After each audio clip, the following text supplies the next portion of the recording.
In a realm reminiscent of the world of Naruto, I found myself reborn as a member of the Uchiha clan, a peripheral figure within the family, amid the tumult of the Second Great Ninja War. The my journey commenced with abduction to the hidden Cloud Village, where I gradually found my footing, benefiting from the kindness of the Third Raikage.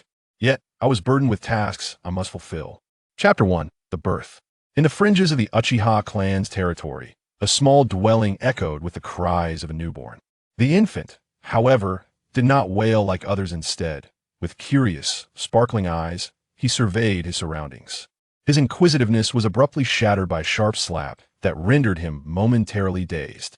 Realizing that silence might invite a second blow, he opened his mouth and let out a hearty cry. "It's a boy. Both mother and child are safe," said the midwife, gently placing the infant beside his exhausted mother. The baby caught a glimpse of his mother's loving gaze and weary countenance, imprinting the image in his mind before drifting into a deep slumber. "Can I come in now?" A man outside the door, suppressing his excitement, awaited a response from the Uchiha within. The Uchiha, not wanting to keep him waiting, opened the door and chuckled at the anxious figure outside. "Your wife has just given birth. Refrain from disturbing her. Let her rest," he advised, before turning to leave, for the physique of a ninja is not as fragile as one might assume. "Thank you. Thank you," the man exclaimed, entering to find his wife looking weak, yet filled with love. He hurried to grasp her hand, concerned for her well-being. "Are you all right, Noah? Is there any discomfort?" he asked, his eyes brimming with affection and worry. "Aw," with a sweet smile, replied, "Yuru, I'm fine. Aren't you going to see the baby?" Yet, Yora's concern for his wife overshadowed his curiosity about their child. He merely glanced at the infant before resuming his inquiries about Nua's needs, whether she desired something to eat or required assistance.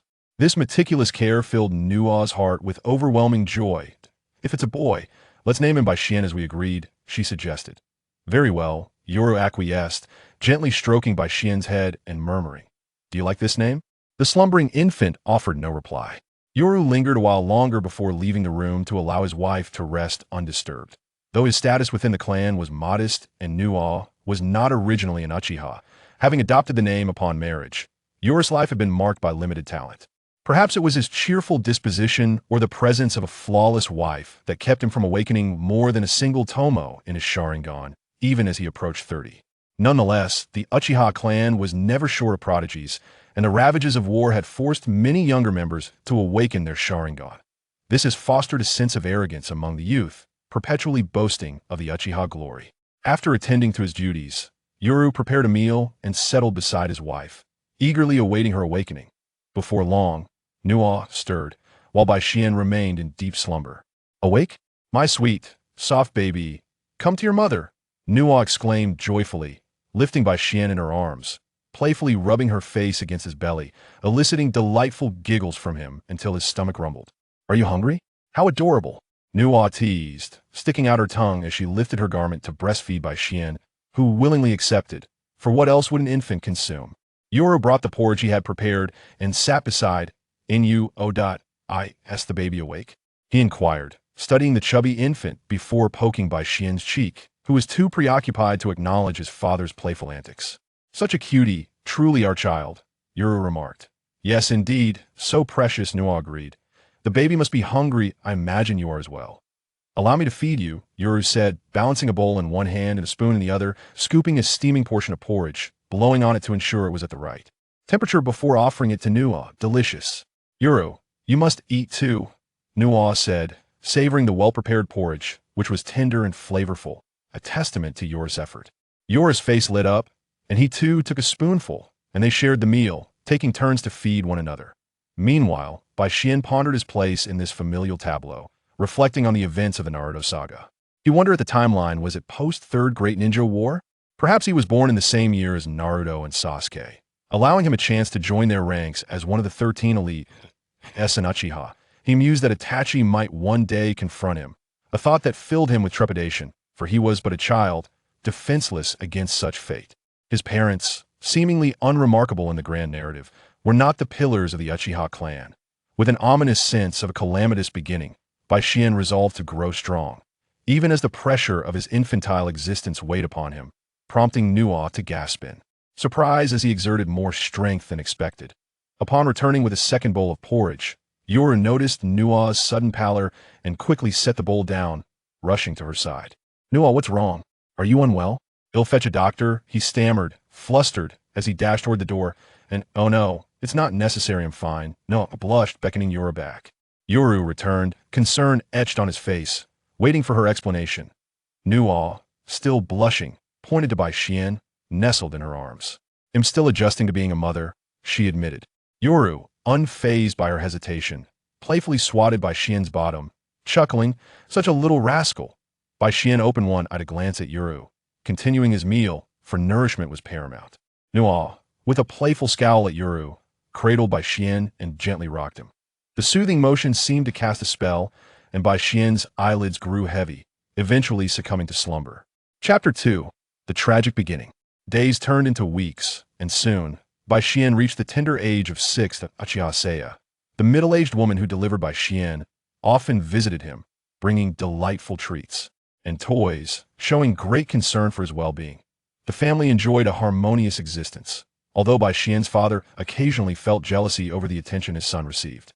Bai Xian, in turn, often found himself overwhelmed by the affectionate gestures of his parents, which left him closing his eyes tightly, wishing to remain undisturbed.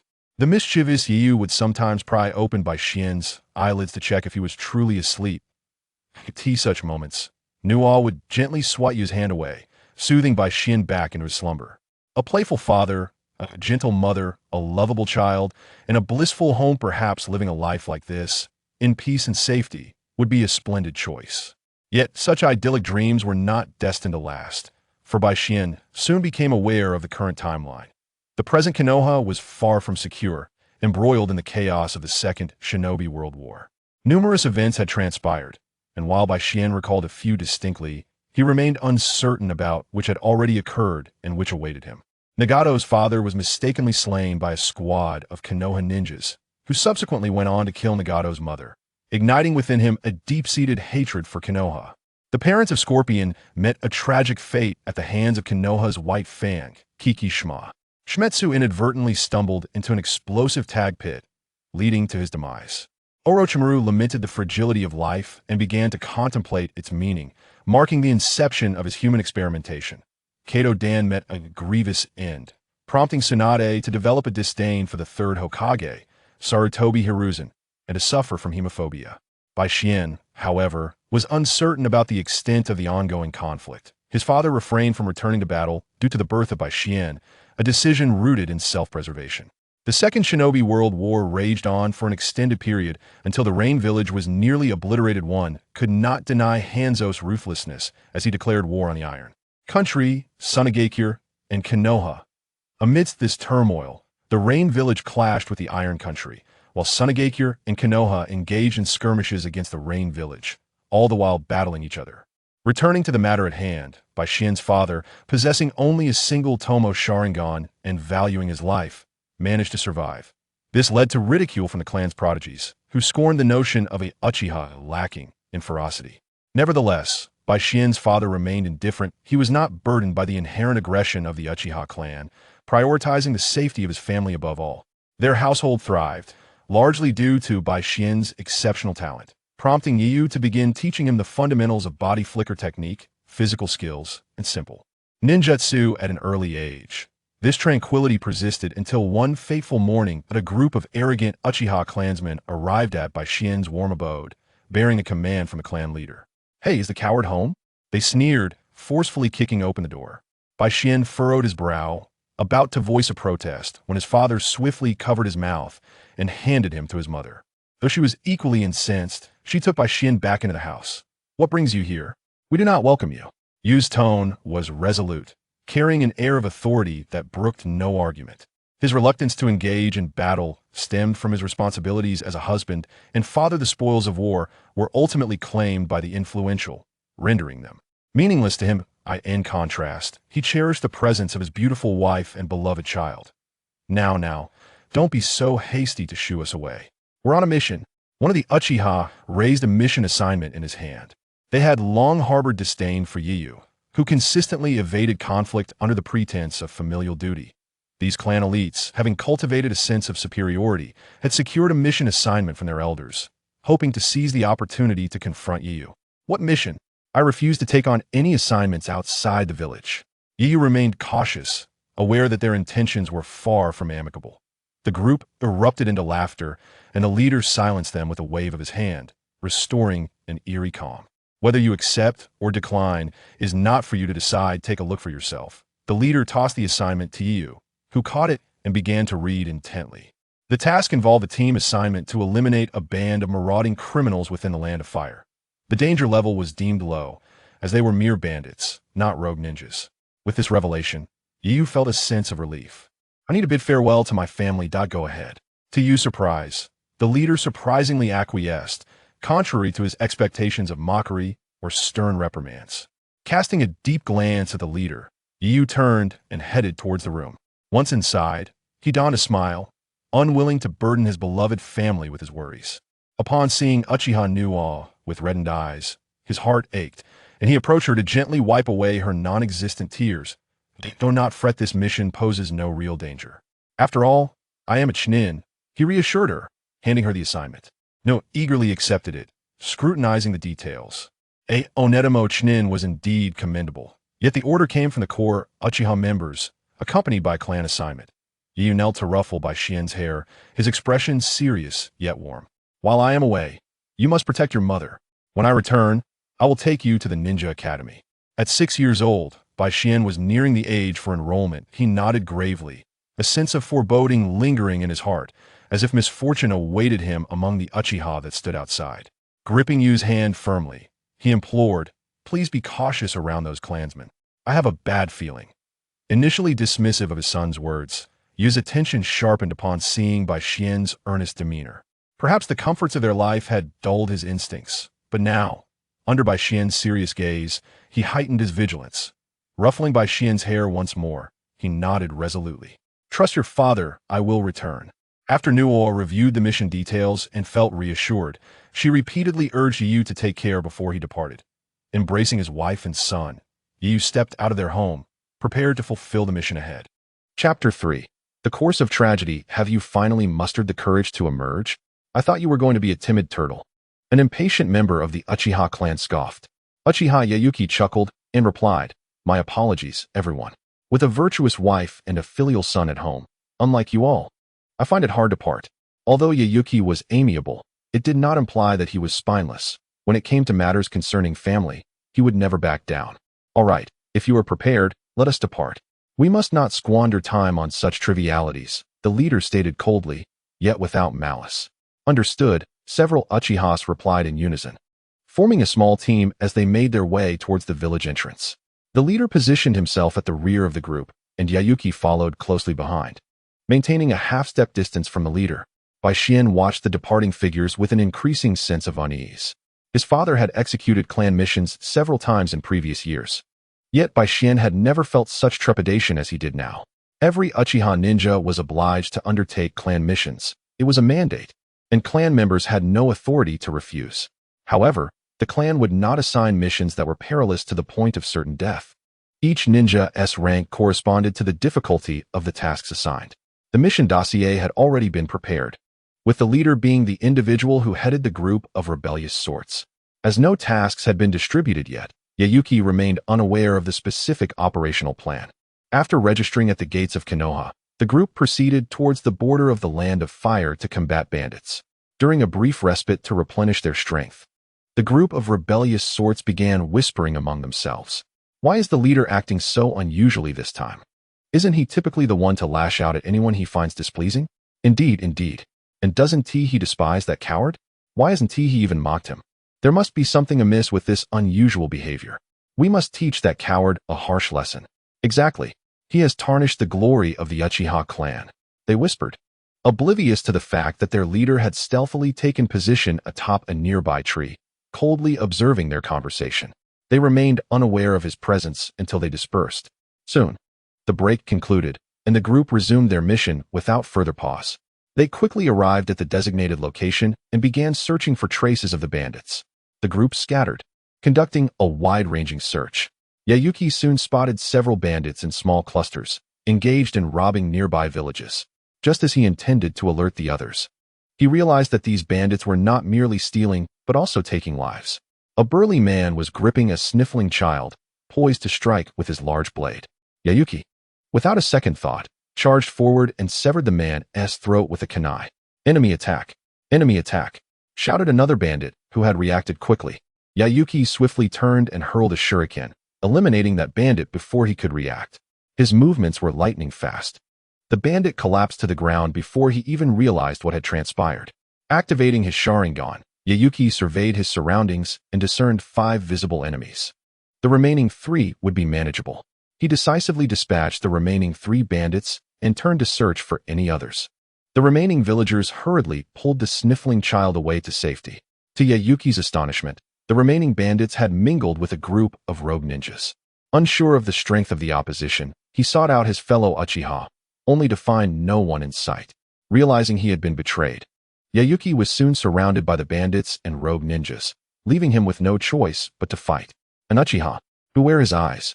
The rogue ninjas, evidently well-informed, recognized the Uchiha lineage and the significance of the Sharingan. Let us take him down together. A dozen individuals closed in on him, while most were easy to handle. The leader proved cunning, always striking from the shadows. Yayuki managed to eliminate the bandits, but the rogue ninjas sustained minimal casualties. Realizing that this approach was futile, Yayuki began devising a means of escape, but each attempt was thwarted. One Uchiha, who had been observing from a distance, could no longer restrain himself and charged in to engage the rogue ninjas. Where are the others? Yayuki demanded. Who knows? Replied the Uchiha nonchalantly. Damn it. While fending off enemy attacks, Yayuki sought a way to turn the tide, while the Uchiha fought valiantly against several rogue ninjas, alleviating some of the pressure. Brothers, let us eliminate this Uchiha. The black market pays a fortune for Sharingan. The rogue ninjas rallied themselves, as their line of work involved flirting with death. The Uchiha activated his Sharingan and turned to face them. You think I will allow you to succeed? I will come for you soon. The Sharingan was a symbol of the Uchiha clan. It could never fall into the hands of outsiders. Their intent was merely to teach him a lesson, not to end his life. They would not allow an outsider to kill him, though they were frustrated by his cowardice, being of the same clan. They hoped that seeing blood might awaken the fighting spirit within him. A life of comfort was ill-suited for the Uchiha. The rogue ninja's eyes glistened with greed, their expressions chilling. At that moment, Yayuki resolved to fight with all his might, switching his kunai for a long sword. His Sharingan spun rapidly as he seized the opportunity to form seals, unleashing a mighty fireball. Get back! One rogue ninja was unable to evade in time and was consumed by the flames, while the others managed to dodge. Surround him. Do not let him escape. Several ninjas quickly formed seals, unleashing their jutsu upon Yayuki. He evaded just in time, but still suffered injuries. It seemed that prolonged comfort had diminished his combat prowess, and being struck by their jutsu severely affected his condition. The Uchiha was slaughtering the fleeing bandits around him. Yet he remained focused on Yayuki, as he understood the need to apply pressure without intervening at the most critical moment. Under the relentless assault of the rogue ninjas, Yayuki's injuries worsened. The use of the Sharingan was depleting his chakra, and just as he was about to falter, other Uchiha, who had been watching from afar, surged forward. Truly useless. I hope this battle will rid you of your complacency. Though tinged with regret, he recognized the potential within his clan member. It would be a shame for him to fall into despair. The Uchiha were never merciful to their enemies. With their Sharingan activated, the rogue ninjas dropped their weapons. Each one of them was a prodigy of the Uchiha clan, albeit with varying levels of identity and strength. Is this a joke? It must be a joke. Why are there so many Uchihas? The rogue ninja murmured, his eyes vacant, clearly bereft of the will to fight. Die, you worthless fools. All the Uchihas advanced, dispatching the dumbfounded rogue ninjas without mercy. Taking advantage of the chaos, Yayuki retreated to tend to his wounds. At this moment, medical ninjas were as precious as gold. Most could only manage basic bandaging and disinfection, and he was no exception. Chapter 4. The birth of tragedy. As Yayuki tended to his wounds, a sharp blade pierced through his chest.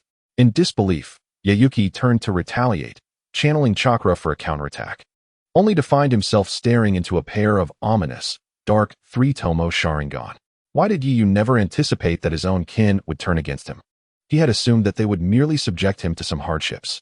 The one who stabbed Yi Yu was the captain of a group of young Uchiha warriors, who laughed maniacally and declared, "Ha ha, do you know? I've longed to kill you. You have tarnished the glory of the Uchiha. You coward." The captain's voice was laced with fury, his strength unwavering. The rage within his Sharingan was palpable, indicating his mental instability. Yi Yu, struggling to retort, was caught off guard as the captain began to twist the knife in his hand. "Do you still wish to make excuses for your cowardice at this point? It seems that eliminating you is indeed the right choice." In an instant, the captain drew his blade and kicked Yi Yu to the ground. Yi Yu felt his warmth dissipating, memories of his beautiful life flashing before his eyes. Is this where it ends? He lamented silently, though he wished to resist. He found himself devoid of strength and chakra. Apologies? It's too late. The captain, foolishly believing Yi Yu was apologizing for his own weakness, failed to realize that Yi Yu was expressing remorse for his family. Damn it, Uchiha Yuhong, why would you turn on your own clan? Several Uchiha were incensed. They had never intended to kill him, but merely sought to reignite his fighting spirit through battle.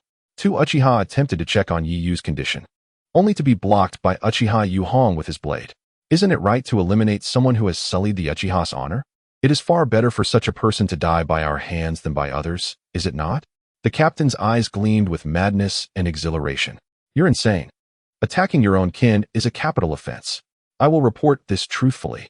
While they obeyed his orders, it did not mean they would follow blindly. Do not forget. I am the captain. His three-tomo Sharingan activated, spinning as he gazed at the remaining Uchiha. The Uchiha have never lacked spirited men. I will report today's events truthfully. The Uchiha have never been short of headstrong individuals. Is that so? Uchiha Yuhong activated his Sharingan to cast a Genjutsu. And though the stubborn Uchiha fought valiantly against it, they ultimately succumbed, picking up a blade from the ground and striking it against Yi Yu. Witnessing their captain's madness, the other Uchiha prepared to subdue him. Despite the differences in their Sharingan, they managed to work together to restrain him. It is my duty to rid the Uchiha of this waste for the sake of our honor. Uchiha Yuhong had clearly lost his mind. The Uchiha exchanged glances, seeking the most headstrong among them. Facts are facts. I will not evade them. I will report everything and await the elder's decision. The headstrong Uchiha produced a scroll, sealing Yi Yu's lifeless body within. The emotions of the Uchiha were complex. They had all been deceived by the captain's plan. And considering his esteemed lineage as the grandson of a prominent elder, they had followed him in this clan mission. It was only natural. While they had all been subtly influenced by the Sharingan, they had not yet reached Yuhong's level of madness. With heavy hearts, they hastened towards the village. Meanwhile, Uchiha No, awaiting her husband's return at home, suddenly felt a sharp pain in her heart, a mouthful of blood spilling forth as tears streamed down her cheeks. She sensed that he might have departed from her.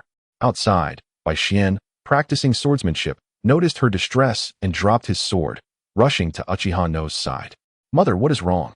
He hurried to support her, guiding her to sit on the edge of the bed.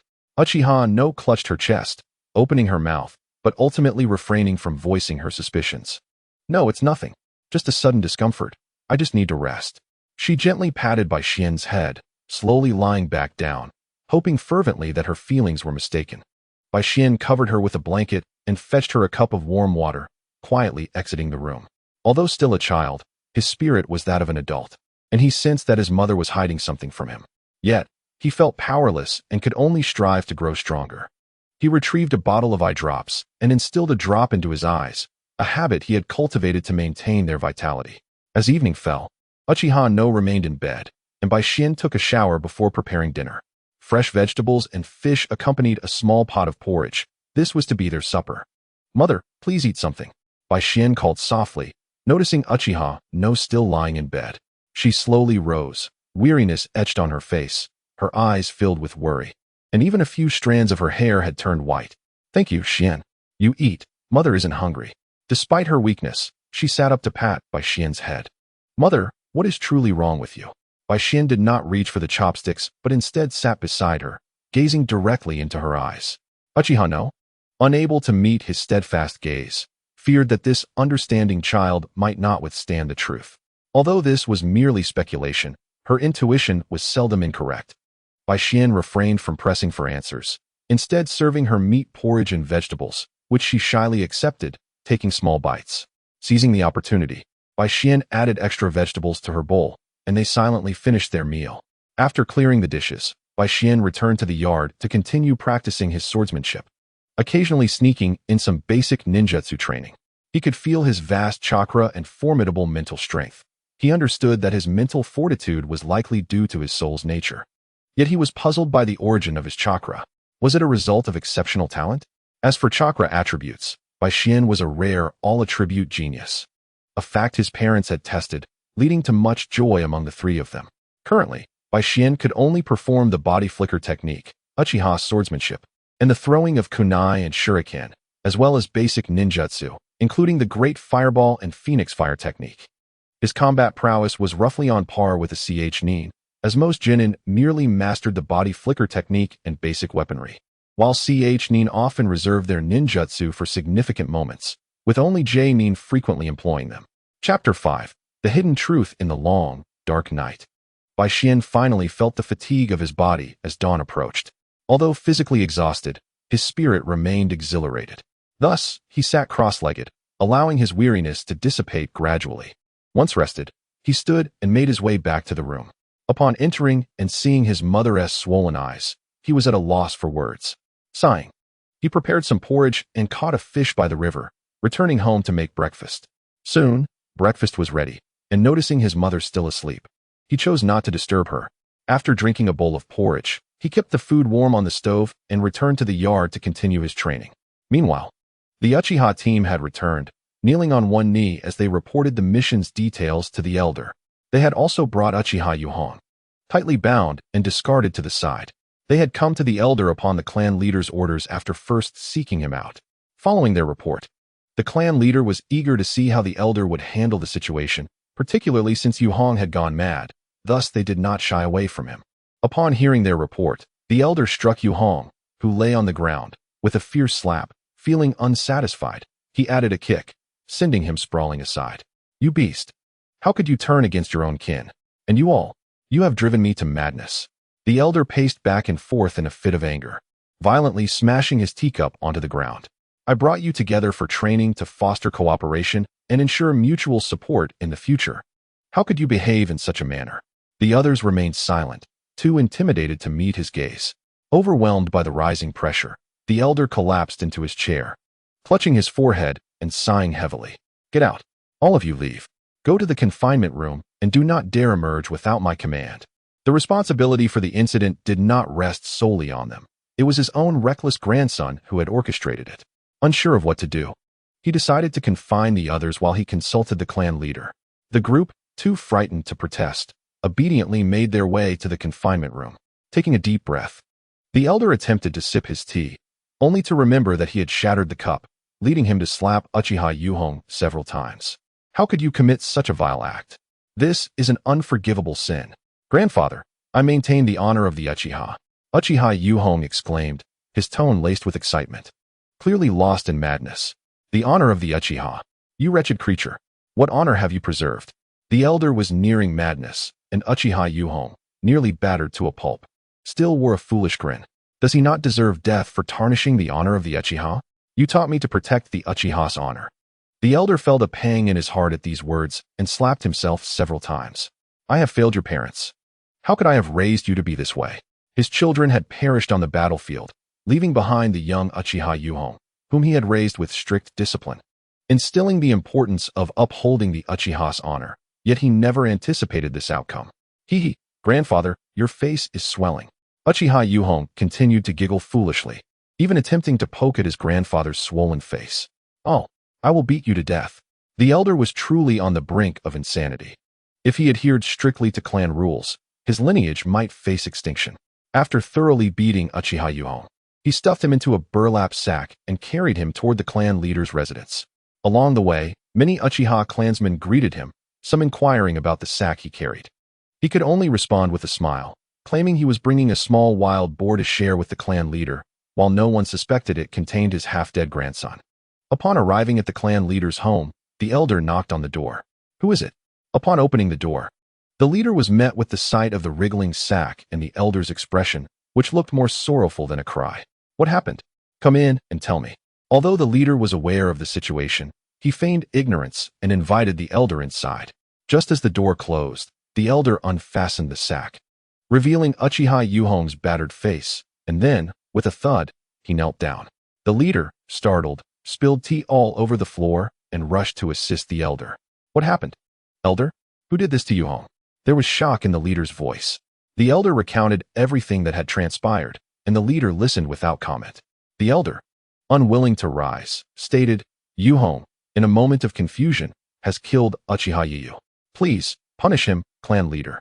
The leader, upon hearing this, did not cease his efforts to help the elder up, but instead turned his gaze towards Uchiha Yuhong and sighed.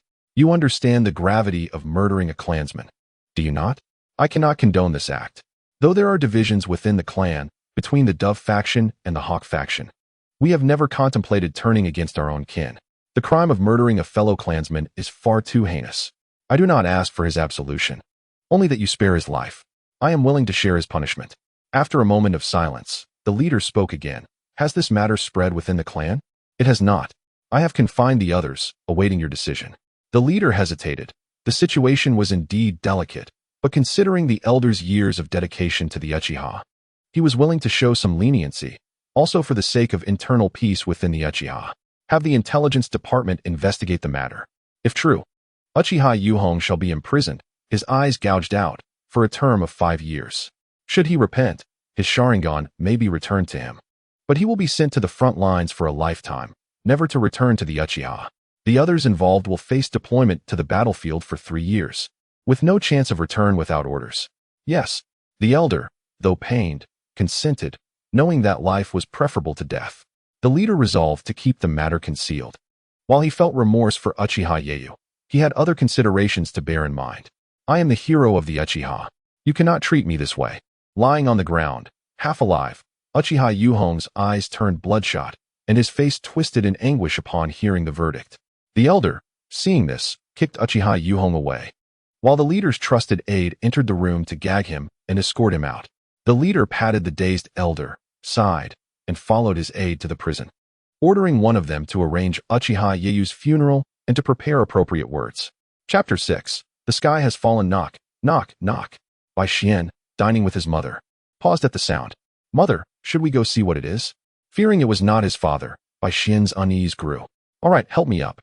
Uchiha Nua's condition had not improved after a night of rest, and among the Uchiha, there were few ninjas skilled in healing, let alone those with exceptional medical prowess.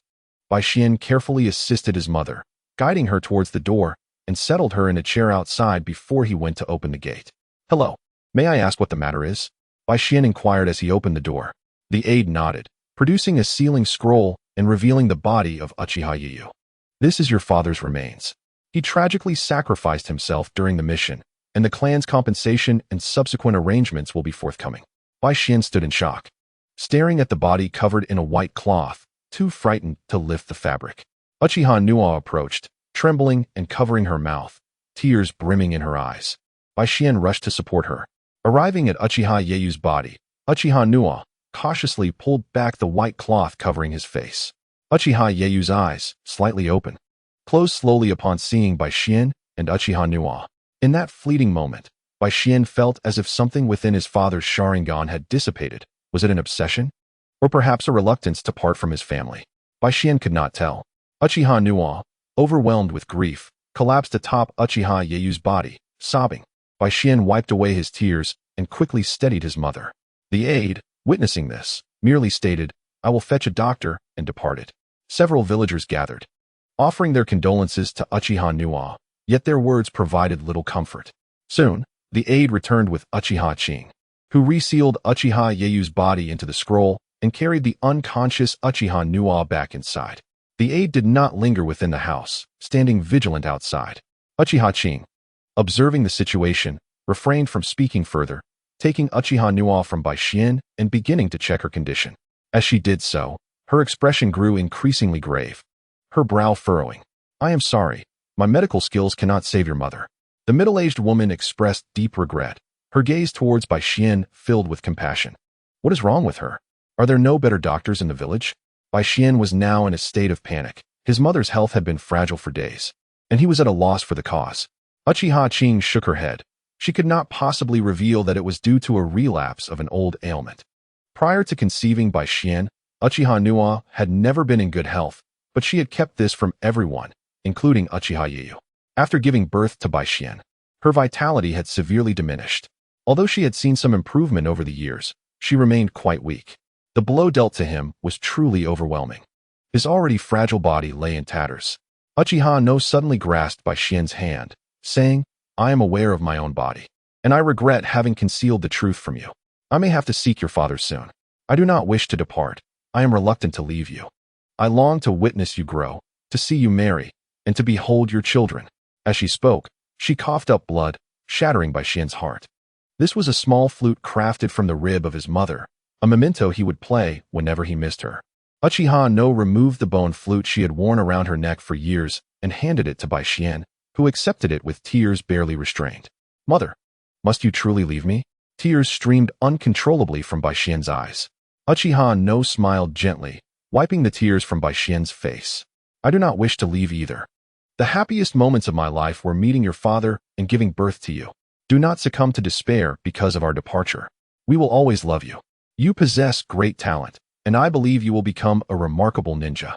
When you encounter joy or sorrow, come to our graves and speak to us. We will listen intently, and the wind will carry our responses."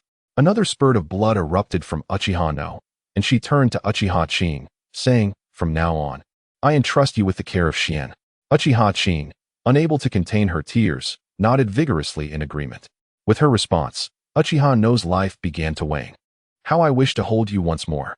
Her hand, reaching towards Bai Xian's face, ultimately fell short. Bai Xian swiftly grasped Uchiha No's hand and pressed it firmly against his cheek. Unable to restrain himself any longer, he collapsed onto Uchiha No, weeping inconsolably, while Uchiha Qing gently comforted him. Eventually, when he had cried himself dry, he looked up to find a dark tomo reflected in his eyes. He realized he had lost everything. He had come into this world with nothing, and it was his parents who had given him everything, only for him to lose it all again. "Why did my mother have to leave?" Bai Xian's voice was hoarse, his words heavy with grief. "It's the blood disease. Do you understand? Had she not given birth to you, No would not have had much longer to live." Uchiha Qing finally revealed the truth, no longer willing to conceal it. Bai Xian felt as if struck by lightning. Had his existence caused his mother's premature demise? And what of my father? Bai Xian unrolled the scroll, gazing at the corpse covered by a white cloth. With tears long dried, he felt only pain in his eyes and heart. Uchiha Qing examined Uchiha Yiyu's body, uncovering a shocking truth. Yiyu had been killed in an ambush. An ambush? Bai Xian echoed slowly. Blood trickled from the corner of his eye. His tears had dried, and he could hardly comprehend why the world had turned so cruelly against him. Retaining a sliver of rationality, Bai Xian began to prepare his parents' bodies, with Uchiha Qing assisting. She carefully removed Uchiha Yiyu's Sharingan and placed it in a special solution. Bai Xian collected remnants of his parents' skin, such as hair and nails, preparing for future resurrection. Without elaborate ceremonies, the surrounding villagers offered their farewells, with Bai Xian and Uchiha Qing leading the procession. A trusted aide prepared to return and report, his mission complete. With the help of the villagers, they laid the two to rest together, who gradually departed, leaving only Bai Xian and Uchiha Qing behind. "Xian, come with me," Uchiha Qing urged, seeing Bai Xian kneeling in grief. "You go ahead. Let me remain here in silence for a while." Bai Xian shook his head, unwilling to leave. Chapter 7. The trafficking of children. Bai Xian knelt from morning until evening, impervious to Uchiha Qing's entreaties. By the next morning, still awaiting the wind's response, Uchiha Qing resolved to fetch her husband to forcibly bring Bai Xian back. Shortly after she departed, a gust of wind caused Bai Xian to sway and collapse onto the ground before his parents' grave, yearning for one last embrace, to feel that warm embrace once more. Soon after, two ninjas stealthily approached. One was tall and slender, while the other was plump. "Brother, it seems there's a little ghost over there," the chubby ninja whispered, pointing at Bai Xian. "Ignore him. We are here to capture a unique bloodline ninja from Konoha." The taller ninja waved his hand dismissively, signaling his companion to refrain from bothering him. "But brother, that seems to be Uchiha territory. Do you think that little ghost might be Uchiha ninja?" The chubby ninja inquired once more. "What? Where? Let me see." The tall ninja was animated. If true, they stood to gain significantly. The chubby ninja pointed toward Bai Xian, and they exchanged glances before stealthily approaching and abducting him, lifting him away openly. Thanks to the pressure from the war on Konoha, we've stumbled upon a little Uchiha ghost. The chubby ninja mused, already envisioning a bright future. The slender ninja doused his enthusiasm. We can't be sure he's one of them, and we haven't even left Konoha yet. With this thought, they concealed themselves and exited the village through a hidden passage, finally exhaling in relief as they accelerated their escape. Stop! They both halted simultaneously. The slender ninja spoke. Let us take a break and see if this little ghost is truly an Uchiha. He bears no Uchiha clan emblem. How can we determine that? The chubby ninja questioned, perplexed, as he pulled back Bai Xian's eyelids, attempting to glimpse his eyes. This action startled Bai Xian awake. Lacking the strength to rise, he chose to lie on the ground, gazing up at the sky. Awake? That's good, the slender ninja said, standing over Bai Xian and looking down at him. Little ghost, are you an Uchiha? Has your blood evolved? Bai Xian offered no reply, merely touched his eyes, his gaze vacantly fixed on the heavens. Brother, are we bringing back a fool? The chubby ninja voiced his concern. What does it matter if he is a fool, as long as he is an Uchiha? The slender ninja was indifferent to Bai Xian's intellect, focusing solely on whether he belonged to the Uchiha clan. Little ghost, my brother and I never capture useless individuals. You had better be Uchiha. The slender ninja began to threaten Bai Xian. Who are you, and what do you want? Bai Xian regained his composure and asked nonchalantly. The two ninjas, pleased to see Bai Xian responsive, exchanged glances, thrilled at the prospect of communication. It's no trouble to tell you. We are from the Cloud Village, and our third lord values your bloodline highly, which is why we have captured you. The Cloud Village? It doesn't matter. It can't be worse than the current situation. Bai Xian's mind was consumed with thoughts of revenge, indifferent to their origins. In truth, the Cloud Village is considered one of the best among the great ninja villages. Konoha is mired in internal strife. The Mist Village is plagued by blood mist, the Earth Village is filled with misfits, and the Sand Village is impoverished, unable to sustain its ninjas. Hey, kid, are you truly an Uchiha? If not, I'll feed you to the fish. The slender ninja was growing impatient. If he wasn't an Uchiha, their effort would be in vain. Bai Xian remained silent, momentarily activating his Sharingan before closing it again, shutting his eyes to rest. The Sharingan. It's the Sharingan. The slender ninja exclaimed, shaking the chubby ninja excitedly. I see it. I see it. Brother, stop shaking. I'm really going to be sick. The plump ninja, already fatigued from intense exertion, nearly retched when shaken by his elder brother. The lean ninja, upon hearing this, unceremoniously cast aside his subordinate and hoisted Bai Xian onto his back, adjusting his posture before urging the plump ninja to hasten their departure. The two halted only upon reaching the border of the Land of Fire. I can't go on. I'm truly at my limit. The plump ninja gasped as he collapsed onto the ground, panting heavily. The lean ninja was not in much better shape, while Bai Xian, though somewhat tired, managed to lift the water flask from the lean ninja and gulp down a few mouthfuls. I'm hungry. Fetch me something to eat. Bai Xian had gone 2 days and nights without sustenance, his strength waning, yet he had 2 free laborers at his disposal. Where in these desolate mountains am I supposed to find food? Will you eat military rations? The lean ninja's demeanor was somewhat improved compared to before, albeit still brusque. Bai Xian, undeterred, decided he could make do with whatever was available. Currently, they found themselves on the border of the Land of Fire, with the Land of Rice just beyond, and crossing it would swiftly lead them to the border of the Land of Lightning, where they would finally be safe. In the original narrative, the Hidden Cloud Village harbored a keen interest in the bloodline limit of Konoha, having made multiple attempts to kidnap ninjas possessing such abilities, with the most notable near success being Hinata, though they were ultimately discovered. As the lean ninja contemplated handing over military rations to Bai Xian, a sudden thought struck him, and he warily concealed the rations behind his back. You won't escape after regaining your strength, will you?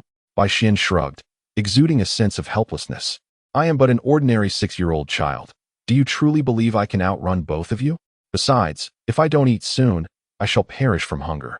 Ultimately, the lean ninja refrained from giving Bai Xian the military rations, instead offering him a few sips of water. Bai Xian, genuinely famished, felt the demands of his developing body intensify, and as he reclined back onto the ground, he felt as though he were seeing stars. Observing Bai Xian's plight, the plump ninja, moved by compassion, discreetly slipped a military ration into Bai Xian's mouth while the lean ninja was preoccupied. He fervently hoped that Bai Xian had not lied.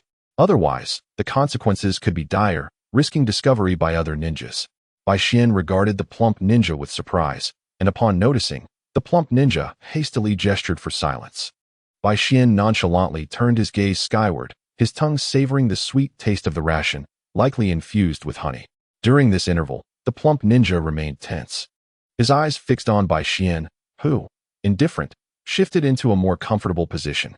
After a while, the lean ninja hoisted Bai Xian onto his back once more, neglecting to secure him in place, perhaps due to overconfidence in his own abilities or a simple oversight. Come on, keep up.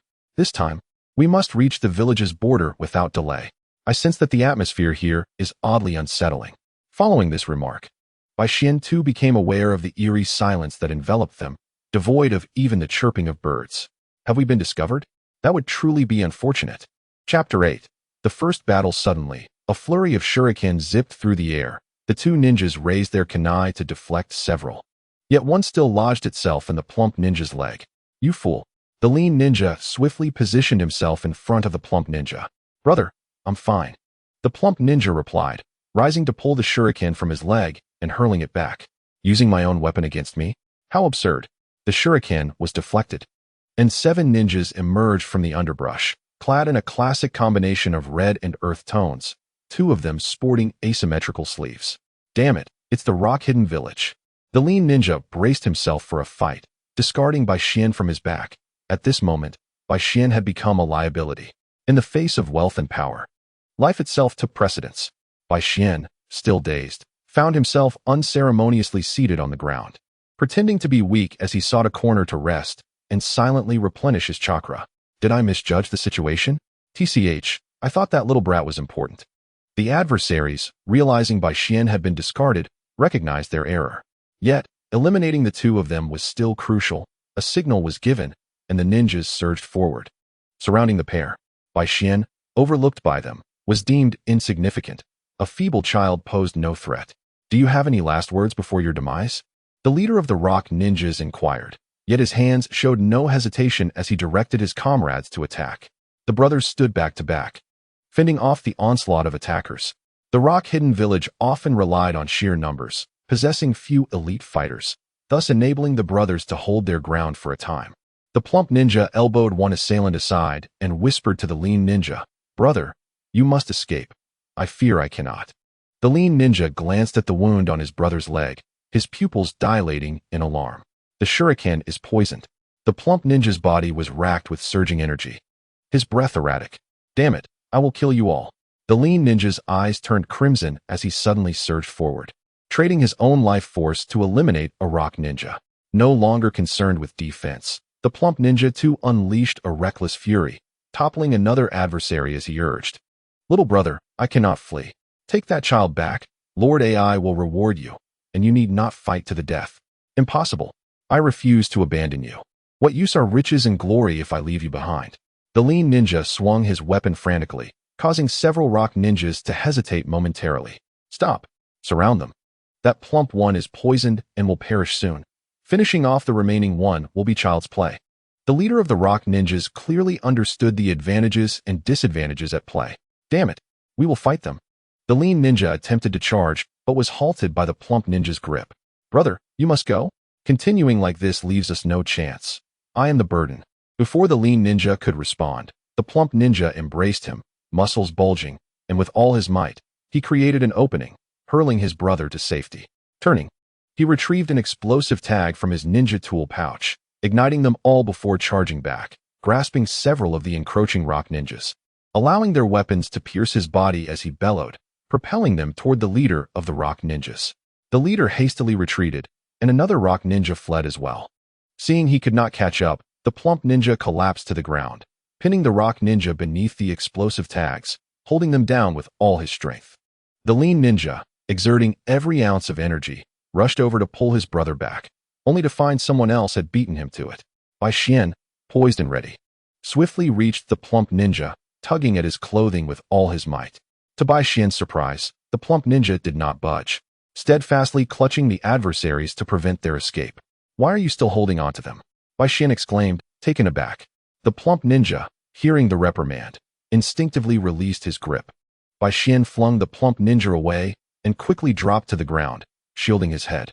Bai Xian absorbed much of the ensuing shockwave with his back, which subsequently hurled him against a tree, leaving his fate uncertain. Plump one, are you all right? The lean ninja hurriedly caught the plump ninja, bracing himself against the residual force. Several rock ninjas were obliterated in the explosion, fortunate that the brothers bore the brunt of the blast. The fleeing leader returned, seething, Damn it! Damn it! I will kill you." He could hardly believe that this plump ninja had exchanged his life for nearly all of his subordinates. Seizing the opportunity, he resolved to eliminate them. Perhaps this would redeem him and unleash the jutsu. Earth release, rock fist technique. His fist, encased in stone, swung toward the brothers. Lightning release, lightning spider. The ground erupted with electric webs, transforming into bolts of lightning aimed at the rock ninja. The lightning proved superior, the leader was struck down, and the lean ninja seized the moment, leaping upon him to sever his throat. Exhausted, the trio lay on the ground, recuperating their strength. At that moment, the previously fleeing rock ninja returned, fearing the repercussions of his actions. Upon his return, he was heartened to find no one standing on the ground, for he was now brimming with chakra. Damn that fatso, he nearly blew me to pieces. Let me think. Let's allow your beloved elder brother to perish before your very eyes. The rock ninja advanced and seized the thin one's hair, dragging him before the fat man. Due to the effects of poison, the fat man could barely utter a word, while the thin one had succumbed to his injuries and exhaustion. Die? Just as the thin one was about to meet his end, Bai Xian activated his Sharingan, expending all his strength to hurl a kunai towards the rock ninja. Before succumbing to unconsciousness, the kunai struck the rock ninja squarely in the back of the head, delivering a fatal blow.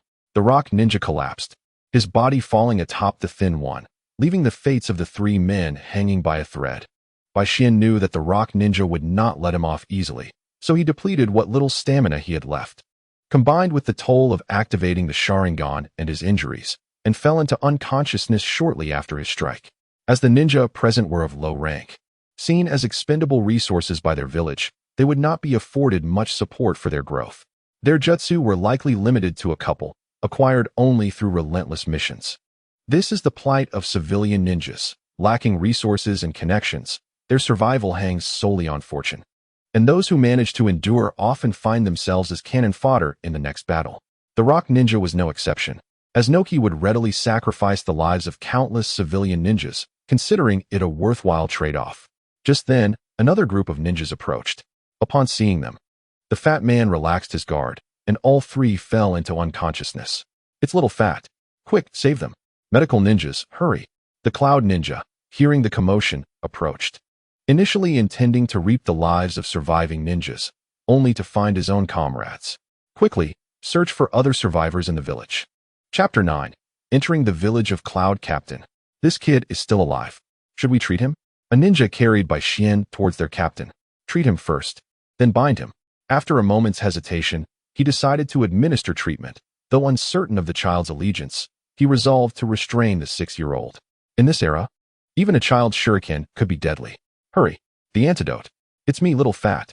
It's me, Sparrow. A man named Sparrow received the antidote from his subordinate and administered it to little fat.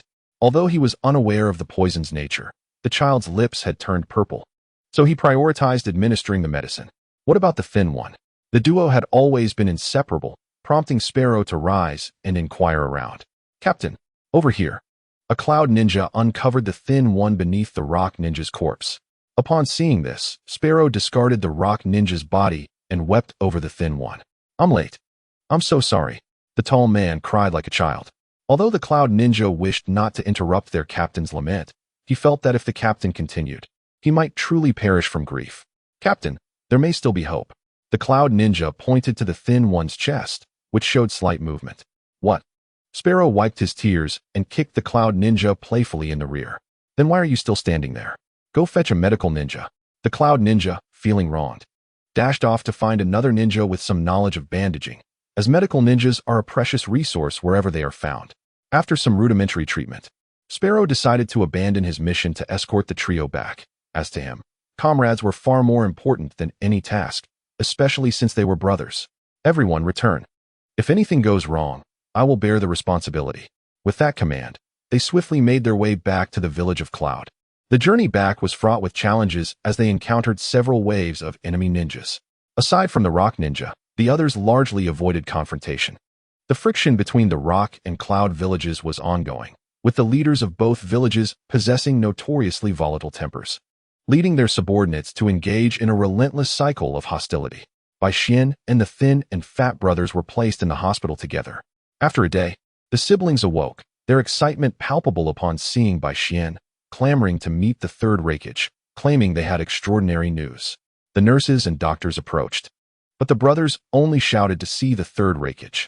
Naturally, the busy Third Raikage could not attend to two children, and Bai Xian, indifferent, continued to recuperate quietly in the hospital. He pondered how to maximize his advantages, how to grow stronger swiftly, and how to earn the Third Raikage trust. Little one, what is your name? I need to register you. A nurse with dark skin approached Bai Xian, inquiring about his basic information. Bai Xian, a villager from Konoha, brought here by these two.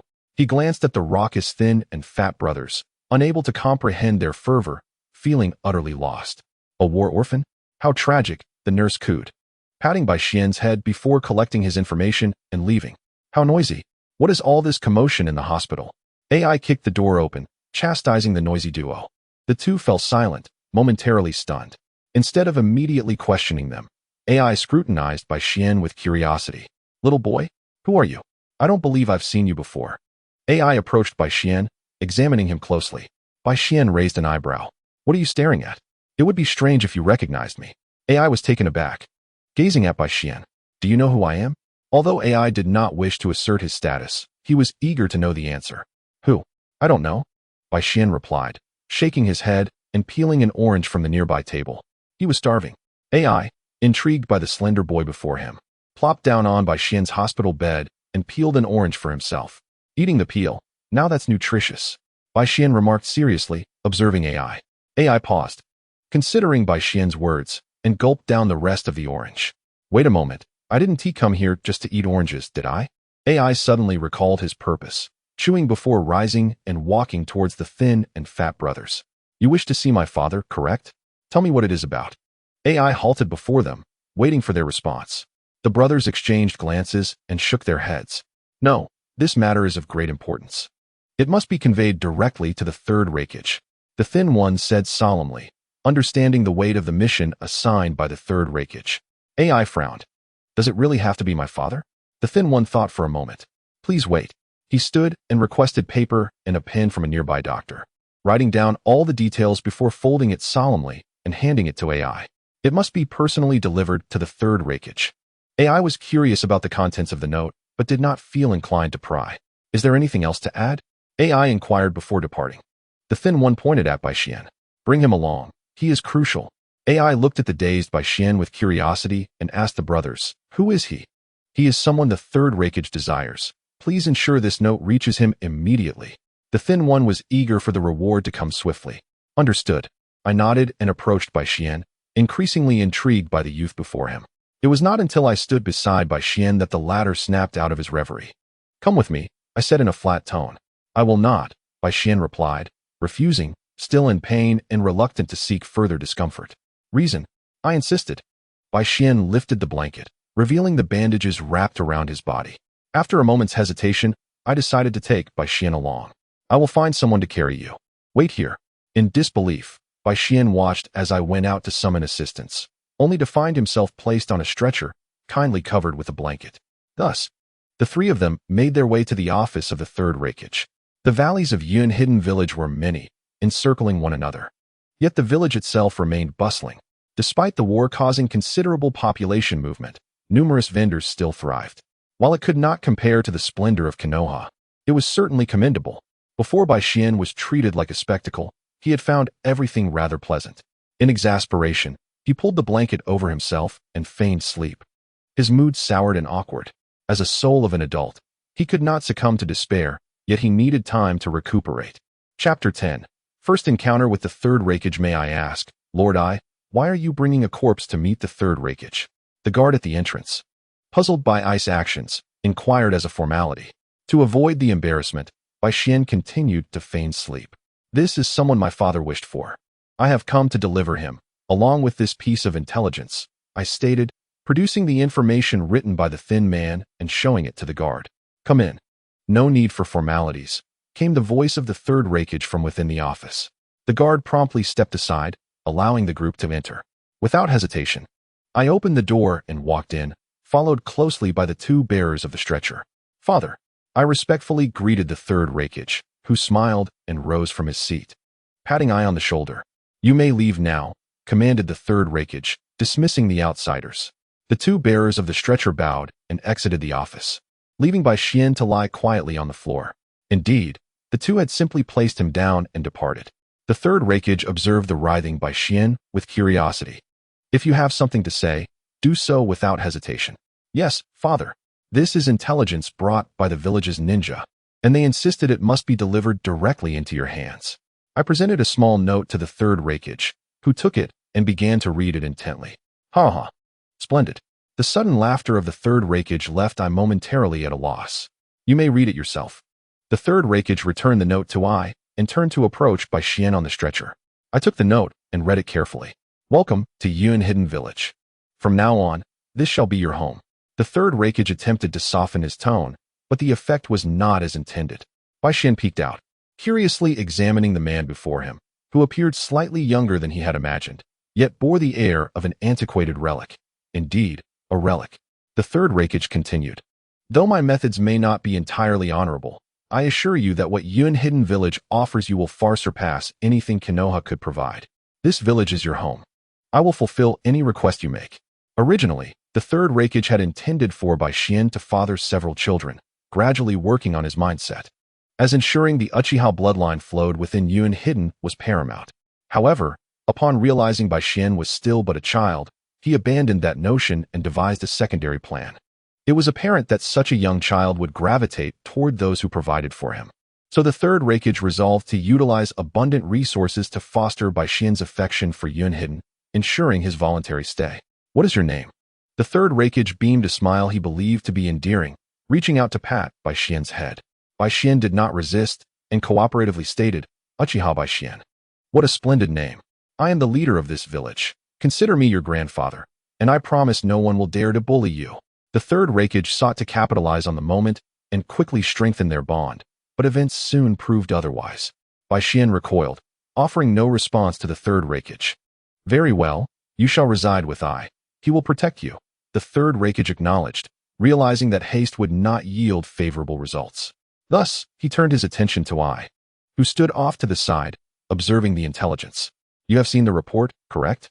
Ensure he develops an attachment to the village, and keep a close watch on him to prevent his escape. Fulfill any of his desires. Securing his stay is of utmost importance. The third Raikage held modest expectations for his son. As long as Bai Xian did not flee, he would consider it a success. I understand, father, I nodded in agreement. Excellent. Be cautious of his Sharingan. His talents are remarkable. At such a young age, he has awakened the double Tomo Sharingan. If this genius cannot be turned to our advantage, he must be quashed in his cradle. Do you comprehend? The third Raikage recognized the peril of the Sharingan, understanding that no bloodline limit could outweigh the importance of a future Raikage. In truth, the greatest regret of the third Raikage was that Bai Xian was not a girl. Had Bai Xian been a girl, as he grew older, they could have been childhood companions. As long as his son was not entirely dense, the two would surely find their way to intimacy. With the third Raikage's repeated admonitions, I took them to heart. Just as I was about to call for someone to carry Bai Xian back, Bai Xian stood up straight, having nearly stumbled down the stairs moments ago, and chose not to be lifted any longer. As they exited the office, the guard at the entrance looked astonished. Typically, most individuals entered upright and exited horizontally. Today was a stark contrast, as if the sun had risen in the west. Under the guard's astonished gaze, Bai Xian could no longer contain himself. Am I a monkey? Why do you all keep staring at me? The guard immediately lowered his head, refraining from further observation, as this was a person who had entered upright and exited horizontally. Bai Xian paid no further attention to the guard and followed I down the stairs. I, racking his brain for ways to endear Bai Xian to the village, decided to take him on a tour. Where are you headed? I halted and turned to inquire of Bai Xian. Lost in thought, Bai Xian did not notice and collided with I's back. Is this granite? So hard. Bai Xian covered his nose and lightly tapped I's back. Where are you going? I, oblivious to the details, assumed Bai Xian had not heard and asked again. Bai Xian released his nose, incredulously digging at his ears. Aren't you the one who brought me here? If I am not following you, who am I supposed to follow? Bai Xian was baffled, not understanding the intentions of the large man before him. It was akin to someone asking what you wished to eat while you were in the restroom. I stroked his chin thoughtfully and inquired, where do you wish to go? Bai Xian glanced at his patient attire, perplexed, unable to fathom what kind of person would inquire where a patient might want to go. Where do you think I should go? Bai Xian retorted, tossing the question back to I. I pondered until Bai Xian's stomach growled audibly. Let us go eat meat. The village is renowned for its fine wine and beef. I had originally intended to take Bai Xian for exercise, as the latter's slender limbs suggested a lack of physical activity. Bai Xian nodded, genuinely hungry at the thought of Yun Hidden Village's famed beef, nearly salivating at the prospect.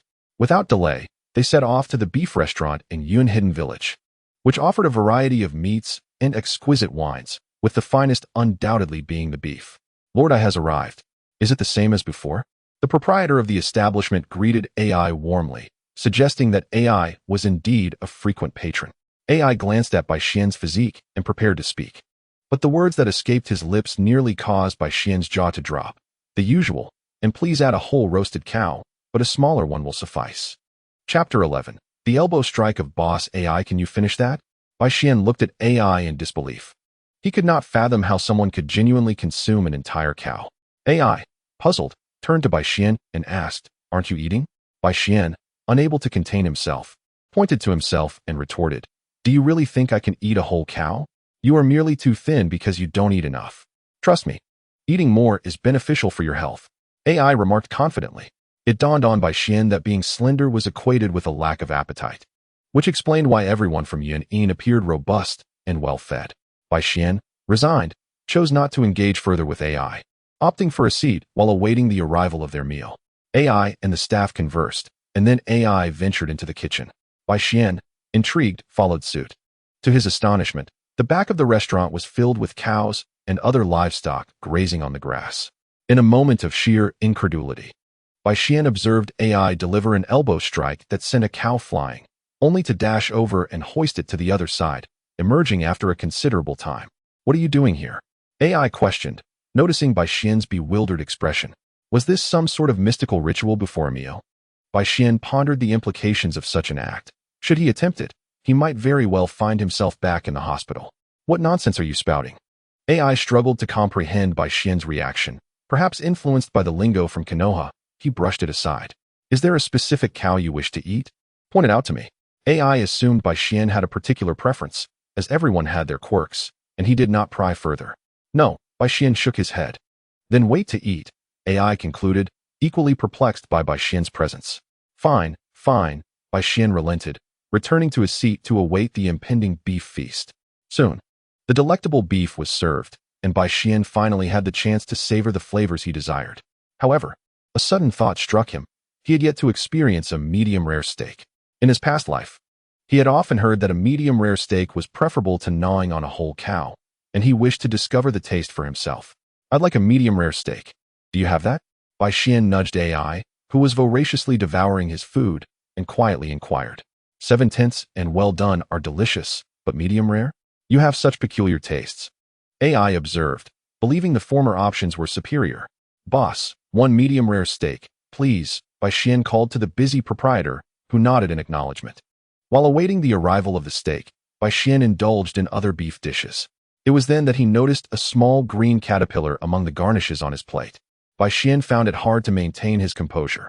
While the unrefined appearance and mannerisms of the dish could be overlooked, food hygiene was non-negotiable. When the medium-rare steak arrived, Bai Xian seized the moment to ask, is this considered meat or vegetable?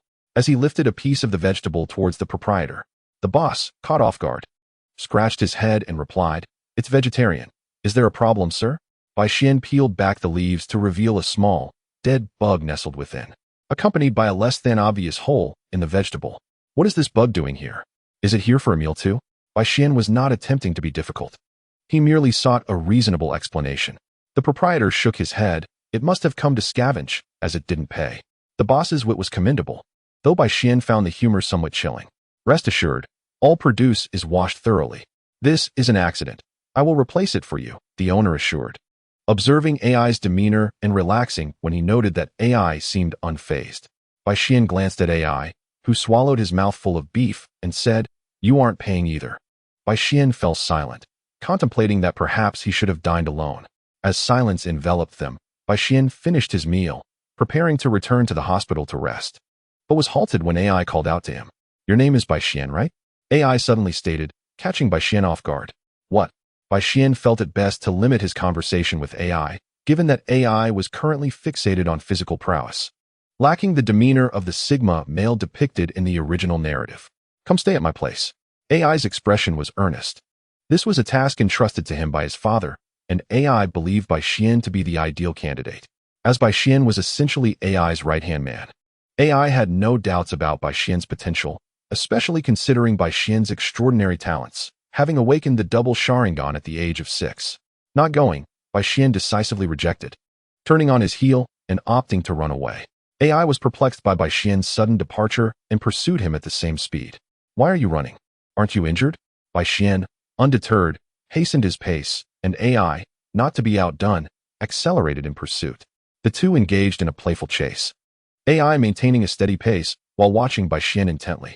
Bai Xian, realizing he could not outrun AI, slowed to a walk, stating, "As long as you are happy." Bai Xian understood his importance. AI would not allow him to stray from his sight. Throughout their journey, they exchanged no further words, but passers-by greeted AI warmly, casting curious glances at Bai Xian. Upon finally returning to the hospital, Bai Xian reclined on his bed once more, his injuries severe, and the recent exertion had caused some of his scabs to reopen. He grimaced as he sought the doctor for a change of dressings. "You two should swap rooms. Once your injuries heal, seek out the third Hokage." AI instructed the two brothers, who promptly agreed and gathered their belongings to transfer to a new room. AI procured a nurse to provide fresh linens, preparing to spend the night there. Bai Xian was not surprised. He suspected he too would end up residing at the Raikage's home once he recovered. Settling into a meditative state, he contemplated the vast reserves of his spiritual energy. It is well known that the Sharingan evolves due to intense emotional fluctuations. Thus, what energy fuels these emotional waves? A significant surge of emotion can lead to the evolution of the three-tomo Sharingan into the Manjiki Sharingan, which, unlike its predecessor, does not induce blindness when used. However, the Manjiki does. A powerful soul signifies a robust spirit, hence, which path is more arduous, awakening the eyes or not. A strong spirit enhances one's capacity to endure. Yet the evolution of the Sharingan requires stimulation. If he could grasp that threshold of evolution, might he be able to break through? Chapter 12. The Study of the Sharingan. May I see your Sharingan? Bai Xian was deep in meditation when AI, having approached unbeknownst to him, inquired. AI, at the tender age of 10, was theoretically still a child, yet his stature was quite remarkable. "How long have you been here?" Bai Xian asked, surprised that he had not noticed AI's arrival. "Didn't I come with you?" AI replied, somewhat bewildered. Bai Xian realized they were clearly not on the same wavelength. "I'll show you my Sharingan if you show me something." Bai Xian was reluctant to activate his Sharingan, as he currently felt weak, and doing so would be a burden unless compensated. AI pondered for a moment. "What do you desire?" Bai Xian refrained from making demands, testing AI's boundaries.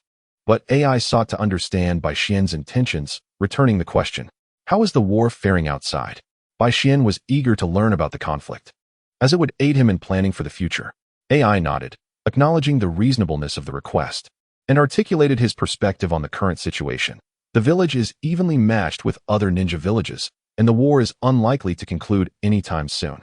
Bai Xian pondered for a moment, struggling to recall the specific causes and outcomes of the Second Ninja War, only remembering that several villages had fought fiercely. "All right, I understand," he said. Bai Xian kept his word, closing his eyes, and when he opened them, the captivating, crimson Sharingan appeared, fixed intently upon AI, who felt an undeniable pressure. Moments later, Bai Xian deactivated the Sharingan, and AI let out a sigh of relief. "What do you feel?" Bai Xian casually inquired, as AI likely encountered the Sharingan for the first time. "It's formidable. I can sense the oppression," AI replied candidly. Bai Xian nodded. AI was merely 10 years old, and his strength was not very formidable, so Bai Xian did not dwell on it too much. "I need to rest," he said, massaging his temples before lying back down under the covers, beginning to recuperate. AI lowered his head, lost in thought, but eventually snapped back to reality after a while. Observing the peacefully breathing Bai Xian, he began to understand why his father placed such immense importance on bloodline limits. Those with bloodline limits seemed to be favored by the world. Once activated, their strength surged significantly. AI did not wish to squander any training opportunities. Yet his father's command to keep a close watch on Bai Xian left him in a quandary. Feeling uncomfortable, he leaped out of the window and commenced his training with simple squats, frog jumps, and powerful punches and elbow strikes. Before long, night fell. After returning to the hospital and freshening up, AI ventured out to procure dinner, fully aware that sustenance was essential for energy replenishment. As with lunch, he opted for beef, even taking the effort to pack a roasted piece for Bai Xian's evening meal. To the astonishment of those in the hospital, AI carried a massive platter with a golden brown roasted cow, making his way to Bai Xian's side. He set the cow down on a table. Bang! The table cracked. Was there an earthquake? Bai Xian sat up in confusion, rubbing his eyes at the sight of the enormous roasted cow before him. Where did this cow come from? While it was said that no cooked duck would fly from the sky, the hospital in Cloud Hidden had a wild roasted cow. AI emerged from behind the cow, presenting Bai Xian with a knife and fork, deftly removing the thin film covering the meat to ensure freshness. Fresh roasted cow. Your dinner, he stated. After completing his task, AI sat on his own bed, watching Bai Xian. Feeling somewhat bashful, Bai Xian scratched his head. You're quite kind. Have you eaten? Shall we share? No. I've already eaten. AI shook his head, continuing to gaze at Bai Xian. Bai Xian rubbed his hands together, picked up the knife and fork, and began carving the succulent beef, the delicious meat warming him from within. Just then, a nurse knocked and entered the room. Excuse me. I am here to check on Mr. Bai Xian's recovery. In a place like a hospital, nurses could enter any patient's room to assess their condition. As it was considered a public space, patients had privacy, but not much. Lord AI, what are you doing here? The nurse exclaimed in shock upon seeing AI. Although her first sight was of the roasted cow, it did not prevent her from noticing AI. AI gestured toward Bai Xian, who was voraciously devouring the food. You should first check on his injuries. The nurse nodded and promptly began examining Bai Xian's condition closely, aware that AI was watching intently. The recovery did not appear to be going well. The nurse scratched her head in confusion. Although medical ninjas had treated Bai Xian upon his arrival, he had not fully healed, and the remaining injuries required rest. Yet, she could not comprehend why there were signs of deterioration. AI furrowed his brow. He wished to avoid long stays in the hospital, as it would hinder his own training. Most of the medical ninjas had been dispatched to the front lines, and non-lethal injuries typically did not warrant their attention, which made it inconvenient for AI to voice his concerns. The nurse, not noticing AI's frown, carefully advised Bai Xian on precautions and bad habits, then gestured for AI's approval before exiting the room. Bai Xian, unfazed by these matters, focused on studying his Sharingan, pondering how to activate the three Tomo without injury. He also sought the truth behind his father's death, yet at merely 6 years old, he could change nothing. It was better to remain in Cloud Hidden and cultivate his strength until he was capable of seeking vengeance. Bai Xian did not wish to dwell on the memories of his parents' deaths. All he felt was anger and guilt, unable to act. He was an adult in spirit, understanding the essence of endurance. Even at 14, Obito had instigated the Nine Tails turmoil, and Bai Xian aspired to awaken the Manjiki Sharingan before turning 12. He craved power, not only for revenge, but to alter many circumstances. Bai Xian continued to eat until midnight, consuming nearly half of the cow, and only after reaching his limit did he return to bed. He felt his digestion was swift, particularly after his injury, with his appetite surging as if his stomach were a bottomless pit. Observing AI, who was fast asleep beside him, Bai Xian marveled at his calm demeanor. He seemed unperturbed by the blatant surveillance, showing no concern for Bai Xian's possible resentment. As his consciousness sank into his mind, he felt the flow of chakra within him, concentrating entirely on his eyes. Bai Xian vaguely sensed something, yet the feeling was elusive and unclear. Amidst the mental exhaustion, he soon drifted back into slumber. Chapter 13. Bai Xian and AI. The next morning, AI rose early, glancing at the peacefully slumbering Bai Xian, an idea forming in his mind. Since Bai Xian required rest, and resting meant lying in bed, AI decided to simply carry Bai Xian's bed to the training ground. Though the nurses along the way wished to intervene, they hesitated to do so given AI's stature. AI was not particularly cautious in his movements, causing Bai Xian to awaken midway through. "What on earth are you doing? Is this still Cloud-Hidden Village?" Bai Xian exclaimed, mortified by the stares from passers-by, hastily covering his head with the blanket. "A new training method? I'm not sure, but Lord AI is certainly dedicated." The villagers' opinions did not faze AI, who greeted those he encountered with nods. Finally arriving at AI's personal training ground, he found a corner and gently set Bai Xian down, rushing towards his beloved training equipment without offering an explanation. "Aren't you going to explain?" Bai Xian was growing increasingly irritated. Being treated like a spectacle was far from enjoyable. "Aren't you supposed to be resting?" "That's why I brought the bed," AI replied earnestly. Bai Xian buried his face in his hands, realizing that they would forever remain on different wavelengths. AI commenced his training, while Bai Xian secretly observed through his Sharingan. Due to the Sharingan not yet reaching the 3-tomo level, Bai Xian lacked the ability to replicate what he saw. AI, noticing this, deliberately slowed his pace, allowing Bai Xian to scrutinize his movements more closely. Gradually, Bai Xian began to discern various techniques. Over the course of 4 years, the two trained together frequently. Sometimes they sparred, and at other times they fought with all their might. Bai Xian often found himself at a disadvantage, as AI pursued unparalleled speed and strength, making it difficult for Bai Xian's Sharingan to accurately track AI's actions. Under the authorization of the Third Raikage, Bai Xian also learned many ninjutsu from Cloud-Hidden Village, particularly the lightning release body technique. While he absorbed the basics of other techniques, he focused intently on mastering this particular jutsu. Bai Xian honed his physical form. Though he was not as strong as AI, he still significantly enhanced his own power and speed, rendering it a supportive and defensive ninjutsu. Regrettably, Bai Xian has yet to awaken the 3-tomo of his Sharingan. Over the years, his research into the ocular technique has evidently reached a standstill. Lacking experimentation and relying solely on his conjectures proves utterly futile. When Bai Xian was merely 8 years old, the two of them conducted a combined test, and as expected, they succeeded. This achievement brought immense joy to the Third Raikage, who delighted in the progress made through their prolonged training and companionship, allowing them to understand one another fully. Many events had transpired, and opportunities began to emerge. Remaining here would yield no further changes. Bai Xian realized that the time had come for him to depart. He could not remain in the Hidden Cloud Village indefinitely. One fateful morning, he proposed a plan for vengeance. Bai Xian recounted the hatred he bore to the Third Raikage, who, understandably, was reluctant to let him go. After failed attempts at persuasion, the Raikage's anger flared at Bai Xian's steadfast resolve to leave and subsequently placed him under house arrest. "Father, I wish to speak." AI hesitated. The Third Raikage, aware of AI's intentions, sighed and placed a hand on AI's shoulder. "I can see in his eyes that he speaks the truth. But do you understand how rare the Uchiha bloodline is? I simply cannot bear to let him go." AI fell silent, cognizant of the years the Raikage had invested in both of them. He recognized the Raikage's regard for Bai Xian and found himself unable to choose between his brother and the village. "I understand, father." In the ensuing silence, AI chose to withdraw. The Third Raikage watched AI's retreating figure with a shake of his head.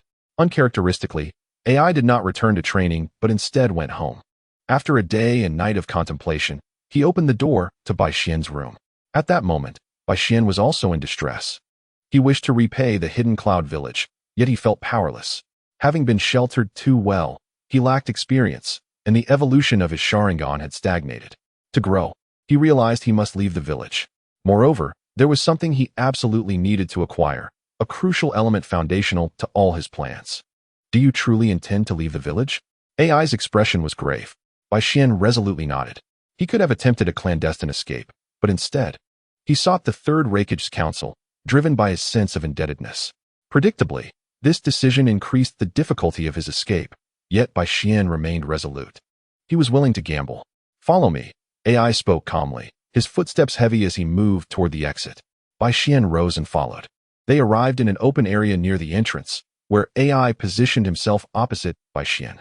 "If you truly wish to leave, you must first best me. If you win, I shall allow you to go." AI's tone was unwavering, with lightning crackling around him. Bai Xian simultaneously activated his lightning release chakra mode, significantly enhancing his attacks, defenses, and reflexes. The two engaged in a fierce exchange, eschewing ninjutsu in favor of raw physical combat, with both sustaining and countering blows. Bai Xian, leveraging the advantage of his Sharingan, matched AI evenly, and even began to suppress him, due to the innate talent afforded by his Sharingan. Bai Xian learned ninjutsu with remarkable speed, though he had only mastered a select few. Most techniques were merely within his grasp, with his true proficiency lying in the lightning release chakra mode. Their battle raged on until both collapsed, signaling an end to their contest. I concede, AI spoke flatly, accepting the reality of his defeat.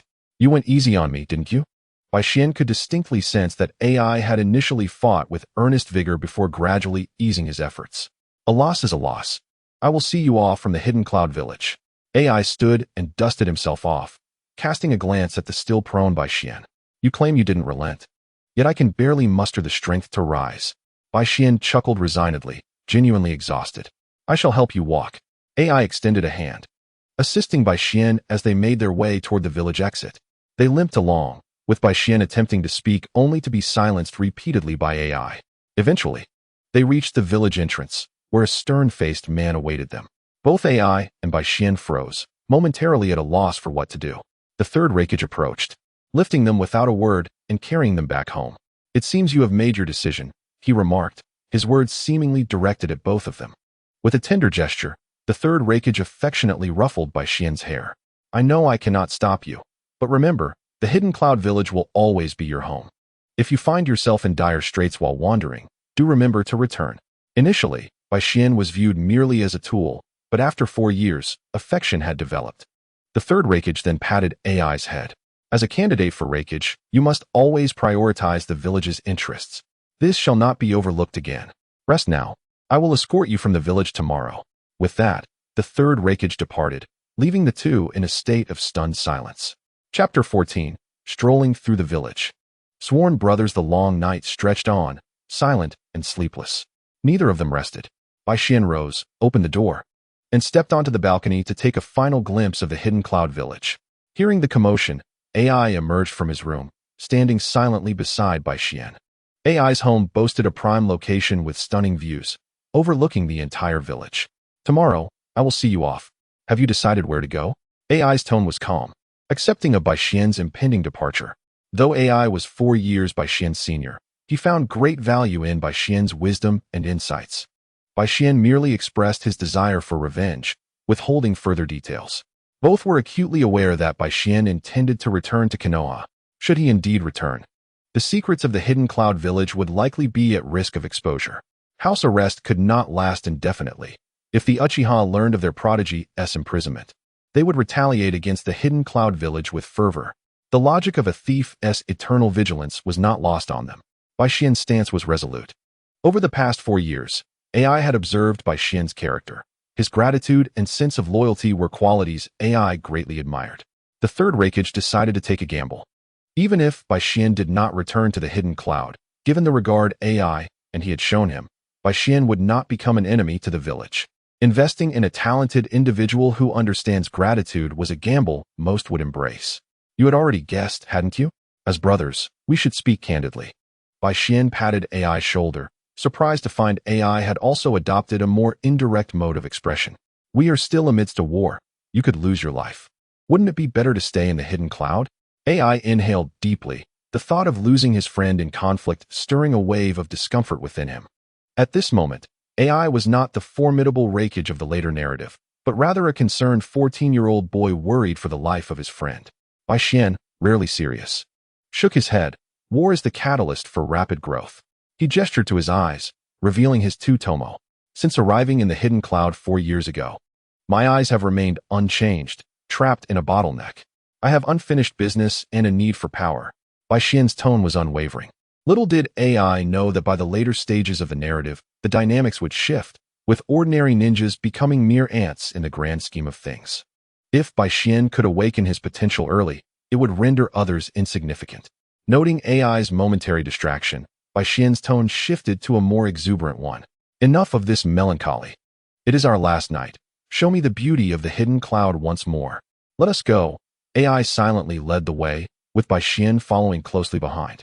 As they traversed the streets, Bai Xian engaged in light-hearted banter, while AI occasionally responded. The nighttime streets were somewhat deserted, and their stroll eventually led them to a beef shop. Oh, what a coincidence. Now that we are here, Let us indulge in a meal first. Bai Xian grasped AI's arm and guided him towards the beef restaurant.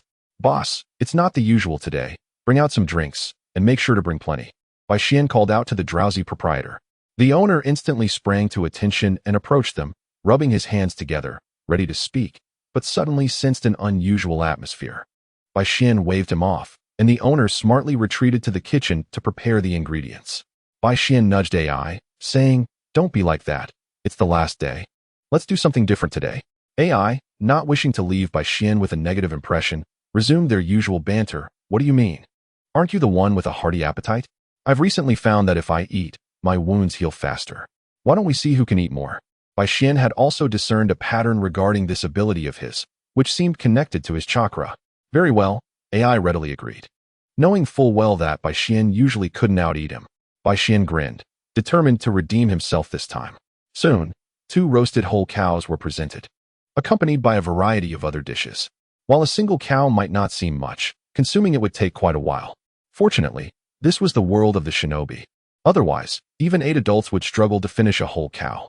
Just like Tsunade, the consumption of chakra necessitates substantial replenishment of energy, and eating is precisely that process. Generally, they would come here to recharge after exhausting their chakra, leaning on each other for support. As their chakra increased, so too did their appetites. This time, however, they did not gorge themselves as usual, but savored their food and sipped on drinks while discussing the developments of the Cloud Village, as well as insights into chakra cultivation and ninjutsu. AI knew what Bai Xian knew, and although Bai Xian had started late, his talent and Sharingan allowed him to catch up to AI. The liquor from the Cloud Village was exquisite, and they enjoyed it alongside the beef. They dined late into the night, and as the restaurant emptied, they lost all inhibitions. "I see you are quite lacking. You are already tipsy after just a few drinks," Bai Xian teased, pointing at AI. Unwilling to concede, AI downed his cup in one gulp. "War really does claim lives. What's wrong with the Cloud Village? Why must you leave?" AI's voice had a hint of desperation.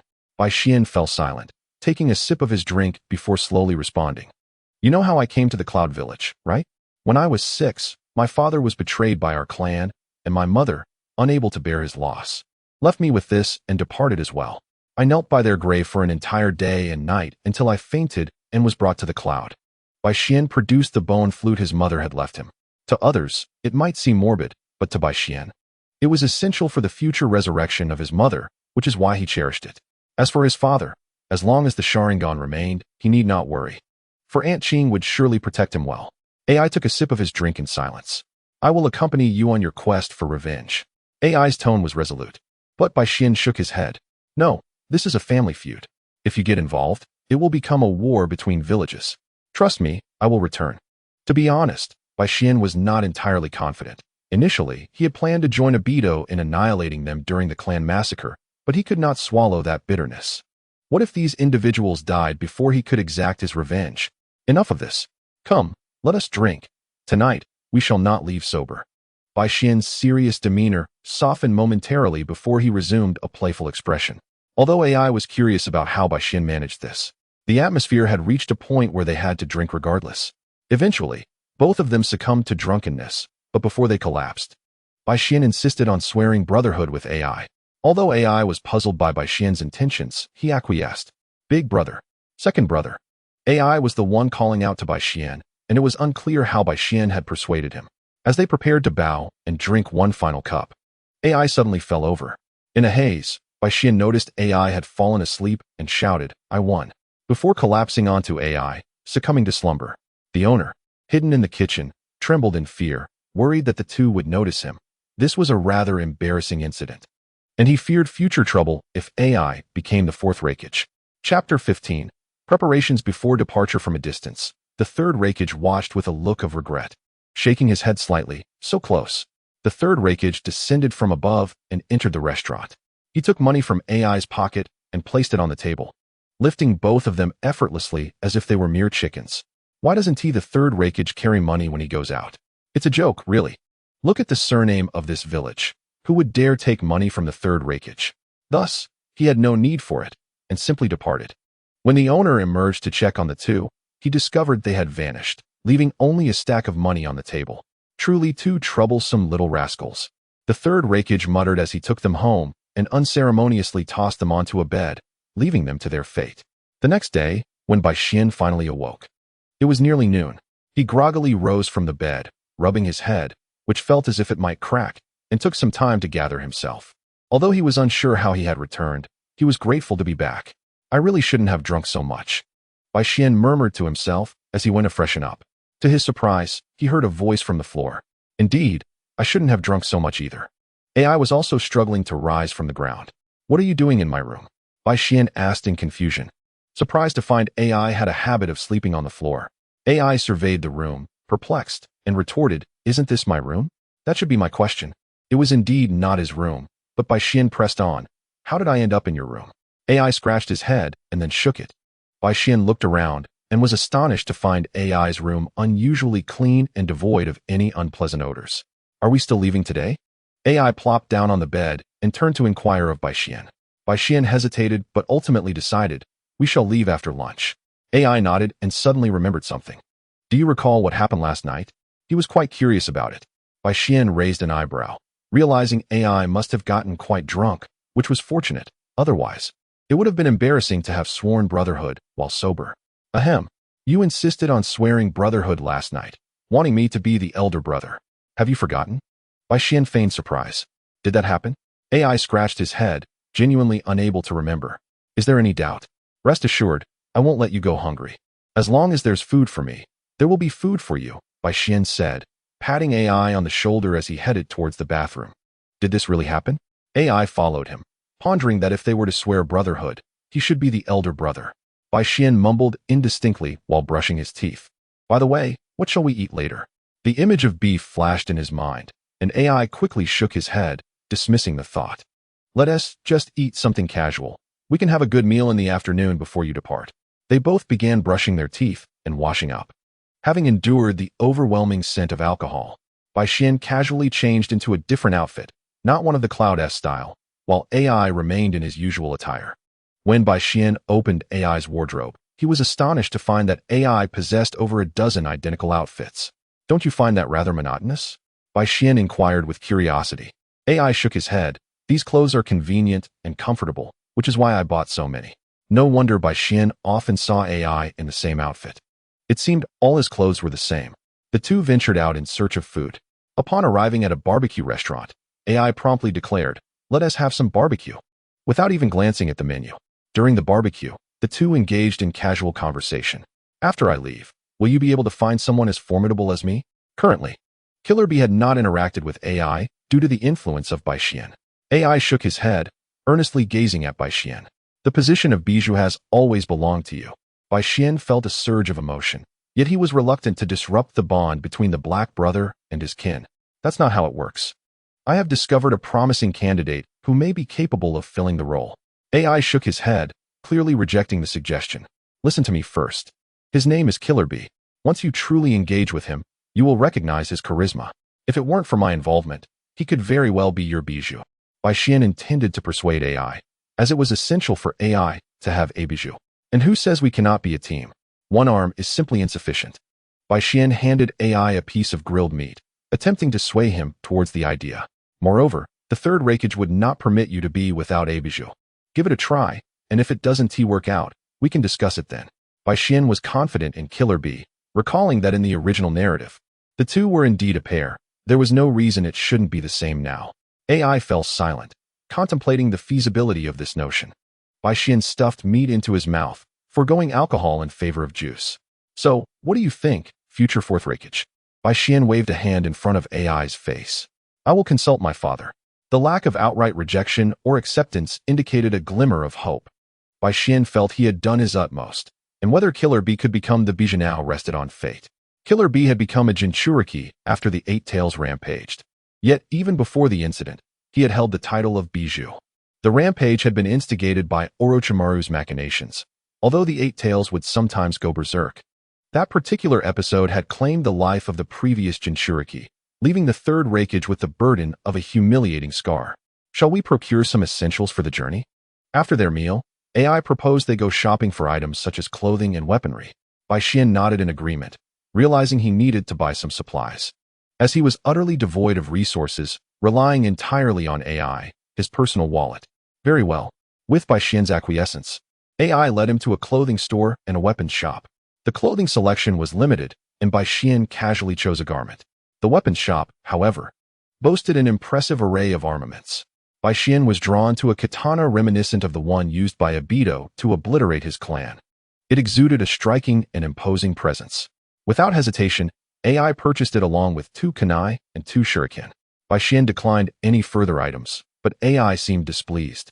Having acquired numerous explosive tags, kunai, shuriken, and an assortment of peculiar weapons, including windmill shuriken, which he hastily stored in a scroll, Bai Xian accepted AI's generosity.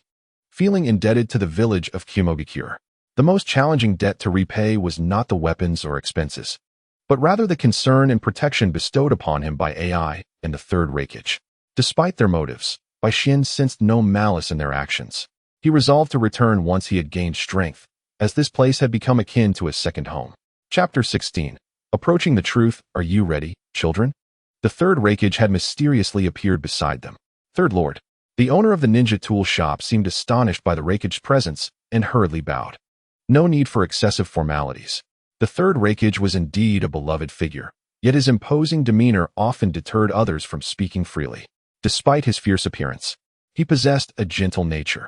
The original narrative provided little description of him, focusing more on his martial prowess. Ready, Grandpa Raikage, Bai Xian wanted to exclaim Captain, but held back. The Third Raikage's demeanor and approach were deserving of such gratitude, and addressing him as Grandpa felt entirely appropriate. Hearing Bai Xian refer to him in such a manner brought a radiant smile to the Raikage's face, and he affectionately ruffled Bai Xian's hair. What a good child. Father. AI also offered a greeting. The Third Raikage merely nodded. He was quite strict in his parenting, as he was responsible for leading the village, leaving no room for negligence. The Third Raikage walked ahead, while the 2 younger ones followed closely. Along the way, many villagers greeted the Raikage, casting curious glances at Bai Xian, who, being a reclusive individual, was rarely seen outside of training or eating. The Third Raikage conversed extensively with Bai Xian, occasionally sharing brief words with AI.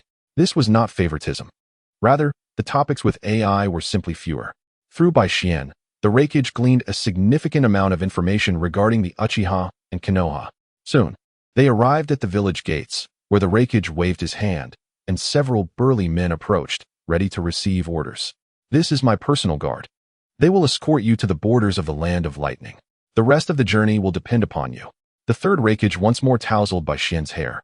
Clearly fond of the boy, not just for his lineage, but also for his talent and character. Thank you, Grandpa Raikage. Bai Xian felt deeply touched. Never expecting the Raikage to send his personal guard to protect him, this was indeed a formidable escort. Ha! The Third Raikage laughed heartily, awaiting Bai Xian and AI's farewells. Don't wear that expression. Smile. Bai Xian playfully punched AI's chest, who responded with a smile that was more pained than joyful. Bai Xian rolled his eyes. Don't miss me too much. I'm leaving now. Goodbye, Uncle Raikage. Go now, children. The village will always welcome your return. Wait, father. I wish to see Bai Xian off too. AI's tone was resolute. This was one of his few requests. After a moment's contemplation, the Third Raikage acquiesced. What's this? Are you reluctant to see me go? Bai Xian jested. AI nodded. I am indeed a bit reluctant. How sentimental. Bai Xian shivered, shaking his head. The two ambled along, exchanging light banter while several members of the guard trailed behind. Time passed swiftly, and before long, dusk settled as they finally reached the borders of the Land of Lightning. Let us head back. Further farewells hold no purpose. Bai Xian patted AI's shoulder, perplexed by AI's sentimentality. Bai Xian was unaware that he might be AI's only true confidant. Under the strict training of his father, AI had become reticent, spending entire days in training, with the loneliness of those days stretching on until Bai Xian's arrival. Bai Xian ventured into the Land of Fire, while AI stood watching his retreating figure, lost in thought. Chapter 17. AI's first victory. Bai Xian. Was there a battle on your end? AI spotted Bai Xian sprinting towards him and, confirming that no pursuers were behind, inquired. AI, here is the situation. Bai Xian articulated his desire to capture a few individuals alive, to which AI nodded in agreement. As AI prepared to signal the guards behind him to take action, Bai Xian halted him. No, let the uncles assist in securing the perimeter. I wish to gauge my current combat abilities. Would you like to join me? Bai Xian extended an invitation to team up, and predictably, AI consented.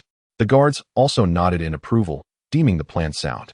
The two exchanged glances and charged towards Uchiha Jin, Bai Xian deliberately revealing their presence, ensuring the group followed closely behind. Without resorting to ambush or immediate aggression, Bai Xian sought to converse, while the opposing party appeared taken aback. "It's you. I sincerely regret your father's demise, but betrayal against Konoha is utterly intolerable." Although Uchiha Jin felt a sense of guilt towards Bai Xian, he harbored a strong aversion to Bai Xian's betrayal. Bai Xian was equally resolute, declaring, "Enough of your nonsense. You shall die here today," as he revealed his Sharingan. The moment Uchiha Jin beheld Bai Xian's eyes, he was taken aback. At such a tender age, Bai Xian had already awakened the double Tomo, while he himself had still been in the ninja academy at that age. "How did my father die?" Bai Xian demanded loudly, indifferent to the answer, as this was merely a question he had long wished to ask. Uchiha Jin sighed upon hearing this. "That is of no importance now. Soon, you shall meet the same fate." Despite being a prodigy of the Uchiha clan, leaving the village without permission marked one as a rogue ninja, and few villages would offer refuge. Uchiha Jin ceased his idle chatter and charged towards Bai Xian. Bai Xian drew his katana, channeling his lightning chakra and maximizing his Sharingan, engaging in a fierce contest. But was not idle either, intercepting two Uchiha clan members who attempted to assist. "What are you staring at? I'm right here." With his swift speed, he ambushed one of the Uchiha, sending him flying with a well-placed elbow, his fate uncertain. The remaining Uchiha quickly reacted, casting an illusion with his Sharingan, but he remained largely unaffected, merely slowing down for a brief moment. Through 4 years of interaction with Bai Xian, I had become well acquainted with the capabilities of the Sharingan and had grown accustomed to its influence during countless sparring sessions. The remainder of the battle unfolded with the ease of breathing, as he dispatched his opponent effortlessly, while Bai Xian found himself in a more challenging predicament. "I can help." I sought to advance, but was halted by Bai Xian. Bai Xian aimed to use his opponent as a stepping stone to awaken the 3-Tomo Sharingan, having felt that his own had reached a bottleneck over the past 4 years, lacking just the final push. After all, do not the protagonists in novels often break through their limitations under pressure? "You underestimate me." Uchiha Jin shook his head. Bai Xian's movements were too swift. The Sharingan could capture his actions, yet Jin could not seize him. Fire release, Phoenix Fire technique. Uchiha Jin intended to overpower Bai Xian with sheer force. Bai Xian dodged rapidly, prompting Jin to follow up with a great fireball. Bai Xian quickly formed hand seals to unleash a water barrier, creating a dense mist from the steam, which was inconsequential to the two Sharingan users. Feeling somewhat anxious, scratched his head, yearning to rush in but also aware of Bai Xian's intentions. In a fit of impatience, he kicked the two bound Uchiha nearby, who glared at him in fury. Or retaliated with another fierce kick. "What are you looking at? I'll gouge out your eyes." The two did not attempt to cast illusions on A, as they were already aware of his immunity from their earlier binding. "To me, you are nothing more than a clown, merely capable of fleeing." Uchiha Jin resumed his taunts. Seeing that Bai Xian did not take the bait, Jin added fuel to the fire. "Is fleeing all you can do? It seems you shall never achieve revenge." Upon hearing this, Bai Xian felt a surge of anger, as if a heavy stone had lodged itself in his heart. He prepared to fight with all his might. Bai Xian produced a handful of explosive tags, launching them towards Uchiha Jin with his shuriken. Jin managed to deflect them all. "Your attacks are feeble, akin to your father's futile resistance at the moment of his death." Jin aimed to drive Bai Xian into a frenzy, knowing that irrationality often accompanies fury. Let the guilt of these years dissipate into nothingness. Bai Xian closed in, swinging his katana with force, but Uchiha Jin parried with his own blade, locking eyes with Bai Xian as he activated his Sharingan's illusion. In an instant, Bai Xian's body went limp. With reddened eyes, launched a punch. But Jin shielded himself with Bai Xian's body. "Kid, can you truly bring yourself to strike?" I hesitated, ready to lower his hand, when suddenly Bai Xian emerged from the ground behind Uchiha Jin, exchanging a knowing nod with A. "What? When did this happen?" Uchiha Jin was stunned, as Bai Xian unleashed a bolt of lightning, paralyzing him. During the moment when Bai Xian released a barrage of explosive tags, he had taken advantage of Jin's distraction to execute a substitution technique, burrowing underground to await his opportunity. Bai Xian had initially intended to deliver a fatal blow to Uchiha Jin, but upon seeing A approach, he changed his mind. The duo had previously practiced their techniques on dummies. While they were realistic, they still lacked the true sensation of combat. A cough escaped from Bai Xian's lips, and in the midst of Uchiha Jin's terror, a severed head soared into the air. The two Uchiha bound on the ground watched in horror, their eyes filled with rage, wishing they could consume the two alive. The Third Raikage's guards applauded, emerging from the trees. Well done. Thank you for the praise, Bai Xian replied, picking up Uchiha Jin's severed head and turning to A, asking, I really need this. Can you give it to me? Of course, A nodded. Bai Xian extracted the Sharingan and handed it to A, securing the head. The guards refrained from interjecting, recognizing A as the future Raikage. Thank you then. The remaining two Uchiha ninjas can be taken back to Kumogakure. Bai Xian regarded the two Uchiha, sealing Uchiha Jin's body within a scroll.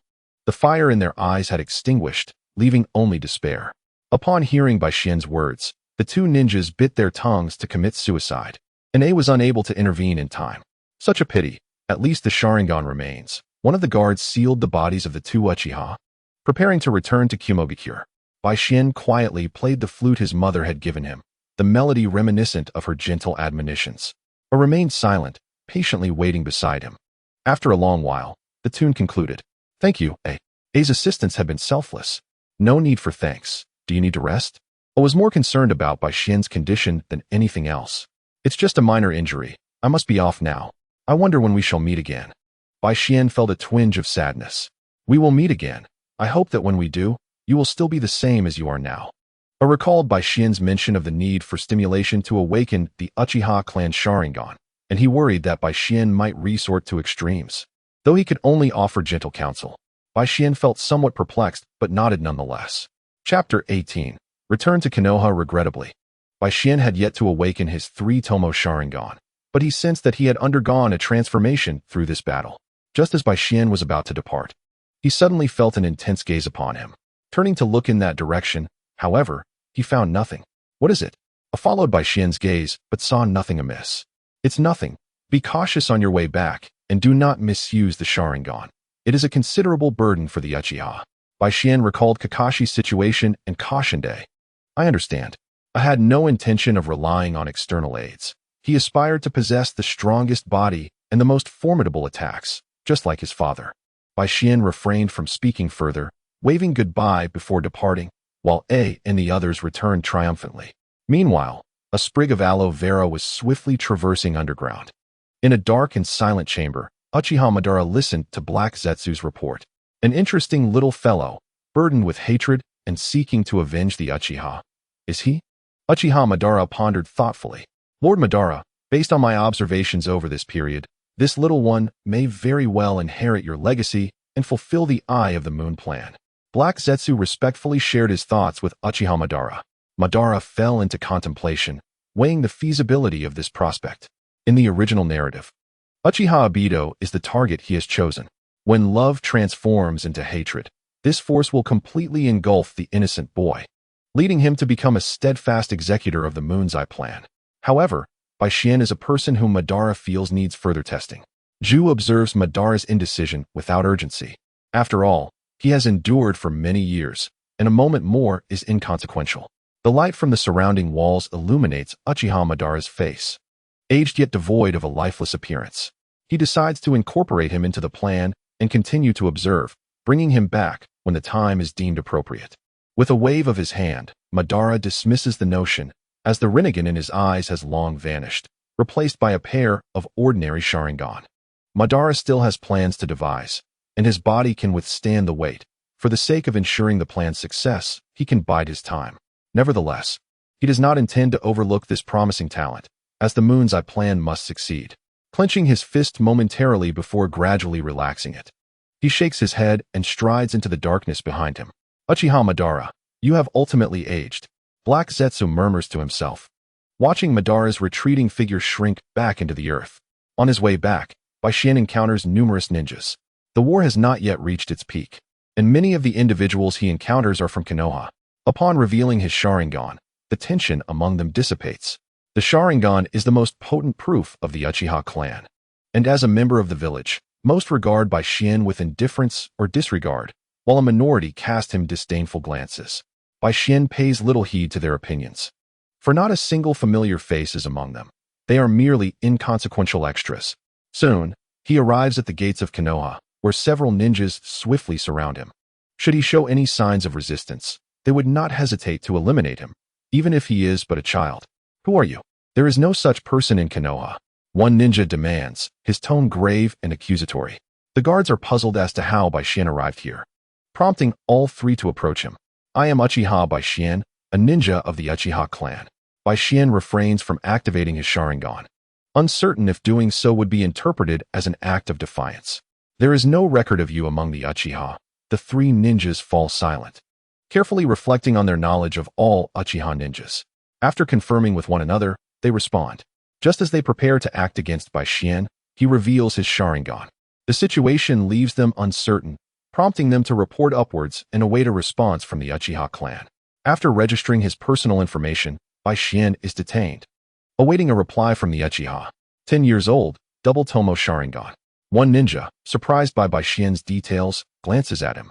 His appearance and height do not align with what one would expect at this age. Due to his training in Kumogakure, Bai Xian often experiences lightning strikes. Despite his efforts to avoid developing a muscular physique, the ample nutrition he receives, daily beef consumption, has led to some visible muscle. They believe Bai Xian remains unconcerned. These are merely fundamental details. Should he reveal the true extent of his Sharingan abilities, it would undoubtedly raise eyebrows. During this time, please remain here. Once the Uchiha family arrives, you will be free to leave. With that, he summons his summoning beast, 2 pure white doves. Securing the information before releasing them into the sky, 2 messages are sent, one to the Hokage and the other to the Uchiha, with slight alterations in the content. As the village remains cautious of the Uchiha, the dove destined for the Hokage reaches its destination first. The guards retrieve the message and, after receiving permission, deliver it to Sarutobi Hiruzen. One faction is pro-dove, while the other is pro-eagle. Danzo and Sarutobi are polar opposites. At this moment, Sarutobi has recently assumed the role of Hokage, and Danzo is far from compliant. A new genius from the Uchiha? This is Sarutobi's assessment after reviewing the information, which includes the guard's observations. After a brief contemplation, he pens a response. The current Uchiha clan is indeed becoming overambitious, even eyeing the Hokage position, which is utterly unacceptable. The village desperately needs an Uchiha who is loyal to the village. This youth may potentially become the next Uchiha Kagami, but the Hokage will not allow it. After the third Hokage sends out his reply, the gate guards carefully verify before allowing the doves to fly towards the Uchiha. Is this information from the guards? Upon reviewing it, the sentry decides to present it, as a 10-year-old with double Tomo is undoubtedly a prodigy. Currently, the clan leader is not Fugaku, but his father. After perusing the report, Fugaku's father pats the kneeling Fugaku beside him and hands him the document. What is this? Fugaku questions, somewhat puzzled as he takes the report. After Fugaku finishes reading, his father speaks. You know what to do, right? A new genius. Handle it as you see fit.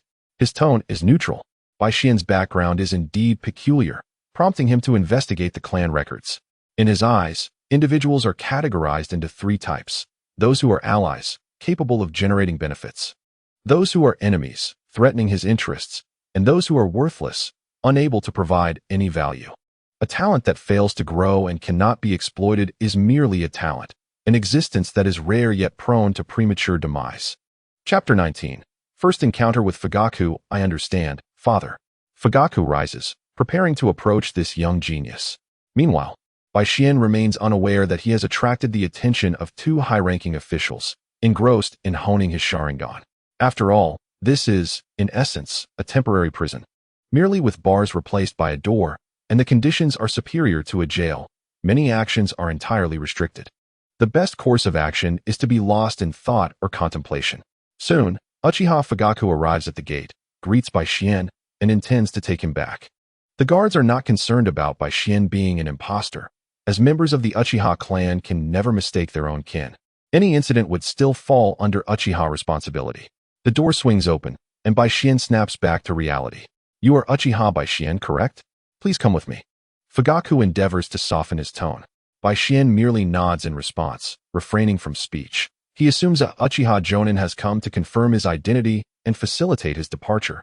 Uncertain why it is Fugaku who has come.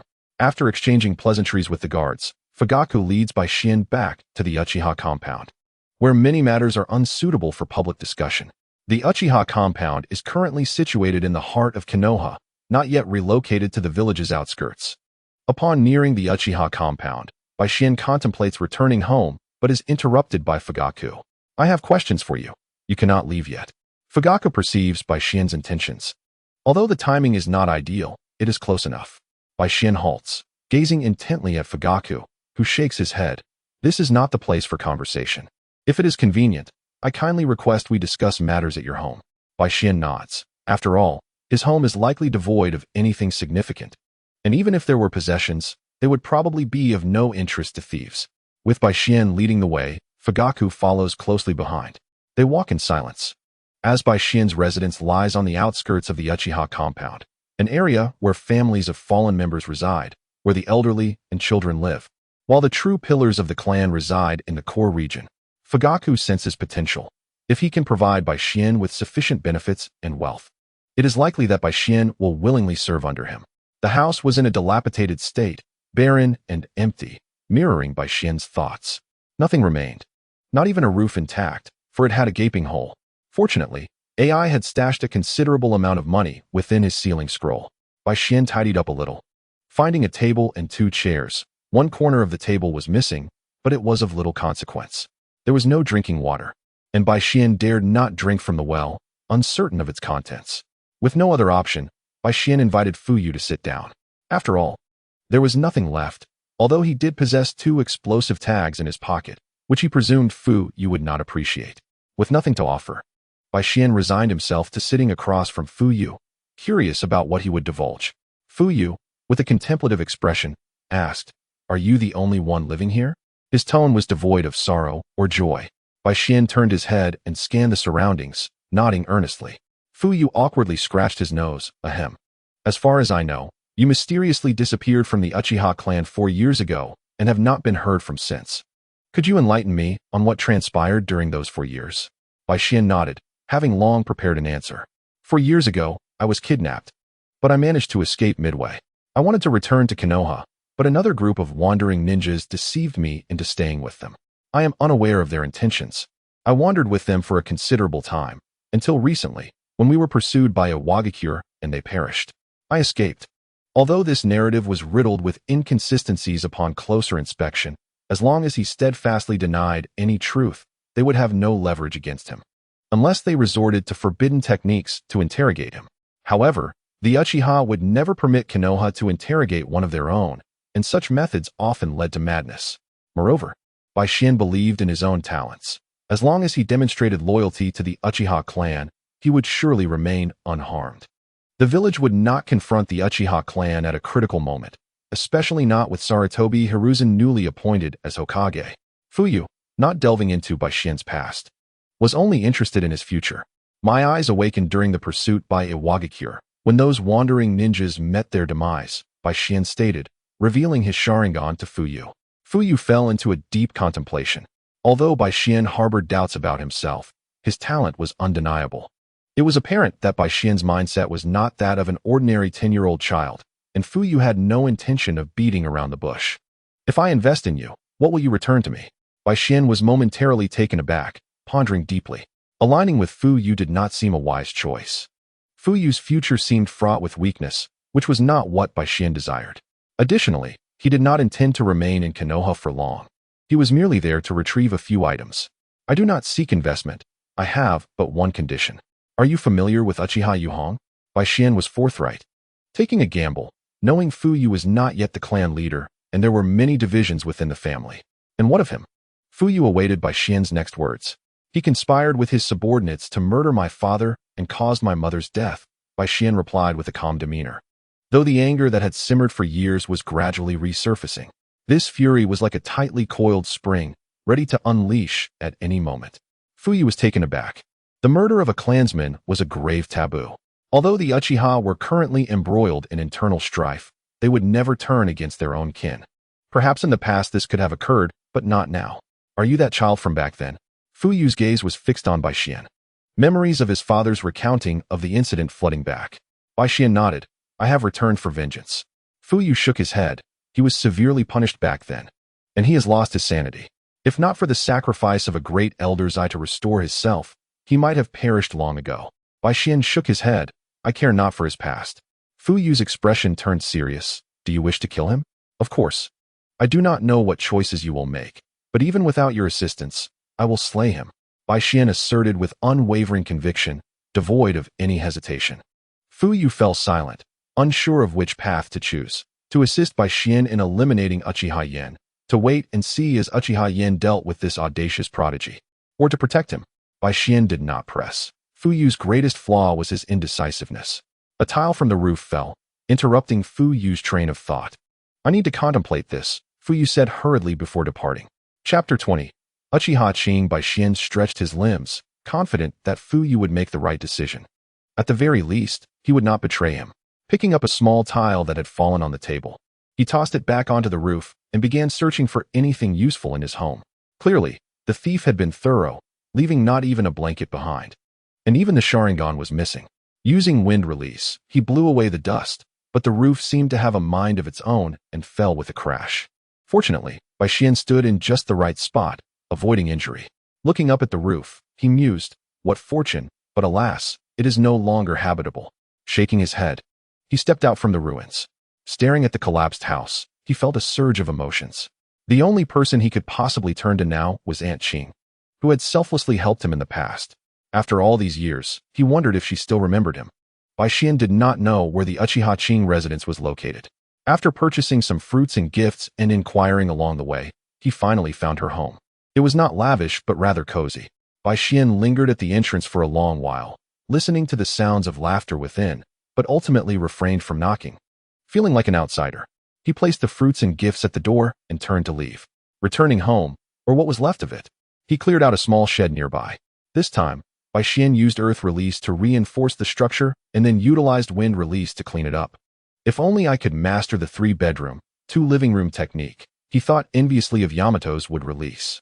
He fashioned a bed from wood, purchased a blanket, and completed his humble abode. As the process drew to a close, night had fallen. He rummaged through the kitchen for some usable pots and pans, washed them, and set up a simple campfire supported by 2 branches, creating a rudimentary kitchen. Stripping off his clothes, he revealed his muscular physique and dove into the river, quickly catching a few fish. After cleaning them, he grilled 2 and tossed the rest into a pot to make fish soup, hoping that the river water would suffice for his needs, praying for his body to withstand it. The water from water release was undrinkable, essentially composed of chakra, and would dissipate over time, rendering it useless for cooking. As he roasted by the fire, Bai Xian donned his clothes again. While waiting for the fish and soup to cook, he took out the flute his mother had given him and began to play quietly. Soon, the melody came to an end, and the grilled fish and soup were ready. Bai Xian did not touch them, instead gazing across the river, where a modestly dressed middle-aged woman soon appeared before him. He quickly rose to greet her. You've come. Indeed, if I hadn't come, you'd have no idea where to hide. You little rascal, Uchiha Qing chided playfully. Seeing the grilled fish and soup near the fire made her heart ache. She took out some cakes from her basket and handed them to Bai Xian. He accepted the cakes, taking a bite and breaking into a foolish grin. Silly child, why have you been avoiding me? Do you know how difficult it has been for me to find you all these years? Tears streamed down Uchiha Qing's face uncontrollably. Though she was referred to as a middle-aged woman, Bai Xian could already faintly discern the streaks of gray in her hair. For years, she had come almost daily in search of Bai Xian, yet each time returned empty-handed. Eventually, her family ceased to assist in the search, leaving her as the sole visitor, compelled by the belief that Bai Xian was evading her. Thus, upon glimpsing something in the distance, she would hurriedly rush over, fearful that Bai Xian might vanish once more. Bai Xian, flustered, wiped away the tears of Uchiha Qing, unable to speak with a mouthful of food. Reluctant to part with the morsel, he continued to tend to her tears. With emotions running high, he forcefully swallowed, prompting Uchiha Qing to assume he was hungry and quickly offer him water from her basket. Child, take your time eating, she said gently, and in her presence, Bai Xian perceived the comforting shadow of a mother. You mustn't run away this time. Come home with me, Uchiha Qing urged, grasping Bai Xian's hand. My daughter has just come of age, so you are of the same generation, she added cheerfully. As her name suggested, the dual joys of her daughter's maturity and Bai Xian's return filled her heart with elation. You are but a 10-year-old child. Do not consider yourself so mature, she chided, attempting to lead Bai Xian away. Bai Xian waved his hands in protest. For the fish soup and roasted fish he had prepared were still on the fire. Auntie, please wait, my fish is still cooking. He hurried to check on his roast, relieved to find it merely slightly burnt but not charred. Look at my forgetfulness. You were hungry. Eat well, and then we can go home together, Uchiha Qing said, her gaze kind. Feeling a bit shy, Bai Xian fetched a chair for Uchiha Qing and served her a bowl of fish soup, which she accepted graciously. Though she declined the roasted fish, observing as Bai Xian devoured his meal with gusto. Tasting the soup herself, she found it bland, yet Bai Xian relished it, stirring a pang of sorrow within her as she contemplated the hardships he had endured. She resolved then and there that he would not be allowed to leave her side again. Child, where have you been all these years? Uchiha Qing's heart ached, burdened by the knowledge that she had failed to care for Bai Xian, a lingering regret since Uchiha Nua's passing when he entrusted her with his care. Bai Xian hesitated, momentarily pausing his meal. He could not bring himself to deceive her completely. He spoke only the best of truths, leaving unsaid the darker realities, and Uchiha Qing remained silent, well aware of the unspoken truths. Despite it all, Bai Xian had indeed thrived. Meanwhile, hidden behind a tree, Heiju recorded the entire encounter, intending to relay the details to Madara, resolved to gather more intelligence. Aunt Qing, how many years has it been in Konoha? Bai Xian inquired, feeling disoriented with the concept of time. The Second Great Ninja War had raged for a decade, and he was uncertain of its current status. It is now the 34th year of Konoha. You were born 10 years ago, and your birthday is approaching. August 12th, if I recall correctly, Uchiha Qing replied. Bai Xian was taken aback, having forgotten his own birthday, astonished that this middle-aged woman could remember it even after a decade. Is there a blood relation between our families? He cautiously probed. Uchiha Qing shook her head. My father was saved by your grandfather once. He took a fatal blow meant for him. Sadly, your grandfather succumbed to his injuries, leaving my father grief-stricken and vowing to protect your family. Yet, in subsequent battles, my father also perished. And now I am the only one left who knows of this. A sorrowful glimmer shone in Uchiha Qing's eyes. As a woman, her capacity for action was limited, and after establishing her own family, her connection to the Uchiha had waned. War was merciless, and death severed bonds. Come, child. I am sure your family wishes to see you, Uchiha Qing said, gently stroking Bai Xian's head. However, Bai Xian hesitated. Auntie, wait, I have something to do first. Uchiha Qing paused, recognizing his intent, and chose not to interrupt, following quietly behind him. They arrived at the Uchiha clan's sacred burial ground, where the graves of those who had sacrificed for the clan lay. The flowers at the graves had withered, and Bai Xian wiped the headstone clean with his clothing. I imagine you have worried for my parents as well, he said, mustering a smile. Uchiha Qing merely patted his shoulder, offering no further words. Once certain they were alone, Bai Xian produced a sealing scroll, revealing the head of Uchiha Jin. What is this? Uchiha Qing recoiled in shock, though familiar with the horrors of war. She was still unprepared for such a sight. Bai Xian recounted the truth, leaving Uchiha Qing in silence, unsure of how to respond. She could not urge him against revenge. Yet she could not assist him in it either, for she was merely an ordinary ninja. As Bai Xian spoke, he remained vigilant, cloaking their surroundings from detection. He unleashed a fire technique, reducing the remains of the individuals before him to ashes, the remnants carried away by a gust of wind. I will spare none of those 6, he declared. You need only pretend you did not see this. I will not return with you, for I find solace here. From the outset, he had no intention of accompanying Uchiha Qing back. Every action he took in Konoha could incite chaos, and exposure would endanger her as well. Auntie, you should leave. I will remember your kindness, Bai Xian said, turning to depart. Uchiha Qing hesitated, reaching out to grasp his clothing. Yet in that moment of uncertainty, Bai Xian vanished before her eyes. A sense of dread washed over her. She feared she would never find him again, and cursed herself for her hesitation. Though Bai Xian executed the body flicker technique, he did not flee far, instead watching Uchiha Qing from a nearby shadow. The night had deepened, and Konoha was not safe, for he had not forgotten how he had been abducted. Uchiha Qing searched for Bai Xian, her efforts ultimately fruitless, and reluctantly returned home, glancing back repeatedly, wishing for his reappearance. Bai Xian observed her retreating figure, feeling as though she had aged considerably in that moment.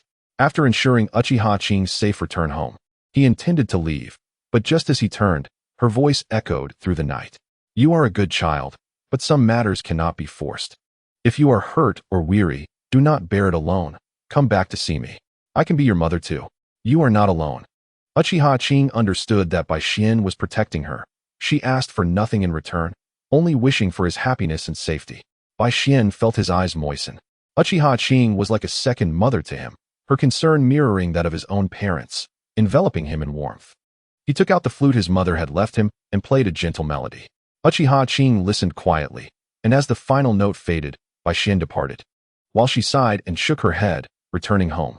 In the distant shadows, a figure concealed in darkness grinned menacingly, eyes glimmering with excitement, merging seamlessly into the night.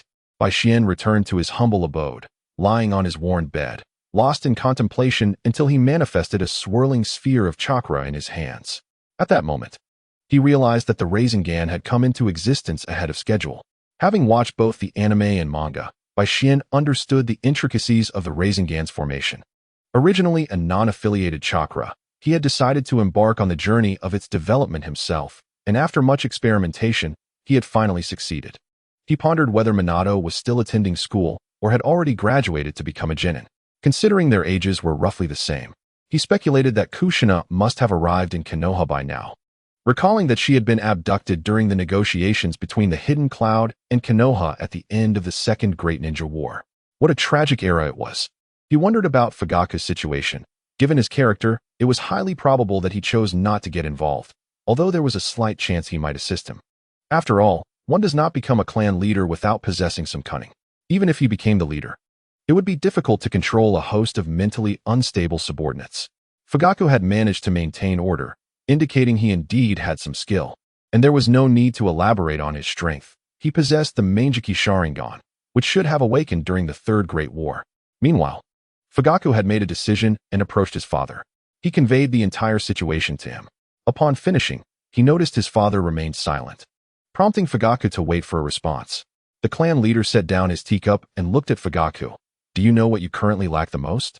Instead of asking Fugaku's opinion on the matter, he posed a question to him. Is it decisiveness? Fugaku replied quietly. The clan leader's expression shifted from one of reassurance to deep concern. As long as you are aware. What is your decision?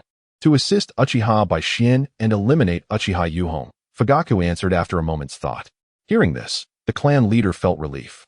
The Uchiha clan did not require a weak-willed leader. If Fugaku's decision had disappointed him, then perhaps it would have cost him dearly. In that case, do you understand the means and methods to employ? Such matters must be conducted discreetly, without leaving any evidence. The clan leader meticulously provided Fugaku with knowledge on this front until Fugaku appeared somewhat dazed, at which point he waved him off. Still too young, he mused. Exchanging one sinner for a genius is a foolproof strategy. Fugaku said nothing further and, after bowing, withdrew. However, a plan was already forming in his mind. Bai Xian would undoubtedly struggle to defeat Uchiha Yuhong alone. He would require an ally, and Fugaku had already devised a strategy for that. The narrative of Naruto is indeed convoluted, with many timelines and stories failing to align. For instance, the Rasengan was supposedly developed by Minato only after the Third Great War.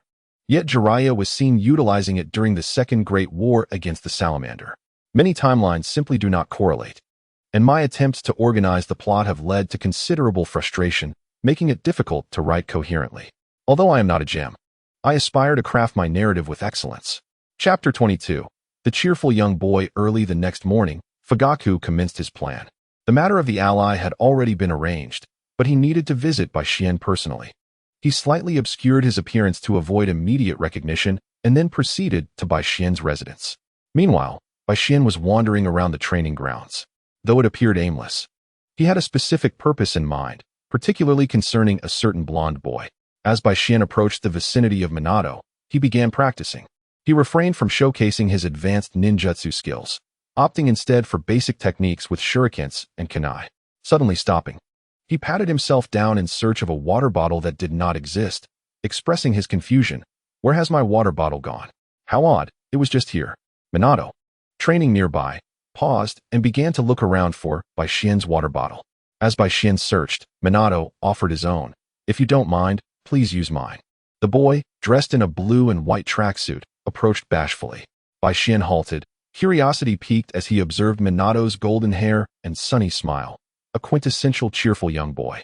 Bai Xian, appearing somewhat sturdier than Minato, was only slightly taller and broader. In Minato's eyes, Bai Xian seemed like a good person, which encouraged him to approach and strike up a conversation. Bai Xian accepted the water bottle gratefully and took a drink without hesitation. Noticing Bai Xian's unreserved actions, Minato felt his cheeks flush. Bai Xian glanced at him, teasingly asking, "Why are you blushing like a teapot?" Minato beamed brightly, radiating warmth. Yet Bai Xian wondered why he was blushing at all. With a delicate appearance and amiable disposition, it was puzzling that he would turn red from sharing a water bottle, which led to whispers among others that he might be effeminate. "Hello, I am Bai Xian." Bai Xian returned the water bottle, and Minato, momentarily taken aback, reached out to accept it. With his characteristic smile, he introduced himself. "Hi, I am Minato Namikaze." Bai Xian felt a surge of joy. This small detail had effectively bridged the gap between them, sparing them from unnecessary complications. However, the atmosphere soon turned awkward as Bai Xian found himself at a loss for words while Minato fidgeted. "Do you have something to discuss?" Bai Xian's inquiry, though somewhat abrupt, prompted Minato to gather his courage. He sensed Bai Xian's intent to end the conversation, though that was not Bai Xian's intention at all. He was merely asking out of curiosity. "Can we be friends?"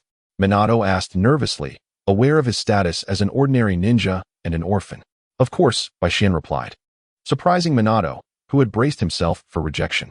Minato sought to befriend Bai Xian not only for companionship, but also for the sake of future missions, as many tasks could not be undertaken alone. Following Jiraiya's departure, Minato had found himself isolated, though Kushina often visited him. "Were you also a graduate of the Ninja Academy? Why haven't I seen you around?"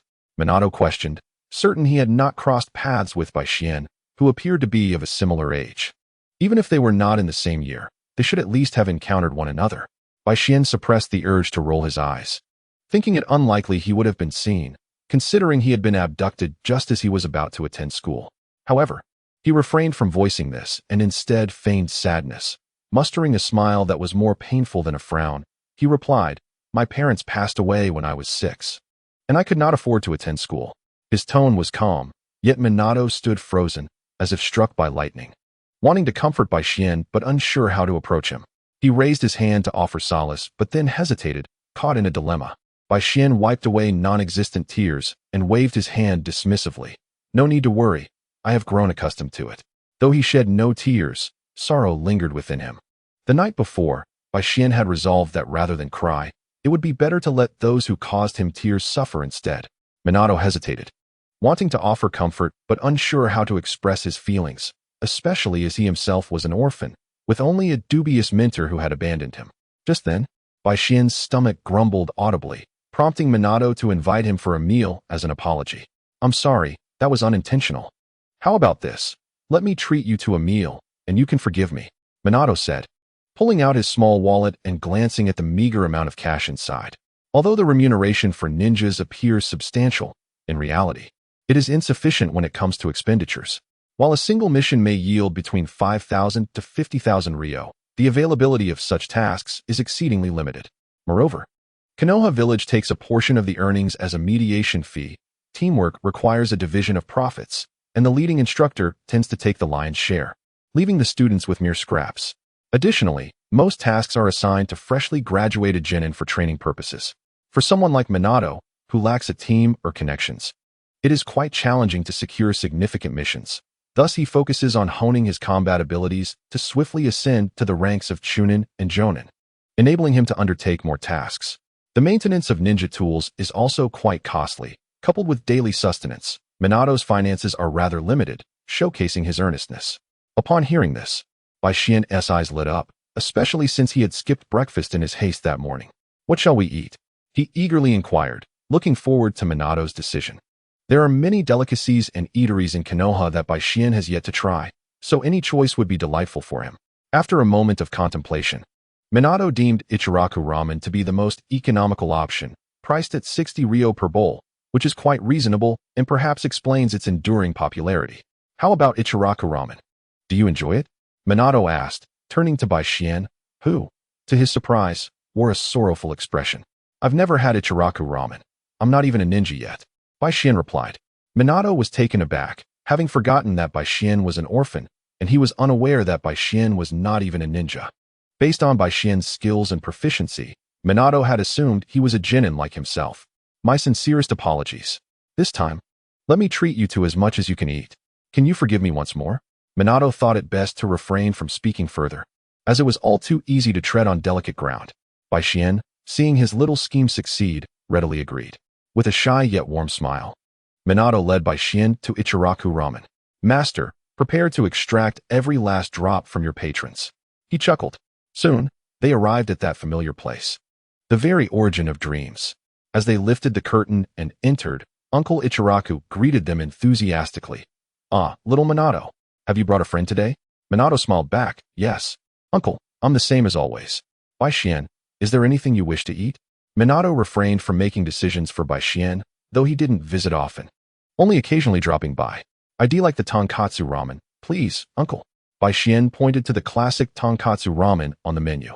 Tonkatsu ramen, you say? Most first-time visitors tend to choose this one. Since it's your first visit, let this be my treat. Do take good care of it. Uncle Ichiraku was fond of the two children before him. After all, a single bowl of ramen was hardly costly. Thank you, Uncle Ichiraku.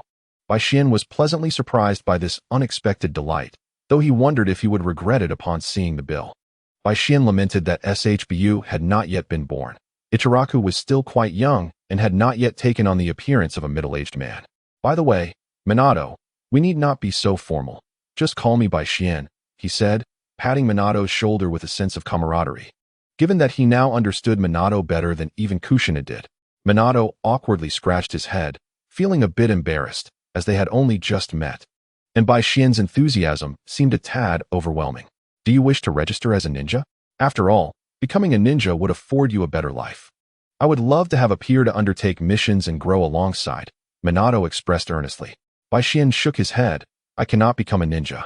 I still have matters to attend to in Konoha. The more discreet, the better. Who knows when I might attract the attention of the higher-ups? Why not? Minato was perplexed. Baishien clearly possessed chakra, so why couldn't he be a ninja?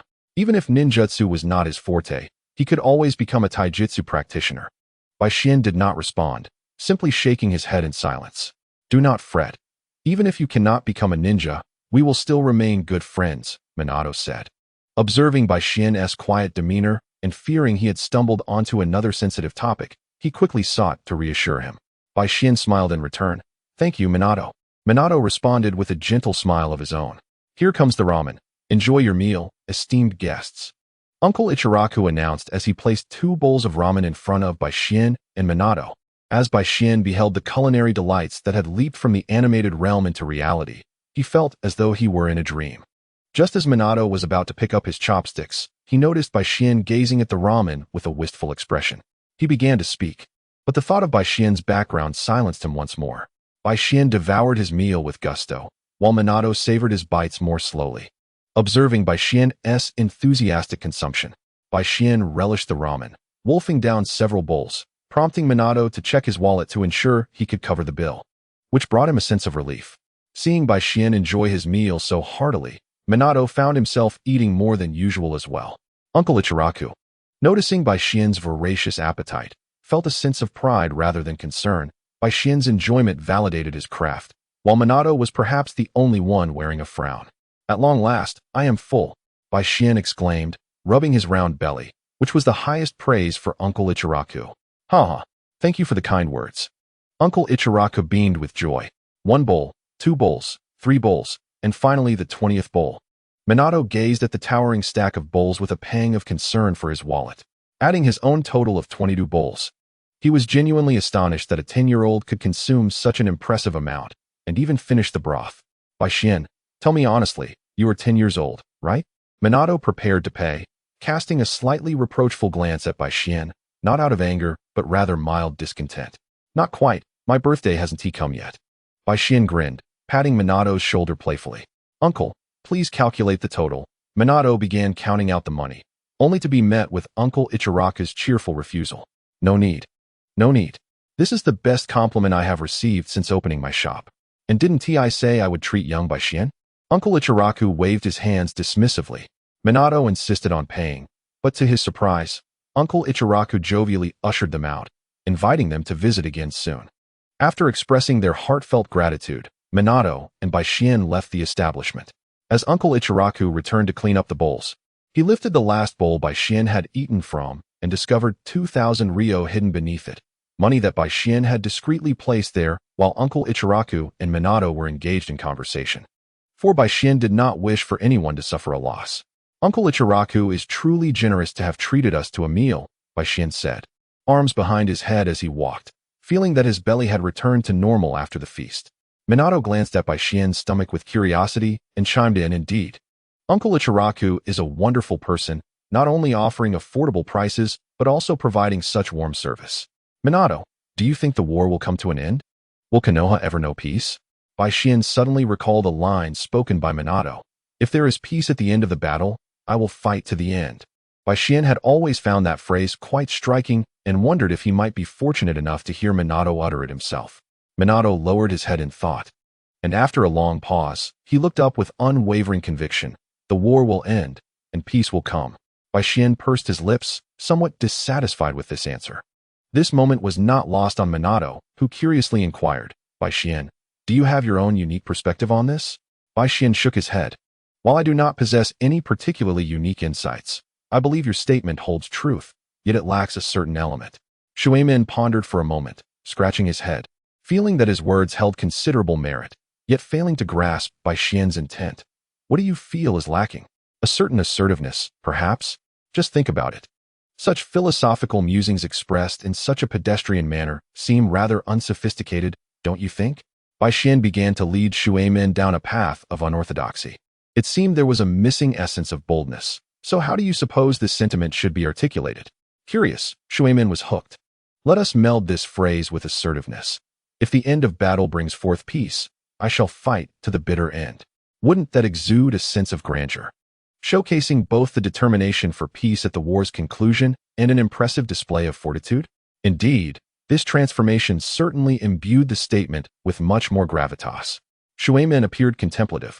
Now, combine this with your aspirations of becoming Hokage, Baishien suggested, but was abruptly interrupted by Shuemin, who protested, isn't that inappropriate? The third Hokage is still around. Although Shuemin dreamed of becoming Hokage, he held this aspiration as merely a dream. Let me finish. Close your eyes and envision yourself as the fourth Hokage. Picture the village embroiled in chaos, with the populace suffering greatly. In this moment, you single-handedly bring an end to the conflict, heralding the dawn of peace. Shuemin obediently shut his eyes, envisioning that scenario, absorbing Baishien's narrative while imagining that extraordinary moment when he would declare victory over war amidst the gaze of the multitude. Baishien observed as Shuemin entered a state of reverie and encouraged him further. Yes, that's the spirit. Declare the end of battle loudly.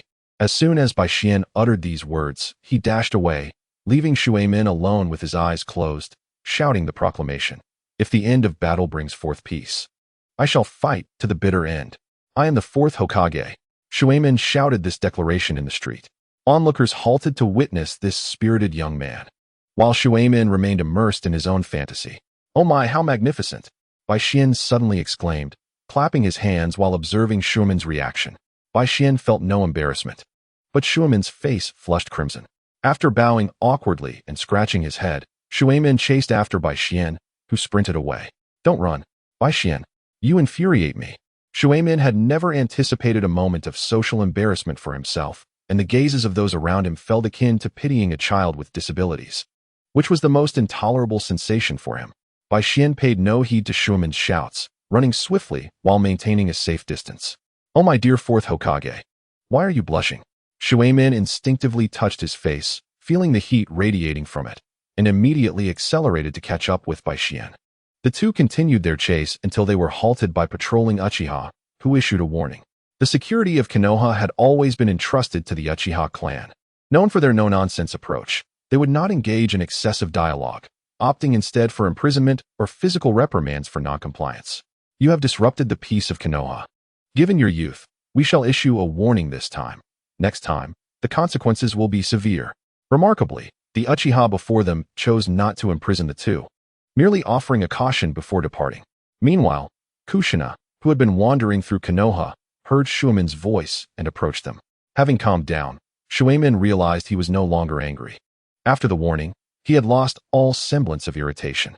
Why did you coax me into shouting that phrase? Although no longer upset, Shuemin remained perplexed.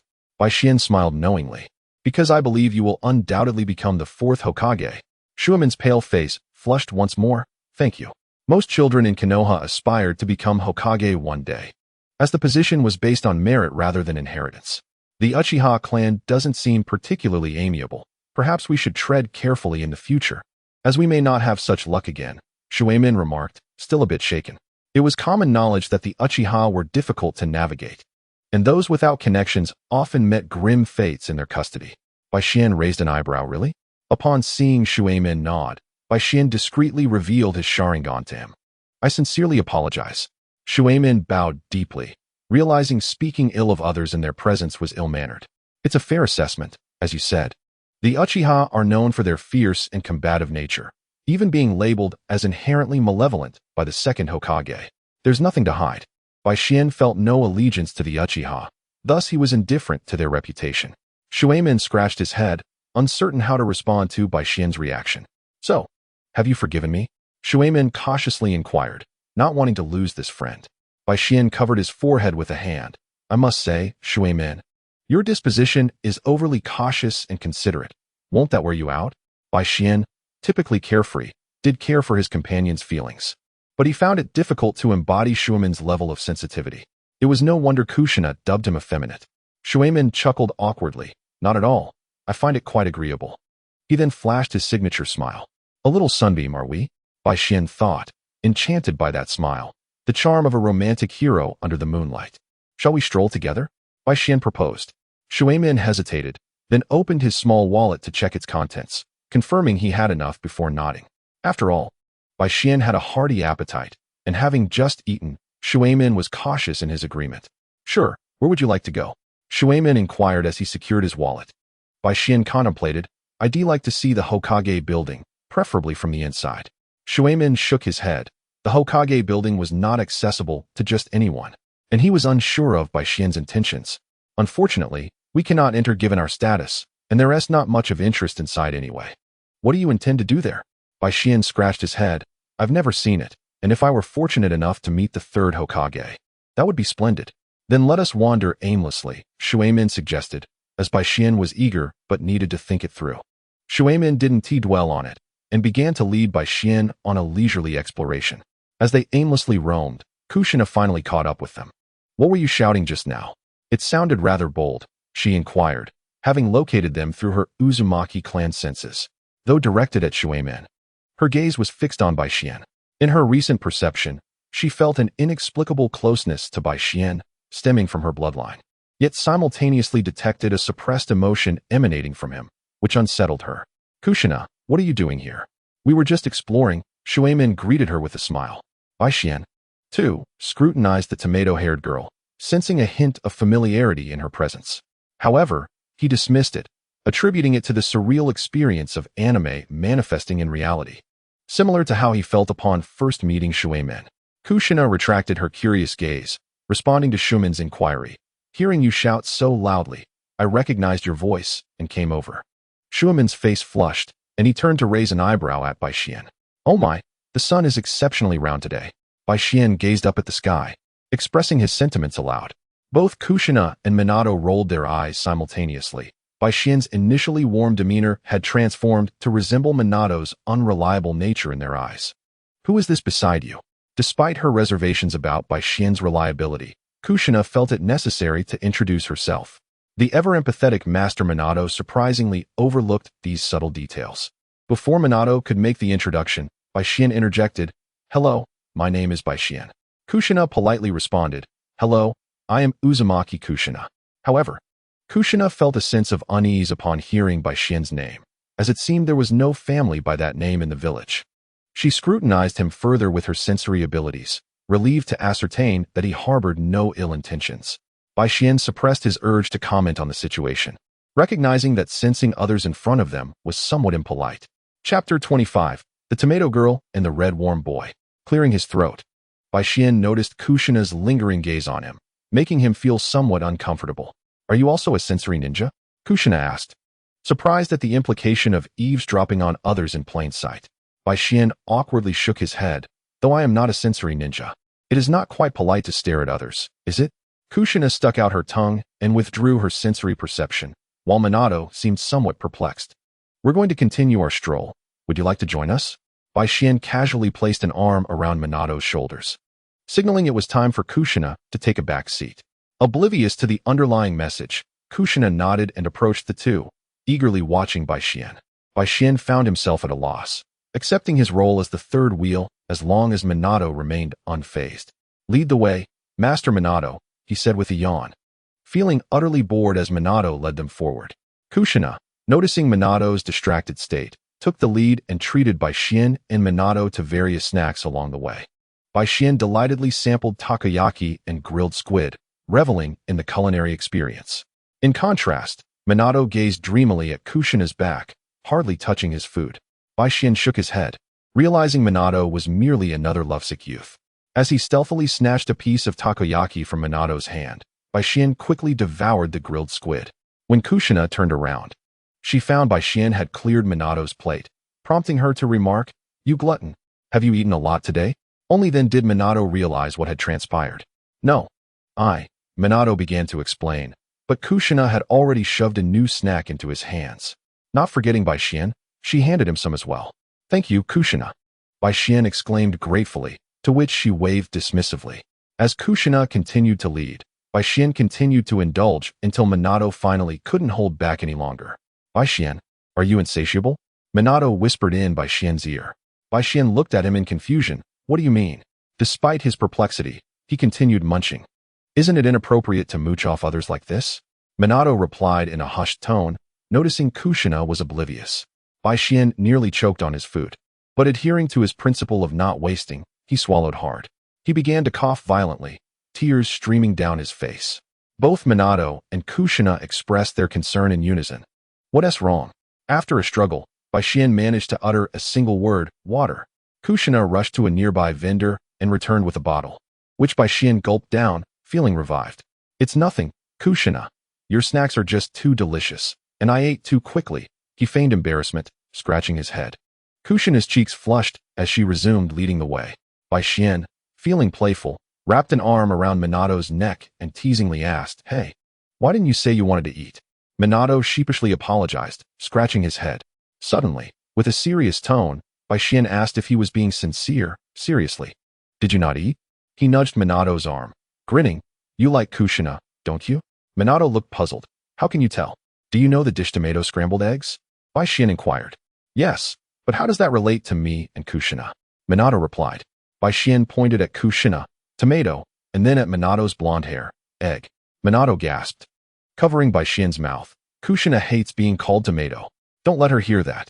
Minato knew all too well the consequences of calling her that, but Bai Xian continued fearlessly. "And how about little chili pepper?" Kushina suddenly turned her head towards Bai Xian, her beautiful eyes wide with disbelief. Bai Xian remained unperturbed, adding, "This squid could use more chili. A little extra would be perfect." Only then did Kushina turn away, instructing the vendor, "Make sure to add plenty of chili to that colorful dango." "It's all right. I'll pay extra. My friend loves spicy food." Though the vendor was puzzled, he complied when he saw Kushina was willing to pay more. Once she completed the transaction, Kushina handed over the dango generously topped with chili powder, wearing a smile that suggested non-compliance would not be tolerated.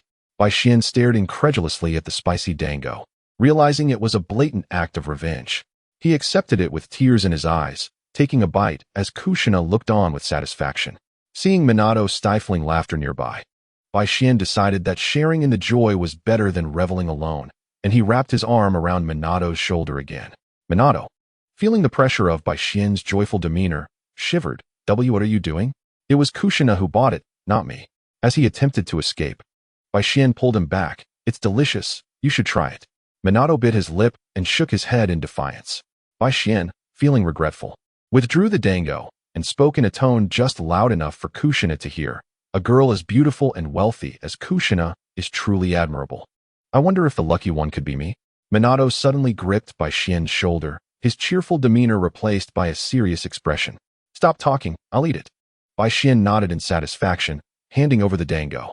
Choosing to endure the pain swiftly, Minato gulped down the remaining pieces, turning red once more, not just from the spice, but also due to the compliments Kushina received. Chapter 26, The Aloof Minato. Bai Xian refrained from adding fuel to the fire, instead comforting Minato. If you can't handle this much spice, how will you ever handle little chili peppers in the future? He whispered, cautious of Kushina overhearing and treating him to some unpalatable fare. Minato, who had initially intended to spit out the food, forced it down, and Bai Xian, unable to bear witnessing his struggle, offered him the remaining half bottle of water. Minato accepted it without hesitation and drank it all. Well done, Minato. Bai Xian heartily patted Minato on the shoulder, laughing heartily. Minato opened his mouth to respond, but no sound came out. What's wrong, brother? Speak up. Bai Xian shook Minato's shoulder and suddenly realized something. Wait, Kushina, you actually poisoned me. How despicable. Both Minato and Kushina cast curious glances at him. Bai Xian-kun, what's wrong? Kushina, oblivious to Minato's unusual demeanor, noticed Bai Xian's peculiar behavior. Kushina, how could you do this to me? I am truly heartbroken. Bai Xian pretended to wipe away tears. Kushina looked at him as if he were foolish and affectionately touched his forehead, confirming he did not have a fever before looking at Minato, waiting for an explanation. My master has been rendered mute by your poison. Bai Xian exclaimed through tears. Kushina's mind went blank. She could not comprehend what Bai Xian was doing. Curious onlookers turned their gazes toward them, causing Kushina's ears to flush red as she pulled both of them away from the crowd. Once they reached a deserted area, she turned to Bai Xian with an angry expression. You better clarify this, or else. Seeing Kushina ready to pounce, Minato quickly positioned himself between them, mumbling something incoherent. Kushina paused, bewildered. What's wrong with you? Why have you become like this? Ignoring Bai Xian, she began to circle around Minato. Did you not poison me? Bai Xian spoke seriously. What poison? You didn't eat the whole batch, did you? Kushina looked at Bai Xian in shock. She had merely been teasing him, especially since he called her little chili pepper. Bai Xian shook his head, pointing at a slightly flushed Minato. He finished the rest. I only had one. In truth, Bai Xian didn't find it too spicy, but he had not realized Minato couldn't handle spicy food. Minato gesticulated wildly, mumbling incomprehensibly. Bai Xian scratched his head, utterly confused by Minato's gestures. What language are you speaking? I can neither understand nor interpret it. I think Minato wants to see a doctor, Kushina suggested, feeling it might be more efficient to figure out what Minato truly needed than deciphering his speech. Minato eagerly nodded like a chick pecking at grains. Bai Xian, suddenly enlightened, thought, no wonder they say a couple resembles each other. Since Bai Xian was unfamiliar with the route, Kushina led the way while he and Minato followed closely behind. They soon arrived at the hospital, where the doctor examined Minato, prescribed some medication, and sent them on their way. How infuriating. What kind of attitude is this? There are hardly any medical ninjas in the entire hospital. Kushina was quite upset that all the medical ninjas had gone to the front lines, leaving Minato to recover slowly. Bai Xian now felt guilty, realizing the gravity of their actions. There was nothing to be done, and they could only return for now. They had already taken some medicine at the hospital, and the doctor prescribed another dose for Minato to take before sleeping. The three of them aimlessly wandered through Konoha until Bai Xian spotted the Hokage rock and suggested they go up for some fresh air. Sounds good, Kushina replied. All right, let's race to see who gets there first, Minato added. With their agreement, Bai Xian dashed toward the Hokage rock. Kushina, unwilling to fall behind, chased after him, leaving Minato to shake his head in resignation as he followed.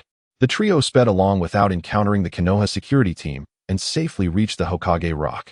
The scenery here is truly magnificent. Bai Xian breathed in deeply, expressing his admiration. Konoha was still on level ground now, unlike in the future when it would be situated in a pit.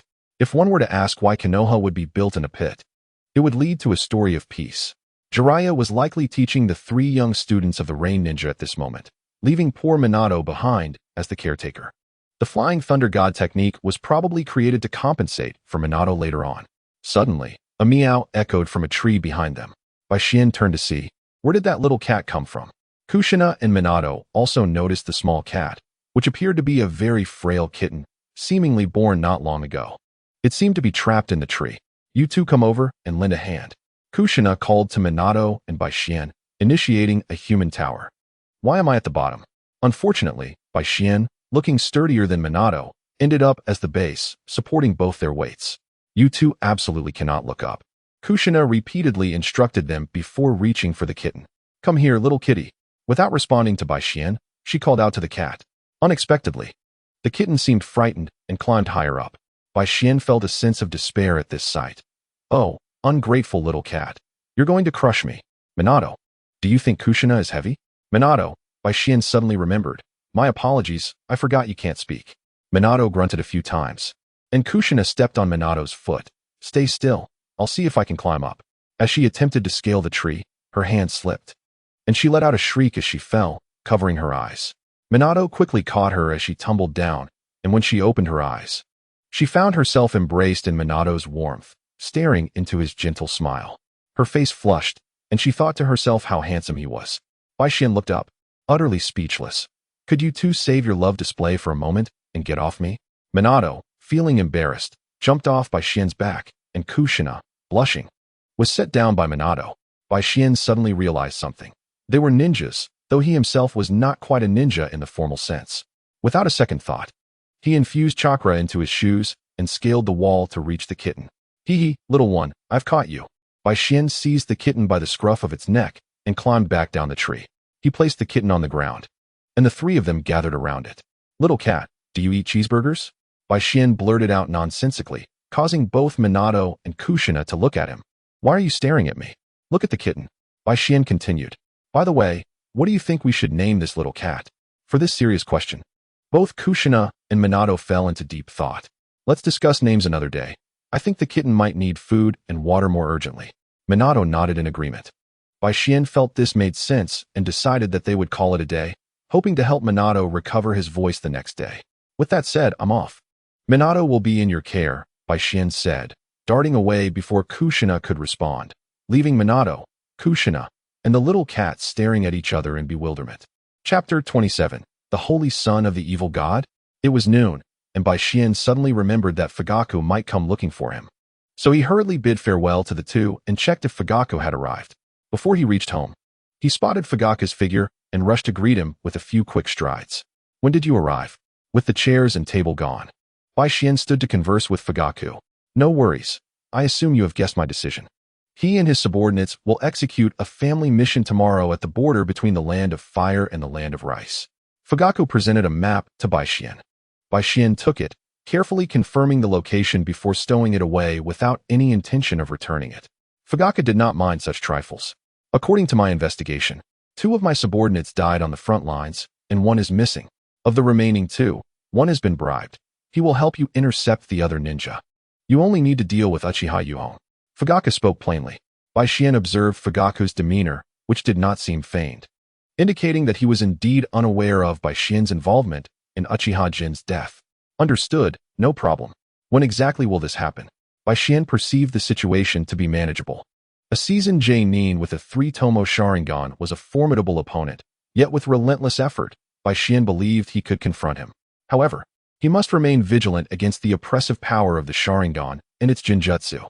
They were set to depart from Konoha at 6 o'clock the following morning, tasked with eliminating a band of malevolent cultists from the land of rivers who had been launching frequent attacks on the borders of Konoha. Fuya refrained from elaborating further on the matter. A cult, indeed, if Bai Xian recalled correctly, Haiden hailed from the hidden hot water village in the land of rivers. The original narrative did not mention the Uchiha siblings, Uchiha Yuhong and his companions. Could it be that they had met their demise at the hands of this sinister cult? The possibility loomed large, compelling Bai Xian to tread cautiously. It would be prudent to adopt a strategy akin to the mantis stalking the cicada, while the yellow sparrow awaited its chance. Do you have confidence? Fuya's voice interrupted Bai Xian's contemplation. Bai Xian shook his head, asserting, I have considerable confidence. Fuya frowned and replied, failure equates to death. Do you require assistance? Bai Xian fell silent. He did not trust Fuya, fearing that in the end, the yellow sparrow might turn out to be Fuya himself. Thus, he shook his head. Fuya did not press the matter further and departed. Seizing the opportunity, Bai Xian commenced training in the Rasengan, a technique he had only recently developed and had yet to test in battle. The surrounding trees and stones bore the brunt of his practice. After a full afternoon of honing the Rasengan, Bai Xian returned to rest, collapsing onto the makeshift bed he had constructed, falling into a deep slumber almost instantly. Not long after Bai Xian succumbed to sleep, Uchiha Hikari visited him. Startled by the chaotic state of the surroundings, she hurriedly searched for Bai Xian until she found him peacefully asleep in the woodshed, which assuaged her concerns. She set down the steamed buns and stir-fried dishes in a basket and began tidying up the disarray. Due to the remote location, the area had been largely deserted, leaving Bai Xian as its sole occupant. After restoring order, Uchiha Hikari cast one last glance at the tranquil figure of Bai Xian before turning to leave. Bai Xian slept soundly until dawn, awakening to the daylight. Glancing outside, he panicked. Oh no. By this time, Uchiha Yuhong's ashes must have been scattered. He hastily leaped out of bed and bolted outside, only to spot the familiar basket. What is this? Bai Xian opened the basket to discover the familiar buns. Had Aunt Hikari come by? He swiftly wrapped the dishes in the buns, managing to secure 3 before he registered his exit from Konoha. While eating, he made his way towards the land of rivers, utilizing the lightning release chakra mode to hasten his journey, finally arriving before noon. Upon hearing sounds of combat ahead, Bai Xian concealed himself and crept closer. Haha, we offer new sacrifices to the Dark God. Oh, Dark God. As he approached, he observed a cultist ninja, reminiscent of Haiden, thrusting a kunai viciously into his own heart, only to collapse lifelessly. Meanwhile, the only remaining Uchiha, Yuhong, was now reluctant to continue the fight. Although he could eliminate his opponents, their frenzied and ruthless tactics instilled fear within him. Their methods were exceedingly sinister. Upon the appearance of bone-like tattoos on their bodies, they would become frantically self-destructive, a fate that had befallen his 2 subordinates. As Yuhong contemplated retreat, the remaining cultists surrounded him, chanting fervently for their dark god while recklessly attacking him. As he fought valiantly to the last man, the cultists completed their ritual and prepared to sacrifice him. Suddenly, Bai Xian leaped forth, delivering a powerful kick that sent the cultist crashing into a wall. Yuhong, upon recognizing Bai Xian, was initially astonished, then relieved. Clutching his abdomen in pain as he sank to the ground, he remained oblivious to the fact that Bai Xian had not come to rescue him, but rather to claim his life. Damn it! You dare to interrupt the Dark God's sacrificial ceremony? The Dark God will make you suffer. The cultist stumbled to his feet, attempting to rejoin the ritual. Bai Xian denied him the opportunity, swiftly pinning his hands together and nailing him to the wall with a kunai. Cursed one! The Dark God will kill you. He must kill you. The cultist screeched. Bai Xian responded with 2 sharp slaps. Enough noise. I'll deal with you later. Yuhong, struggling to rise, managed to utter, well done.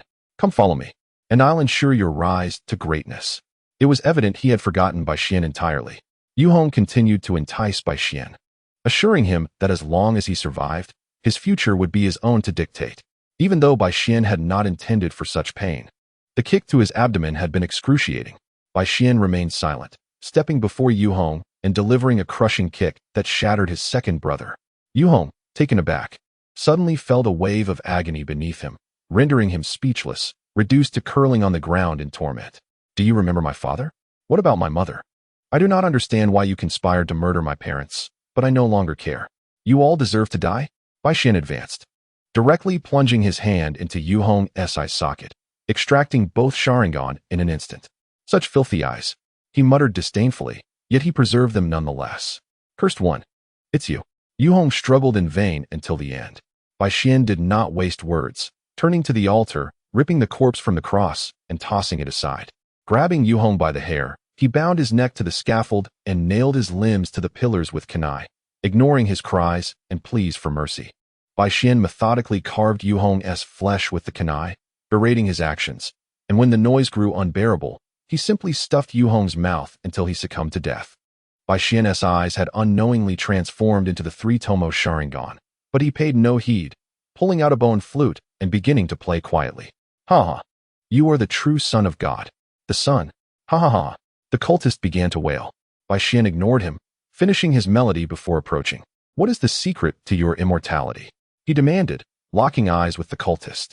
Ha ha! The Dark God, the Son, the true Son has been found. The cultist merely repeated this phrase until his breath ceased. Bai Xian's brow furrowed deeper. The location exuded an ominous aura, and his Sharingan felt imbued with heavier malevolence than usual.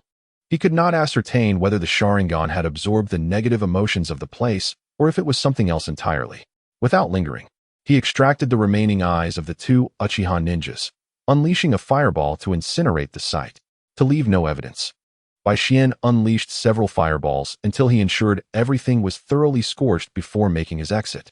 Yet, to his astonishment, the shadow of that blackened mass re-emerged in the distance, this time grinning with a more sinister and malevolent demeanor.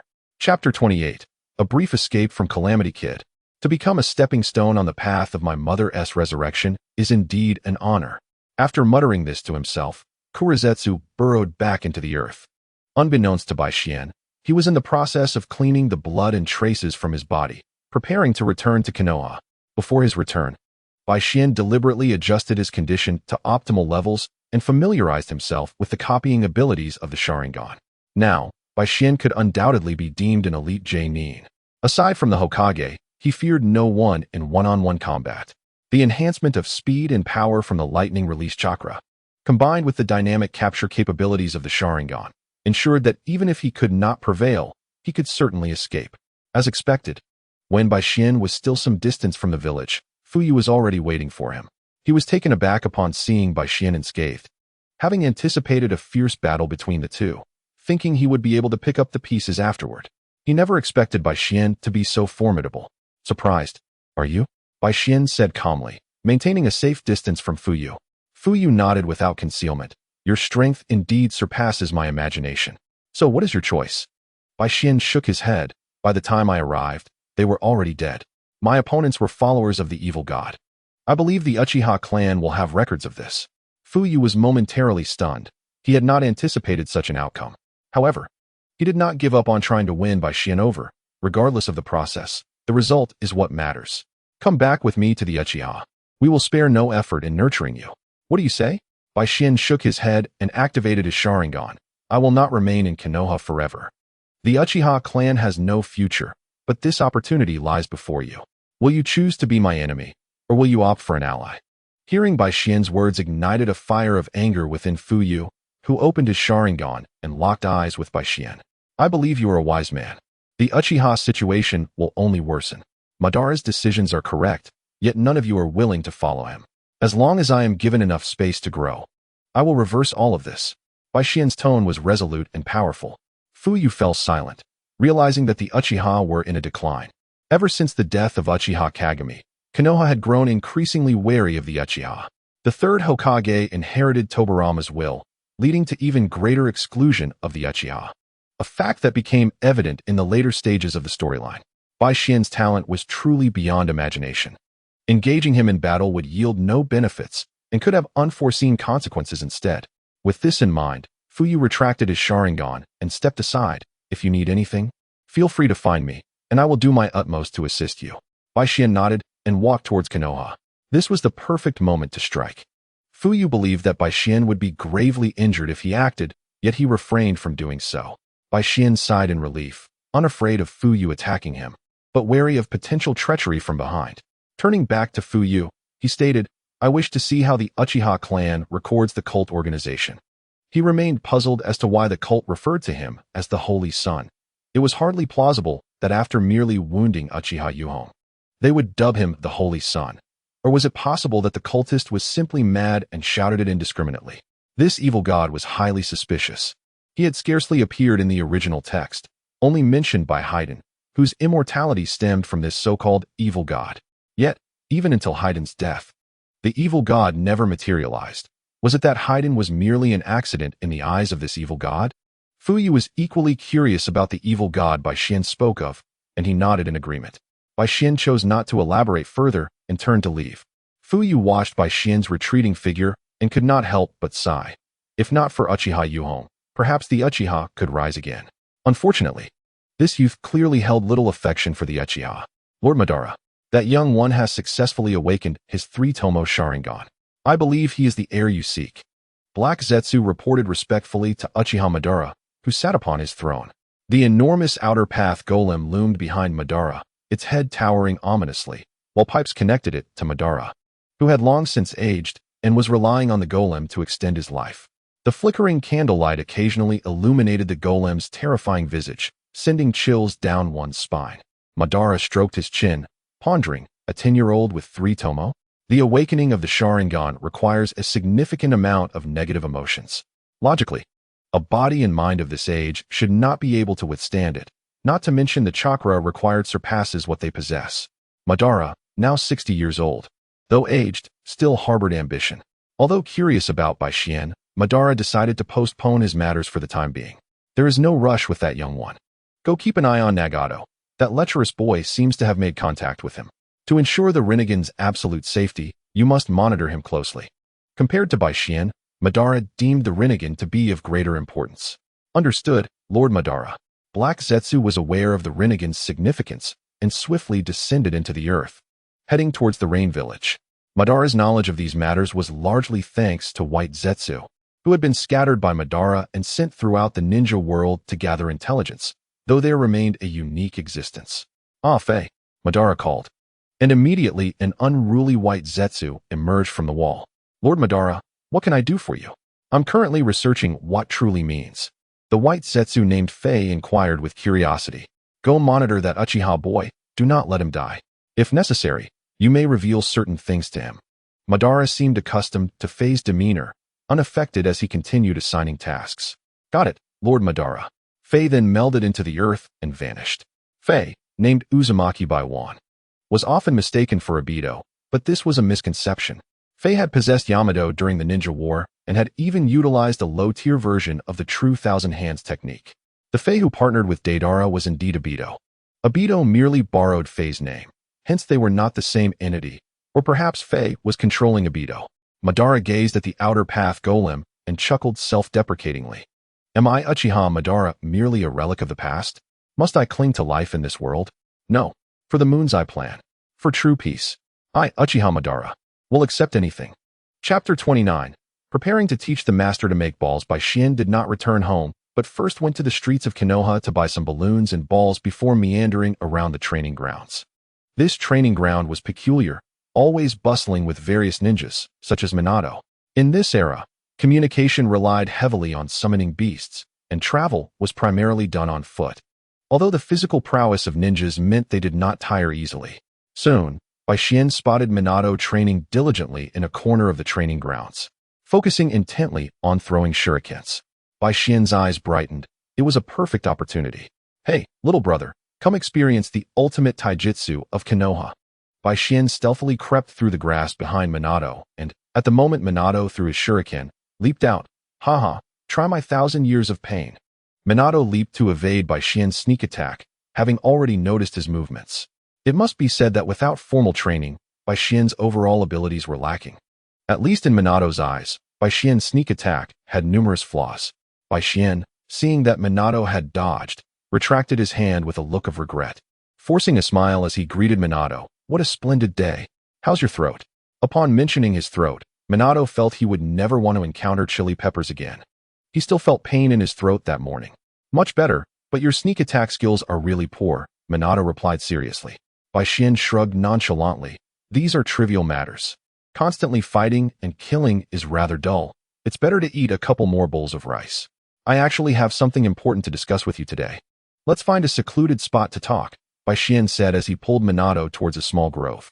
Minato did not resist and allowed Bai Xian to lead him. The two soon arrived at a relatively open area, at which point Bai Xian finally released his grip. Minato glanced around. It was indeed quite secluded. Not even a bird's call could be heard. Is there something you must say? Minato inquired with curiosity, but Bai Xian remained silent, extending his palm instead. A rapidly spinning ball of chakra coalesced in his hand. Minato's eyes widened in astonishment as he gazed at the Rasengan in Bai Xian's grasp. If he wasn't mistaken, this must be an unmarked ninjutsu, right? Is this an unmarked ninjutsu? How did you achieve this? It's truly impressive. Minato regarded Bai Xian as a genius. The creation of ninjutsu was indeed a feat for the exceptionally talented, and unmarked ninjutsu was even more remarkable. Is it simply a matter of having hands? Bai Xian calmly retracted his hand, his tone nonchalant, yet undeniably impressive. What rank is this ninjutsu? Minato inquired with palpable curiosity. Unmarked ninjutsu must have a high threshold, right? It's rank S. At that moment, Bai Xian felt a peculiar sensation, akin to Edison being asked how the light bulb was invented. The rank of ninjutsu isn't defined by its power, but rather by the difficulty of its cultivation. Just as Madara could extinguish an army with a single rank S fire release, while the opposing ninja alliance required numerous water barriers. Minato was taken aback when Baishin mentioned rank S. At this point, he couldn't even hope to come into contact with rank A ninjutsu. In the early days of Konoha, merely throwing a shuriken would qualify one as a genin, destined to become cannon fodder on the battlefield. Nowadays, learning and exchanging ninjutsu in Konoha depended primarily on mentorship and merit. Finding a teacher was contingent upon the teacher's reputation, while merit required one to engage in battle or complete missions to accumulate achievements. Minato's Flying Thunder God technique was earned through Jiraiya's goodwill upon returning from the Land of Rain, as Jiraiya felt indebted to him. With Jiraiya's endorsement, Minato was recognized as a legitimate heir to the Hokage lineage, and the third Hokage certainly would not refuse. "You are truly impressive," Minato remarked with a hint of envy. While others had mastered rank A ninjutsu by the age of 10, he was still merely a genin at the same age. Sensing the opportune moment, Baishin revealed the reason he had summoned Minato. "Master Minato, would you like to learn it?" Baishin couldn't help but smirk. Akin to Edison teaching about the light bulb, Minato pondered for a moment before earnestly shaking his head. "Ninjutsu cannot be taught without the developer's permission. I cannot learn it." Baishin was momentarily taken aback, unaware of this rule. "I didn't know that." Deciding to entice Minato in another way, Baishin asked, "Would you like to see its power?" His voice was as enticing as a devil's whisper, and Minato instinctively nodded. Baishin swiftly unleashed a Rasengan upon a nearby tree, creating a large hole and causing it to topple. What immense power! Such speed! Minato believed his reflexes were quick, but at that distance, had Baishin aimed a Rasengan at him, he would have certainly met a dire fate. The primary advantage of the Rasengan lies in its ability to be executed without hand seals, allowing for instantaneous release once mastered, boasting formidable close combat strength. When combined with other chakra manipulations, its might could be further enhanced, reminiscent of Naruto's climactic Rasengan. "Now do you wish to learn?" "I assure you, this ninjutsu is of my own invention." Baishin spoke with an air of nonchalance. Minato responded incredulously, "Did you not claim to be inexperienced as a ninja? How is this possible?" "It's merely standing upon the shoulders of giants," Baishin remarked, feeling a tinge of nostalgia. Teaching Minato a ninjutsu he had developed felt rather gratifying. "Giants? What giants?" Minato scratched his head in confusion. Baishin patted Minato's shoulder. "Don't overthink it. Just answer. Will you learn or not?" Minato fell into contemplation, ultimately shaking his head. "Rank S ninjutsu is far too precious. I have nothing of value to exchange." Despite having known Baishin for only a few days, they had already forged a strong bond. But friendship required reciprocity. One cannot expect to take without giving in return, or their friendship would not endure. He could not accept rank S ninjutsu without a means to reciprocate. Baishin raised an eyebrow, bemused by Minato's stubbornness. "Really? Between brothers, you're bringing this up? You must learn this ninjutsu today." There was no logic in refusing a gift offered freely. Minato felt a bit embarrassed, scratching his head. This doesn't feel right. He indeed yearned to learn, but was hesitant to accept something without offering anything in return. "How about this? Let's make a trade. Consider it tuition for learning this ninjutsu." Baishin had a sudden idea he had long wished to explore, and now seemed the right moment. He stared intently at Minato, unable to suppress a mischievous chuckle. Minato shivered, instinctively retreating as a troubling premonition washed over him. Chapter 30. The compromised Minato. "What are you doing?" "Minato, you're making me appear like a villain." "I am a righteous individual," Baishin exclaimed, feeling as though he were a supervisor attempting to exploit his subordinate. Who wouldn't prefer charming, soft-spoken girls? Ahem. "Now, let me explain. It's merely a small request." Baishin feigned seriousness, leaning in closer to Minato. As Minato noticed Baishin's gaze, he instinctively prepared to flee, only to be embraced by Baishin. "I've heard that some men prefer delicate boys over girls. This tendency seems especially common among those in positions of power. People refer to this as long love." Glancing at his own slender form and recalling Baishin's earlier actions, he began to worry. "No way. I can't compromise myself for a mere rank S ninjutsu. Just listen to me. It won't cost you anything." The warm breath escaping Baishin's lips tickled Minato's ears, prompting him to wriggle free from Baishin's embrace. "No. Just speak normally." Minato hastily retreated, maintaining a safe distance from Baishin. Baishin, perplexed, shook his head. Minato's behavior today was unusual, and with Kushina absent, why was Minato blushing?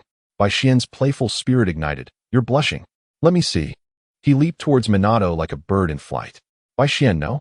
Don't come any closer. Minato, sensing Bai Xian's intentions, bolted away, his legs propelling him swiftly, disappearing from Bai Xian's sight. Bai Xian was bewildered. Minato's behavior today was indeed strange, but it didn't hinder Bai Xian from deriving amusement from the situation. After all, just recalling that moment made it all worthwhile. It's just learning a Rasengan. Why be so shy?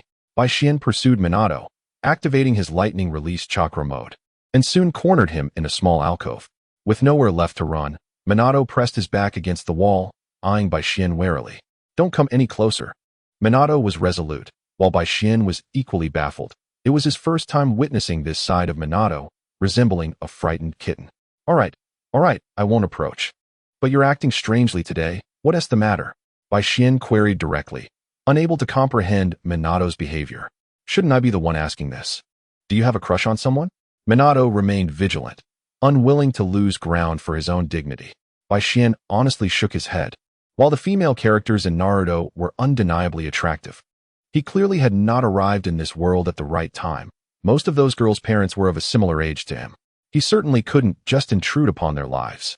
Though Kushina is indeed strikingly beautiful, I have no desire to disrupt the harmonious duo of tomato and scrambled eggs. Furthermore, Kushina may not be able to handle it, considering her fiery temperament. Upon witnessing Bai Xian shake his head, Minato promptly attempted to slip away discreetly. Unfortunately for him, he was not yet the yellow flash of the future. Bai Xian swiftly embraced Minato in a manner akin to a drum.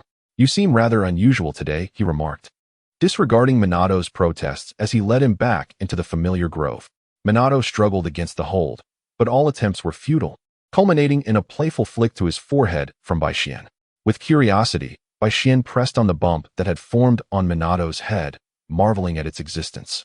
Having thought it to be a mere myth, after a brief examination, he left a comment on its pleasant texture, prompting Minato to resume his futile resistance. Frustrated, Bai Xian took out a rope and bound Minato. Little brother, are you refusing a toast while seeking punishment instead? Who begs another to learn ninjutsu? Bai Xian was nearly speechless. Minato flailed about like a fish out of water, refusing to disclose his intentions. His face flushed from the exertion. He finally relented, stating, My heart will forever belong to Kushina. Bai Xian, puzzled, scratched his head. I am aware of that. I have no intention of pursuing Kushina myself. Why are you reacting so strongly? While kittens puff up when agitated, Minato's flight response equated him to a frightened feline. However, the matter at hand was straightforward. If he agreed to Bai Xian's request, the latter would assist him in pursuing Kushina. Bai Xian stepped closer, while Minato, bound hand and foot, attempted to retreat. Release me first. We can discuss this properly.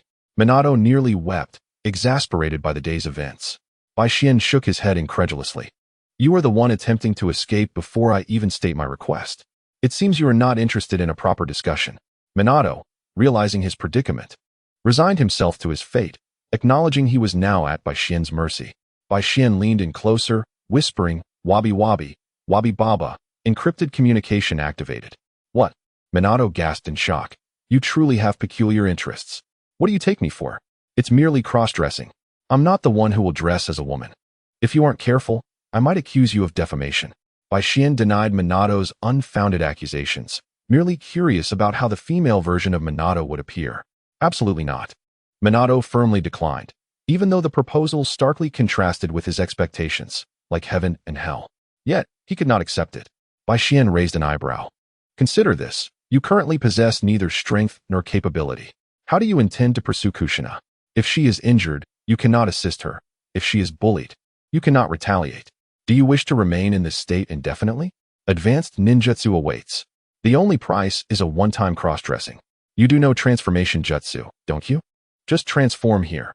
The heavens, the earth, you, and I will know, but no one else will. I will set up a barrier. You need not worry. Bai Xian continued to persuade Minato. Hearing Bai Xian's words, Minato began to waver. Having grown up alone, it was only upon meeting Kushina that he found someone worth protecting. Fine. Just this once. No one else can know. Minato gritted his teeth in determination. Bai Xian's lips curled into a smile. Once you don the dress, there are only 0 or countless times. Little brother, you have fallen into my hands. I shall hold this secret for a lifetime. Chapter 31, Minato Namikaze. You cannot backtrack on your promise. By Shien reiterated before untying Minato. Observing the bizarre expression on Minato's face, By Shien felt a twinge of sympathy. Who could have caused my master to become like this? Oh, it was I? Well, that's that. The usually cheerful Minato now wore an expression of deep conflict. By Shien formed a few hand seals to create a small barrier. He did not rush Minato, instead choosing a comfortable position to lie down, waiting eagerly for the performance. Minato looked at By Shien's demeanor with reluctance, but for the sake of gaining strength, he endured. With a puff, a female version of Minato appeared before By Shien, causing his eyes to widen in delight as he sprang to his feet. Minato quickly retreated. No, don't come closer. As his body transformed, so did his voice. By Shien cleared his throat seriously and began to admire every detail, particularly the twin tails that mirrored Naruto's female form, though the attire was a bit excessive. Minato suppressed his embarrassment, covering his eyes as By Shien continued to inspect him. Quite impressive. You have a natural talent. By Shien couldn't help but applaud. Just when Minato was about to inquire if he was done, Kushina's voice echoed nearby. Minato, By Shien, are you here? Kushina approached, initially seeking to discuss names for the kitten, tracing the chakra signatures of both boys. To her surprise, she found herself suddenly blocked. Fortunately, the grove's trees and bushes concealed her view. Upon hearing Kushina, Minato panicked and reverted from the transformation jutsu, while By Shien sighed in relief, fearing Kushina might discover Minato's appearance. Minato quickly composed himself, and By Shien, seeing this, lifted the barrier. What are you two up to, sneaking around in broad daylight? Kushina inquired, curiously bringing her face closer while cradling the kitten. Minato claims he has developed a new jutsu, but it's still in the experimental phase. He asked for my assistance. By Shien chuckled, attempting to obscure the truth. In a sense, they were indeed developing a new jutsu that only they knew about. Minato's face began to redden again as Kushina leaned in with curiosity. Upon meeting her large eyes, his cheeks flushed deeper. Are you feeling unwell? Kushina pressed her forehead against his, measuring his temperature, causing Minato's heart to race. At this moment, Kushina was not truly annoyed with Minato. Her teasing was more playful banter among friends. Minato's feelings for Kushina were still innocent and vague, lacking the depth of love. Perhaps that moonlit night had been the catalyst for the budding feelings between them. By Shien sensed his presence was becoming superfluous, feeling like a large third wheel. Should we go to the hospital? Kushina inquired with concern. Minato snapped back to reality, bashfully shaking his head. Where did you learn that trick, Kushina? In truth, By Shien had yet to voice his thoughts. That technique had utterly captivated Minato. However, he was relieved that Minato returned to his usual sunny disposition. He hoped he hadn't left any psychological scars. Otherwise, future interactions could become troublesome. By Shien was not keen on ending things before they began. You mean taking temperature? Grandma Mizuho does that for me regularly, Kushina replied nonchalantly. By Shien was taken aback by this revelation. Oh no, how could I have forgotten about this deity? She is none other than the wife of Hashirama Senju, a member of the illustrious Uzumaki clan, endowed with the remarkable sensory abilities that can encompass all of Konoha, capable of sealing the nine tails so thoroughly that it cannot even move a finger. With a look of regret, I glanced at Minato, astonished that a third person was indeed aware of this. I found it hard to believe that Kushina lacked the sensory prowess of Uzumaki Mito. Even my meager skills could be easily perceived by Mito without her making any disturbance. By the way, Mito has successfully treated the little kitten. It is now quite healthy. Moreover, it is a ninja cat. Kushina beamed as she held the kitten up for the two of us to see. I reached out and took the kitten into my arms, and it affectionately rubbed its head against my hand. Minato also stroked the kitten, exclaiming how adorable it was. The little creature seemed to prefer Minato, leaping from my grasp into his embrace. It appeared that the kitten favored his gentle demeanor. Indeed, Minato's sunny disposition is quite comforting, and it seems animals are drawn to it as well. By the way, this is the summoning scroll for the kitten that Mito prepared for me. Let us three take care of it from now on. As Kushina spoke, she retrieved a small scroll from behind her.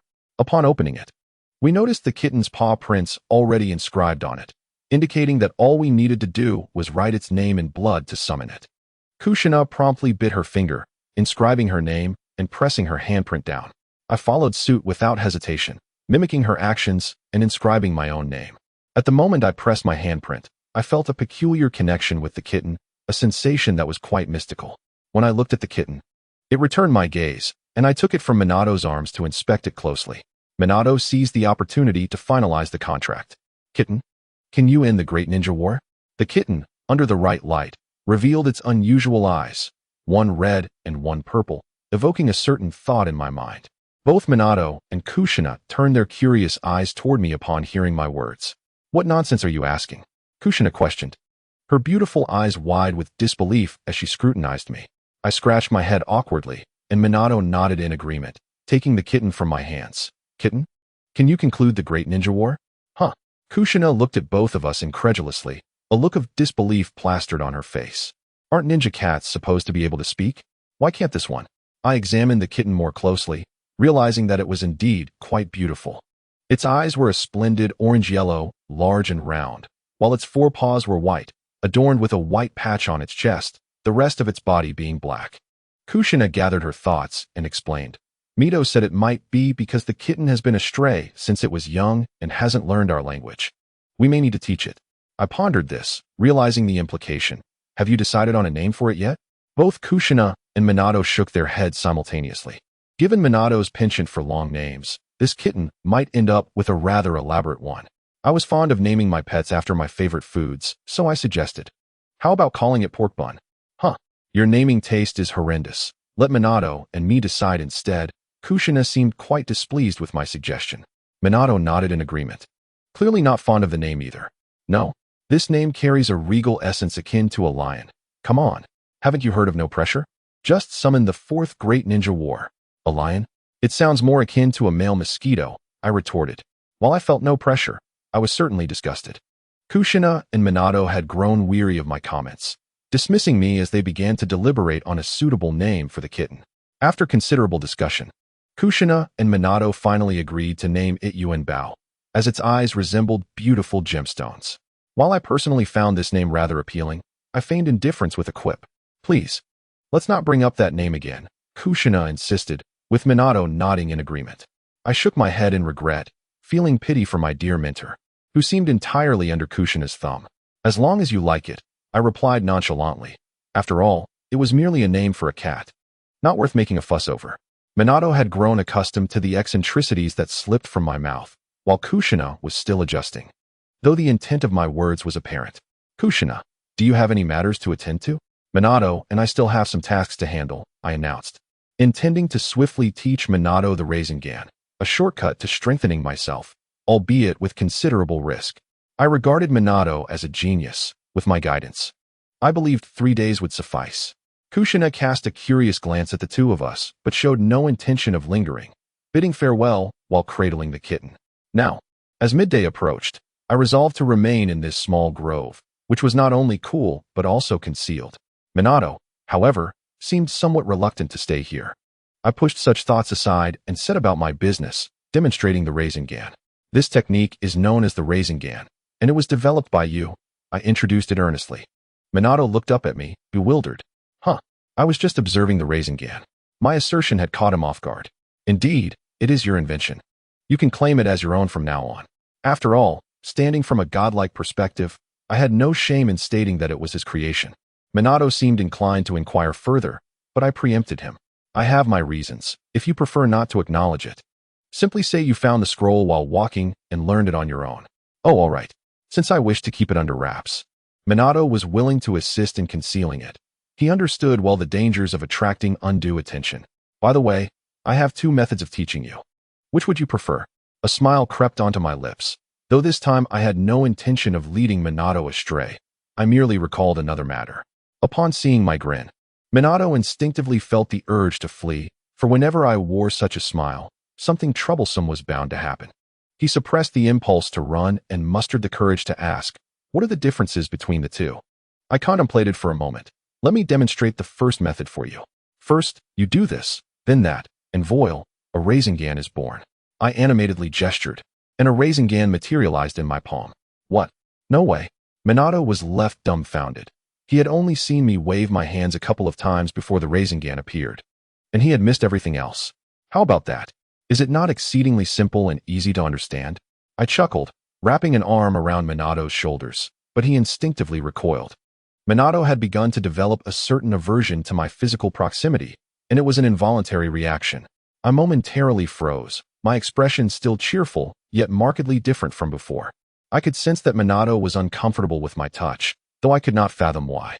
It seemed I had inadvertently crossed a boundary, as even the typically sunny Minato appeared unsettled.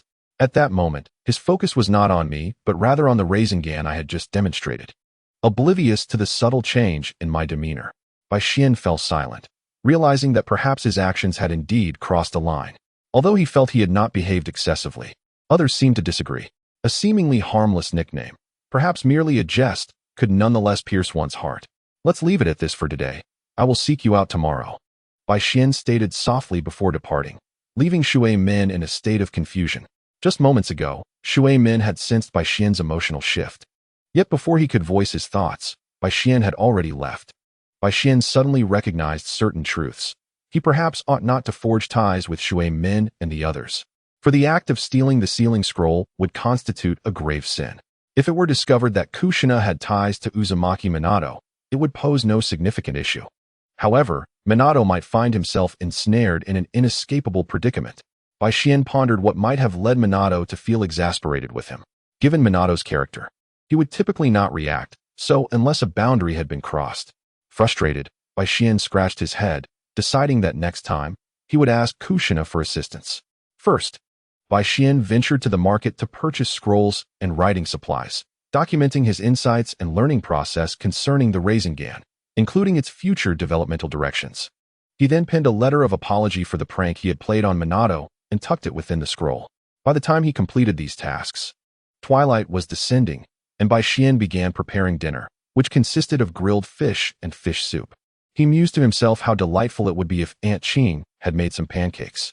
As he stared into the fire, lost in thought, a gentle voice called out from behind him, "Why are you eating such nutritionally void food again? You're still growing, and I left you money for better meals, my dear." Though the words were chiding, the tone was laced with affection and a hint of concern. "Aunt Ching, you're here," Baishin exclaimed, rising to greet Uchiha Ching. "Indeed. If I hadn't come today, I would never have known you were subsisting on such insubstantial fare." Whenever Uchiha Ching visited, Baishin was usually absent, and she took this time to check on him, silently folding his blankets and bringing a basket of prepared meals. As Baishin devoured the food, Uchiha Ching's smile became uncontainable. "Slow down, dear child, I brought more than enough." Her happiness was intertwined with his joy. Perhaps the only soul left in this world who truly cared for this unfortunate boy. The two conversed for quite some time, and even after Uchiha Ching departed, Baishin refrained from revealing his plans to leave Konoha. After stealing the scroll, it would be impossible for him to remain in the village. He intended to seal the scroll away and then swiftly depart, seeking a safe haven to study the forbidden techniques contained within it, returning only when the time was ripe. Chapter 33, The Heir of the Moon Eye Plan. Ah, what a touching familial bond. It leaves me questioning what it feels like to have such emotions. Ah, but perhaps I have never known such feelings at all. A voice, flippant and irreverent, echoed behind Baishin. "Who goes there?" Baishin gasped, startled to discover he was being watched. "Oh dear, I've been found out." A face sauntered out from behind a tree, dressed in ordinary attire, boldly approaching Baishin. "And you are?" Baishin recognized the figure before him as Baiju, whose catchphrase had become synonymous with his existence. "Me? I am a Fae, the most loyal subordinate of Lord Madara," a Fae declared, striding closer to Baishin. In response, Baishin assumed a defensive stance, activating his Sharingan, the three tomo reflecting a Fae's image. "Oh, you've already activated the three tomo Sharingan? I imagine Lord Madara will be quite pleased," a Fae remarked, surprise evident in his voice. "The Madara you speak of is Uchiha Madara, correct?" Baishin feigned ignorance. Even though a Fae's sudden appearance disrupted his plans, it also opened up new possibilities. "You know Lord Madara? How convenient. He sent me to monitor you. Just continue with your affairs," a Fae replied nonchalantly, resting his hands behind his head as he regarded Baishin. Baishin was taken aback to think Madara had sent a Fae to watch him, and yet here a Fae was, revealing himself voluntarily. What was the meaning of this? "Didn't you say that Uchiha Madara instructed you to observe me? How is this even monitoring?" Baishin inquired curiously. Though a Fae was certainly unique compared to ordinary Baiju, it did not grant him the liberty to disobey Madara's commands. "That is not important. Do you know what it feels like to have a bowel movement?" Fei inquired, shifting the conversation. The cold wind swept through the air, abruptly cooling the atmosphere. This matter is simple, but in exchange, you must assist me with something, Bai Xian proposed. Extinguishing his Sharingan and stoking the fire to illuminate the surroundings. Bai Xian would not underestimate Fei. On the contrary, Fei possessed considerable strength and could indeed aid him in his current endeavors. What do you have in mind? Fei expressed his eagerness for Bai Xian's response. Come a bit closer, Bai Xian beckoned, and Fei approached without a hint of caution. First do this, then that, if all else fails. Do you know about the poisonous beans? Just inhale them, and it will suffice. Then simply allow it to brew. Bai Xian reasoned that Bai Ju's inability to excrete waste was due to a lack of digestive organs. Excrement is merely the waste left after the body absorbs nutrients. And without absorption, waste cannot be produced. How Fei would create a digestive system was of no concern to Bai Xian. Upon hearing Bai Xian's words, Fei clapped his right hand against his left, exclaiming, "What a brilliant idea." He prepared to depart hastily, but was halted by Bai Xian. The Uchiha Madara you mentioned. Is he not the former clan leader of the Uchiha? Indeed, Fei replied calmly. What do you believe Lord Madara sees in me? Bai Xian asked earnestly, causing Fei to momentarily falter. Being favored by Lord Madara was indeed a source of pride. Once I acquire Konoha's forbidden techniques, I shall seek an audience with Lord Madara, Bai Xian declared, his tone imbued with admiration, evoking a sense of genuine emotion. Fei's hollow eye sockets were lost in thought. Bai Xian was unaware of his deliberation, but he understood that his words were meant to be relayed to Madara. Being targeted was unavoidable, so it was better to let events unfold naturally while he developed under Madara's influence. This world is too broken, and people cannot understand one another.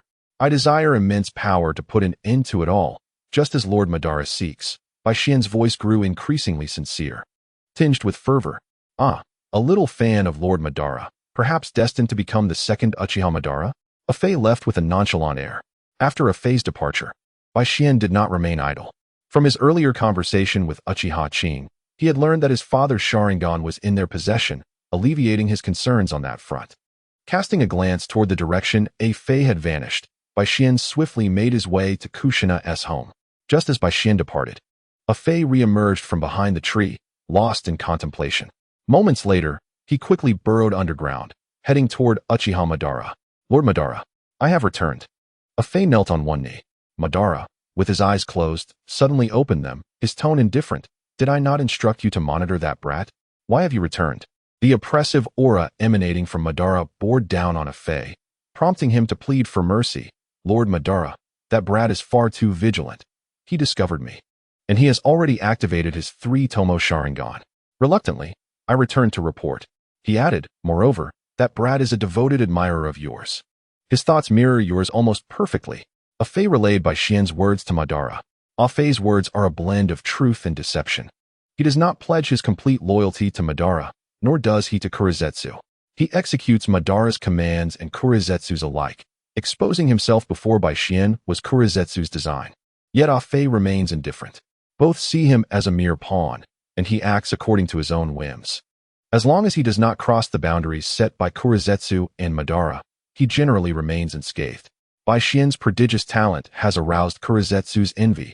With the right temptation, he could potentially become a piece superior to Madara. Madara's hesitance infuriates Kurizetsu. Madara has aged, lacking the strength and courage of his youth. Due to Bai Xian's existence, Kurizetsu desires to see him usurp Madara's position, believing this could expedite the revival of his mother. Is it truly so? I never imagined that the Uchiha clan still harbors such far-sighted geniuses. What a pity. Back in the day, no clan member was willing to follow me. Yet it is not too late now. Madara feels it is time. Although Bai Xian is somewhat young, with a few years of cultivation at his side, his talent qualifies him to inherit Madara's legacy. Fei, align with all his plans, and when he obtains the sealing book, bring him back. Such talent and ambition deserve to inherit my name. Madara is ablaze with fervor, a feeling he hasn't experienced in many years. Very well, you may leave. Do not disturb me further unless necessary. After a moment of reflection, Madara closes his eyes once more to rest. As you wish, Lord Madara. Fei replies before retreating underground. Meanwhile, Bai Xian has arrived at the desolate homestead of the Senju clan, devoid of any signs of life. Despite the night, it should not be this eerily quiet. Bai Xian refrains from entering, believing that forcing his way in would yield unfavorable outcomes. It is better to await an invitation from the masters of this clan. Have you finally arrived? Please come in. Bai Xian is uncertain of the source of the voice. But upon hearing it, the door swings open automatically. Chapter 34. Uzumaki Mido. If Bai Xian's assumptions hold true, only Kushina and Uzumaki Mido remain in the Senju clan territory. Tsunade and SHZ are still at the front lines, while the other pure-blooded Senju have mostly perished. Bai Xian follows the voice's guidance to a grand residence. At the entrance, Kushina cradles a small cat, awaiting Bai Xian's arrival. You've come. Let's go. Grandma Mido is waiting for you, she exclaims cheerfully. The cat nestled quietly in her arms. All right. Bai Xian refrains from questioning the reason for his visit, knowing well it must be Uzumaki Mido who summoned Kushina to fetch him. By the way, what made you think to visit at such a late hour? Kushina's tone is filled with curiosity. Bai Xian halts, suddenly recalling the customary expectation of bringing a gift when visiting. However, since he sought Kushina, it is not entirely a visit. But what could Mido want with him? Well, I'll tell you later. Could you introduce me to your grandma Mido? Bai Xian scratches his head, feeling slightly embarrassed. Nonetheless, he must inquire, for his knowledge of Uzumaki Mido is quite scant, not even grasping her personality. Since I was brought to Konoha, Grandma Mido has taken care of me. Tsunade and SHZ went to the battlefield, but Grandma Mido is very gentle. So you needn't worry, just be yourself, Kushina divulges, revealing much with her words. For instance, Mido treats her well, while SHZ is likely nearing death. Tsunade, Orochimaru, and Jiraiya are still in the Rain Village. Perhaps Kushina's arrival is also influenced by Uzumaki Mido. Bai Xian nods. Following Kushina as they make their way to the reception room, he understands the importance of maintaining a respectful demeanor, given Mido's kindness towards Kushina. Soon, a strikingly beautiful woman with a red bun, adorned with two unknown paper charms resembling explosive tags, and possessing the Byakugan seal on her forehead, sits gracefully. An elder from the same era as Hashirama, Tsunade's Byakugan seal, must have been learned from Uzumaki Mido. Mido greets Bai Xian and Kushina with a gentle smile. Waving them over, Kushina gleefully rushes to Mido, leaping into her embrace, while Bai Xian respectfully bows, Lady Uzumaki Mido. Mido tenderly strokes Kushina's head and addresses Bai Xian. No need for such formalities. If you do not mind, you may call me Grandma Mido, as Kushina does. Grandma Mido, Bai Xian obediently responds. Mido eases the atmosphere. There is no need to be so formal. According to bloodline, you could be considered a member of our Uzumaki clan. Bloodline. Uzumaki clan. Bai Xian shakes his head in confusion. Kushina's expression shifts to one of sudden realization. I see. No wonder I sensed a familiar aura from you. Bai Xian shakes his head. I am of the Uchiha clan. Surely you must be mistaken. His three tomo are intact in his eyes. So how could he belong to the Uzumaki clan? Moreover, he has not sensed any chakra chains. Upon hearing Bai Xian's words, Kushina retorts, Grandma Mido's judgment cannot be wrong. And I too have sensed that feeling. Mido nods. Precisely. Had you delayed your visit any longer, I would have asked Kushina to bring you here. Bai Xian ponders deeply. Could it be that his mother is of the Uzumaki clan? She never mentioned it to him. Is it due to his bloodline? Bai Xian rubs his chin, contemplating if they are suggesting he possesses the Otsutsuki bloodline. Could this be the reason for the rapid evolution of his Sharingan? To Bai Xian's surprise, Mido shakes her head, her expression turning serious as she fixates on his eyes. To what extent has your eye evolved? Mido's gaze pierces into Bai Xian's, causing an unsettling feeling within him. While his mind races, Mido does not seem to harbor the extreme ideologies of Tobirama. Free Tomo, Bai Xian declares, braving the immense pressure Mido exudes. Mido does not divert her gaze, intently pondering, and both Bai Xian and Kushina grow tense. Although the Senju and Uchiha clans have long been adversaries, the relations between the two have softened somewhat since Hashirama and Madara's time. However, due to years of conflict, the Senju clan has gradually faded from the public eye, while numerous medium-sized clans, like the Sarutobi and Shimura, as well as various secret arts clans, have risen to prominence. Kushina tugs at Mido's sleeve, prompting Mido to relax her serious demeanor, offering a smile as she pats Kushina's head. No need to be anxious. Despite Mido's words, Bai Xian remains tense, acutely aware of her complete focus on him. Could you show me your three tomo? Though it is a request, Bai Xian dares not refuse. In an instant, his three tomo Sharingan is revealed before them. Indeed, this malevolent power is unlike anything I have encountered. Mito's tone shifts abruptly to one of seriousness, startling Bai Xian to the brink of fleeing. The Uchiha clan is not inherently evil. They are a clan of love and protection. Yet the current Uchiha has misinterpreted this power, becoming subservient to it, but I shall not. Bai Xian wrestles internally, hoping that perhaps Kushina might intercede on his behalf later. Mito chuckles at Bai Xian's words. I do not label you as evil, nor do I deem the Uchiha as such. Rather, it is your eyes. This ominous aura is something I have never witnessed, due to the presence of the Nine Tails within her and her Uzumaki bloodline. Mito possesses a heightened sensitivity to malevolence, endowed with the ability known as malevolent perception. The instant Bai Xian returned to Konoha, she noticed an unusual presence. However, to assess whether Bai Xian posed any danger, she refrained from summoning her immediately. Upon confirming that Bai Xian was not under the influence of this strange power, she decided to call for her assistance. Initially, the intention was to eliminate Bai Xian altogether, but for various reasons, Uzumaki Mizuho ultimately withdrew from that course of action. Bai Xian gently touched her eyes, perceiving them to be merely the ordinary Sharingan, albeit evolving at an accelerated pace. Did you not sense it? Uzumaki Mizuho observed Bai Xian's expression with surprise. This power, when manifested in anyone, would typically drive them to madness or even death. At the very least, they would experience discomfort. Bai Xian shook her head, awaiting further inquiries from Uzumaki Mizuho. How peculiar. This is the first time I've encountered such a phenomenon. Ever since your return from outside Konoha, you've exhibited this aura. Could you enlighten me on what transpired during that time? Uzumaki Mizuho did not perceive any deceit in Bai Xian's demeanor. Bai Xian paused, contemplating whether the incident with the cultists was the cause, recalling her presence on the sacrificial altar. Chapter 35. The ominous eyes. Bai Xian felt a surge of anxiety. Even Kushina, who had been a mere backdrop, began to feel tense. Bai Xian candidly recounted all that had transpired regarding the cult of the Dark God, detailing how her Sharingan had evolved in a moment of emotional turmoil upon the altar.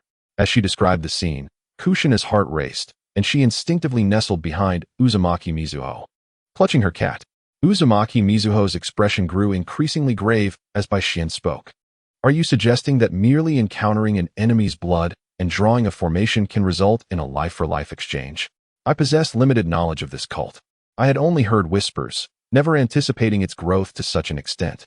Uzumaki Mizuho regarded this phenomenon as a form of malevolent forbidden technique. But Bai Xian's mention of immortality plunged her into confusion. The notion of true immortality was a fallacy. However, the idea of remaining unharmed even when dismembered was utterly absurd, a concept even beyond the comprehension of someone of her age. Bai Xian recalled that Haiden was said to have died of starvation. Whether this was an official statement or mere speculation, she could not remember. After a lengthy silence, Uzumaki Mizuho finally shook her head. There is insufficient information to draw conclusions. Unless you are willing to forsake your Sharingan, I find myself at an impasse. After all, this ominous aura emanates from your eyes. Its removal might resolve the issue. Bai Xian pondered the implications of this statement, recognizing the significance of her Sharingan and her reluctance to abandon it. Just as Bai Xian vacillated, Uzumaki Mizuho spoke again. There exists a rather unconventional method. She fixed her gaze on Bai Xian. Your veins carry the blood of the Uzumaki clan. I could assist you in purifying your lineage, significantly enhancing your life force and chakra, even unlocking the adamantine chains. However, this would likely weaken or even consume your Uchiha bloodline. There's no need to rush your response. I have time, Uzumaki Mizuho said. Her speech labored, startling Bai Xian into wondering what was to come next. This was a tremendous opportunity for Bai Xian. The thought of the Uzumaki bloodline consuming the Uchiha bloodline was absurd. The two lineages were inherently linked. Their fusion could potentially yield the power of the Tsutsuki clan, albeit with diluted purity that may only result in the awakening of a Rinnegan. Grandma Mizuho, I have made my decision. I wish to undergo the bloodline purification, Bai Xian declared with unwavering resolve. Mizuho regarded her with surprise, acknowledging Bai Xian's choice with respect. Very well then, let us commence immediately. Uzumaki Mizuho rose, activating her Baika seal. She pointed her right index finger towards her brow, and as a pained expression crossed her face, a drop of golden blood began to hover at her fingertip. Grandma, what are you doing? Bai Xian gazed at Mizuho's gradually aging visage, her heart heavy with mixed emotions. Uzumaki Mizuho smiled lightly, seemingly unconcerned. I am but an old relic.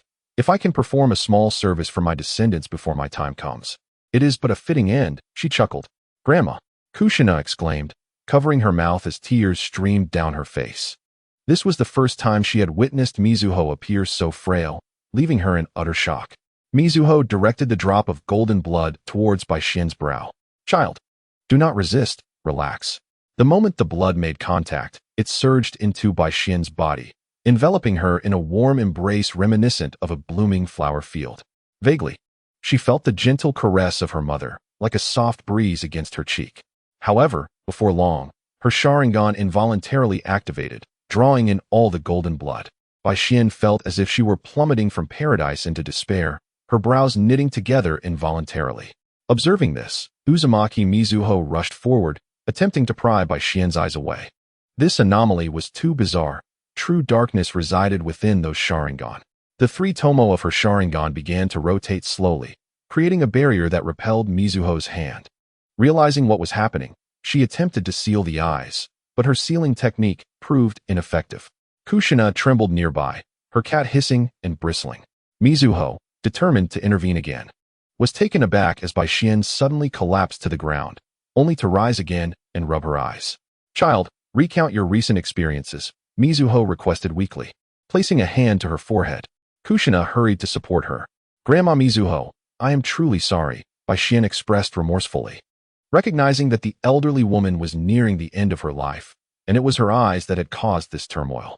No, this is beyond anyone's expectation. You are not to blame, Mizuho reassured, shaking her head, though internally she battled the nine tails, exerting all her strength to suppress it.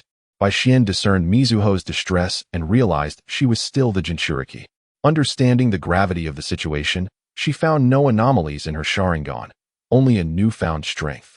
Bai Xian relayed her feelings and the entire sequence of events to Uzumaki Mizuho.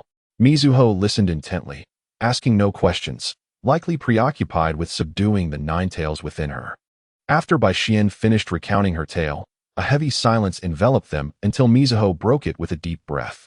I apologize for not responding earlier. Given the current circumstances, I find myself at a loss. This situation is exceedingly rare, and I am no longer at my peak. However, I can introduce you to the Sage of Slugs. But you must agree to one condition, Uzumaki Mizuho said with a serious expression. Bai Xian instinctively nodded, recognizing that refusing would be unreasonable. Speak, I will face any challenge. She declared with conviction. I hope you can assist in training Minato. He is too weak. After my departure, he will not be able to protect Kushina. Mizuho said with a faint, pale smile, nodding at Bai Xian. Grandma, I cannot bear to leave you. Bai Xian was about to agree when Kushina burst into tears, throwing herself into Mizuho's embrace. With gentle hands, Mizuho stroked Kushina's head, reassuring her, Little Kushina, do not worry. I can hold on for another 2 years. I promise you this, Grandma Mizuho, Bai Xian said without hesitation, for she had intended to train Minato all along. She opened her mouth, suppressing the questions she longed to ask. I can see your intentions, but he is too weak, and I lack the time to cultivate him, Mizuho replied, fully aware of Bai Xian's unspoken concerns. Uzumaki Mizuho had considered the possibility of having Bai Xian protect Kushina, but the unusual nature of her eyes and the power they harbored could pose a threat to Kushina's safety, leading her to abandon that idea.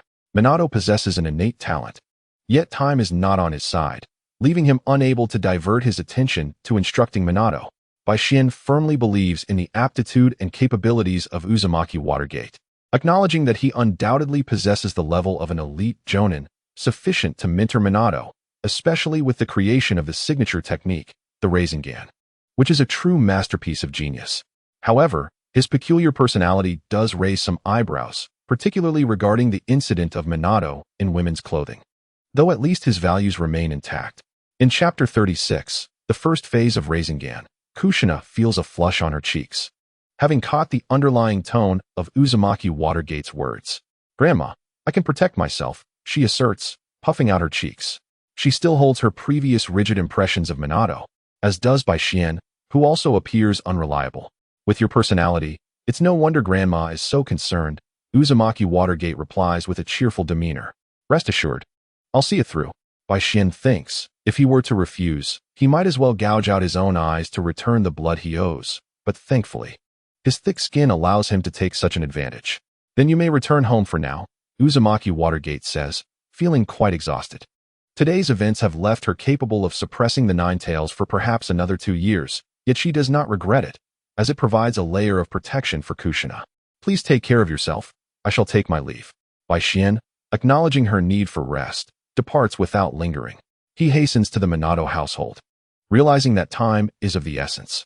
Kicking open the door, he finds Minato still awake, and without hesitation, he hoists him in his pajamas and rushes outside. Minato, still half asleep, feels a sudden lightness as a chill breeze seeps into his clothing, causing him to shiver involuntarily. Hey, Bai Xian, what are you doing awake at this hour? And why is my door embedded in the wall? Minato struggles, while Bai Xian playfully smacks him on the backside. Who needs sleep at this hour? I'm here to teach you how to roll the balls.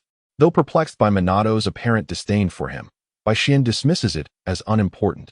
Time is pressing, and he can always apologize later, especially with the possibility of Delu Hui arriving at any moment. Balls? What balls? Put me down first. Minato protests, bewildered. Despite Bai Xian's unconventional thinking, he did not expect it to be this extreme. Don't worry, we're almost there. As they near the training ground, Bai Xian remains unhurried. Konoha village is not vast, and a ninja's speed is quite swift.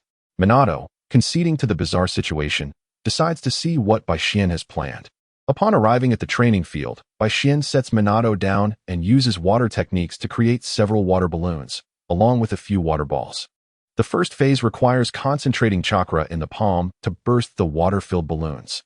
The second phase involves maintaining the released chakra to burst the balls held in hand. The third phase is about solidifying chakra. After learning how to gather chakra, the goal is to form a rotating chakra sphere, which must be sustained through practice, ultimately leading to mastery of the Rasengan. After explaining the training process to Minato, Bai Xian demonstrates a few times, and Minato begins to practice the Rasengan in a daze. Still unable to comprehend why they were training at such an early hour, Bai Xian's insistence on punctuality is indeed accurate, as he arrives at dawn to wake him. Put some effort into it. Haven't you eaten? Master Minato. Bai Xian encourages. Yes, just like that, exert yourself. Minato's talent shines through. And despite Bai Xian's playful jabs about being his worst student, he successfully completes the first phase of training just before dawn. Master Minato, today was splendid. Shall we go for a relaxing soak? After a night of teaching and practicing, despite the exhaustion, Minato never uttered a word of fatigue until Bai Xian called a halt upon his completion of the initial phase. Accomplishing the first phase in one night is quite impressive. After all, Naruto took 3 months to learn the Rasengan. However, Bai Xian has the advantage of standing on the shoulders of giants, having provided numerous examples, allowing Minato to just barely finish the first stage. Let us have breakfast first. Minato is not averse to soaking with Bai Xian. Having determined that Bai Xian's eccentricities stem purely from mischievousness rather than any ulterior motives, Bai Xian, thinking of Minato's seemingly drained appearance, carries him towards Ichiraku Ramen. Minato, lacking the strength to resist, is relieved that the streets are relatively empty, sparing him from embarrassment. After seating Minato beside him, Bai Xian calls out to the uncle at Ichiraku, Uncle Ichiraku, we'll have one of each ramen variety. The uncle, curious at the unusual hour, peers out and exclaims, it's you two. Just a moment. Your ramen will be ready shortly. The uncle, still cheerful despite his eyes being shut. Bai Xian, with this much ramen, we can't possibly finish it all. Minato glances nervously at his wallet, uncertain if it suffices for the bill. Bai Xian, carefree, pats Minato on the shoulder. Don't worry. I'm treating this time. Eat to your heart's content. The uncle moves swiftly, bringing bowl after bowl of ramen to their table. Minato watches as the ramen is served, swallowing hard in anticipation, and Bai Xian digs in first, with Minato quickly following suit. True to the legacy of Konoha, the flavor is exceptional. Bai Xian begins eating without uttering the customary phrase, while Minato joins his hands in prayer before starting. Due to Minato's ritual, Bai Xian gets a head start. The two engage in a friendly competition, finishing their meal under the astonished gaze of Uncle Ichiraku, before supporting each other as they exit. Bai Xian pats his belly, playfully pinching Minato's as he receives a roll of the eyes in return. Given that it is early morning, The hot spring is devoid of patrons, making it feel as though they have the place to themselves. After a quick rinse, they settle into the warm waters. Minato, do you know why I chose to train you at dawn?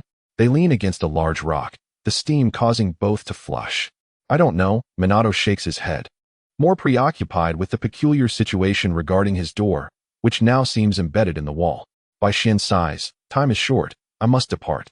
His greatest concern is the possibility of being imprisoned by Madara. Should that occur, he would likely emerge only after being thoroughly brainwashed.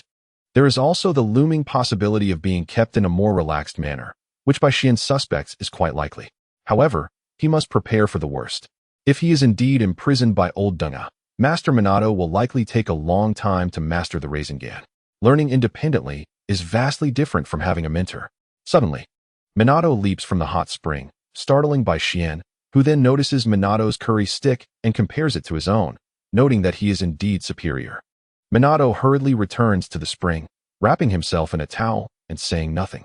I promised Grandma Watergate I would train you, but due to unforeseen circumstances, I must leave, and time is of the essence.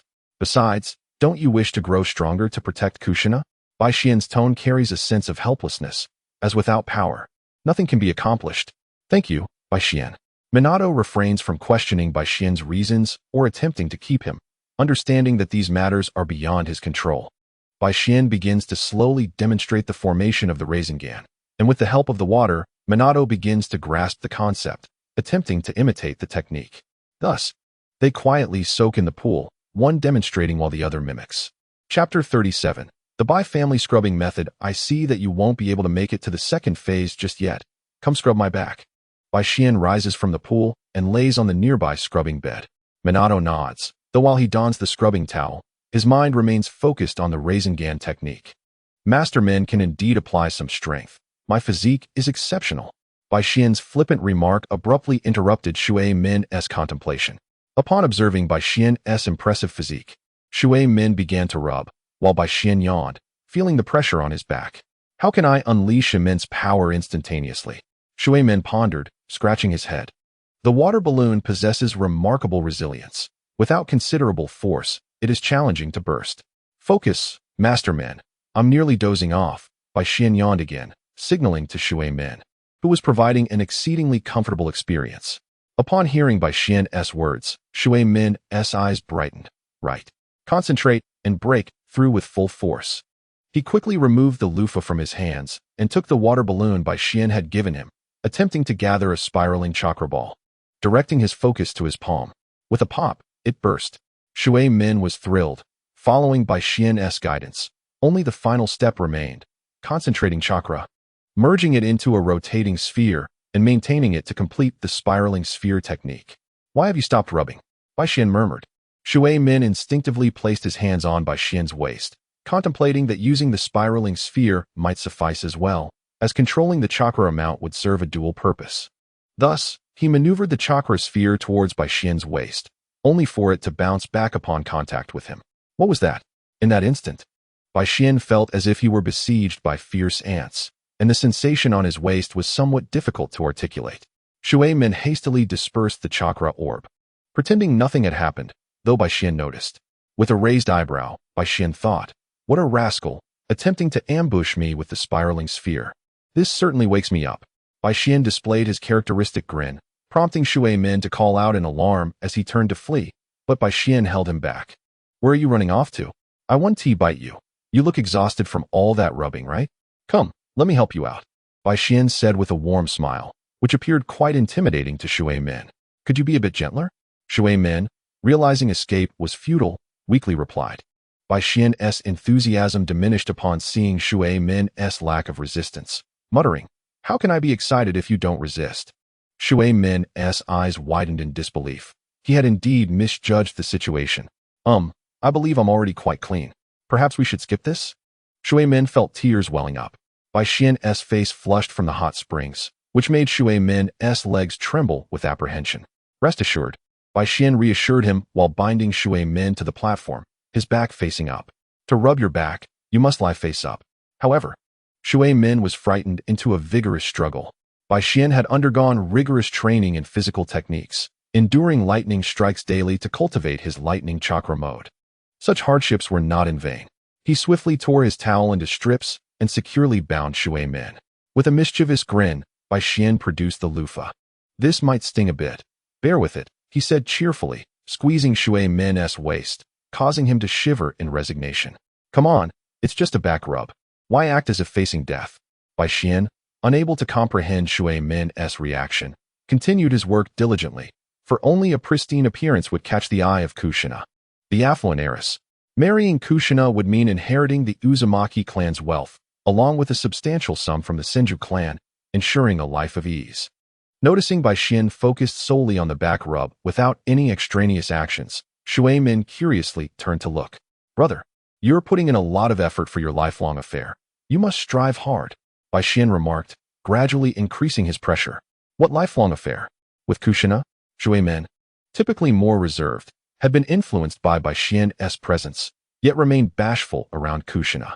Indeed, don't you have feelings for Kushina? Bai Xian inquired. That may be true, but it seems she doesn't reciprocate my feelings, Shui Min replied, his voice tinged with frustration. Bai Xian paused his ministrations and approached Shui Min, patting his head. Kids these days, and their early romances are truly worrisome. I speak plainly, but let me ask you, do you know the name of that jutsu? The one I taught you? Bai Xian had never revealed the name of the spiraling sphere technique to Shui Min. Right.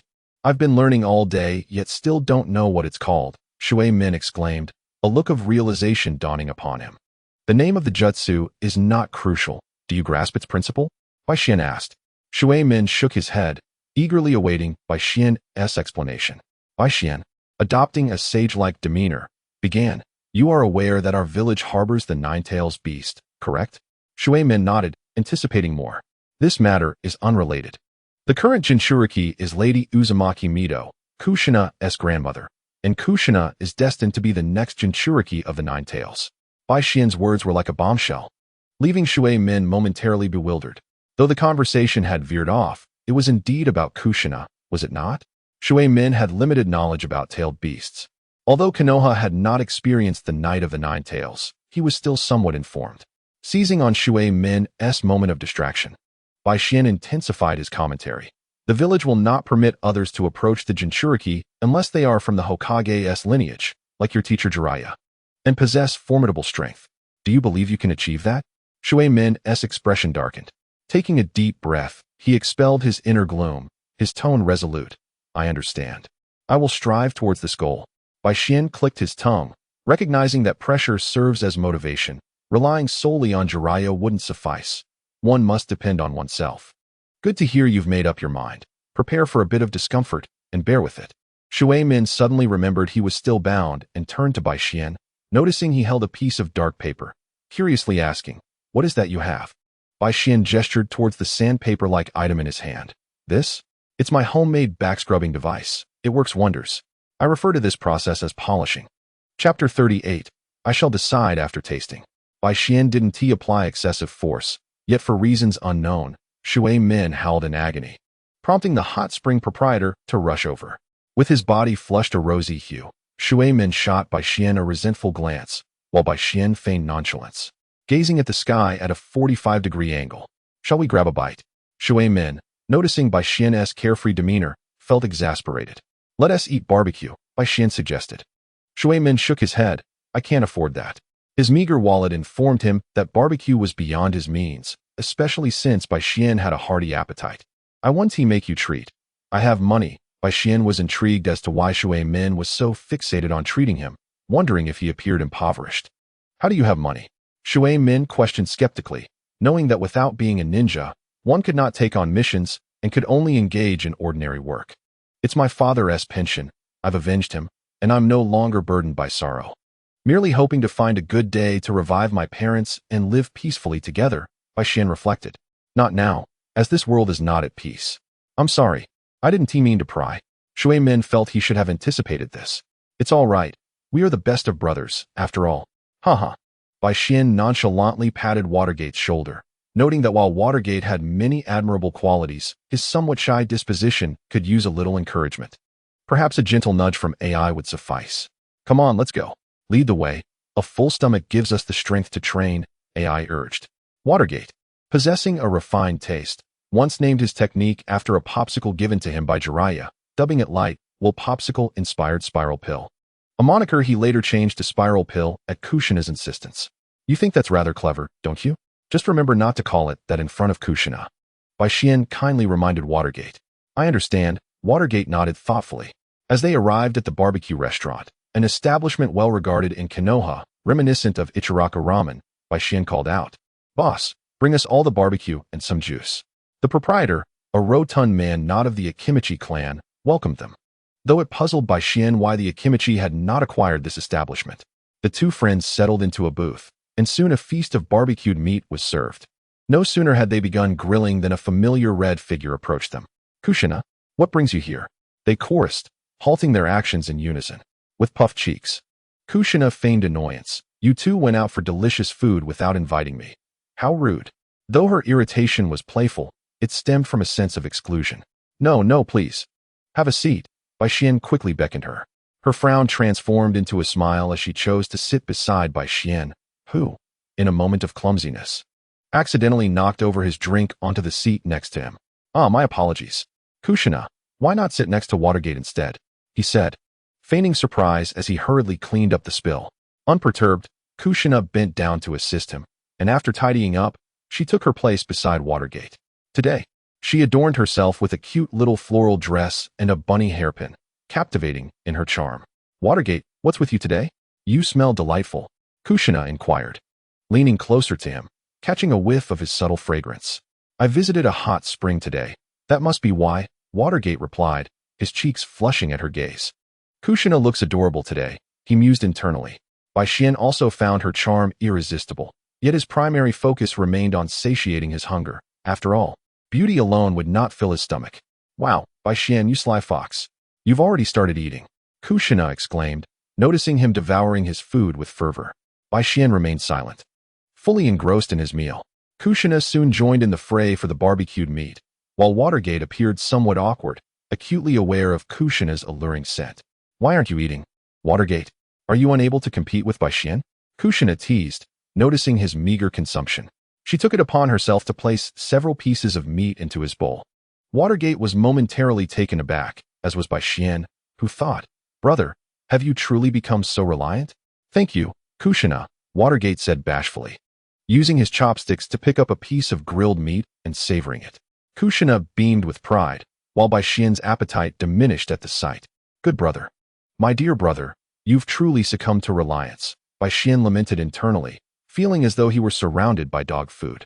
Opposite him, Kushina and Watergate enjoyed their meal blissfully, while Bai Xian slowed his pace, lost in thoughts of a fay, and shook his head to dismiss those thoughts. Refocusing on the barbecue, Watergate dipped a piece of meat into some sauce, his expression contorting as he declared, This sauce is terrible, don't use it. He then rinsed his mouth with juice. Kushina nodded in agreement and continued eating, while Bai Xian raised an eyebrow, scrutinizing the sauce before declaring, What could possibly be unpleasant about this little condiment? He then dipped a piece of meat into it. Wait, that sauce really is awful, don't eat it, Watergate urged. Bai Xian's stubbornness flared up. Oh, you little rascal, trying to hoard it all for yourself? Silence. I shall taste it and decide for myself. He plunged the meat into the sauce and promptly stuffed it into his mouth. By the heavens, it's so good it reminds me of my great-grandmother, Bai Xian exclaimed, tears streaming down his face. Who put horseradish in the barbecue sauce? He gulped down his juice, still unsatisfied, and finished off Watergate's juice as well. Kushina stifled a laugh. While Watergate sighed helplessly, I told you it was terrible, but you wouldn't believe me. Bai Xian, sticking out his tongue, went to the counter for more juice and noticed a dish resembling a type of herb. Excuse me, what is this? He inquired, pointing to the dish. It's a wild vegetable we bought outside, but most people don't like it, the proprietor replied with a hint of regret. My brother enjoys it. Please serve us a plate, Bai Xian proposed enthusiastically. The proprietor, delighted, offered, In that case, I shall gift you this dish. Please visit us often. He handed over the herb to Bai Xian, who thanked him and returned to Watergate's side. Look what I brought, Bai Xian announced, placing the gifted dish on the table. This is a gift from the restaurant for you to share, so do not be shy, dig in. Kushina scratched her head, somewhat baffled by Bai Xian's formal speech, but caught on to the invitation to eat. Watergate, accustomed to Bai Xian's antics, picked up his chopsticks without a second thought. but paused when the herb reached his nose. What is this smell? It feels strange, he remarked, scrutinizing the dish. Kushina, hearing Watergate's comment, hesitated to take a bite, waiting for Bai Xian's explanation. This is a nourishing food. It boosts vitality for men and restores health for women, Bai Xian elaborated. Kushina, skeptical, picked up a piece and sniffed it. Ugh, I can't eat this. It smells odd, she said, shaking her head and setting it back down. Watergate nodded in agreement. At this, Bai Xian grew anxious. Why won't you eat? This is like stinky tofu. It smells bad but tastes amazing, you see? He explained, taking a piece and popping it into his mouth. Bai Xian could hardly tolerate the herb, likening the experience to chewing on tree bark, yet to persuade his beloved Watergate. He had to endure it. What is stinky tofu? Kushina, who had tasted much in Konoha, had never heard of it. Her curiosity piqued. Never mind the stinky tofu. Just try this dish. It's truly delightful. Under Bai Xian's watchful gaze, Watergate hesitantly took a piece of the herb, placing it in his mouth. After only a few chews, he clutched his mouth and dashed outside, prompting Kushina to quickly move aside. Bai Xian swallowed the herb, wiped his tears, and rushed after him. Watergate, Bai Xian, what is going on? Kushina was confused by their sudden exodus, but they had no time to respond. Driven by curiosity, she took a bite as well, and with a gasp, she hurried after them. The patrons in the restaurant looked on with intrigue, while the proprietor hastily calmed the customers, concerned about any misunderstandings.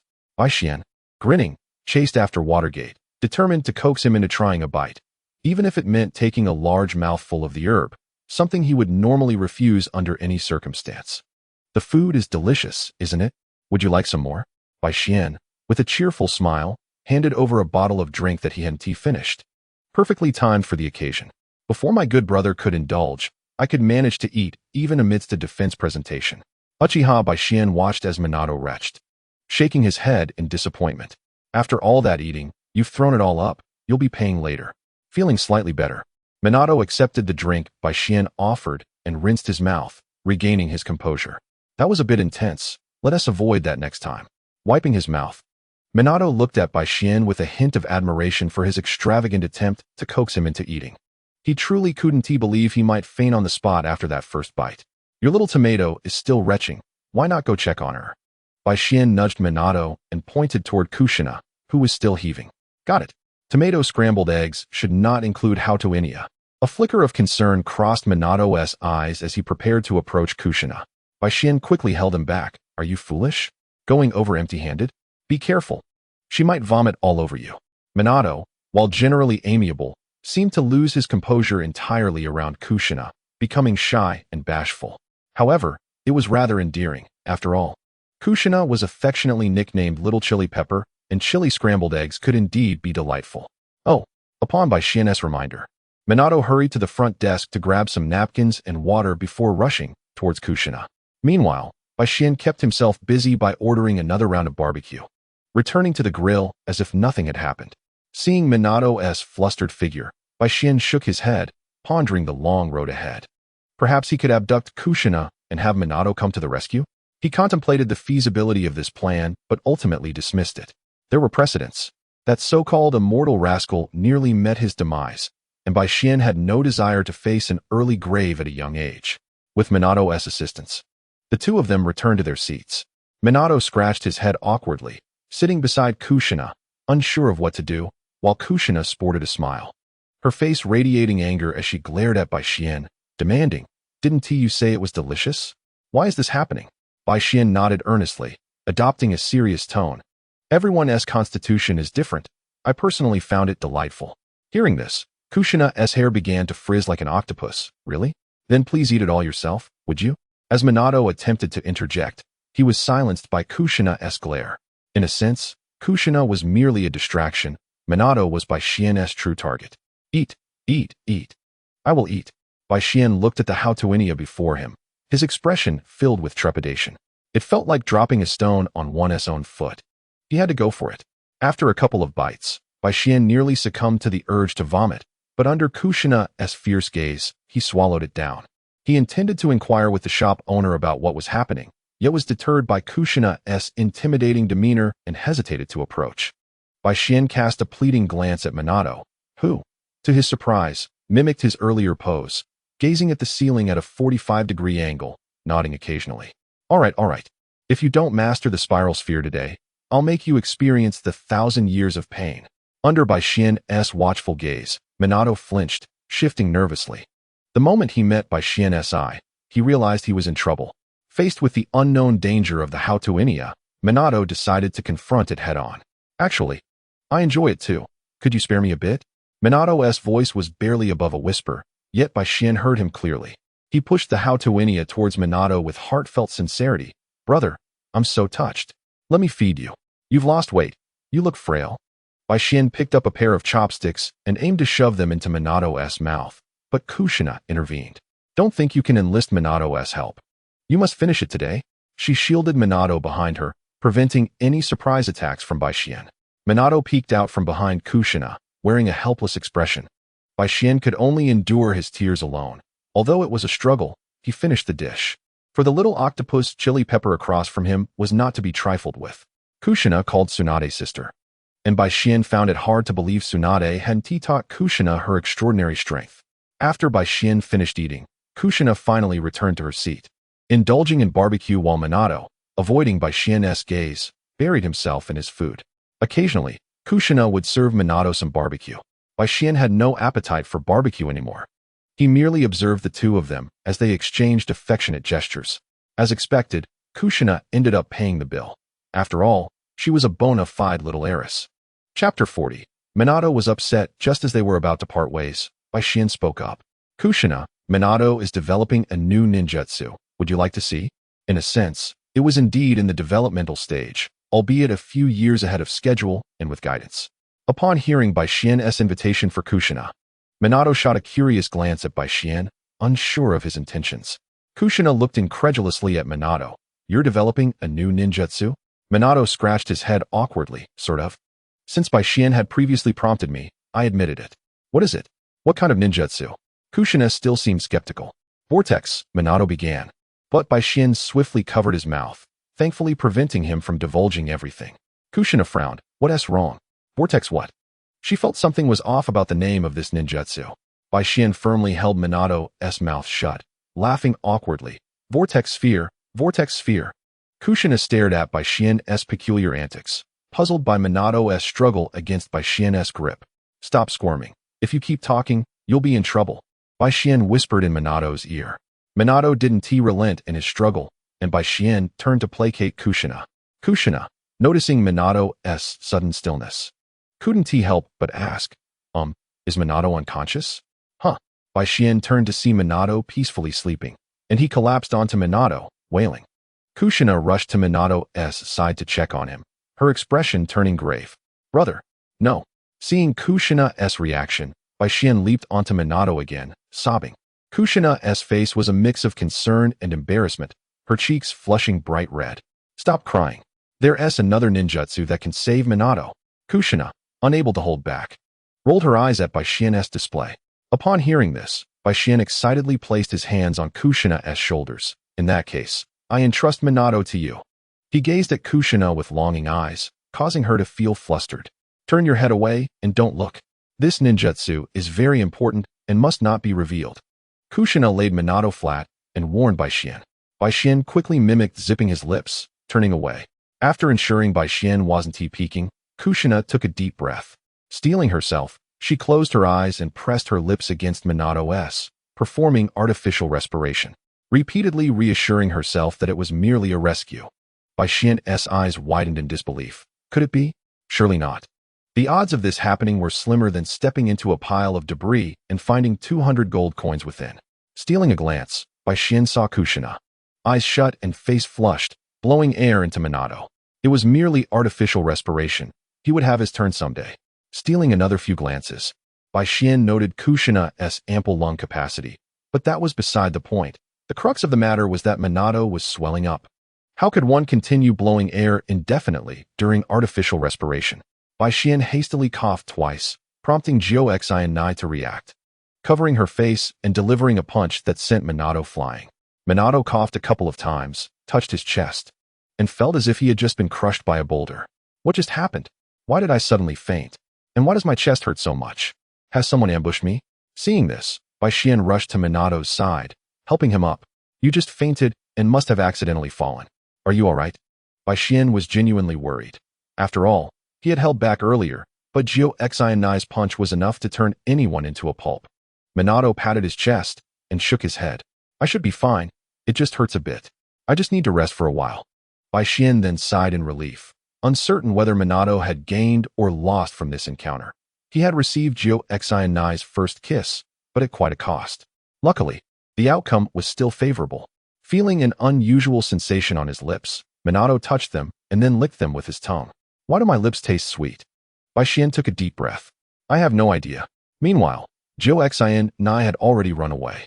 Minato wanted to ask Jiu Xinai what had happened, but upon hearing his call, she only ran faster. Confused, Minato scratched his head. Do you know what's up with Jiu Xinai? After contemplating for a moment, Bai Xian decided to reveal the truth to Minato. Would you prefer the truth or a fabrication? Minato paused, considering. Let's hear the fabricated version first. This left Bai Xian astonished. Who would choose to hear a lie? You just got knocked out by my elbow, and in your dazed state. You dreamily devoured a tomato that Jiu Xinai had nurtured with great care. The tomato, in a fit of rebellion, punched you away. Although it's rather abstract, that is essentially what transpired. Bai Xian shrugged helplessly. Who could have foreseen such an occurrence? Perhaps it was fate? Upon hearing Bai Xian claim he had elbowed him unconscious, Minato wore an expression of realization. Yet as Bai Xian's tale grew increasingly unbelievable, he outright denied it, though the final remark left him in silence. Minato touched his chest again, then his lips, and suddenly leaped up. Are you saying I just sleepwalked and forcefully kissed Jiu Xinai? What kind of plot twist is this? This isn't how the script is supposed to unfold. Minato fell into a deep sense of guilt, prompting Bai Xian to interrupt his spiraling thoughts. He fully disclosed the entire situation to Minato. Minato, unusually angered, brushed Bai Xian's hand off his shoulder. His tone filled with ire. Bai Xian, you can do whatever you want of me, but you cannot prank Jiu Xinai, especially regarding her honor. This time, I am genuinely furious. Minato glared at Bai Xian, who realized he had overstepped his bounds. The experience of traversing worlds felt surreal, leaving Bai Xian with a dreamlike sensation. Everything seemed casual, as if dictated by whim. Minato's gaze dimmed as he resolutely pursued the direction Jiu Xinai had fled. Bai Xian's outstretched hand withdrew, a flicker of realization crossing his face. He sat down heavily on the ground, rubbing his temples in frustration as he gazed skyward, contemplating his actions. A knot of unexpressed emotions lodged within him, refusing to release. In silence, he retrieved a scroll from behind his back. Extracting a letter from the section on the spiraling spheres training techniques and developmental direction, rewriting it, and placing it back inside. He summoned the small cat Jiu Xinai had adopted, stroking its shiny fur as it affectionately nuzzled against him. Bai Xian secured the scroll to the cat, instructing it to deliver it to Minato. The cat meowed twice before willingly dispelling the summoning, reappearing in the arms of Uzumaki Mito. Mito, upon observing the cat's return, removed the scroll from its back and began to read it carefully. Chapter 41. Farewell to Konoha. Have you seen enough? If so, come out. Bai Xian called towards a nearby tree. Receiving no response, he activated his Sharingan. No need to be shy, just come out. Akatsuki shyly emerged from behind the tree. Bai Xian then retracted his Sharingan, filled with remorse as he watched Minato depart. Hey, don't feel this way. It's a good thing for that blonde kid. I think I finally understand what a kiss feels like, Akatsuki said, nonchalantly approaching Bai Xian to offer comfort.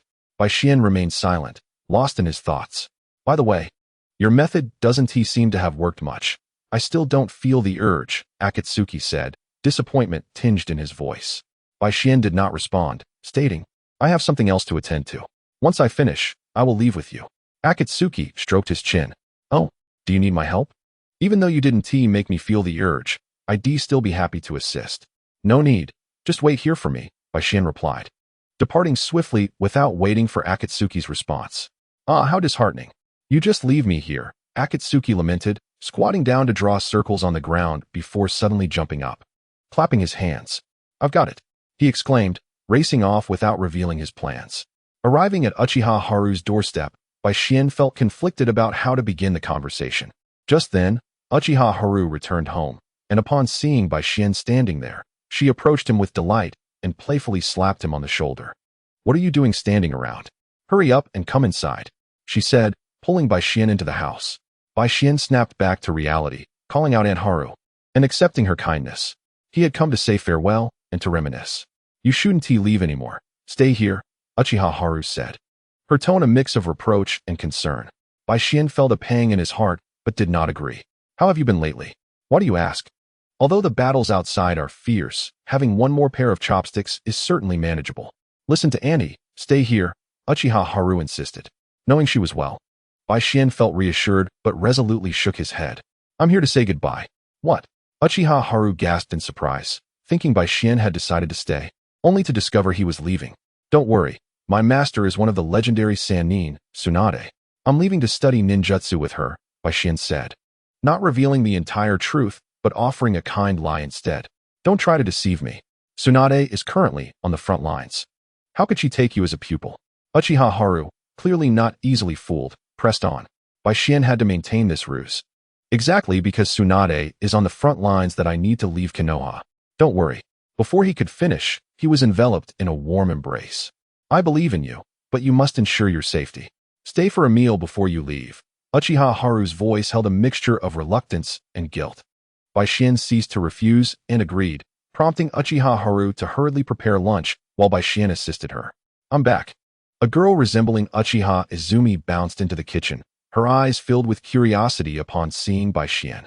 Who are you? I'm Uchiha Bai Xian. Hello, sister. Uchiha Yayue smiled faintly. You're the boy we've been searching for. You're quite polite. Bai Xian simply smiled and continued to assist without replying.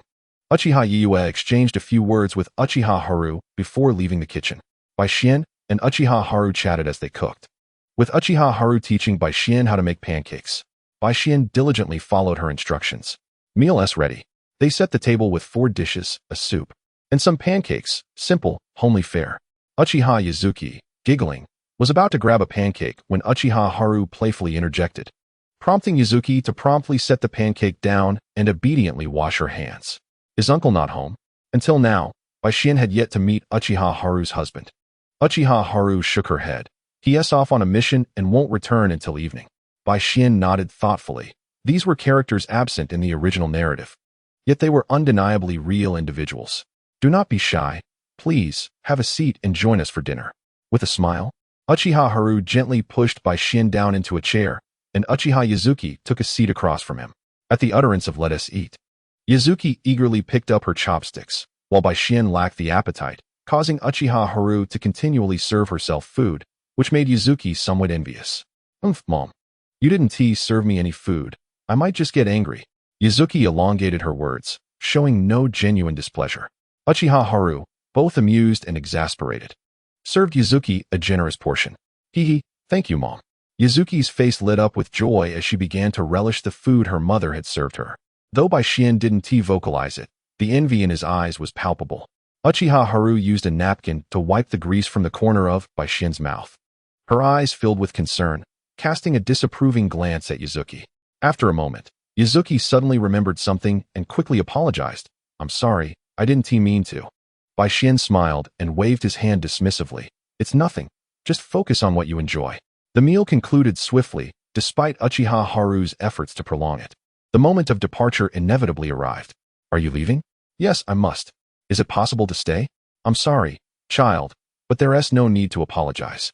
I respect your choices, but please take care of yourself. I will. Uchiha Haru did not insist that Bai Xian remain. Everyone possesses the right to make their own choices, regardless of their correctness. Be cautious on your journey. Take some pancakes with you. Uchiha Haru wrapped some pancakes filled with vegetables, placing them in a box and handing it to Bai Xian. Bai Xian accepted it, and, glancing back multiple times, departed. Uchiha Haru stood at the door, wishing to see him off, yet tears streamed unbidden from her eyes. Remember to come back when you're tired. This will always be your home. Uchiha Haru's voice was gentle, yet it triggered an uncontrollable flow of tears from Bai Xian. In this world, perhaps she was one of the few who truly cared for him. Bai Xian steeled himself and walked away without looking back. He wiped his tears and made his way to the Uchiha clan's territory in search of Uchiha Fugaku. After a brief wait, Fugaku finally arrived. This isn't the place for conversation. Follow me. Fugaku nodded to Bai Xian and got straight to the point. They arrived at a tea room where Fugaku brewed a pot of tea and poured a cup for Baishien. Baishien picked it up, but then set it down again. What's wrong? Is it not to your taste? Fugaku, curious, inquired as Baishien hesitated with the cup. Baishien shook his head. It burned my hand. Fugaku took a sip, nodded, and retrieved a scroll from behind him, presenting it to Baishien. Baishien opened it to examine its contents. This contains all the information regarding the evil god cult. Baishien scrutinized it closely. Most of the information aligned with what he already knew about the cult, indicating that he might be investigating the wrong direction. Thank you. Although it's of little use, I still appreciate it. Fugaku nodded and resumed sipping his tea. Baishien continued to read carefully, but, upon confirming that there was no valuable information, placed the scroll back on the table. Since there is nothing more, I shall take my leave. Baishien prepared to stand up. Fugaku called out to him. Do you think I could become the clan leader? Without hesitation, Baishien nodded, finishing the tea in his cup before departing, leaving Fugaku alone. Chapter 42. A candid encounter. Meanwhile, Kushina had returned to the Senju clan territory. Uzumaki Mito did not sense Kushina's condition. She was suppressing the raging nine-tails within her. After observing Baishien's training and the direction of his development with the Rasengan, Mito was astounded. A genius, a true masterpiece. Mito refrained from reading the letter Baishien had written to Minato, as it bore the words to Minato, personally. However, why was the inventor's name at the end identified as that little rascal Minato? Mito pondered while stroking the small cat nestled in her arms. Since it was addressed to Minato, this scroll could not have been penned by him, nor was the jutsu developed by him. Yet the inventor's name was indeed Minato, leaving Mito perplexed. The small cat's mewing interrupted Mito's thoughts, and she noticed Kushina, her eyes red-rimmed, approaching her with a somber expression. Seeing Kushina's downcast face, Mito smiled and waved her over. Kushina, with a sorrowful countenance, leaped into Mito's embrace, and the small cat licked her face. What is troubling you, my dear Kushina? Why do you look so forlorn? Mito gently patted Kushina's head. Kushina appeared hesitant to speak, and Mito did not rush her, patiently waiting in silence. After a moment, Kushina bit her lip and finally summoned the resolve to share her feelings. Mito listened intently without revealing any anger or frustration, instead inquiring why Kushina felt this way. I don't know. Kushina shook her head, finding the sensation strange. Expressing it made her feel much lighter. At least her emotions were no longer so tangled. Are you worried about your future interactions with Minato? Mito, having experienced similar feelings, could only guess at the thoughts of a child. The children in the world of Naruto were often precocious, just like Obito, who developed feelings for Rin before graduating from the Ninja Academy. Minato too harbored a vague fondness for Kushina, but it was not yet love, merely affection. Baishien had transformed Minato's vague feelings into love. And while Kushina did not despise Minato, her teasing him as being effeminate was merely a display of her own pride. Her true affection for Minato perhaps stemmed from that moonlit encounter. Kushina nodded, uncertain how to face Minato moving forward. Mito smiled. Didn't you act to save him? Just be yourself as usual. Minato is quite perceptive. Do you dislike Minato? Kushina shook her head. Minato was merely unreliable at times. Yet he was one of her few friends, and she certainly didn't dislike him. In that case, why not listen to Minato's perspective? He will be here soon. You should return to your room. All right. Blushing, Kushina called out, clutching the small cat, and retreated to her room. Mito pressed her forehead, using her jutsu to call Minato, who was loitering at the entrance of the clan's territory. Minato had visited many times before, but never had he felt as anxious as now. Soon, he arrived at the hall to find Mito, who wore a kindly expression. Good morning, Granny Mito. Minato bowed deeply, trembling, afraid to raise his head. No need to be anxious. Come sit beside me. Mito's smile remained warm. Minato dared not meet Mito's gaze, believing she was unaware of the matter. Yet Kushina had already disclosed everything in detail. Minato's demeanor appeared comical. He walked with his head down, too nervous to sit. You wish to discuss Kushina?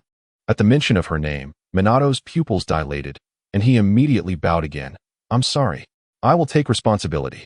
From the adjacent room, Kushina, hearing Minato's words, felt her face flush crimson, burying her head under the blanket and retreating to the corner of the bed to eavesdrop. Indeed, the curiosity of gossip often surpasses the sense of shame, even when it pertains to one's own affairs. It is good that you possess such a heart, but the decision is not mine to make. Uzumaki Kushina's union with another is not opposed by me, but the timing is not right. after I depart. If the two can unite, and with the village's protection, I shall be at ease." Upon hearing that Uzumaki Kushina's relationship faced no opposition, Minato felt a surge of joy, signifying his acceptance. Concerning Kushina, harbor no unrealistic expectations. Her actions are merely to rescue you.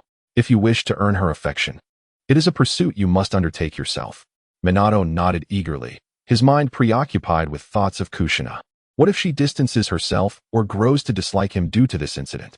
Rest assured, she does not harbor any ill feelings towards you. Uzumaki Watergate discerned Minato's thoughts and candidly reassured him. But what is your view of Kushina? At this, Kushina shifted closer to the edge of the bed and then fell off with a thud. Just a kitten, no need to concern yourself. Uzumaki Watergate casually fabricated an excuse, and Minato did not dwell on it, perhaps too preoccupied to ponder further.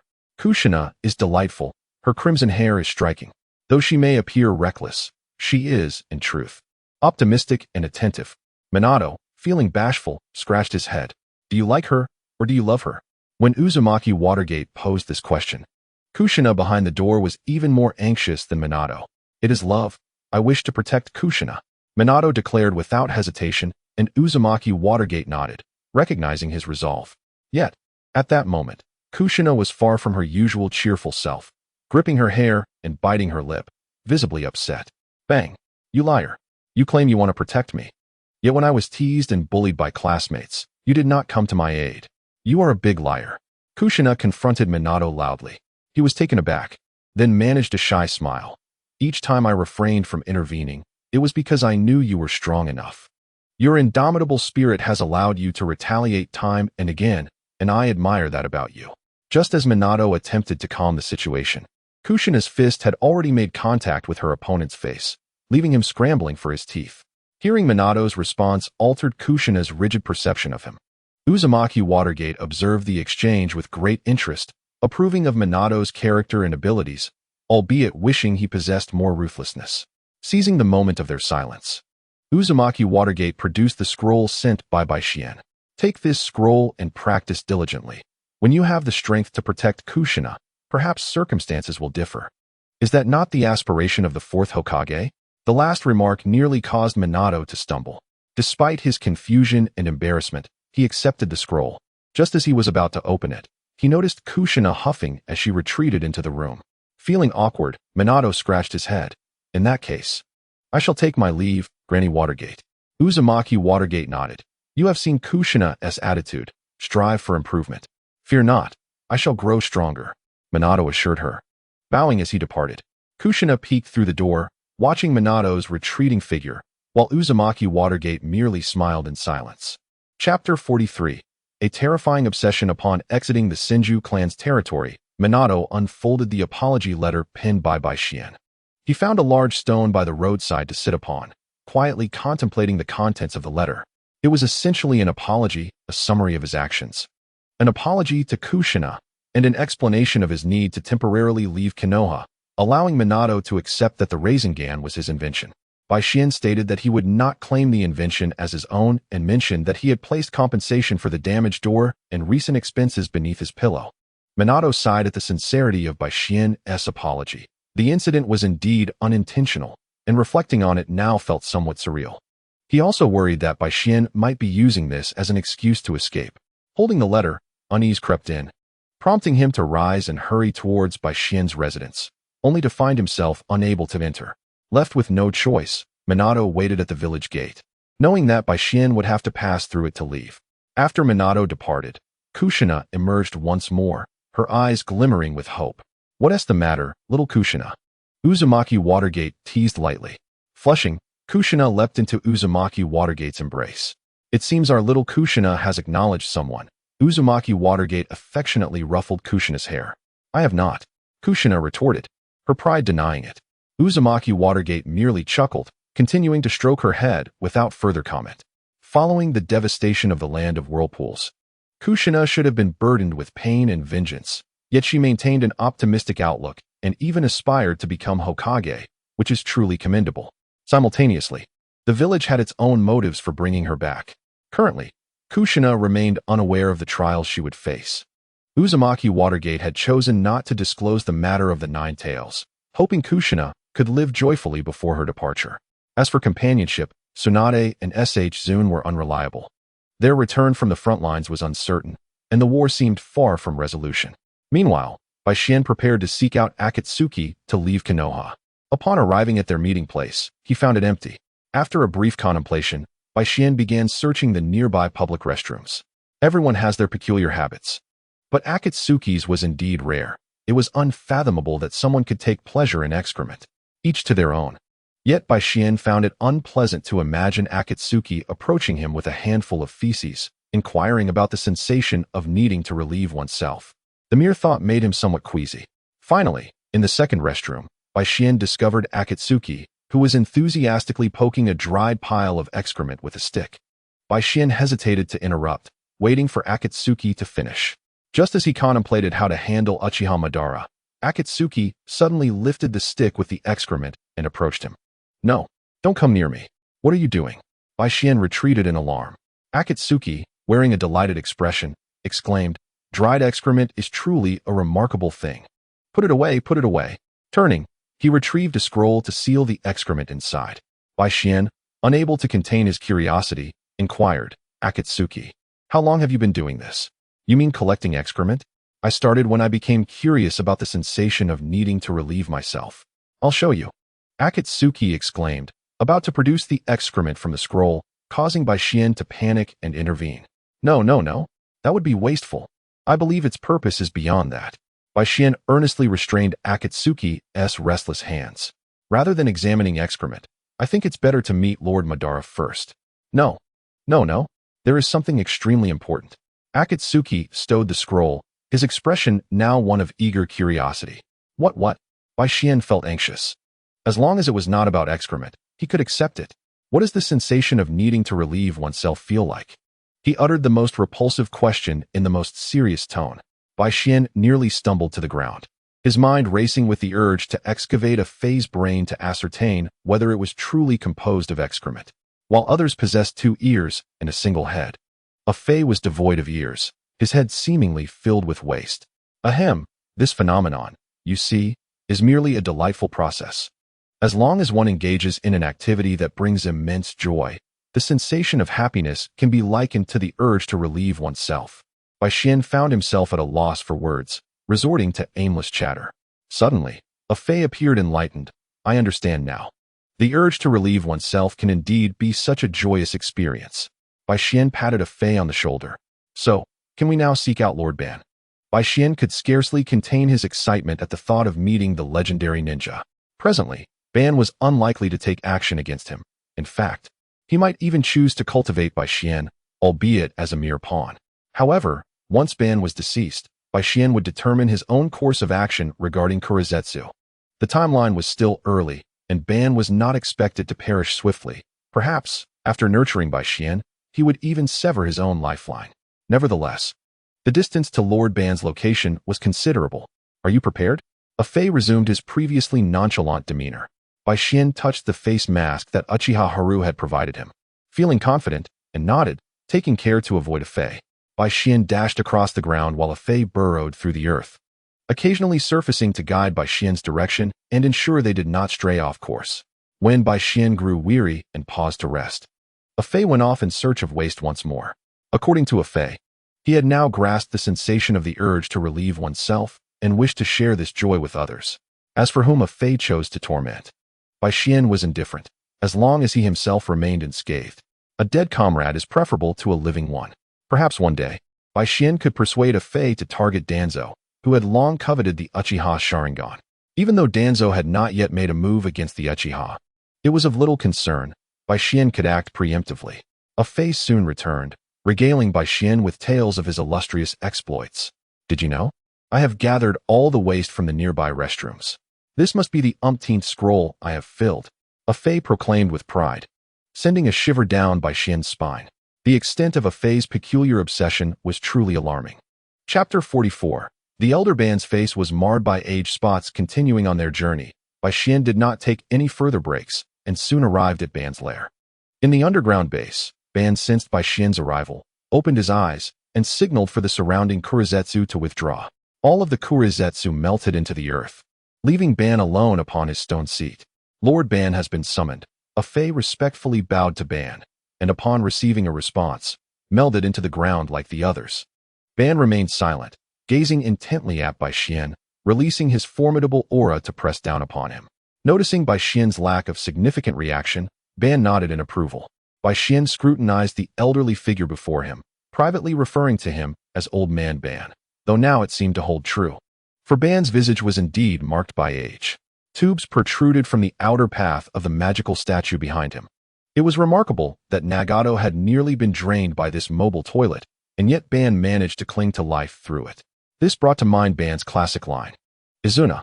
No, it merely resembles it, Ban exclaimed, his eyes widening as his hand instinctively reached forward. Ahem, young man, are you Uchiha Bai Xian? Ban, resuming his authoritative demeanor, scrutinized Bai Xian anew. It is I. Bai Xian nodded in affirmation. Though he feigned calmness, Ban could still sense his underlying tension. You shall answer my questions.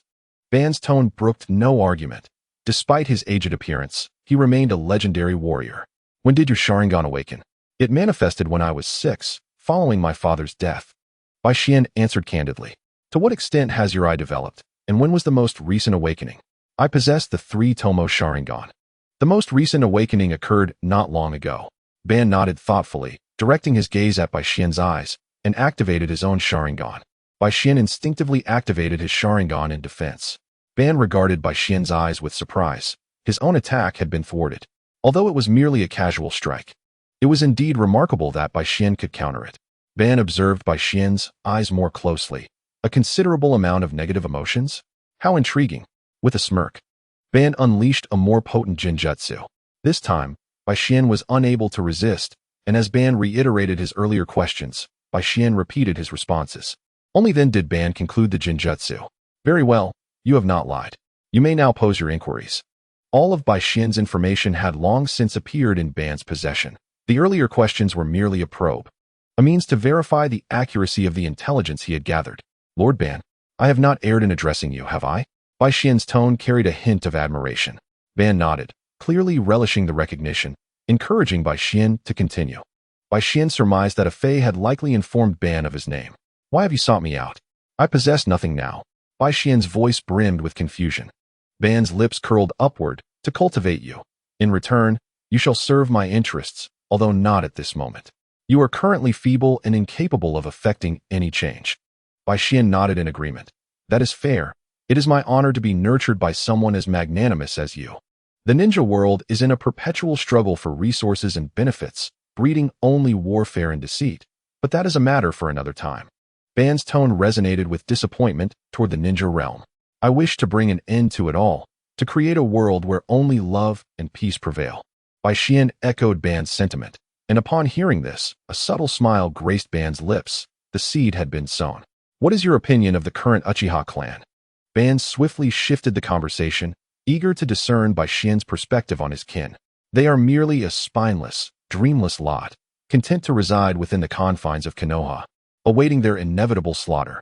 Bai Xian's words momentarily stunned him, yet he maintained his evaluation from Ban's perspective. Ban seemed to see a reflection of himself in Bai Xian. This dream, this pride, and this broader vision far surpassed those of ordinary Uchiha. Indeed, he had not misjudged. This young man shared his aspirations. Ban's heart bore the scar of being forsaken by the Uchiha clan. On that fateful day, not a single clan member was willing to follow him, leading to his subsequent deception by Kurizetsu in pursuit of the power of the divine tree. Desiring to initiate the Moon Eye plan to attain true peace, Bai Xian's words brought Ban a sense of comfort. Abandoned by all, uncelebrated it, his responsibilities usurped by Hashirama. He had left Konoha in despair. Ban, ever confident and proud, was a man of great ambition, which is precisely why he had fallen prey to Kurizetsu's manipulations. Just as Bai Xian prepared to speak again, Ban suddenly interjected with a curious hum. Bai Xian's anxiety surged once more. Had he uncovered some flaw? Your eyes. Ban fell silent, observing that the negative emotions within Bai Xian's eyes appeared to have diminished somewhat, a rare occurrence indeed, yet it was manifesting before him. Bai Xian touched his eyes, unsure of Ban's implication. Ban scrutinized Bai Xian's eyes with great focus. Although faint, it was undeniable that the negative emotions were waning. It is nothing. Ban shook his head. Given Bai Xian's current state, it was unlikely that the negative emotions would be entirely eradicated before his death.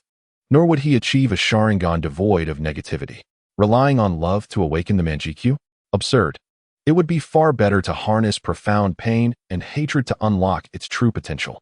Ban's mind was already racing with ideas, awaiting Kurizetsu's return to set them in motion. Do you have any further inquiries? Bai Xian pondered. What must I do? Grow stronger. I shall confide in you. I require assistance to fulfill my unfinished endeavors, and you are the chosen heir at this moment. Madara spoke candidly, knowing he could manipulate later. As for the useless debris, you should know how to handle it. His tone remained indifferent, and Bai Xian merely nodded in acknowledgement. You may withdraw for now. Acclimate to your surroundings. Formal training commences tomorrow. With that, Madara closed his eyes, feigning slumber, no longer regarding Bai Xian. Afei, guide him around the base, heed his directives, but do not let him wander off. Madara intended for Afei to familiarize Bai Xian with the premises. Hello. Afei appeared more serious than usual, perhaps influenced by Madara's demeanor. He beckoned to Bai Xian, signaling him to follow, and Bai Xian complied with a nod.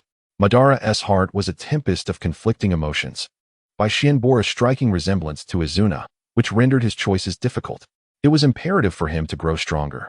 Yet the thought of using Bai Xian as a sacrificial vessel for his resurrection stirred reluctance within him. In essence, it was a transference of his debts to Izuna onto Bai Xian. Madara repeatedly reminded himself that this was not Izuna. Perhaps it was age that made him more perceptive of his emotional fluctuations. He chuckled at his own self-deprecation. He shook his head as he gazed in the direction Bai Xian had departed, his resolve hardening. The Moon Eye plan must not falter. Should that day truly arrive, Izuna would also be resurrected. If only you had been born decades earlier, things might have been different. Regardless, Madara's perspective of Bai Xian as a mere pawn would not waver unless a more suitable candidate emerged. Chapter 45. The cell transformed into a cozy villa. The oppressive aura of Lord Madara is quite formidable. Isn't it? I seldom dare to appear before him. Afei led the way while engaging Bai Xian in casual conversation. Indeed, I was so frightened my legs turned to jelly. Bai Xian occasionally offered perfunctory replies to Afei. Many areas of Madara's base were off-limits to Bai Xian, and Afei merely provided a cursory tour. Bai Xian gleaned no useful information, though the absence of Kuro Jutsu was decidedly peculiar. Speaking of which, didn't Lord Madara prohibit me from leaving? I pondered how I might procure food when there isn't even a single pot or pan. Bai Xian wandered about, realizing he was the only one in need of sustenance. The white Zetsu did not require food, having been cultivated from the outer path's golem. According to Madara, they were sustained by tubes connected to them, receiving nutrients without the need for meals. As for Kuro Jutsu, who knows?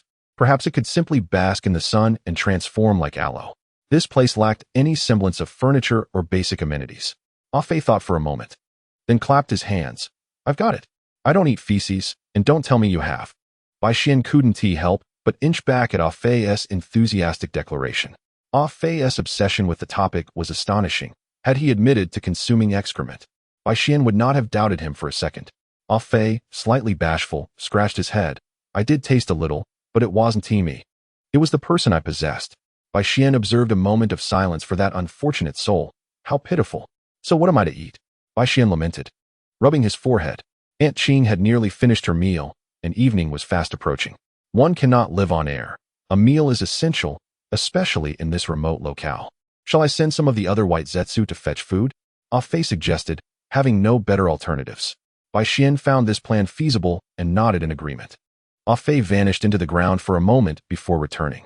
By the way, Lord Madara mentioned he would personally teach you. Are there any jutsu you wish to learn? Bored, Afei resumed casual chatter with Bai Xian. Flying Thunder God technique. Bai Xian had long coveted this ability.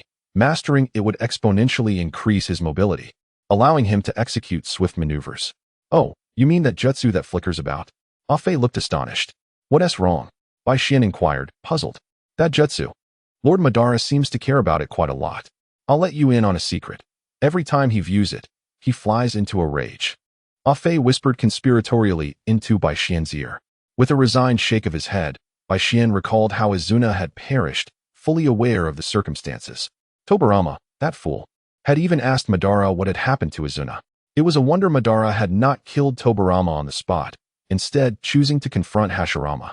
How absurd that Tobirama had attempted a final strike, only to be thwarted by Hashirama. Had Izuna not died, would Madara have remained in Konoha? Does this mean I cannot learn that jutsu? Baishin fretted over the matter. He couldn't very well exhaust Madara to the brink of death just to learn it. Stealing the forbidden scroll would undoubtedly cause a ruckus. Not to mention, the Vortex clan had aided him, complicating the situation further. Previously, the notion of theft arose because Konoha was embroiled in fierce conflict with other villages, and the third Hokage and Danzo were absent, presenting a potential opportunity. I cannot say. Perhaps you could inquire with Lord Madara, Afei casually suggested. Baishin paid little heed, resolving to address it later. What does Lord Madara typically do? Baishin inquired. Half-heartedly. Afei shared without reservation. He spends most of his time resting, occasionally delegating tasks to us, and sometimes reviewing the intelligence we relay. By the way, does Lord Madara take baths? Baishin noted the lack of bathing facilities. The significant labs and breeding areas for white Zetsu were nowhere in sight, likely concealed deep within the base. I wouldn't know. I've never seen him. Afei scratched his chin, shaking his head. Doesn't the old man bathe? He seems like an antique, hardly moving. I imagine he merely dusts himself off now and then. Regardless, he must clean himself. Madara wouldn't allow him to leave. So he had to fend for himself. Hey, Afei, you seem like a wooden block. Can you use wood release?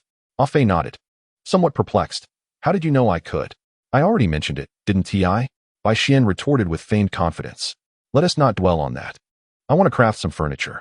This place is eerily desolate, comprised of stone and wood, far too sterile. Baishin surveyed the surroundings, increasingly likening them to a graveyard. Sure, but shouldn't you consult Lord Madara first? Afei was indifferent to Baishin's plans, but concerned about Madara's potential displeasure. Baishin contemplated.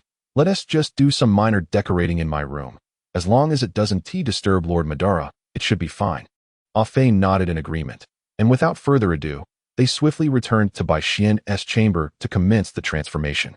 In truth, the so-called bedroom lacked any semblance of comfort, featuring merely a stone bed, a table, and a lamp. It was neither insect-proof nor moisture-proof, and even lacked a blanket. Are you certain this is a bedroom and not a prison cell? Baishin gazed incredulously at Afei. Afei honestly shook his head. It's definitely not a prison cell. A few experimental subjects have resided here before. Isn't that precisely what a prison cell is?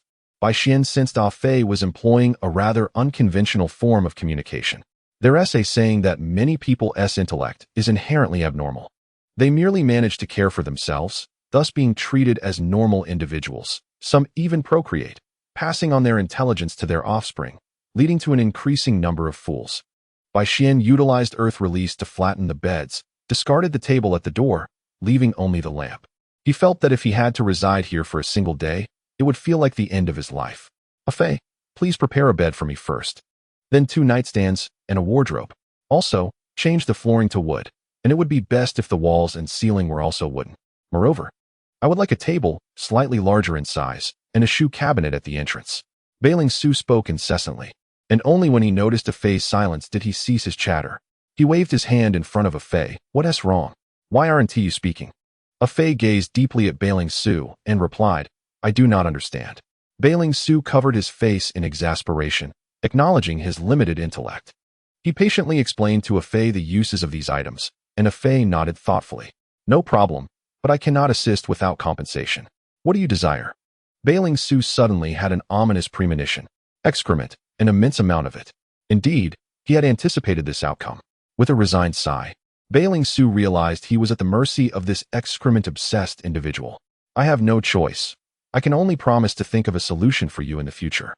Afei felt a tinge of regret, but agreed nonetheless. Soon, under Bailing Su's guidance, Afei began to arrange the room. As Afei had little concept of these items, it took them the entire night to complete the task. However, Bailing Su was quite satisfied with the decoration and layout of the room, even if it meant taxing Afei. Chapter 46. The Awakening of the White Absolute. I'm utterly exhausted. I must return to rest. Afei cast a resentful glance at Bailing Su before retreating underground.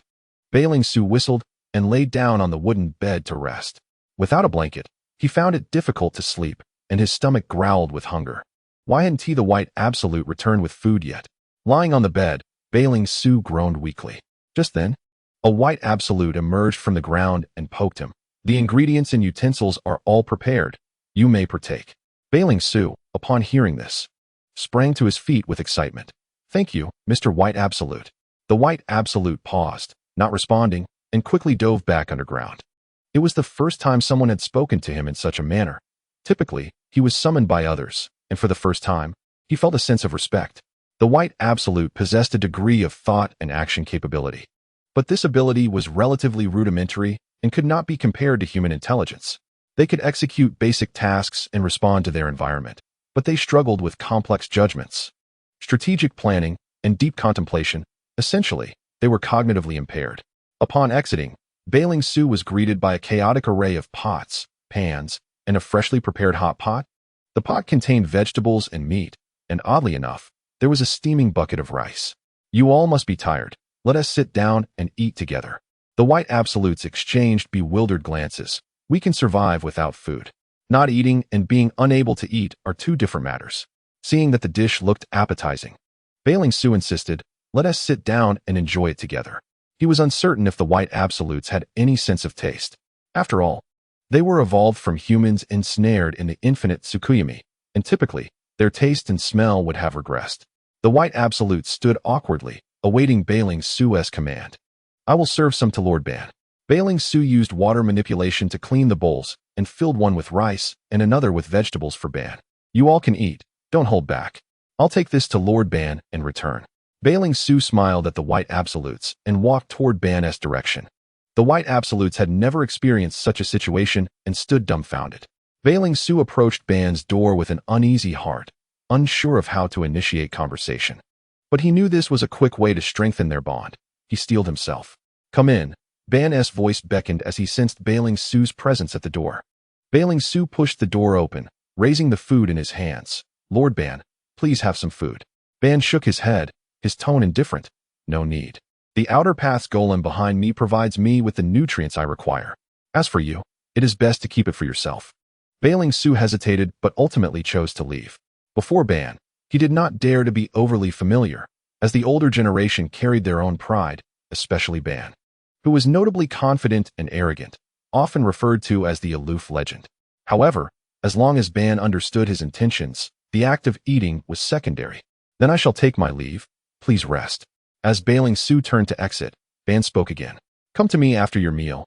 You are too weak and need training. Yes, Bailing Su replied eagerly, leaving after receiving Ban's permission. Ban gazed at Bailing Su's departing figure, a look of nostalgia clouding his eyes. Izuna. It is a pity you are not truly Izuna. Ban's voice carried a hint of sorrow. Bailing Su, oblivious to this moment, continued toward the White Absolutes. Still not eating? Were you waiting for me? Bailing Su noticed the White Absolutes standing idly, surprised. The White Absolutes exchanged glances, still unsure of what to do. And since Bailing Su had not instructed them to leave, they remained. Bailing Su, feeling awkward under their silent scrutiny, scratched his nose. He served rice for the group and brought over some stools, taking a seat himself. The White Absolutes followed suit at Bailing Su's urging. In truth, these White Absolutes were merely avatars. They could share information and perceive collectively to a certain extent. Bailing Su harbored no ill intentions. He simply found dining alone rather tedious. He did not wish to share a meal with a Fae who had previously consumed excrement. Bailing Su savored the food before him, relishing the delightful taste of the meal. By the way, how did you manage to bring this hot pot? Bailing Su finally inquired about its origin. One of the White Absolutes responded, on our way back, we encountered a group of ninjas who were about to enjoy it. After we ambushed them, they fled. Bailing Su smacked his lips. It indeed turned out to be a stroke of luck for him. Why aren't you eating? Honestly, this hot pot is quite delicious. Bailing Su noticed the White Absolutes seated on the ground, holding bowls but not eating, staring longingly at him, and he curiously asked, go ahead and eat. I can't finish it all by myself. He began to serve them vegetables, and the White Absolutes looked astonished. A Fae emerged from the underground, poking Bailing Su in the side. Is there none for me? Bailing Su nodded and handed a Fae the meal he had prepared for Ban. Just right. Lord Ban isn't eating, so you can have this. A Fae shook his head, playfully whining. Oh, I want to eat with you all. Bailing Su shook his head vigorously, jesting that he could never agree to that. You are the old eighth of the ninja world. You have yet to overcome your psychological discomfort. All right, Afei replied regretfully, accepting the food from Bailing Su and sitting beside him to eat. Ignoring Afei's antics, Bailing Su suddenly recalled another matter. By the way, you have never eaten excrement. Have you? The white absolutes all shook their heads. We do not require food, thus we do not need to eat excrement. Bailing Su nodded in agreement. That is good. Then let us begin. He occasionally served the white absolute some vegetables while primarily focusing on his own meal. Although the taste was mediocre, Bailing Su found it quite satisfying. For when one is hungry, anything tastes good. The white absolutes began to eat as well, experiencing the sensation of respect for the first time. The food in their mouths was indescribably delightful. From the moment of their creation, they had no names, no identities, merely existing as expendable pawns, utterly discarded. Indeed, in the eyes of Obito and Black Zetsu, the white Zetsu are merely worthless pawns, expendable entities that can be discarded at will. A notion that the white Zetsu seem to have come to accept. However, just moments ago, they experienced a genuine sense of respect. The ability to exchange information among the white Zetsu spread rapidly within their ranks. Bai Xian quickly finished his meal, declaring, "You all take your time. I shall seek out Lord Obito first." Yes, several white Zetsu responded in unison. Go on, don't keep Lord Obito waiting. Afei waved his hand, indicating that he would manage things here. Bai Xian nodded, wiped his mouth, and proceeded towards Obito's chamber. Afei, could you share his story with us? Chapter 47. Guidance from Obito. Bai Xian halted at the doorway and knocked gently. Lord Obito, do you have a moment? Come in, Obito replied in a calm voice. Bai Xian opened the door and entered, immediately spotting Obito seated in contemplation. Approach me, Obito instructed, his eyes, adorned with the three tomo, now fully opened. The Rinnegan had long been transplanted to Nagato, leaving Obito with merely a standard Sharingan, a fact Bai Xian was well aware of. Nonetheless, even with a mere three tomo, Obito could still activate Susanoo if he chose to, although Bai Xian did not dare to inquire about the underlying principle. Without any further actions, he stood before Obito, meeting his gaze directly. Obito nodded, noting that few dared to look him in the eye. The fearsome visage of the Outer Path statue loomed behind him, its tubes connected to his back. Are you familiar with the Sharingan? Known as the eye that reflects the mind, each Sharingan possesses unique ocular techniques. You have yet to scratch the surface, Obito remarked, observing Bai Xian's eyes and acknowledging the presence of something eroding the negative emotions within the Sharingan. The potency of this phenomenon seemed to strengthen over time. Perhaps one day, he might obtain a Sharingan devoid of negativity. I understand a little, but not much. Bai Xian admitted. Use Genjutsu on me, Obito commanded, his tone imbued with unwavering confidence. Bai Xian shook his head. I cannot. Obito furrowed his brow, an unrefined jade. Is it? Has the Uchiha clan become this foolish? How laughable. Yet, his tone shifted to one of pride. Nevertheless, even trash can be transformed into genius under my guidance. His words exuded absolute confidence. Bai Xian felt a twinge of dismay. He had trained for 4 years in the Hidden Cloud Village, only to be belittled so thoroughly. Nevertheless, he adjusted his demeanor, donning an expression of admiration and excitement. Thank you, Lord Obito, for your willingness to guide me. I would be honored to be your disciple. Let us forego the formalities of apprenticeship, Obito replied, his tone lacking disdain but tinged with an unusual sentiment. Bai Xian scratched his head but did not press the matter further, recognizing it had been a casual remark. Obito gestured towards a nearby shelf laden with various scrolls. Find what you need. There are explanations regarding the Sharingan within. Understood, Lord Obito, Bai Xian responded, striding toward the shelf. The array of scrolls made his search a daunting task.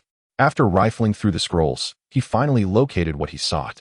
Come before me and ask if you do not understand, Obito instructed. Upon hearing this, Bai Xian dutifully approached Obito, standing there like a student awaiting guidance. Obito did not offer Bai Xian a chair, only that one individual could stand at his level. Bai Xian felt uneasy under Obito's scrutinizing gaze, opting to disregard his presence. And the room fell silent, save for the rustling of scrolls. The scroll detailed the Sharingan extensively, likely taken from the Uchiha clan or pilfered by the white Zetsu. However, such specifics mattered little. A single tomo indicated awakening, 2 tomo represented insight into Genjutsu, and 3 tomo elevated one's capabilities to their zenith, enabling the replication of jutsu and mastery of battle. The Manjiki Sharingan, however, was a true nightmare, intertwining endless suffering and despair, a curse woven from blood and tears. This was the content of the scroll. There were no records on the eternal Manjiki, presumably due to Obito's laziness in documenting it. Have you finished? I have. I shall teach you a few simple genjutsu. Obito began to instruct Bai Xian hands-on, leaving Bai Xian quite astonished. With the remarkable learning ability of the three Tomo, Bai Xian grasped the technique after a single demonstration. Use genjutsu on me, Obito repeated, his tone remaining flat, yet exuding absolute confidence in his own prowess. All right. Without forming hand seals, Bai Xian simply gazed into Obito's eyes, and the genjutsu was activated. Obito frowned. Weak, far too weak. Your Sharingan lacks the talent for genjutsu. Try another ability. Suddenly, Obito lunged to attack Bai Xian, who was caught off guard and sent flying. Hey, a sneak attack. No honor in battle. Bai Xian barely managed to scream before he was hurled to the doorway. Unfazed by Bai Xian's complaints, Obito began his own critique. Slow reflexes, nearly no perceptiveness. Have I truly misjudged you? He regarded Bai Xian, sprawled on the ground, questioning his earlier decision. Lord Obito, I believe a gentler approach would be preferable, Bai Xian said. Grimacing as he stood, the old man hit hard. That punch had sent him flying, but thankfully it was merely a flesh wound. A silver-tongued brat, Obito remarked, creating a shadow clone that advanced to engage Bai Xian in combat. The clone delivered relentless blows, and Bai Xian could only endure the assault. Upon activating his lightning-release chakra mode, Obito raised an eyebrow and intensified his attacks. Fortunately, while in lightning-release chakra mode, Bai Xian's attributes surged. And with the support of his three Tomo Sharingan, they battled from morning until afternoon. Eventually, it was unclear whether Obito grew weary of the sparring or had merely decided to end it, as he dismissed the clone. Tough-skinned, decent learning ability, ample chakra, and martial arts that are passable, though entirely lacking the elegance and composure characteristic of the Uchiha in battle. As for ninjutsu, this one is somewhat commendable, but it's acceptable. Obito shook his head again, casting a deep glance at Bai Xian.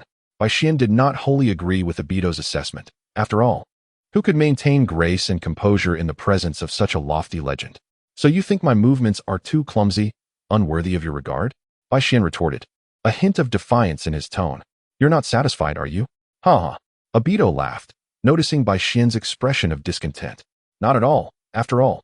I doubt anyone could remain composed in the face of a solitary legend.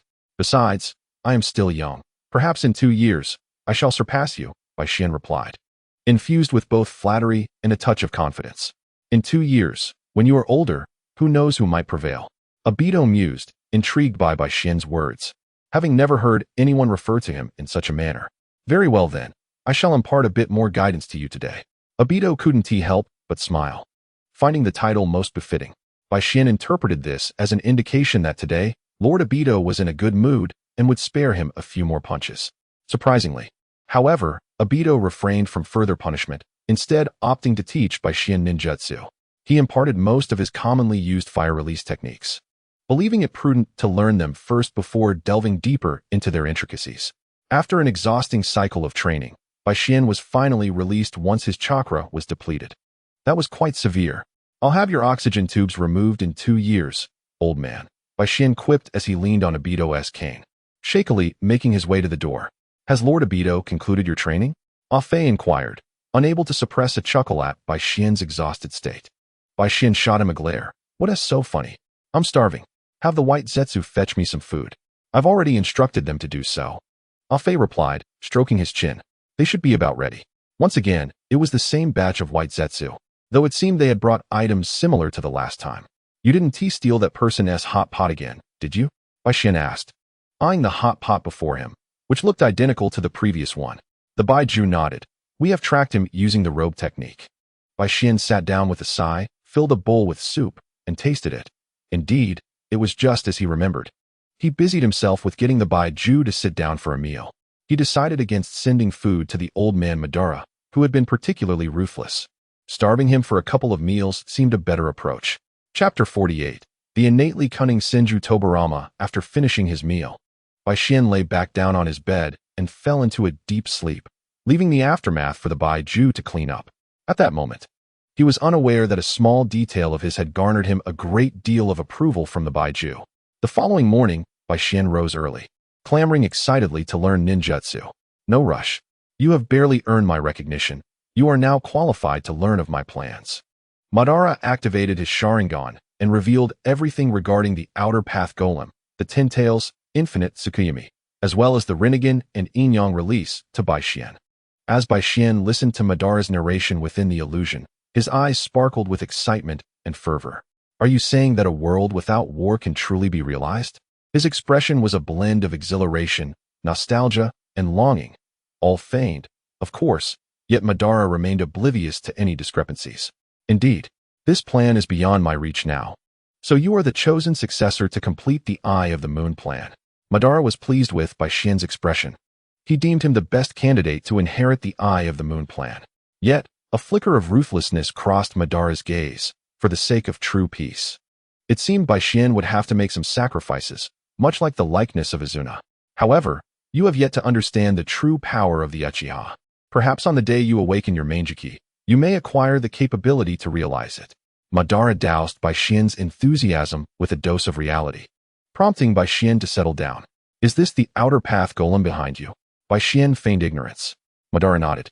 I will teach you how to manipulate the Outer Path Golem, but not at this moment. What about the nine-tailed beasts? Bai Xian mused, considering the prospect of having an entire tailed beast as a power source. Chattering little brat. Once you awaken your Manjiki, those tailed beasts will be as insignificant as ants. However, given your current illusionary abilities, Madara shook his head, recalling Bai Xian's feeble illusion techniques. Bai Xian couldn't help but roll his eyes. Wasn't it said that illusion techniques were related to ocular prowess and mental strength? Why was his illusionary ability so lacking? Enough, noisy little brat. Choose your ninjutsu to study. If you can't comprehend it, feel free to ask. It is your privilege. Madara was curious to see what ninjutsu Bai Xian would select from his vast collection, hoping he would not be disappointed. Thank you, Lord Madara. Bai Xian did not hesitate, diving into a pile of ninjutsu scrolls, eventually settling on a few techniques. 1. Flying Thunder God Technique. Bai Xian had been eyeing this technique for quite some time. Madara had tossed it into the nearby garbage bin, and it took Bai Xian a while to find it, glancing at the bin before realizing where it was. 2. Multi-Shadow Clone Technique. A technique whose utility was self-evident. 3. Izanami, which would trap its target in a perpetual loop, rendering them unable to escape. Izanagi, a technique that could alter fate by turning adverse circumstances into dreams, was also a valuable choice. He could simply gouge out a couple of eyes and have his fun later. 4. A rather unique scroll, one for summoning the Nine Tails, forcibly obtained by Madara when he captured it. Regrettably, the water mirror technique from Yagura was absent from Madara's collection. That jutsu was formidable, but alas, it was not among Madara's possessions. Have you made your selections? Madara asked, reopening his eyes as he noticed Bai Xian's silence. Yes, please take a look. Bai Xian presented the 4 scrolls to Madara. Madara accepted them and began his evaluations. Multi-Shadow Clone, not as effective as Hashirama's would clone. He continued critiquing. Izanami and Izanagi? Good eye. These are forbidden techniques of the Uchiha clan. It is best not to use them lightly unless absolutely necessary. Madara continued his assessments. The Nine Tails Summoning Scroll? Merely a weak little kitten, it could serve as a pet, but not now. The Vortex Water Clan's Minato is still alive. Bai Xian couldn't help but applaud. As expected of Lord Madara, your words carry such authority. Only you could command the Nine Tails as if it were a mere kitten. However, he noticed a pattern in Madara's remarks, as they often circled back to Hashirama. Such a smooth-tongued little brat, Madara found Bai Xian's flattery somewhat enjoyable. After all, who wouldn't he appreciate having an adoring fan nearby? Yet, when Madara's gaze fell upon the 4th scroll, his expression darkened. Why would you choose this ninjutsu? Did I not discard it? Madara's voice was laced with anger. Even after all these years, the memory still ignited his fury, especially during moments of solitude like this. The death of Izuna weighed heavily on him, a burden he could not release. Cunning Senju Tobarama. Madara took a deep breath, suppressing his irritation and gloom as he turned to the silent Bai Xian, awaiting his explanation. Bai Xian paused before articulating his reasoning. The mobility of the Flying Thunder God technique is exceptional. With this ninjutsu, many tasks would become effortless, facilitating the Eye of the Moon plan. Madara fell silent. Bai Bai Xian's assertion was indeed valid. Mastering the Flying Thunder God would be highly advantageous. Yet he still could not accept Bai Xian learning it. Little brat, the Flying Thunder God technique is exceedingly difficult. Are you truly determined to learn it? Madara wished for Bai Xian to abandon the notion, fearing he might squander time without yielding results. Moreover, he simply did not want to witness someone resembling Izuna mastering the technique. Bai Xian nodded resolutely, with his Sharingan and Madara's guidance. He would master it within 6 months at most. Initially, Obito had informed him that Madara was constantly researching this technique, perhaps to avoid suffering a second loss. Madara's expertise in this area undoubtedly surpassed his own. Madara seemed to discern Bai Xian's thoughts, sneering. Do you expect me to teach you the techniques that killed Izuna? Bai Xian rubbed his nose. The old man was spot on. Get lost. Take these scrolls and study them on your own. Madara tossed the scrolls back at Bai Xian, his mood soured, lacking the desire to guide him. It was infuriating that Bai Xian had rummaged through the trash to present him with something he had already discarded. It felt akin to someone presenting a piece of excrement from the restroom, insisting it was gold and attempting to shove it into one's mouth. The malevolent Senju Tobirama only studies techniques targeting the Uchiha clan. Bai Xian grumbled internally as he departed, clutching the scrolls. In truth, Bai Xian understood Madara's feelings. Tobirama had indeed gone too far. While the two elder brothers played house, the younger ones fought for their lives. The crux of the matter was that once the killings occurred, they should have simply remained obedient. There was no need for Tobirama to flaunt his actions before Madara. During his tenure as Hokage, Tobirama's stance towards the Uchiha clan had been extremely unfavorable, often labeling them as innately evil. Yet, this did not hinder Bai Xian from teasing the old man. Chapter 49. Procurement. Bai Xian examined the 4 scrolls repeatedly throughout the morning, only pausing when his stomach growled at noon. He contemplated his strategy, first mastering the multi-shadow clone technique, then utilizing shadow clones to learn Izanami and Izanagi, and finally, tackling the Flying Thunder God technique. As for the contract with the Nine Tails, it was still within the possession of Minato from the Vortex clan. So Bai Xian was in no rush, especially since the Nine Tails was destined to be sealed within Kushina's body, rendering it unnecessary for him. Gently caressing his abdomen, Bai Xian resolved to venture forth to procure some food and daily toiletries.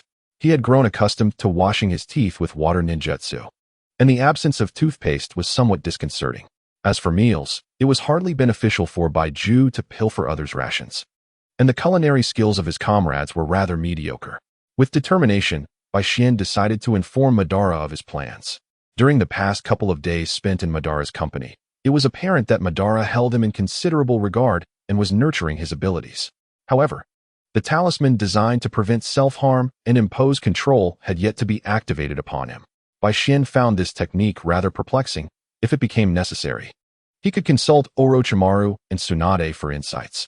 Surely, with the Sharingan as leverage, Orochimaru would not decline, and as for Tsunade, a little monetary incentive would likely suffice. The legendary fat sheep was not without merit. After a moment of contemplation, Bai Xian rubbed his hands together and knocked on Madara's door. Lord Madara, have you rested? I wish to discuss a matter with you. Come in, came Madara's calm response, his tone returning to its usual placid demeanor, devoid of the earlier irritation. It is thus. The supplies and provisions in the base have dwindled, and I seek to procure some more. What do you think? Bai Xian clasped his hands above his head in supplication. Madara pondered briefly before forming several hand seals, imprinting a tattoo upon Bai Xian's neck. Bai Xian felt no discomfort. Reaching up to touch the mark, he queried, Is this a tattoo? What does it signify? Madara frowned slightly. What are you babbling about? This is a minor talisman. Should you disclose any information regarding me, it will terminate you instantaneously. Bai Xian touched his neck again, pondering, if memory served. Such a talisman was typically affixed to the heart. Madara had indeed shown restraint, opting not to affix the talisman directly to Bai Xian's heart as he had done with Obito. The talisman possessed the capability to incapacitate Bai Xian without causing his demise. Now be off with you, Madara said, his tone tinged with impatience. As he aged, Madara had grown more attuned to familial bonds. A choice he recognized was flawed, yet still embraced. Just as Bai Xian was about to leave, Madara unexpectedly tossed a bundle of cash his way. Taken aback by this unexpected boon, Bai Xian expressed his gratitude and departed. Watching Bai Xian's retreating figure, Madara realized that he was indeed growing old. Upon exiting Madara's chamber, Bai Xian called out. Ah Fei, where are you? Brother is taking you to buy some sunflower seeds. Ah Fei emerged from the ground, hands atop his head, gazing at Bai Xian. Did Lord Madara permit you to leave? Yes, indeed. Shall we explore together? It is rather daunting to navigate unfamiliar territory alone. It would be prudent to have you accompany me, lest I become lost. Can we buy some feces? Due to your actions, my supply of feces has dwindled, and you owe me compensation. Ah Fei's shocking suggestion nearly elicited a kick from Bai Xian. I'll provide you with an egg. How could one entertain the notion of purchasing feces? In truth, Bai Xian was tempted to inquire if Ah Fei's mind was filled with excrement. But for the sake of their friendship, he refrained. Weren't you the one who claimed to have stored a great deal of feces? What happened? Don't tell me you consumed it. Bai Xian's eyes widened in terror, prepared to sever ties with Ah Fei should he confess. I cannot afford such an illustrious friend. Absolutely not. No. I merely set a daily quota for collecting feces. I've just been delayed recently. Ah Fei's words relieved Bai Xian. It was merely a matter of unmet expectations, a minor issue. If possible, you may collect some along the way, but do ensure it does not end up on yourself. Bai Xian acquiesced. Everyone has their peculiarities, and while he did not intend to disparage such habits, he would certainly not endorse them either. Very well. But what is our purpose for going out? Though somewhat disappointed, he acknowledged that it was preferable to remaining cooped up in the base. To procure supplies. By the way, how will you manage to go out in that state? You cannot remain buried in the ground indefinitely. I can possess your body. Oh, would you like to try? It could enhance your strength. Ah Fei's enthusiasm was palpable, his expression brightening. Let us give it a shot. After much deliberation, Bai Xian decided to proceed, hoping that Ah Fei maintained some semblance of personal hygiene. Upon receiving Bai Xian's consent, Ah Fei possessed his body, leaving Bai Xian with a single eye through which to see. Bai Xian threw a few punches into the air. Very well, let us depart. Ah Fei, lead the way. No problem. Cloaked in a black trench coat, Bai Xian swiftly exited the base under Ah Fei's guidance. Is he already gone? Indeed, Lord Madara. Ah Fei is currently possessing him, observing his every move. The true form of Baiju appeared beside Madara, reporting the situation. Madara nodded. Inform me immediately upon Ah Fei's return. Understood, Lord Madara. Baiju, influenced by his alter ego, developed a slight fondness for Bai Xian and thus refrained from reporting any anomalies concerning him to Madara. Ah Fei, we need only procure some essentials from the nearby village. My back and legs ache from the wooden bed I have slept on these past few days. Understood. Ah Fei redirected their course towards the nearest village. The journey proceeded smoothly until Ah Fei spotted a restroom. Alas, in that case, let us part ways here. You should be able to find me, yes? Bai Xian understood that he could not retain Ah Fei, preferring to let him enjoy himself. Hee, you truly understand me.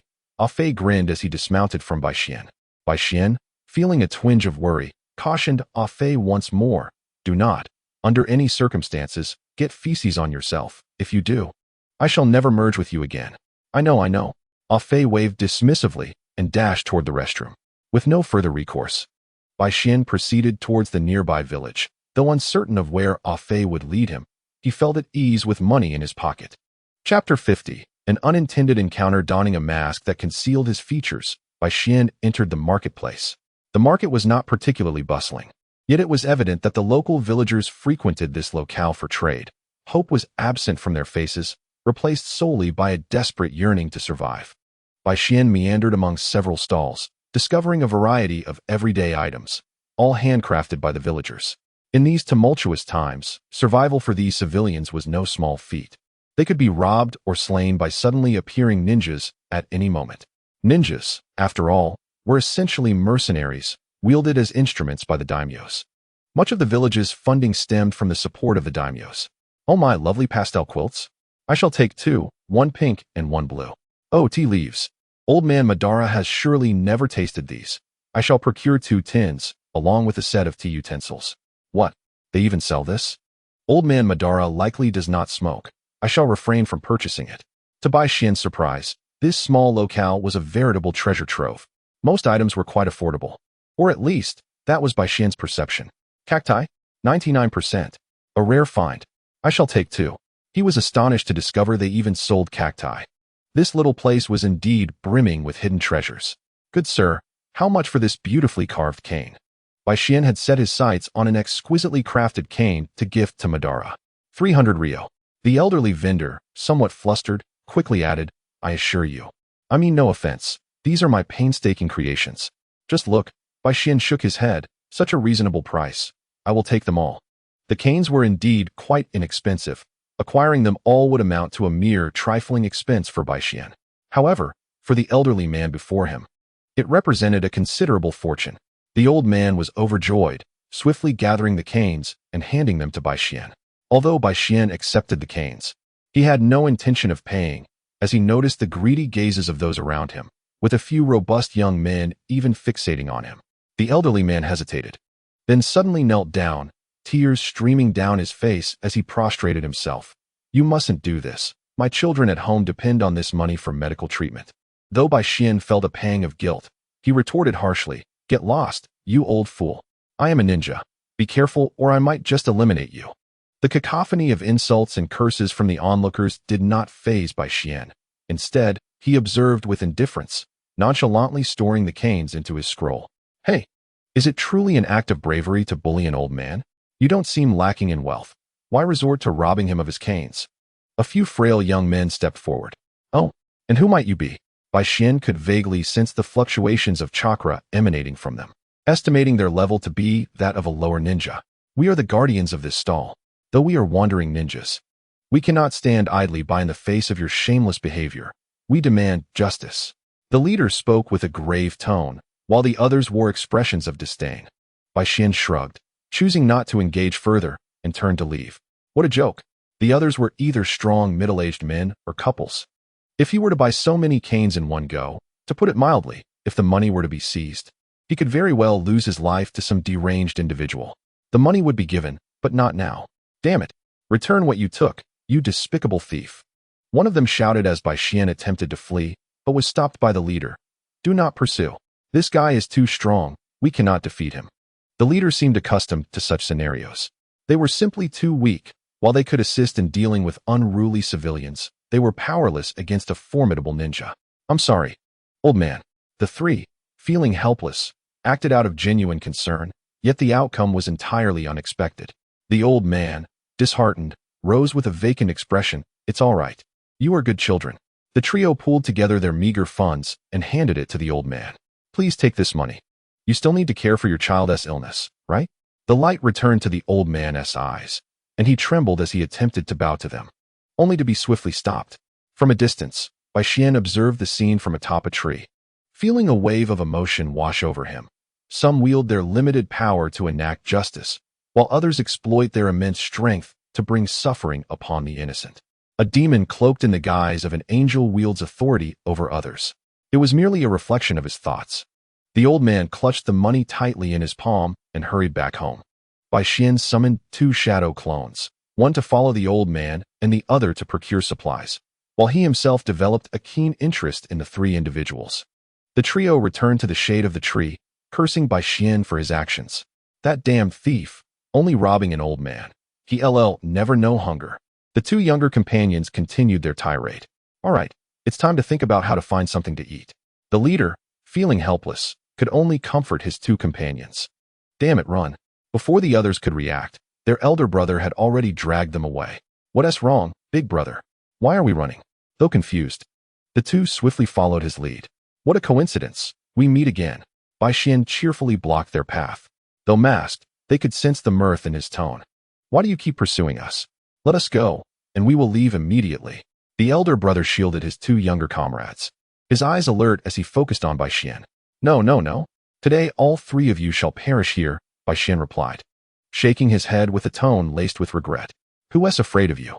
Big brother, let us fight, shouted the impetuous younger brother. Enough.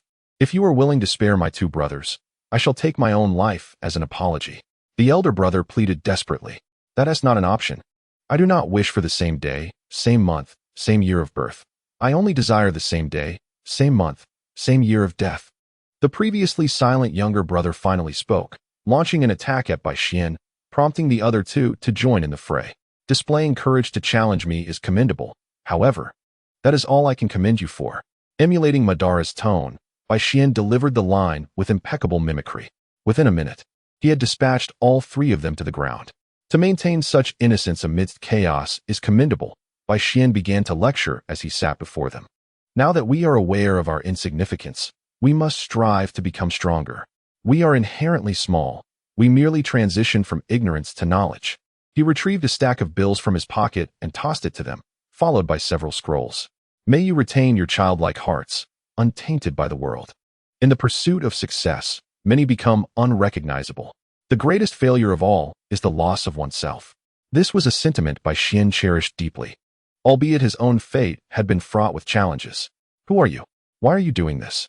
The leader managed to stand, incredulity etched across his face. As for me, come find me and ask when you have grown stronger, Bai Xian replied, shaking his head as he turned to depart. The leader picked up the scrolls and money from the ground, watching Bai Xian's retreating figure imprinting itself in his mind. With heartfelt intentions, one may find unexpected outcomes. Bai Xian was merely acting on impulse. Chapter 51. Xiangling's mother. After Bai Xian left, he swiftly made his way towards the direction of his shadow clones. At this moment, the elderly man was brewing a pot of medicinal herbs, tears welling in his eyes. My granddaughter, forgive me for failing you. As he wiped his tears, he gazed at the girl on the bed, struggling for breath. Though the girl appeared young, her complexion was pale and haggard, her body cold. The blanket covering her was thin, and she occasionally coughed violently, each spasm causing the old man's heart to ache as if struck by a blow. I'm so sorry, Grandpa. I've brought you trouble. The girl managed a weak smile. The old man, unable to bear the sight of her suffering, turned his head and continued brewing the herbs. Bai Xian, now at the threshold, felt a pang of pain at the sight of the dilapidated home.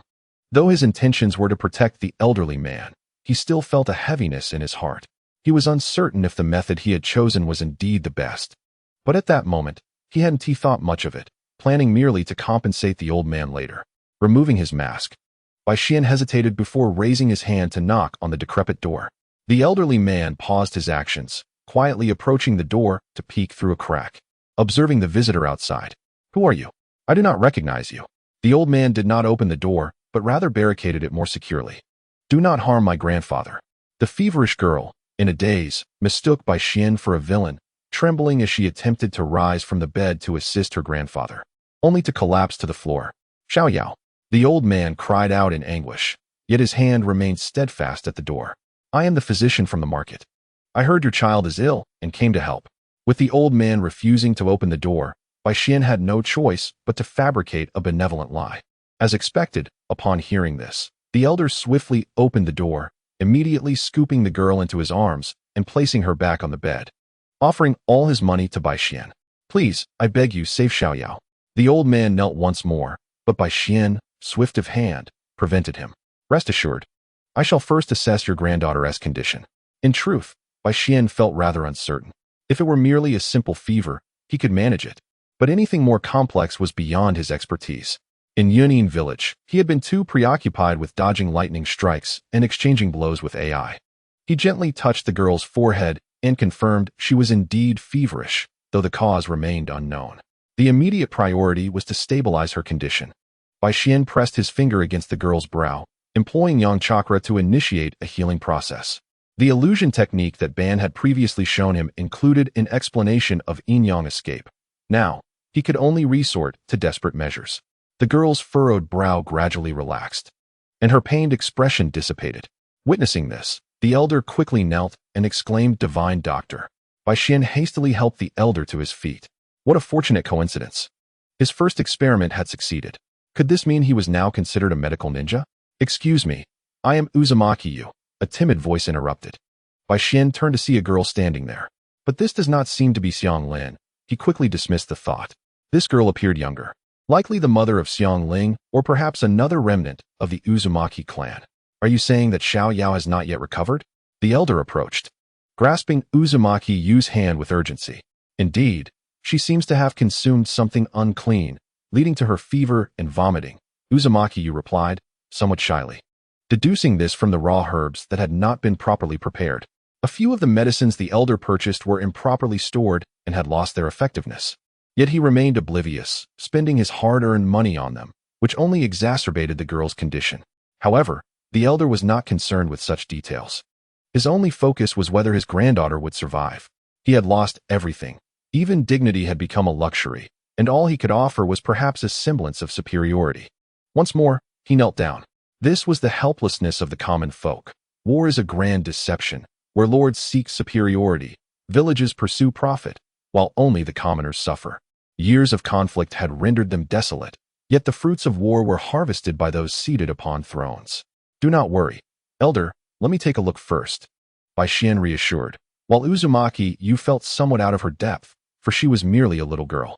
Bai Xian was not idle. His shadow clone had procured supplies, and he stepped outside to retrieve scrolls, releasing a portion of rice, oil, and salt. With the elder's pot, he began to cook. The elder and Uzumaki Yu were so focused on the girl that they did not notice Bai Xian's actions. Who would have thought you actually care about the lives of these commoners? A Fei's head emerged from the ground, addressing Bai Xian. Startled, Bai Xian stepped on a Fei's head to push him back down. Apologies, a Fei. I'll make it up to you later. Find a place to wait for me. Turning back to the two, he found them unresponsive, allowing him to breathe a sigh of relief. Otherwise, he would have struggled to explain. Encountering those he wished to protect without power and possessing strength yet unable to safeguard those he cherished was indeed a painful reality. Touching the bone flute around his neck, Bai Xian glanced at the elderly pair. The elder was but a reflection of his former self. As the girl retched, Uzumaki Yu cleaned up after her, gently opening the girl's mouth and offering her arm. The girl instinctively bit down, and Uzumaki Yu stroked her hair, coaxing her to lie back down. Benefactor, what are you doing? The elder questioned, perplexed by Uzumaki Yu's actions. She merely shook her head in silence, keeping her intentions a secret. In the kitchen, Bai Xian poked his head out, realizing that Xiang Ling's mother was still quite young. With the aid of his fire release, the porridge that usually required long hours to cook was quickly ready. He filled 2 bowls with meat porridge and handed them to Uzumaki Yu and the elder. Though surprised, the elder accepted and blew on a spoonful before feeding it to the girl. Uzumaki Yu also sipped her porridge, her cheeks flushed, exuding an adorable charm. Could you accompany me? Please. Uzumaki Yu, feeling Bai Xian's gaze upon her, sensed it was time to express her purpose for coming here. Very well, Bai Xian nodded. Leading the way, with Uzumaki Yu trailing behind, he found a shaded spot to sit, while she chose a stone, adopting a side-sitting position with her legs together. Leaning slightly to the right, her hands resting naturally on her thighs. I hope to receive your assistance, Uzumaki Yu stated without hesitation, aware that this opportunity was singular. What do you propose? Bai Xian stroked his chin, appraising her. You are a good person. I can sense the Uzumaki bloodline within you, hence I trust you. She nervously tugged at her clothing. Is it truly that remarkable? Why do I not feel it? Bai Xian mused, perplexed by the notion of being labeled a good person. I can assist, but it will ultimately depend on your efforts. Are you aware of Uzumaki Kushina? She is currently in Konoha, and you can contact her through your sensory abilities. She will aid you. It was an easy task, and since he wouldn't need to exert himself, he thought perhaps Minato could help him acquire a couple of small Naruto figures. May I ask your name, so that I might find you upon arriving in Konoha? Uzumaki Yu looked at Bai Xian with gratitude in her eyes. Namikaze Minato. Simply mention my name upon your arrival in Konoha, Bai Xian replied, patting her shoulder and discreetly slipping her some money for travel expenses. Upon returning to the cozy scene of the elderly pair, Bai Xian left a stack of money for them. The elder, bewildered by the sight, took a moment before regaining his composure and rushed to return the excess funds.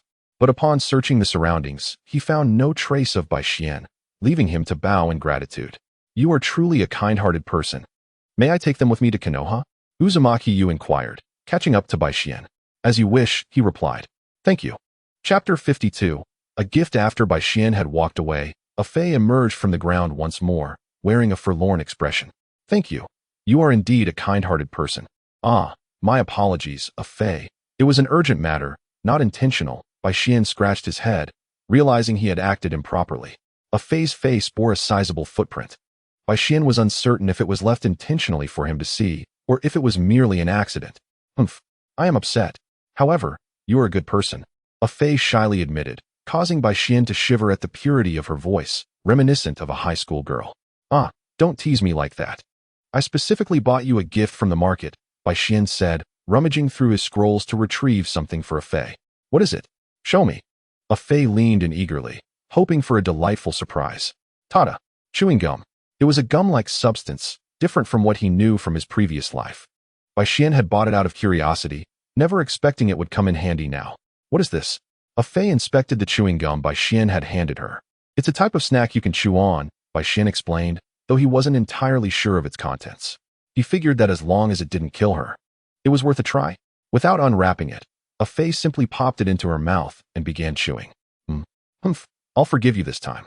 But don't let it happen again, she declared, snatching the remaining gum from Bai Xian's hand and stashing it away like a treasure. Although the reason behind a Fei chewing gum in the position of his eyes remains a mystery, his ability to effortlessly alter his bodily form left Bai Xian with no further inquiries. All right, since you're no longer upset, let us return to the base. A Fei, much like a child, was easily appeased. Perhaps due to loneliness or some peculiar reason, he consistently wore a playful grin. Despite a Fei lacking a face, Bai Xian could still sense an unmistakable aura of silliness through his actions and words. Very well.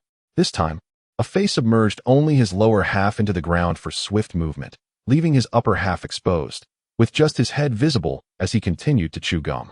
Wow. Bai Xian, I've discovered a new game.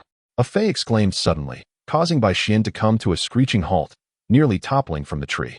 When Bai Xian turned to a Fei, he saw him blowing bubbles with his singular-faced orifice, a scene that was indescribably abstract. It resembled a white cookie blowing bubbles, accentuated by a shoe print on his face, which was the most amusing part for Bai Xian. Splendid. You're truly remarkable. Bai Xian pinched his thigh, suppressing a laugh. A Fei remained oblivious to Bai Xian's struggle and continued merrily blowing bubbles. Let us hasten back. The sun is setting, Bai Xian remarked, glancing at the sky and estimating they could reach the base before nightfall. He accelerated toward the base, ignoring a Fei's jubilant exclamations, which were merely expressions of surprise. Perhaps a Fei had found something more delightful than collecting waste, which, in a sense, was a positive development. I'm back, although no one acknowledged him. Several white absolute beings popped their heads up from the ground, welcoming him back. It was quite a pleasant surprise to see them, especially the ones who had previously shared a hot pot meal with him. Oh, it's you. I brought gifts, Bai Xian exclaimed, producing a gigantic bag of sunflower seeds. These are called sunflower seeds. Do not eat the outer shell, but the kernel inside is edible. You can crack them open with your teeth. As he explained, he demonstrated. And several white absolutes nodded thoughtfully. I must go see Lord Madara. You may enjoy these seeds. Bai Xian disregarded the pondering white absolutes and proceeded toward Madara's chamber. After a moment of contemplation, the white absolutes mimicked Bai Xian's actions and began cracking open the seeds, which unleashed a wave of excitement akin to opening Pandora's box. Many white absolutes in the depths awakened from their slumber, drawn by the novelty of the seeds. Knock, knock, Lord Madara, are you resting? Bai Xian tentatively called out. Enter, Madara replied, allowing Bai Xian to speak. Hee, I bought a plethora of delightful items during my outing, Bai Xian announced, showcasing his purchases with the exuberance of a child eager to impress an adult. Madara observed with interest. This is tea and tea ware, a tribute to you. I traveled quite a distance to procure these. Bai Xian continued. Well done, that was thoughtful, Madara praised him, a rare compliment. But wait, I noticed you seem to have trouble walking, so I brought you a cane. Bai Xian proudly presented the cane to Madara, who nodded and set it aside. The cane was of little use to him, as he had the Uchiha fan, and he was more curious about what other items Bai Xian had brought. Tada, a cactus to purify the air. Bai Xian placed one on either side of Madara's seat, and Madara did not refuse, indicating his consent. And this? An extraordinarily soft and cozy blanket and pillow. The vendor even gifted me a plush cushion. Bai Xian revealed a pink blanket, attempting to drape it over Madara, only to be rebuffed. I appreciate your sentiment, but that should be discarded, Madara replied, jesting that he would never tarnish his illustrious reputation with a mere pink blanket. Perhaps you should try it. It's quite warm. And this cushion is adorable. Certainly, sitting on a stone chair must be uncomfortable for you, Bai Xian insisted, attempting to cover Madara with the blanket. Little imp, do not push your luck, Madara said coolly. Bai Xian's antics were becoming increasingly audacious. Having battled through the ninja world for over a decade, Madara never anticipated experiencing such an awkward moment, though the gifts did improve his mood, and he could not allow this young rascal to continue his mischief. Ah, please don't be angry. I'll brew you some tea, Bai Xian chuckled, placing the blanket, cushion, and plush pillow on a side table before demonstrating his fire technique to boil water for tea. As Madara watched Bai Xian control the flames, he nodded in approval. Acknowledging Bai Xian's skill, though he still perceived a significant gap between them. Bai Xian remained focused, commanding the flames to boil the water. Once it reached a rolling boil, he poured the tea and presented it to Madara, who accepted it and began to taste it. Mediocre tea, executed with ordinary technique, Madara remarked after just 2 sips. Setting the cup down, "Can you appreciate tea?" Bai Xian asked incredulously. Madara regarded him as if he were a fool. "If there's nothing else, you may leave. You noisy brat." Bai Xian stuck out his tongue in playful defiance, mentally grumbling as he exited Madara's chamber. Chapter 53. The pink-tinged old Madara. When the true body of the white absolute found a Fey, he burst into laughter. "Ha! What sort of shape is that? You resemble someone who has been stepped on." The shoe print on a Fey's face betrayed his oblivion. "Huh." A Fey touched his face, unaware of anything amiss, dismissing the chuckling white absolute and continuing to blow bubbles. "Hey, a Fey, what are you eating?" The white absolute, seeing a Fey's indifference, began to pry at his gum. A Fey swatted the inquisitive hands away and tossed a piece of gum into the white absolute's mouth. The latter chewed, exclaiming, "What a fascinating treat." Gulp. "Is there more?" "You swallowed it." A Fey looked at him in astonishment. The white absolute scratched his head, perplexed. "What's wrong?" "There's none left." A Fey shook his head vigorously, holding his pocket tightly. There was only a limited supply, and he was reluctant to part with it, especially since the taste had faded. Seeing this, the white absolute ceased his insistence and turned to serious matters. "A Fey, did anything else happen during your journey? Please recount everything." Feigning contemplation, a Fey shook his head earnestly. "No, we merely bought items and collected some waste before returning." Unsure of where the white absolute's allegiance lay, a Fey refrained from revealing the truth. The white absolute could not forcibly access his memories, which alleviated a Fey's concerns. "Collecting waste? Are you certain?" The white absolute was skeptical, for no one could possibly enjoy waste, including himself. Bai Xian and a Fey collecting waste? What a horror story. "He promised me." A Fey replied with an air of conviction. The white absolute scrutinized a Fey's demeanor, pondering that as long as he reported back, he need not worry about the truth. "Then let me see what you have in your pocket." The white absolute extended his hand toward a Fey's pocket, for now that Madara's affairs were settled, he could attend to his own. Not a chance. A Fey swiftly evaded the white absolute's grasp, taking off at an astonishing speed. Just as the white absolute prepared to chase him down, a hand landed on his shoulder. "Who goes there?" With a sudden turn, he discovered Bai Xian smiling at him. "What are you up to, Wan?" Bai Xian had just arrived and noticed Ah Fei had already left. "It's nothing. I feel the call of Lord Ban and must take my leave," Wan said, preparing to vanish underground to report to Ban. "Hold on, this belongs to Lord Ban. Can you take it with you?" Bai Xian retrieved a pillow he had forgotten from a scroll, adorned with a pattern of a cat. Wan, gazing at the pink pillow, expressed disbelief. "You must be mistaken. Lord Ban would never need such a thing." Bai Xian handed him a piece of gum, saying, "A small token, consider it fair. Just place it with the bedding." Expecting to negotiate further, Wan unexpectedly took the pillow, promising earnestly, "Rest assured, it will reach Lord Ban." Without lingering, he hastened towards Ban's chamber. "Is it really that easy? Is this gum truly effective? I should stock up on some for myself," he mused, stroking his chin, sensing its potential utility. "Lord Ban, I have gathered the intel. That fellow merely went out for supplies and did not engage in any misconduct." "Is collecting dung considered misconduct?"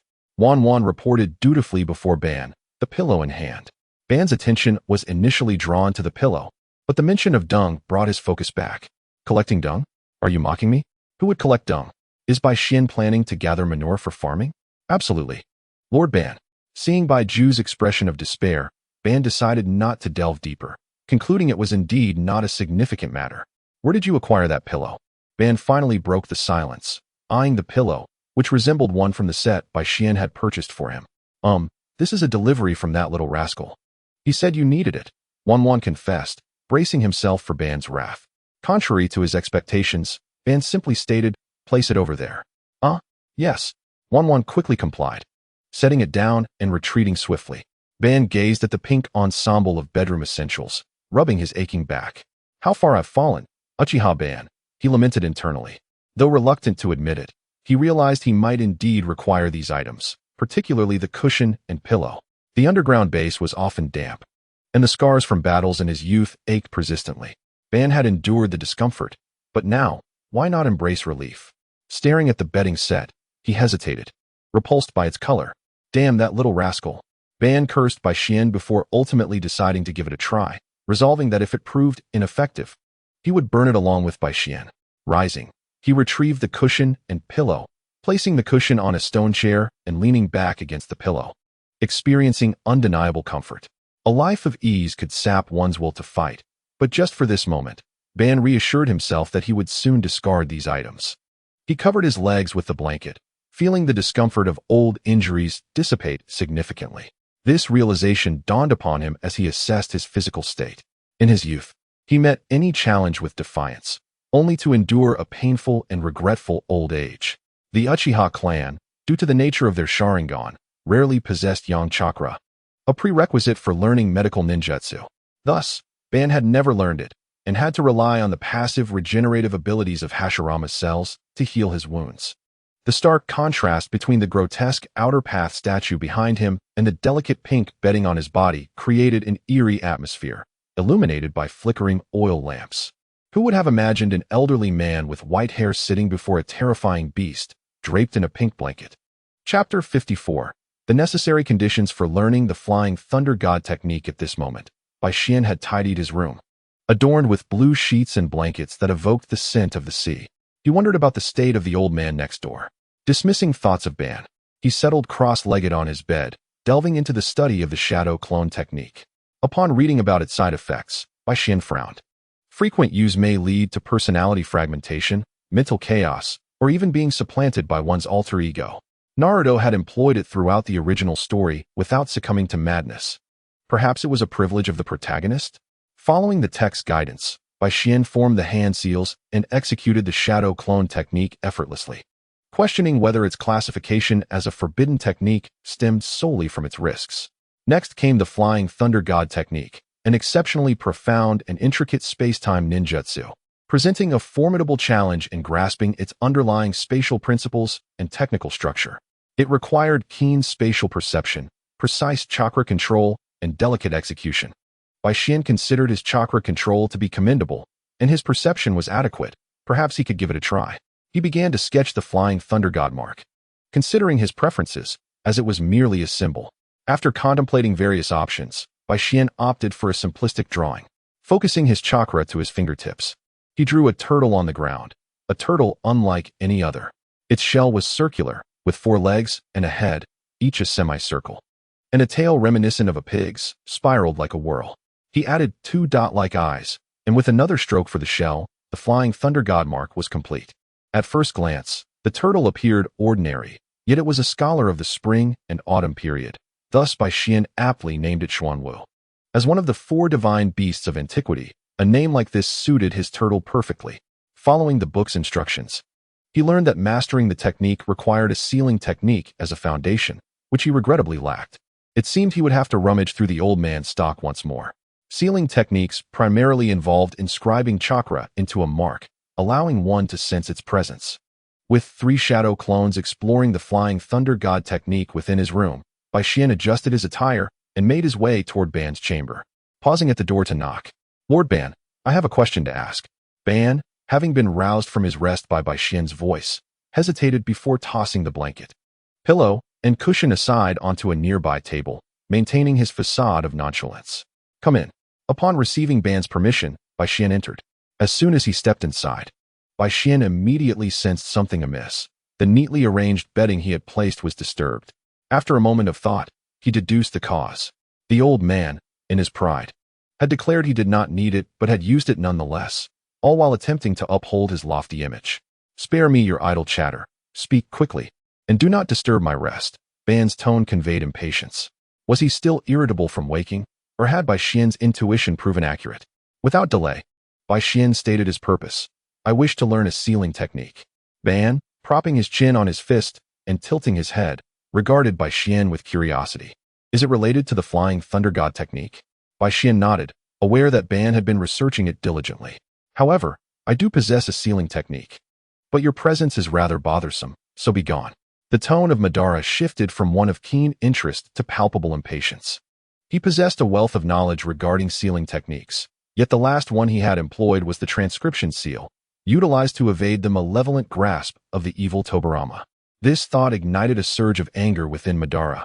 That wretched Tobirama had the audacity to covertly study his remains. Fortunately, he had reserved a contingency plan. Bai Xian awkwardly scratched his head, regretting his decision to purchase a pink quilt for the cantankerous elder, who certainly held grudges. How about I cook you a meal as compensation?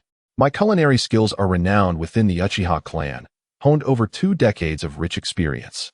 In his previous life, he often cooked his own meals, as takeout was unsanitary and dining out was a luxury he could not afford. Thus, his culinary prowess had been cultivated through necessity. Bai Xian had little recourse left but to attempt to entice Madara's appetite. If he could capture Madara's palate, future negotiations could revolve around meals. You? Madara shook his head dismissively. Do not squander my precious time. Leave at once. A 10-year-old boasting 20 years of culinary experience? Madara mused that only this impudent child could utter such a claim. You doubt my abilities? Just wait until I cook. You needn't partake. After all these years, relying on the outer path as golem for sustenance, he likely had not tasted much. With a slight effort, Madara was certain he could be swayed. Insipid child, be gone. Madara brandished a nearby fan, unleashing a gust of wind that sent Bai Xian tumbling out of the room, landing unceremoniously on the ground. It was astonishing that something so revered by the Uchiha clan had become a mere fan in Madara's hands. Thankfully, he consumed only milkshakes. Otherwise, he might have found himself mounted on a wall as a trophy. Hee, have you angered Lord Madara again? The voice of Akatsuki echoed nearby, shaking off the dust. Bai Xian turned to see Akatsuki poking his head out, blowing bubbles. Are you here to mock me? Unfortunately for you, I shall enlist you as my laborer. Rubbing his sore backside, he stood up. Help me find some game in the mountains, and gather some wild vegetables as well. There must be plenty of wild rabbits and chickens in these hills. Bai Xian decided to request Akatsuki's assistance. Upon hearing Bai Xian's request, Akatsuki's demeanor shifted, making a beeline for the ground. Don't run away. It's just a matter of catching a couple of wild game. Eating these delicacies is not illegal. Bai Xian called after him, perplexed by Akatsuki's sudden retreat. The white Zetsu, who had been chattering away below, fell silent. Did Bai Xian say he needed help? It seems so. Let's assist him in catching wild game. What exactly is wild game? I don't know, should we ask? A multitude of white Zetsu emerged from the ground, startling Bai Xian. What is wild game? One inquired, while the others perked up, listening intently. Bai Xian pondered briefly and explained in the simplest terms possible. It refers to things that can be eaten from the mountains. I understand. One of the white Zetsu exclaimed before darting back underground, followed closely by the others. Don't catch too much, just enough to eat, Bai Xian reminded them, though he was uncertain if they heard. He began preparing the tools he would need shortly. Chapter 55. The gourmet Bai Xian knelt on the ground, using water released to clean the pots and pans he would require. Madara's underground base was not small. In fact, it was quite expansive, yet most of the space was meticulously organized. Even the room he had previously occupied had once served as a makeshift prison. Yet, in such a vast base, there was not a single kitchen. What are you doing? Akatsuki's curious voice interrupted from behind. Are you preparing to cook? He had no interest in eating. He merely came to play. Bai Xian turned to face Akatsuki, whose cookie-cutter face bore the imprint of shoe prints.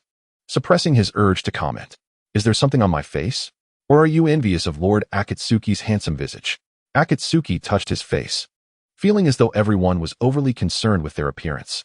Ahem, it's nothing. These are just the necessary tools for later. Could you fetch me some water? Seeing Akatsuki's reluctance to help, Bai Xian assigned him a task.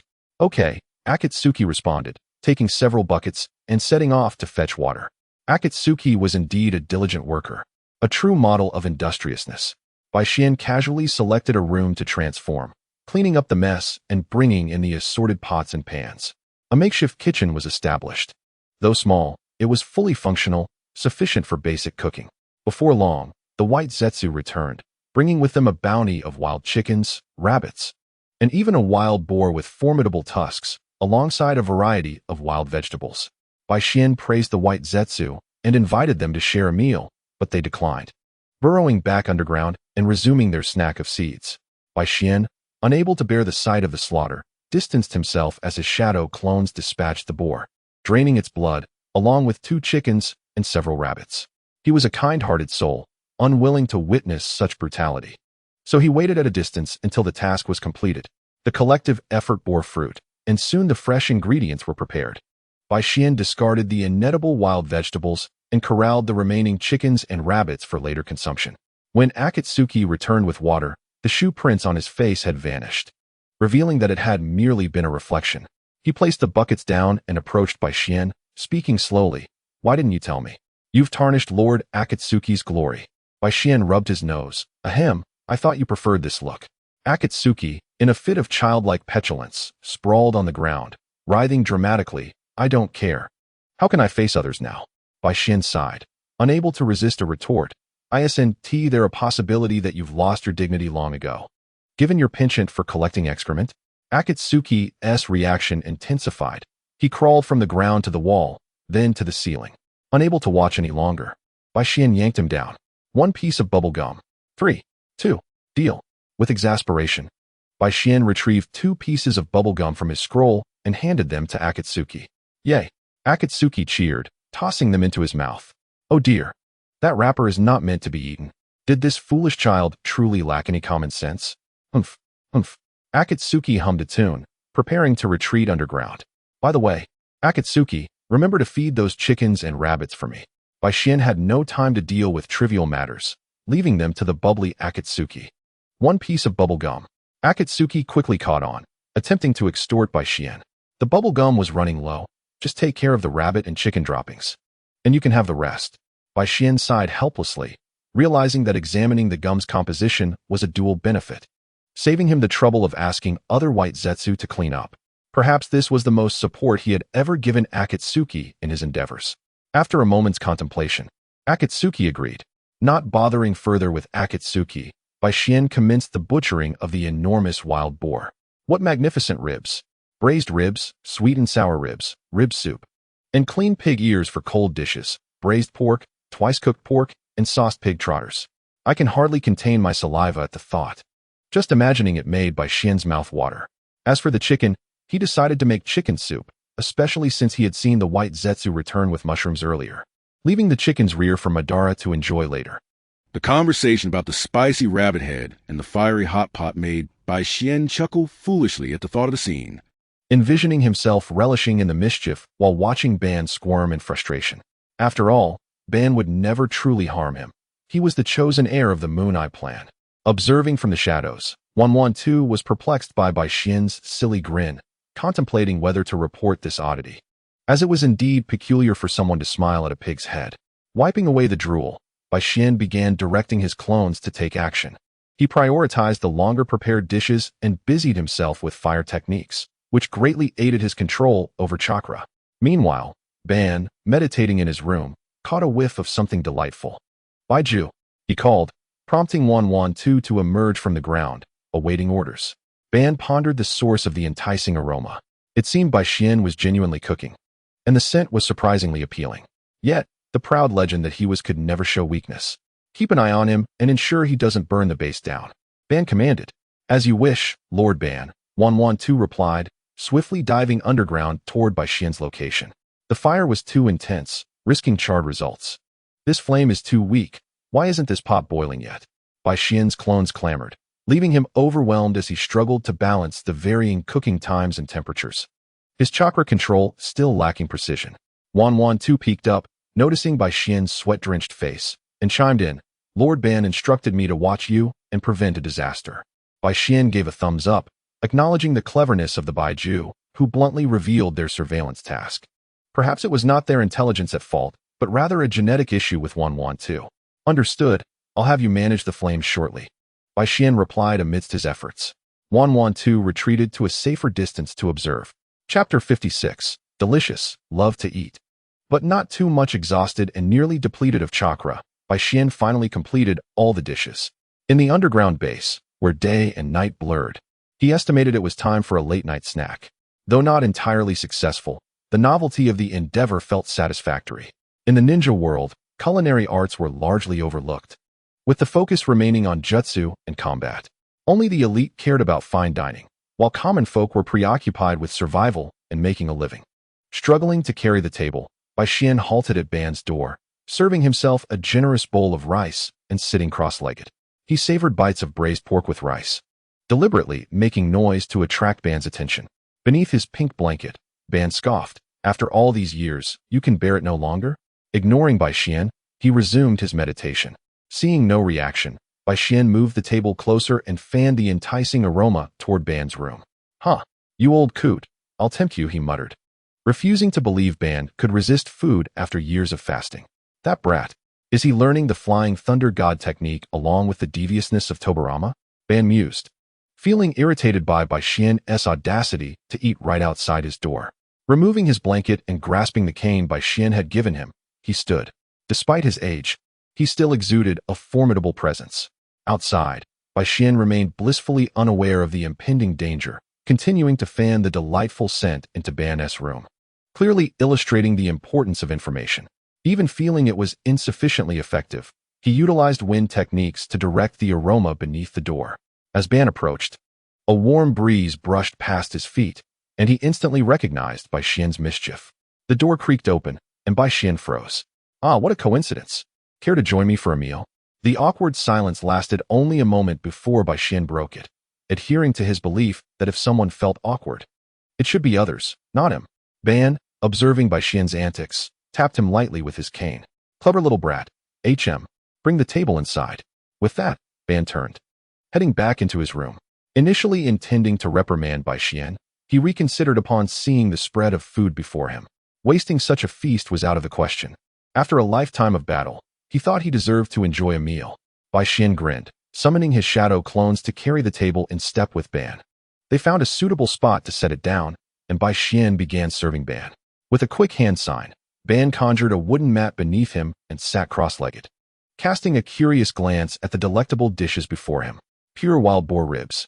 Eating this in our village could land you in jail. And this pig ear looks delightful. As does this rabbit. Especially the rabbit head. Do try it. Bai Xian enthusiastically offered, presenting a pair of new chopsticks to Ban. Ban scrutinized Bai Xian's recommendation skeptically, recalling no such jail sentence for consuming wild boar in Konoha, though he had been away for many years and could not know all that had transpired.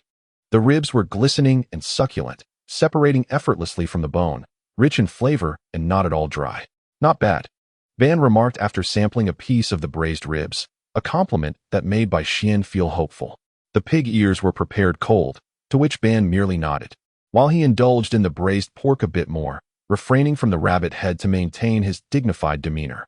He tasted a few more dishes, though he believed it beneath him to compete with a younger generation for food, despite the flavors being quite enjoyable. Braised pork is even better with rice, Bai Xian observed, noting Ban's preference for the dish. I suppose you must be hungry as well. Go ahead and eat. Ban gestured for Bai Xian to partake since he had yet to touch his food. Is it not to ensure you have enough? Bai Xian chuckled, feeling slightly embarrassed. Ban, initially oblivious to the underlying meaning of Bai Xian's words, soon found himself taken aback by Bai Xian's voracious appetite, as the latter devoured nearly 2/3 of the meal, leaving only a portion that he had intentionally reserved for Ban. While it was common for ninjas to have extraordinary appetites, Bai Xian's consumption was excessive. It's delicious, Bai Xian replied, prompting Ban to recall Azuna, who had a similar way of eating. He absent-mindedly wiped a grain of rice from the corner of Bai Xian's mouth. Lost in thought, startled, Bai Xian wanted to ask if Ban had ever done such a thing with Tobarama. Recovering his composure, Ban shook his head. No, nothing of the sort. To ease the tension, he took a sip of the rib soup Bai Xian had prepared, savoring its warmth. However, this also served to strengthen the bond between the two, perfectly seizing the opportunity to make a request to Ban. By the way, when will you teach me the sealing technique you promised? Bai Xian inquired softly. Ban nodded in agreement. That is only fitting. It shall be after we finish our meal. With Ban's prompt affirmation, Bai Xian continued to eat heartily, while Ban observed him until he had finished his portion. I am full now. You should finish the leftovers, Bai Xian said, seeing Ban's lingering appetite. Ban, noticing Bai Xian's hesitant demeanor, offered him his own share. Thank you, esteemed elder, Bai Xian replied, rising to serve Ban a bowl of chicken soup before resuming his meal. Ban was indeed quite attentive to his own well-being, yet regrettably, he was now merely an old man. Bai Xian felt a twinge of reluctance at the thought that Ban would soon depart after nurturing him. By the way, Lord Ban, what are those tubes behind your back? Bai Xian asked, pointing at the tubes protruding from Ban's back, which connected to the outer path golem. He was genuinely curious about how it functioned, hoping he could one day use it to extend life for others. Just a tool for survival, nothing you could comprehend. Ban replied, his tone laced with resignation and self-mockery. The outer path golem requires the Rinnegan to control. Even if I told you, it would be of no use. Chapter 57. The frantic Uchiha Ban by Shien assumed Ban was reluctant to divulge more information and ceased his inquiries, returning to his meal. As he savored the aromatic chicken soup, Ban blew gently on it and took a sip, tasting the chicken. It was delicious. This was his first impression, as the flavors of the mushrooms and the chicken broth melded beautifully, and the chicken was tender. After finishing a bowl of soup, Ban felt a sense of healing for his internal wounds. Just as he contemplated having a second bowl, he sensed something was amiss. The chicken in the pot transformed into a small chick, which was asking him if it tasted good. Ban's immediate reaction was that he had fallen under a genjutsu. He quickly channeled chakra to dispel it. The moment he opened his eyes, the chick vanished. However, Bai Xian had morphed into a wild boar, voraciously devouring his meal. Without a moment's thought, Ban struck Bai Xian, sending him flying. Damn beast, when did you arrive? Ban's voice was filled with fury, and Bai Xian, caught off guard, crashed through the wall into the adjacent room. What the heck? Why is that old man going insane? That hurt like hell, Bai Xian exclaimed, never anticipating that he would be so abruptly flung away while enjoying his meal. Rubbing his swollen face, Bai Xian peeked through the hole he created to see Ban in a frenzy. What the hell kind of genjutsu is this? He thought. As before Ban stood a vision of chickens climbing out of the pot, questioning him if he still wanted to eat them. With a swift motion, Ban knocked the chicken soup away and turned to where Bai Xian had been sitting. Little brat, where are you? Why is there a wild boar in your place? Ban gradually calmed himself and began to analyze the situation. It was unlikely that he had been poisoned. Such underhanded tactics would not have gone unnoticed by him. Yet, it was peculiar that Bai Xian had vanished, eliminating the possibility of Bai Xian casting a genjutsu on him. Ban realized he had not felt any such influence from Bai Xian's abilities. But why had the wild boar not perished after being struck by him? And why was it hiding behind the wall, peeking out? Damn it, beast, are you provoking me? I, Uchiha, will not allow a mere animal to insult me. Ban hurled his cane towards Bai Xian.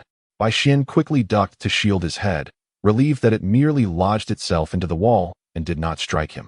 Just as he breathed a sigh of relief, Ban's second cane soared towards him. Why did I even buy that for you? Bai Xian exclaimed, hastily activating his Sharingan to evade. Very well, you have successfully enraged me. Ban's fury intensified as Bai Xian continued to dodge. Blue skeletal structures began to emerge from Ban's body, swiftly forming a blue hand. What? You're really summoning Susanoo? Bai Xian was left dumbfounded. Who activates Susanoo with a 3-tomo Sharingan, and how can he do so at his age? Setting aside the potential destruction that Susanoo might bring to the base, Ban's tone and direction indicated that this was aimed squarely at him. With his current capabilities, all he could do was run. Being caught by Ban would mean certain death. From Ban's perspective, the wild boar froze in place, its hooves clutching its head, eyes filled with terror. Now you know fear? Dare to eat my food? Soon, it will be my turn to feast upon you. Ban's tone dripped with disdain and pride in his Susanoo. What? You said you were full and told me to eat. You just want to find an excuse to hit me, don't you? Go ahead and hit me. But can you please turn off Susanoo? That thing can actually kill. Bai Xian lamented, feeling utterly helpless as Ban, having eaten his meal, had lost his senses and now sought to harm him. In Ban's view, the wild boar, cradling its head, was mumbling its confessions of guilt. Although he could not comprehend the words, Ban could sense the remorse. Ban scoffed coldly, now you regret it? You should have thought of this day when you consumed my food. Go to hell and apologize to my meal. Damn it. Die. Ban Susanoo reached out towards Bai Xian, who hurriedly evaded. I was wrong, brother. I'll spit out the food, just please don't hit me. Don't hit me. Bai Xian cried out while dodging. The white Zetsu hidden underground trembled in fear, too frightened to emerge, while only Obito peeked out from a distance, offering moral support to Bai Xian. Obito was merely there to watch the spectacle, while the white Zetsu were too scared to surface and were curious about who had provoked Ban. Susanoo did not last long before dissipating. As the energy consumption was immense, Ban relied on the outer path golem for his life force, and he had activated Susanoo in a fit of rage. Damn it! Am I, Uchiha Ban, truly reduced to this? Ban sat back down, gasping for breath. Suddenly, the leftover twice-cooked pork sprouted wings, soaring from the plate before diving back down. Furious, Ban punched the remaining pork, sending it flying, only to have it return, circling around him while singing. What kind of jinjutsu is this? I can't even break it. Ban closed his eyes in deep contemplation, pondering when he had fallen under the jinjutsu. Seeing that Ban was no longer pursuing him, Bai Xian let out a long breath and quietly tiptoed away while glancing back at Ban. Suddenly, Obito popped his head out and asked, "So, why did you anger Lord Ban?" Startled, Bai Xian swiftly stepped on Obito, exclaiming, "Shoo, do not speak. Ban has lost his mind. We must flee." Upon hearing Bai Xian's words, Obito was taken aback, quickly following in Bai Xian's footsteps as they escaped. It wasn't until they reached a safe area that they stopped. So, why did Lord Ban go mad? Obito could hardly believe that Ban would suddenly lose control. Bai Xian drew water from a ceiling scroll and drank deeply. "This is a long story. I shall summarize it," Bai Xian said, wiping the sweat from his brow as he began recounting the events. "In short, Ban ate the meal I prepared, declared he was full, and told me to eat. Halfway through, he suddenly slapped me away, called me a beast, and even used the cane I bought him to attack me. Now he is threatening to summon Susanoo to crush me." Bai Xian's tone was filled with grievance. He had never felt such indignation in his life. Obito sighed upon hearing Bai Xian's plight. "You actually ate when he told you to? Didn't you prepare some clever tools for this?" Bai Xian looked at Obito incredulously. "No, he told me to eat. Then he hit me. Is there no justice left? Where's the law? And I might just strangle you. Do you want to hear the nonsense you're spouting?" A Fei quickly stepped back to block Bai Xian's hand, attempting to soothe him. Calm down, calm down, calm down. How can I be calm? Moreover, without Meow Meow's tools, we are doomed. Let's run." With that, Bai Xian turned to flee, leaving a Fei uncertain about what to do, waiting for Bai Xian's next move. Chapter 58. A satisfied chef. Bai Xian had only taken a few steps when he sensed something was amiss, beginning to search his body. "Where is it? Did I lose it while escaping?" He searched everywhere, but found nothing. In desperation, he removed his shirt and felt around his neck, but to no avail. Panic filled his heart. He always kept it close, and it must have been lost during the recent battle. A Fei, feeling shy, covered his face and exclaimed, "Ah, I didn't know you had such a habit." Bai Xian dismissed a Fei's frivolity, turning to look in the direction they had fled. If he was correct, he must have dropped it while running. He hoped it hadn't been damaged. Once dressed, he resolutely turned back, prompting a Fei to question, "Aren't you trying to escape? Why are you going back?" Bai Xian shook his head and cautiously continued forward. "You go ahead. I dropped something important." "What could be more important than your life?" A Fei was perplexed by Bai Xian's determination.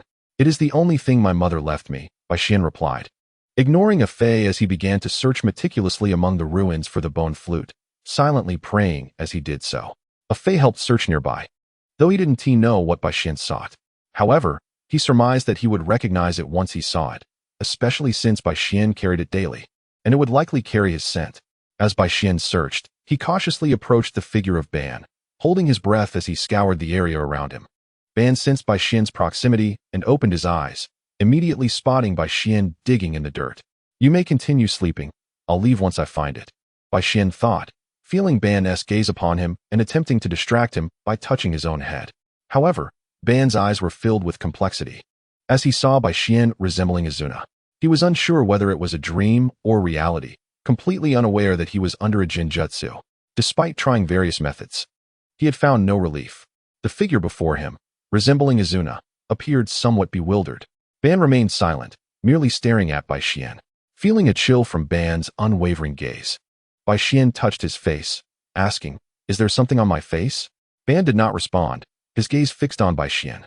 Sensing the tension, Bai Xian maintained his distance as he continued searching. "You resemble Izuna, but you are not him. Izuna is dead," Ban stated flatly, sending a chill down Bai Xian's spine. "Have you lost your mind? I've never heard of Ban having such a condition." Bai Xian thought. "I am Bai Xian. Uchiha Bai Xian. Lord Ban. You must be mistaken." Ban fell silent upon hearing Bai Xian declare himself as Izuna. Although they bore a striking resemblance, he was certain of his own identity. He had never encountered such a jinjutsu, which he could not dispel, resembling the effects of a Zanami, though he had not truly experienced it. Ban was unsure if it was indeed a Zanami at work. It wasn't a reluctance to use his Sharingan. Rather, he simply lacked the chakra to perform the technique. The previous Susanoo had completely drained him, leaving him a mere shadow of his former self. Were it not for the outer path's golem sustaining him, he would have long since perished. "What are you doing?" Ban inquired, intrigued by Bai Xian's relentless searching among the debris. Without looking up, Bai Xian continued his frantic search, muttering, "I am looking for the relic my mother left me." Despite having mentally berated the old man, he felt compelled to respond. "Izuna, no, little brat. You are not under a jinjutsu?" Ban instinctively called out to Izuna before correcting himself. "What jinjutsu? Don't worry, perhaps you will return to normal soon," Bai Xian replied. Puzzled by Ban's apparent senility, deciding it was best to reassure him. It was odd that he kept calling him Izuna, and Ban's behavior mirrored that of someone with dementia, distrustful, anxious, emotionally unstable, prone to outbursts. And unable to recognize familiar faces, Bai Xian was convinced that it was indeed dementia. However, there was one thing Bai Xian needed to clarify. Clearing his throat, he tentatively asked, "Do you remember hitting me just now?" Ban frowned. "When did I strike you?" "I was attacking a wild boar, and that boar seemed quite formidable. Having survived a blow from me. Had it not been for the boar's interference, I would not have been in such a predicament." Upon hearing Ban's words, Bai Xian hastened his search, muttering, "It's over. This old man truly has dementia. Please, don't have an episode until I leave." This behavior was characteristic of dementia, marked by memory loss, such as forgetting recent events or conversations. Ban felt the power of the Jinjutsu waning. Previously, he could see the wild boar devouring his food, even a chicken asking him if it tasted good, but now those visions had vanished, leaving only Bai Xian before him and a distant white gopher. "Stop searching and help me up. Sitting here like this is unbecoming," Ban declared, feeling it was time to restore his dignity. Meanwhile, Bai Xian feigned ignorance, quickly scanning the area for an escape route. Little brat, are you provoking me?" Although he was currently powerless, Ban still sought to maintain an air of authority. After deliberation, Bai Xian decided to heed Ban's words. This old man was formidable, and with his apparent dementia, he might summon Susanoo to chase him again. "All right, don't rush. I'm coming," Bai Xian said, dusting himself off. Though he approached Ban, his eyes were darting around, contemplating the best route for escape. Ban paid no mind to Bai Xian's actions. Bai Xian reached Ban's side, assisting him to stand, while Ban leaned on his cane. "I think it would be wise for you to temper your anger. It is not good for my health," Bai Xian remarked, rubbing his face. Thinking how impressive it was that Ban, despite his age, could still deliver a powerful blow. Noisy little brat," Ban scoffed. As he turned to look at Bai Xian, his face morphed into that of a wild boar, prompting Ban to instinctively punch at Bai Xian again. This time, Bai Xian was prepared, channeling lightning chakra to his abdomen to block Ban's strike. "Ha! Old man, this is my escape route." Bai Xian laughed, propelled backward. Having scouted Ban's surroundings earlier, he was ready, with chakra primed for action, anticipating Ban's sneak attack. "Yay, I found it!" A Fei exclaimed, holding the bone flute aloft. Ban turned to a Fei, who now appeared to him as a white gopher. "Ah, you can't hit me after striking Bai Xian." A Fei quickly burrowed underground, disappearing from sight. Ban covered his eyes and activated his Anaji. "Damn Jinjutsu, this is utterly unheard of." Chapter 59, The Great Escape. The old man. Using the guise of a Jinjutsu to openly strike me. Such a petty old man. Bai Xian rubbed his belly and rose from the ground. A Fei approached Bai Xian, presenting the bone flute. "This must be what you were looking for, right?" Bai Xian, brimming with delight, accepted it and examined it closely. "Yes, this is it. Thank you." A Fei. Fortunately, the bone flute remains unbroken. Receiving a couple of slaps is inconsequential, but the bone flute must not be harmed. A Fei, cradling his head, casually remarked, "Well, as long as you're happy. But what should we do next? Should we flee or return to wait for Lord Ban's illusion to dissipate?" Bai Xian, upon hearing A Fei's inquiry, fell into deep contemplation. He truly could not fathom what illusion could affect Ban. Nor could he believe that anyone in this facility could cast an illusion on him. After much reflection, he concluded that it must be a ploy devised by Ban, merely an excuse to give himself a beating. Yet, he was perplexed as to why Ban would resort to using Susanoo to strike him, and he found it hard to believe that Ban would engage in a surprise attack. "Perhaps I should hide for a couple of days? Could it be that the old man deliberately wishes to thrash me?" Bai Xian resolved to take shelter for a short while, uncertain of the reason behind his beating, but believing that hiding was undoubtedly prudent. A Fei stroked his chin, also deep in thought. "It seems that way. Lord Ban did not strike me just now." Bai Xian displayed a knowing expression. "So, it's true." After a hearty meal, he decided to take it out on the cook. "I'll hide for a couple of days to let him go hungry." I'll call upon Baiju and the others to tidy up the aftermath. You should hide for now. A Fei reassured, patting Bai Xian's shoulder. Bai Xian, touched, firmly patted a Fei's shoulder in return, brothers at heart. You keep the road well oiled. Bai Xian swiftly departed from the underground base, stopping at a small cave not far from the surface. A decent spot, though regrettably, he had forgotten to bring a blanket. When would Ban recover? Bai Xian pondered while organizing the cave. He had nothing left, had not learned sealing techniques, and had endured a beating. He had not brought any ninjutsu scrolls, so he would have to rely on his memory to begin experimenting. After tidying the cave, he became a hermit atop the mountain. Summoning shadow clones, Bai Xian began his solitary training. He started with mastering the Flying Thunder God technique, which posed little challenge since he had often drawn turtles in his past life, and it came naturally to him now. Training with the Flying Thunder God would have to wait. Bai Xian turned his attention to the Rasengan. In the original tale, Naruto had nearly exhausted all variations of the Rasengan. Bai Xian contemplated an alternative development, which remained merely an idea yet to be practiced. He considered the Rasengan of the Uzumaki clan, which wielded greater power, and he speculated that its connection to the Sharingan was significant, though he remained unclear on its attributes and methods of use. Hence it was merely a fleeting thought. Perhaps unlocking the Mangeki Sharingan would illuminate this aspect. Meanwhile, a Fei had commenced directing Baiju and the others in clearing the ruins and reconstructing the underground base. Fortunately, only Ban and Bai Xian's quarters had been destroyed. The other laboratories and special rooms remained intact. The true form of Baiju, known as 112, now knelt before Ban, trembling from fear. Having been forced to reveal himself after hiding for so long.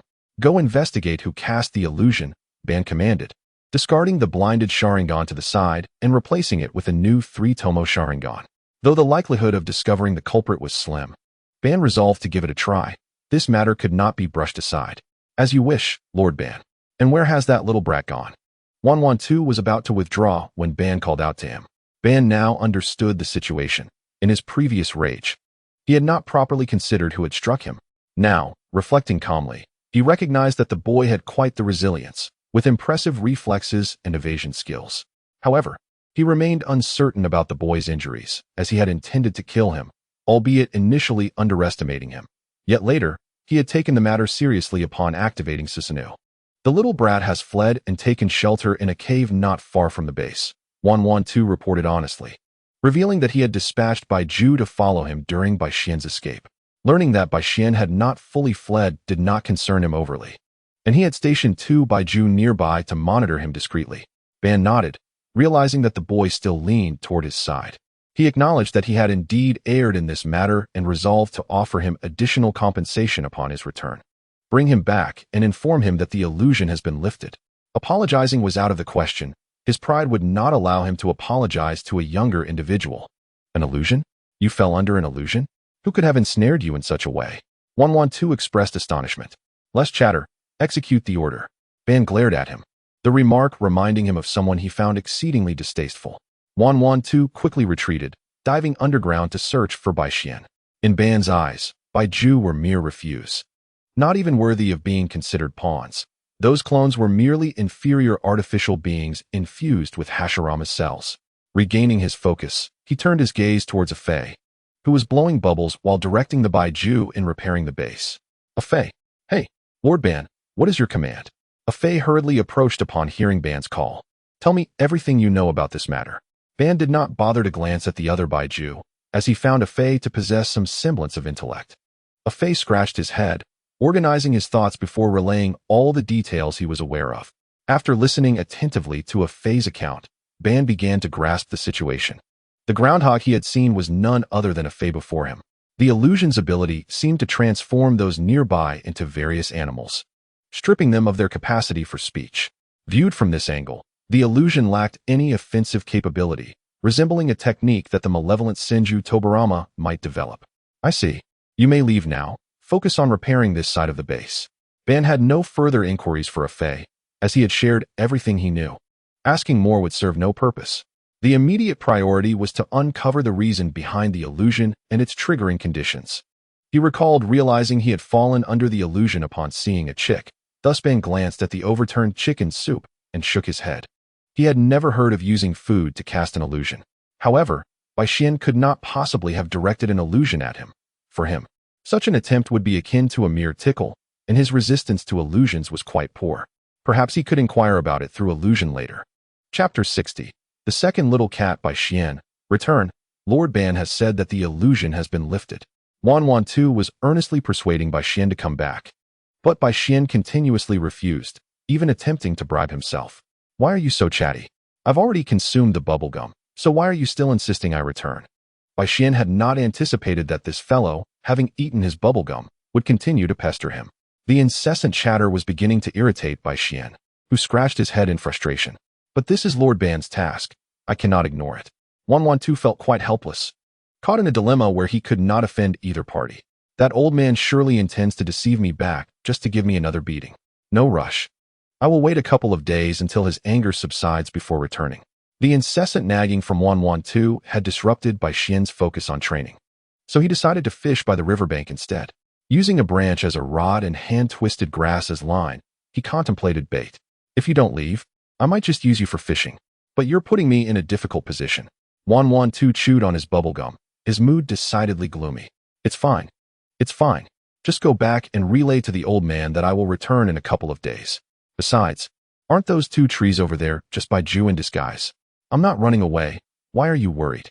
Bai Xian pointed to 2 trees that were not very conspicuous among the others, which made Wan too awkwardly scratch his head.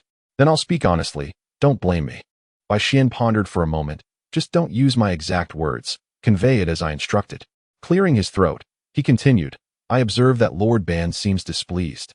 So to avoid disturbing his peace, I have taken my leave for a couple of days. When he feels better, I shall return.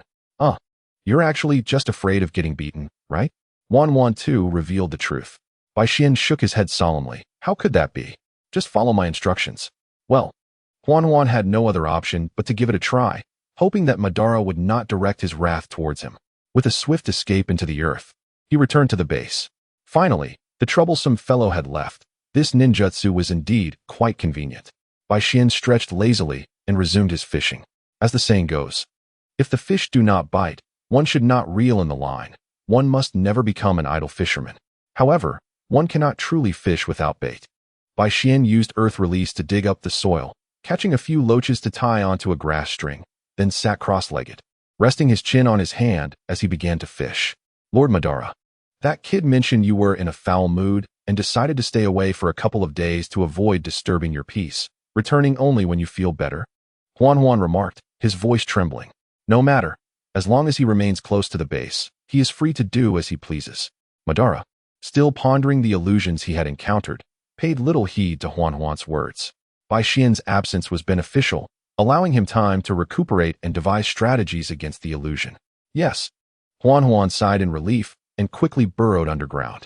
Cursed Sinjabrat, I shall surely unravel your illusion. Meanwhile, Bai Xian had already lain down, his head tilted, fast asleep. Meow, meow, meow came a sound. What was that? Bai Xian rubbed his eyes and sat up, scratching his face, which felt itchy. He didn't recall having a habit of drooling in his sleep. A small kitten nuzzled against his hand. Where did this cat come from? Although puzzled, Bai Xian reached out to pet the little cat, which affectionately rubbed against his hand. Cloaked in blue-gray fur with a silvery blue hue, its coat was short, dense, and gleaming with a lovely texture. Its round, soulful orange eyes sparkled with vitality. Bai Xian lifted the kitten. Not you? Brother, where are your eggs? Meow meow, came the reply, as the kitten seemed to not understand. Bai Xian set it down, and the little creature continued to nuzzle and prance around him. Meow meow. While Bai Xian could not comprehend the language, he knew that a normal person would instinctively care for a stray kitten. Wiping away the non-existent drool at the corner of his mouth, he cradled the kitten in his arms and resumed his fishing, occasionally scratching its chin. Can you understand me? Bai Xian asked the kitten. Beasts like spirit cats and spirit dogs often possess some understanding of human speech. Bai Xian was uncertain whether this kitten was a spirit cat or an ordinary one. The kitten looked up at him with its round, glistening eyes, nodding and then shaking its head. Could it understand, but not fully comprehend? Bai Xian tentatively inquired, and upon receiving a nod, he felt reassured. In the midst of a fierce war, although he had not been directly affected, young spirit cats and dogs often became separated from their families, wandering the ninja world. Those fortunate enough might reunite with their kin, while the unfortunate might quietly perish one day. Not all summoned beasts belong to the three great sanctuaries. After waiting a while with no bites, the kitten gazed longingly into the water before returning to Bai Xian's embrace, its disappointment piercing his heart. This fish just wouldn't bite. One cannot indulge it. Just as Bai Xian prepared to shed his clothes and wade into the river to catch a couple, the kitten suddenly leaped aside in delight and pounced on a nearby pigeon, delivering a decisive blow. The pigeon struggled fiercely, barely escaping the kitten's grasp. But just as it flapped its wings, it fell at Bai Xian's feet, its eyes filled with a rare longing for life. Bai Xian found himself in a moral quandary. By saving the pigeon, the kitten would go hungry. Shaking his head, he realized he had been too merciful. Such a disposition would lead to his downfall in the ninja world. He would need to strengthen his resolve in this regard. The kitten, intending to finish the pigeon, paused upon seeing Bai Xian's expression. It approached and rubbed against his ankle, relinquishing the decision to him. "You are asking me?" Bai Xian was surprised that this little creature would so readily trust him after their brief encounter. He raised his hand to form seals, arcs of electricity crackling around it, and without hesitation, plunged his hand into the river. A school of fish obediently floated to the surface. Fishing with electricity was a desperate measure. The dignity of a fisherman had been compromised. He scooped up a few fish for the kitten to eat, and then turned to assess the pigeoness injuries. The wounds were severe, yet there remained a faint breath. Unsure how to treat it, Bai Xian attempted to staunch the bleeding and infused it with some yang release chakra, leaving its fate to chance. He lifted the pigeon, gathered some reeds, and fashioned a makeshift nest for it, then left it be. The kitten, happily devouring the raw fish, was unfazed by Bai Xian's discomfort with such fare. He built a fire and prepared to grill a few fish, savoring the warmth and aroma. Meanwhile, on another front, Uzumaki was leading an elderly man and a young girl toward Konoha. "Miss, thank you so much for healing Xiaoyao, but I think I won't join you," the old man said, his heart heavy with reluctance to leave his granddaughter. He wished to avoid becoming a burden. "No, Grandpa, if you don't go, then I won't go either," the girl named Xiaoyao insisted firmly. Uzumaki gently patted Xiaoyao's head, soothing her. "It's all right. You must trust Lord Minato." Though she could not see his face clearly, Uzumaki, being a sensor-type ninja, sensed no malice from Bai Xian and was eager to meet the legendary Minato Namikaze. Despite not having assisted her clan during the destruction of the Uzumaki nation, she believed he must have had his reasons and was keen to understand why he had abandoned her homeland in its time of need. Under the dual pressures of her desire for a peaceful life and Uzumaki's persuasion, the old man eventually wavered. The trio set forth on their journey to Konoha. "Shoo, don't speak yet. There are a few ninjas nearby. Follow me." Uzumaki suddenly turned serious, interrupting the daydreams of the grandfather and granddaughter. The old man nodded, while Xiaoyao covered her mouth, and the three cautiously navigated around the ninjas. Along the way, they encountered several more ninjas, but the latter were preoccupied with their missions and paid no heed to the trio, who gradually grew accustomed to their presence. "Not good. They're heading our way." Uzumaki quickly positioned herself protectively in front of the two. "Little cuties, where do you think you're hiding?" A mocking voice accompanied the precise throw of a kunai, landing right before Uzumaki's feet. Had they been discovered? She shielded the elderly man and girl behind her, cautiously eyeing the bushes on the side. "We're merely passing villagers." Harboring no ill intentions, Uzumaki attempted to resolve the situation peacefully. "Ridiculous. We harbor quite a bit of malice towards you." Three ninjas from the grass village emerged from the brush, their kunai glinting ominously. Why? Normally, she could easily escape unscathed using her diamond block, but now, the elderly man and girl behind her were a burden. Why? A laughable question, but not entirely without reason. "Your red hair. You must be from the Uzumaki clan, right?" The grass village ninjas hesitated, observing the trio. Clearly, the reputation of the Uzumaki clan made them hesitant to act rashly. "Isn't the Uzumaki nation already destroyed?" "What do you mean by that?" "Our grass village is a large village. Should you come to us, we would treat you as honored guests. If this can be resolved peacefully, then why not?" The verbal promises required no sacrifices. After all, benefactor, you should bring Xiaoyao to seek refuge in Grass Village. It is a large village, and I am sure they can protect you. Upon hearing the news, the elder's expression brightened, and he began to persuade Vortex U. Little Yao tugged at Vortex U's garment with a hopeful look. Vortex U remained silent, gazing at the three individuals before her. Her instincts warned her against proceeding. Yet she hesitated for the sake of the two behind her. They were brought by her, and thus she felt a sense of responsibility. "Allow me a moment to ponder," she finally said, though ultimately she did not acquiesce, delaying for time as she contemplated the most suitable route for escape. The expression of the grass ninja across from her darkened. He could clearly see that vortex was stalling. "Do not delude yourself into thinking you can buy time. Today, you have two choices: comply and return with us, or perish here with your companions," he threatened, making a motion to attack, coercing Vortex to make a swift decision. Vortex shook her head. If the adversaries bore no malice, it could indeed be a reasonable choice. Yet her instincts were infallible. Falling into their hands would lead to a dire fate. The elder was naive, his experience too limited. Little Yao was ignorant, still yet to mature. Just as the three adversaries were about to strike, Vortex made her decision. "I shall comply, but you must allow them to leave." The trio exchanged knowing smiles at her words. "Of course, they hold no value for us." The elder's expression turned complex upon hearing Vortex's declaration. He could not miss the trio's demeanor, sensing that this benefactor was poised to save them once more. Little Yao gazed at Vortex in confusion. "You may proceed with your plan to reach Konoha. Trust in Lord Minato." Vortex sighed, gently patting Little Yao's forehead. The elder grasped Little Yao's hand, hesitating to speak. "Benefactor, you need not say more. Remember to seek Lord Minato." Vortex was careful not to make her hints too obvious, yet the elder understood the implication. "Very well. Benefactor." He took Little Yao's hand, covering her mouth, and lowered his head towards Konoha. Little Yao struggled to bid farewell to Vortex, who merely smiled and waved gently. "How tedious and sentimental," one of the grass ninjas scoffed. "Now, Miss of the Vortex clan, let us proceed to the grass ninja village." The three ninjas paid little mind to the departing duo, their focus entirely on Vortex. "Certainly, I shall accompany you," she replied, exhibiting no intention of resistance. "At least until the elderly pair had safely departed. To ensure you do not reconsider, we shall take certain precautions. I trust you do not mind?" Upon hearing this, Vortex fell into contemplation. Agreeing would undoubtedly place her at their mercy, yet refusing was not an option, as the trio would surely not relent.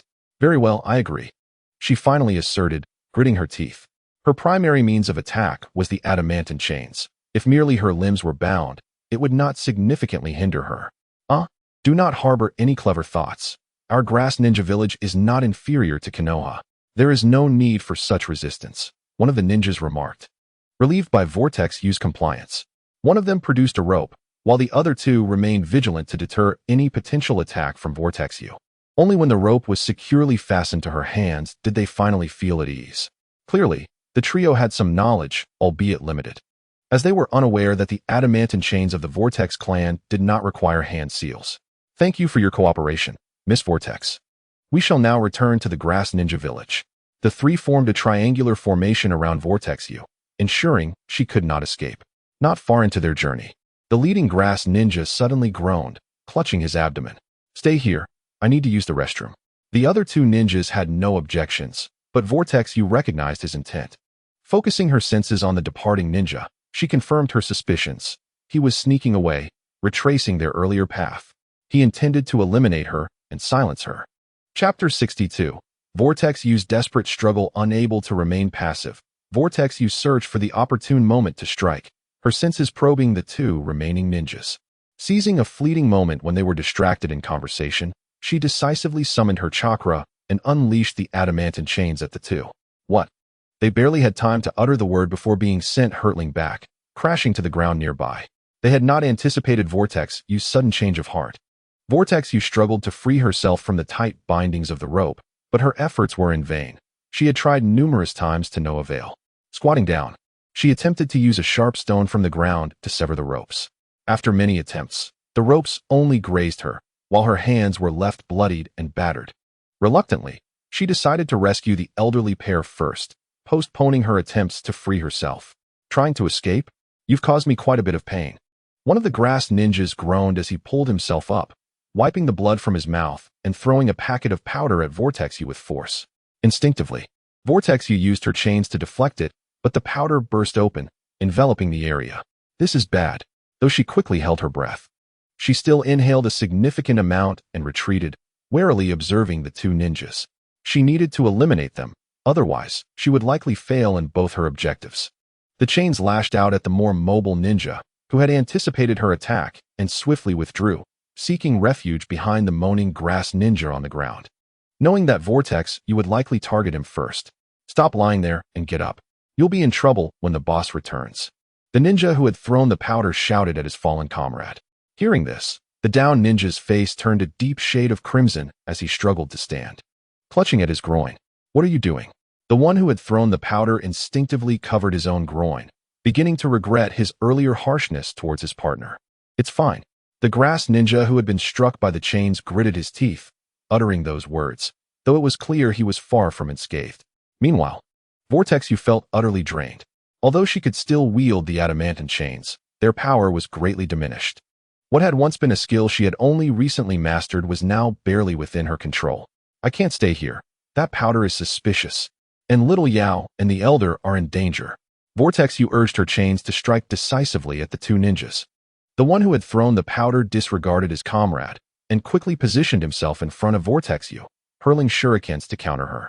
Unfortunately for him, Vortex you deftly evaded his attacks, her chains still striking towards the two of them. The other ninja was not so fortunate. Having been caught off guard by the earlier blow, he was struck hard again. Oh, I will kill you. I swear. He screamed in anguish, crashing against a nearby tree. The remaining grass ninja lowered his shuriken, ready to defend against Vortex U's chains. You're ruthless, targeting that area. It shattered. He wiped the sweat from his forehead, heart racing as he glanced at his wailing teammate on the ground. I can't take them down. My body feels so heavy. Vortex U bit her tongue, trying to minimize the effects of the powder.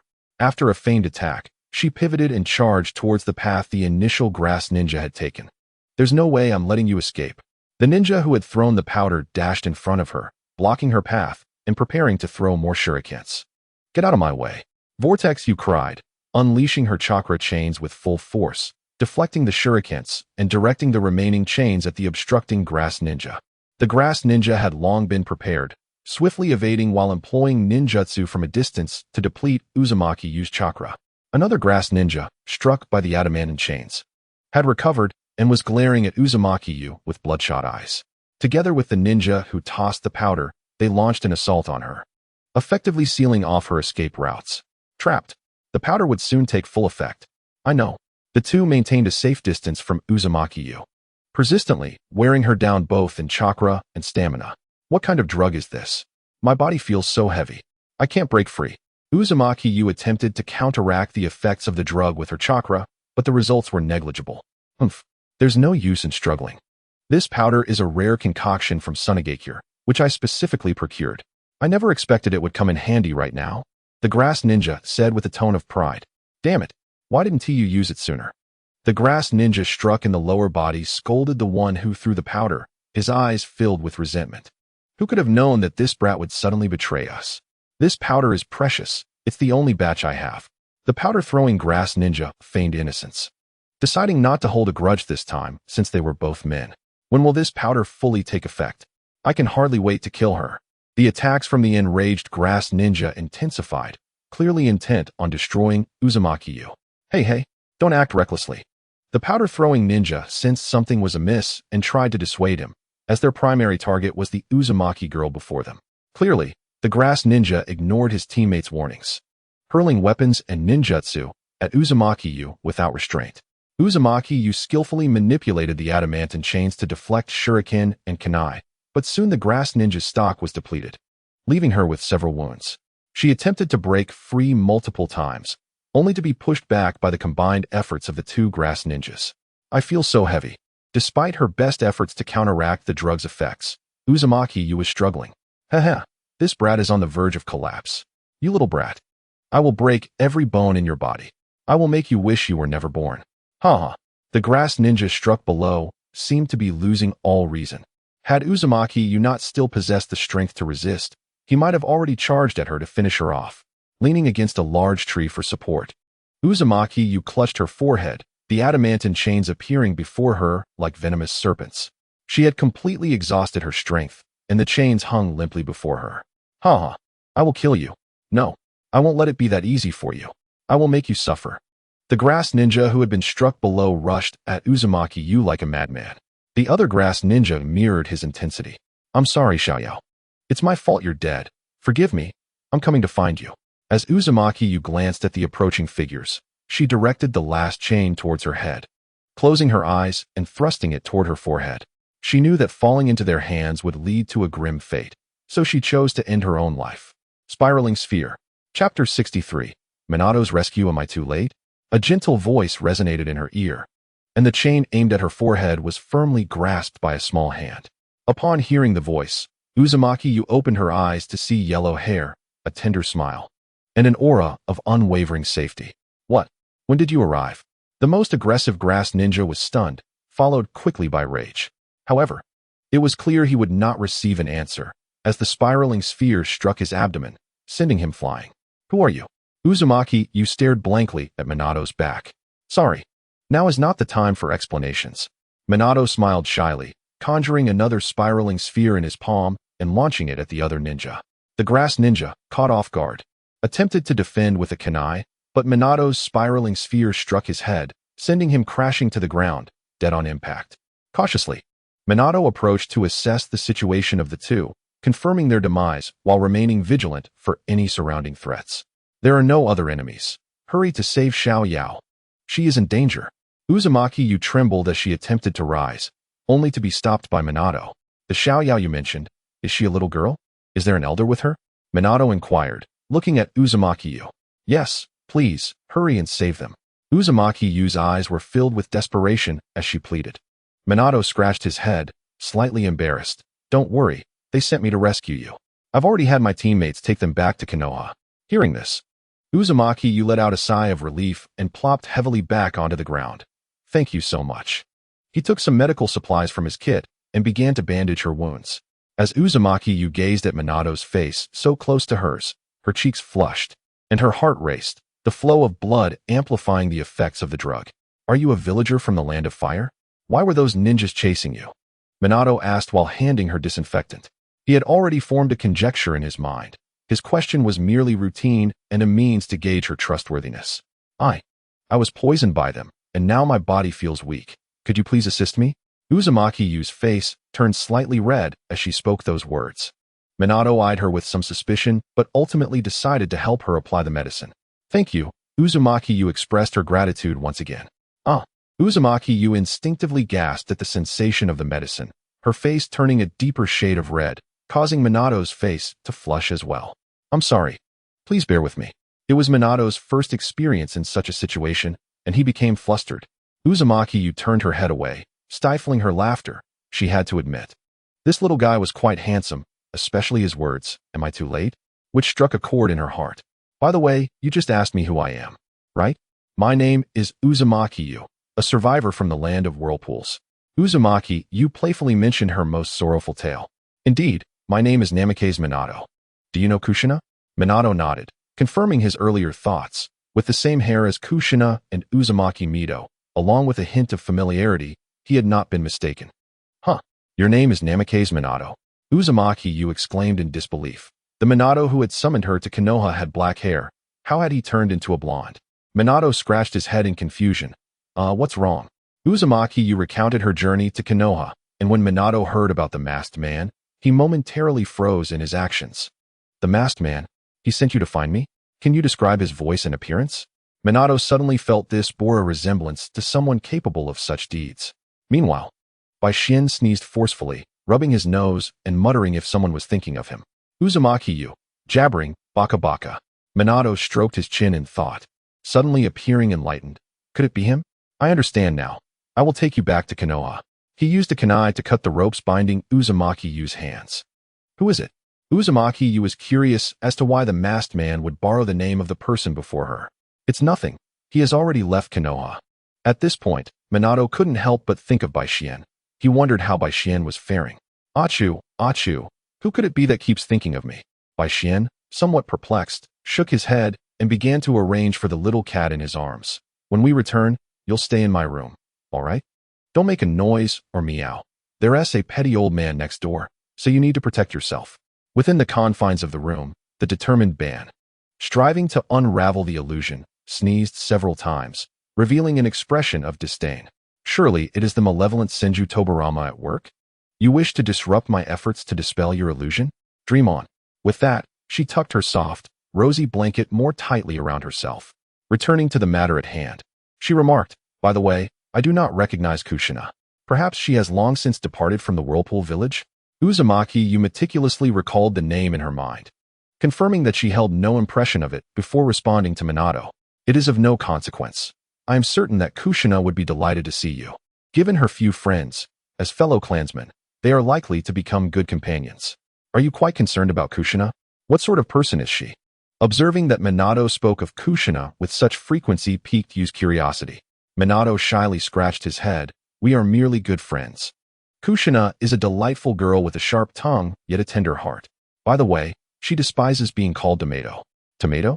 And what about your Grandma Mito? Instead of probing further into the nickname, you chose to shift the topic. Grandma Mito is a very gentle person. You will know when you meet her. With a serious expression, Minato added, however, if you wish to meet Grandma Mito, I can only recommend you. If she is unwilling, I hope you will not press the matter.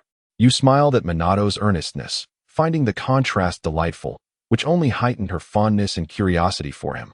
Although Minato could not comprehend the reason for Yu's laughter, he silently tended to her wounds. Once he had tended to all her injuries and stored the two corpses in a sealing scroll, preparing to return to Konoha, he knew that the assault on the Konoha civilians could not simply be overlooked. Has the medicine worn off? We must hasten back to Konoha. The vicinity is not safe. I happened upon you while out on a mission. Minato remained vigilant of his surroundings while cleaning up the battlefield. You shook her head, watching Minato with eager eyes. This is troublesome, Minato muttered, scratching his head in confusion. Why not carry me back? You cheerfully suggested. Minato seriously contemplated the feasibility of this idea, but eventually shook his head. No, that would put us in danger if enemies were nearby. You stuck out her tongue at him, mistakenly thinking he was shy. He was rather unappealing when serious. She mused to herself that it was a pity. The age gap between them was too significant. If Minato were a few years older, perhaps there would be hope, but for now, she only viewed him as a younger brother. You cannot leave me here alone, right? You promised to take me back to Konoha. You adopted a pitiable expression. Gazing imploringly at Minato, Minato felt conflicted. The land of fire was indeed unsafe, and should they encounter enemies, both would face peril. Sensing his indecision, you suggested. I am a sensory-type ninja. I can detect enemies nearby. If we encounter any, you can just put me down. After considering her proposal, Minato nodded. Realizing he had no other choice, he squatted down before you, signaling her to climb onto his back. As she tugged at his clothing, realizing she lacked the strength to ascend, she pleaded, please help me. I cannot get up. With a resigned shake of his head, Minato effortlessly lifted Yu onto his back. Although separated by a layer of clothing, her softness felt peculiar against him, causing him to blush and become flustered, unsure of how to proceed. You too recognized the awkwardness of the situation, but instead of mirroring Minato's embarrassment, she grinned and nestled against him, teasing, are you feeling shy? Truth be told, Minato had never encountered such a scenario before. He was merely an aspiring nin, as the promotion to nin awaited the return of the third Hokage. After mastering the Rasengan, he had diligently undertaken missions to gain practical experience and rewards. Once the third Hokage returned, he would nearly be ready for promotion. Cough, cough. It is merely for the mission. He feigned calmness, though internally he was in turmoil. What should I do? Jiraiya-sensei never taught me this. Calm down, Minato. Take a deep breath. He silently encouraged himself.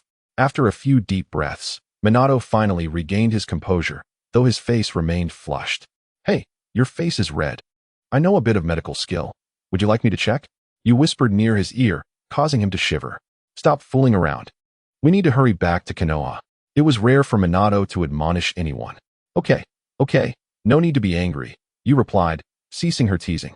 She shifted into a more comfortable position, resting on Minato's back, wrapping her arms around his neck, closing her eyes, and beginning to sense the surroundings. Minato adjusted himself, securing her legs with his arms and setting off towards Konoha. Whether intentionally or inadvertently, Yu's warm breath brushed against his neck, making him quite uncomfortable.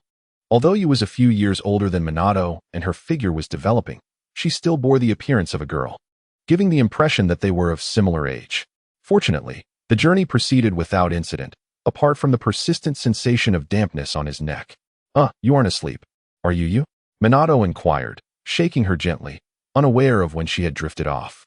Thankfully, the gates of Konoha were now in sight. You had not intended to fall asleep. The exhaustion from her earlier exertion, combined with the effects of the medicine, had lulled her into slumber. Is this girl always so carefree? Minato sighed, resigned. Upon arriving at Konoha, Minato halted, attempting to awaken you, but to no avail. Minato's back. You can enter. But that girl on your back cannot. The guards at the gate were already accustomed to Minato's frequent comings and goings. But it was unusual for him to bring a girl along. If I vouch for her, can she enter? Minato hesitated, unwilling to leave you alone outside, despite the mischief she had caused him. After all, she was of the same clan as Kushina and Mito. The guards appeared conflicted. Typically, Minato's level of assurance would not suffice unless others were willing to vouch as well. Minato bit his finger, swiftly performing hand seals to summon a small cat. He took out paper and pen, detailing the situation, and handed it to the cat before dispelling the summoning jutsu. He intended to set you down, but to his surprise, she clung tightly to his neck, forcing him to endure her weight in silence. Before long, Kushina arrived, bouncing over and producing a letter from her pocket to hand to the guard. Let us go, Minato. Although she addressed Minato, her gaze was fixed on you. Who was asleep against him? Kushina, let me explain, Minato stammered, feeling somewhat flustered. Though he had anticipated Kushina's arrival, he was unsure how to articulate his thoughts. Explain what? Kushina scratched her head, bewildered by Minato's words. Seeing Kushina's confusion, Minato felt a pang of disappointment and shook his head. It's nothing. Shall we go find Grandma Mito now? Uncertain whether Kushina was simply naive or indifferent, Minato's mood began to shift toward melancholy. However, Kushina seemed unfazed. She recognized that you appeared exhausted and had naturally fallen asleep, and her curiosity about her fellow clanswoman was evident. Of course, Grandma Mito said to let her rest for a while before visiting. Observing you drooling in her sleep, Kushina felt a wave of sympathy wash over her. She must have had a tough time these past years. Very well. The response from Watergate was evidently somewhat distracted. This is one of Watergate's shortcomings. Being overly considerate of others often leads to self-neglect, resulting in a taxing state of contemplation. Kushina, cheerful and spirited, led the way, with Watergate silently following behind with Uzumaki-yu. They soon arrived at the Senju clan's territory, and just as Watergate intended to escort Uzumaki-yu to a room for rest, the voice of Uzumaki Suijin echoed out. You three come over here first. Don't be afraid, little girl. I know you have many questions for me. Uzumaki Suijin's tone was tinged with a hint of guilt and concern. Oh, you're awake? Kushina exclaimed, her wide eyes scrutinizing the tightly shut eyes of Uzumaki-yu. Watergate, incredulously widening his eyes, turned to Uzumaki-yu. How could she be awake after all this time? And why wasn't she coming down? It was exhausting for her. All right. You're just a bit nervous, right? Hee, she said, wiping away drool, obediently climbing down from Watergate and lowering her head, avoiding his gaze. Kushina, stroking her chin, curiously observed the back of Watergate, and unsurprisingly, a section of his clothing was already dampened. I'm sorry, I didn't mean to. Uzumaki-yu quickly clasped her hands together and bowed in apology upon noticing this. Feeling embarrassed about wandering around in his damp clothes, Watergate concocted an excuse to slip away. Chapter 65. The Truth Behind the Fall of the Land of Waves and Uzumaki-yu's Choice. Hello, I am Uzumaki Kushina. May I ask your name? Kushina, ignoring Watergate's hasty retreat, resumed her examination of the somewhat careless girl before her. You are truly adorable. I am Uzumaki-yu, she replied, taking in Kushina's round face and hairstyle, which indeed made her resemble a tomato at first glance. Hee, you are quite cute as well, Kushina said shyly, giving a little shake. By the way, Suijin Grandma is still waiting for us. Let us head over, Kushina exclaimed, nearly forgetting this detail. Oh right. Okay. Uzumaki-yu felt a tinge of anxiety, unsure of what kind of person Uzumaki Suijin was. Why are you so nervous like Watergate? You don't need to be. Suijin Grandma is very gentle, Kushina reassured, taking Uzumaki-yu's hand as they walked forward. Oh, okay. Uzumaki-yu did not resist. The resonance from her bloodline eased her worries considerably. Before they reached the hall, the aroma of food wafted towards them. Grr. Uzumaki-yu's face flushed as she hurriedly covered her stomach. She hadn't eaten a full meal in ages. Since the destruction of the Land of Waves, she had been surviving on mere scraps, relying on her instincts to seek out a sliver of hope. Wow, it seems Grandma has prepared a lot of delicious dishes. Let us hurry. Kushina expertly sidestepped Uzumaki-yu's embarrassment, pulling her hand as they dashed inside. Grandma, I'm back. Wow, so much delicious food. Kushina's eyes sparkled at the sight of the feast before her. Uzumaki-yu, however, did not share Kushina's enthusiasm. She lowered her head, remaining silent. Uzumaki Suijin rose from her seat, her gaze filled with compassion as she approached Uzumaki-yu and embraced her tightly. You have endured so much over the years. I am deeply sorry for what you have faced. Uzumaki-yu was momentarily taken aback, tears welling in her eyes.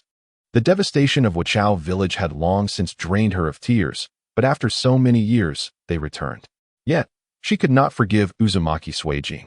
Why did she abandon her kin to perish? With her status in Konoha, saving her people should not have been insurmountable. But why? I know you have many questions.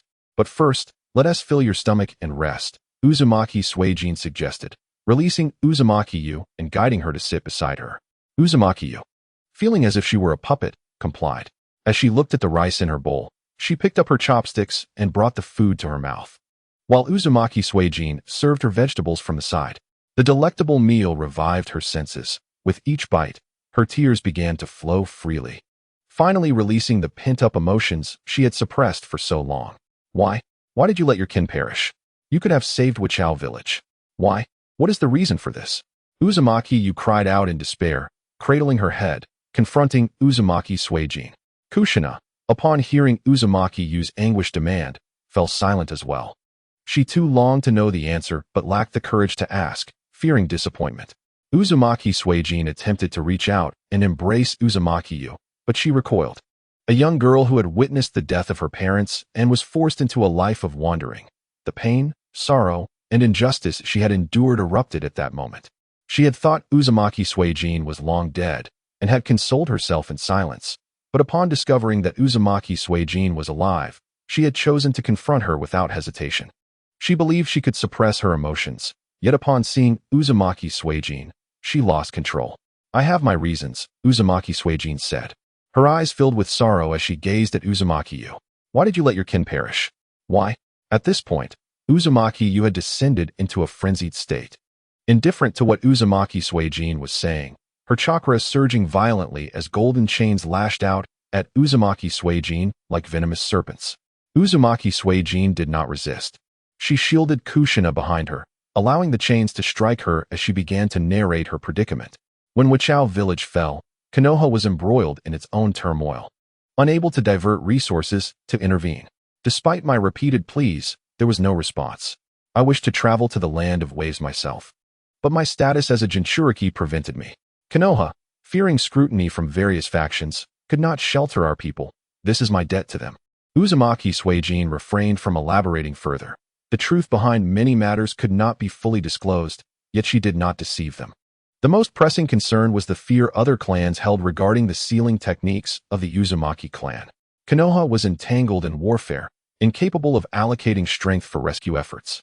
And certain leaders, represented by Sarutobi Hiruzen, had abandoned certain ideals after Hashirama's death, compounded by Danzo's influence, ultimately leading to the decision to forsake the rescue of the Land of Waves. Stop it! Kushina cried out, tears streaming down her face as she sought to awaken Uzumaki-yu's reason. Upon hearing Kushina's heart-wrenching plea, Uzumaki-yu regained her senses. Her eyes vacant as she stared at the two before her, and she stumbled outside, ultimately left without the answers she sought. Uzumaki Suijin reached out to hold her back. But at that moment, the nine tails within her began to stir restlessly, leaving her no choice but to signal Kushina to pursue Uzumaki-yu while she sat cross-legged, striving to suppress the beast within. Kushina, witnessing the injuries on Uzumaki Suijin, felt tears streaming down her face. Kushina, do not worry. Take good care of little you. She is my responsibility. Uzumaki Suijin managed a faint smile, stroking Kushina's head. With tears in her eyes, Kushina dashed after Uzumaki-yu, embracing the despondent girl. I know you are in pain. I am too. But we cannot blame Grandma Suijin. She has suffered greatly as well, hasn't she? Everything I cherished has vanished, disappearing right before my eyes, Uzumaki-yu said, momentarily stunned before seemingly finding some peace. I understand. She pushed away from Kushina's embrace, walking towards Uzumaki Suijin in the room. She realized that the wrongdoer was not Uzumaki Suijin, nor anyone present, but rather this wretched world. At that moment, Uzumaki Suijin struggled to contain the nine tails inside her. And upon seeing Uzumaki Yu return, she smiled. "I'm sorry, little Yu." Uzumaki Suijin reached out, intending to caress Uzumaki Yu's face. This time, she did not shy away. She pulled back her sleeve, revealing unblemished skin devoid of bite marks, and resolutely pressed her arm into Uzumaki Suijin's mouth. The swirling water entity paused momentarily, feeling an overwhelming surge of life energy flooding into its being. Realizing something was amiss, it hastily retreated, only to find that the swirling Yu had forcefully thrust her arm into its mouth. Left with no alternative, the swirling water entity pushed her away, but at that moment, she had already succumbed to unconsciousness. Kushina rushed over to catch the collapsing Yu, pouring a substantial amount of life energy into the swirling water entity. At this juncture, Yu's vitality was rapidly waning. The swirling water entity swiftly suppressed the nine tails within and summoned a slug for Yu's treatment. "Slug Sage, I implore you to save her." The slug, serious in demeanor, exerted all its efforts to heal Yu. After a prolonged period, it shook its head, stating, "She seems to have relinquished hope for life.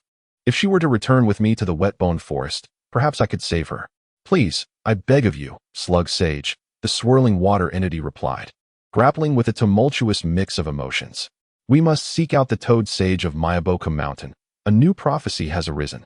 Noticing the swirling water entity's altered state, the Slug Sage refrained from further interruption and, with a parting remark, took Yu back to the Wetbone Forest.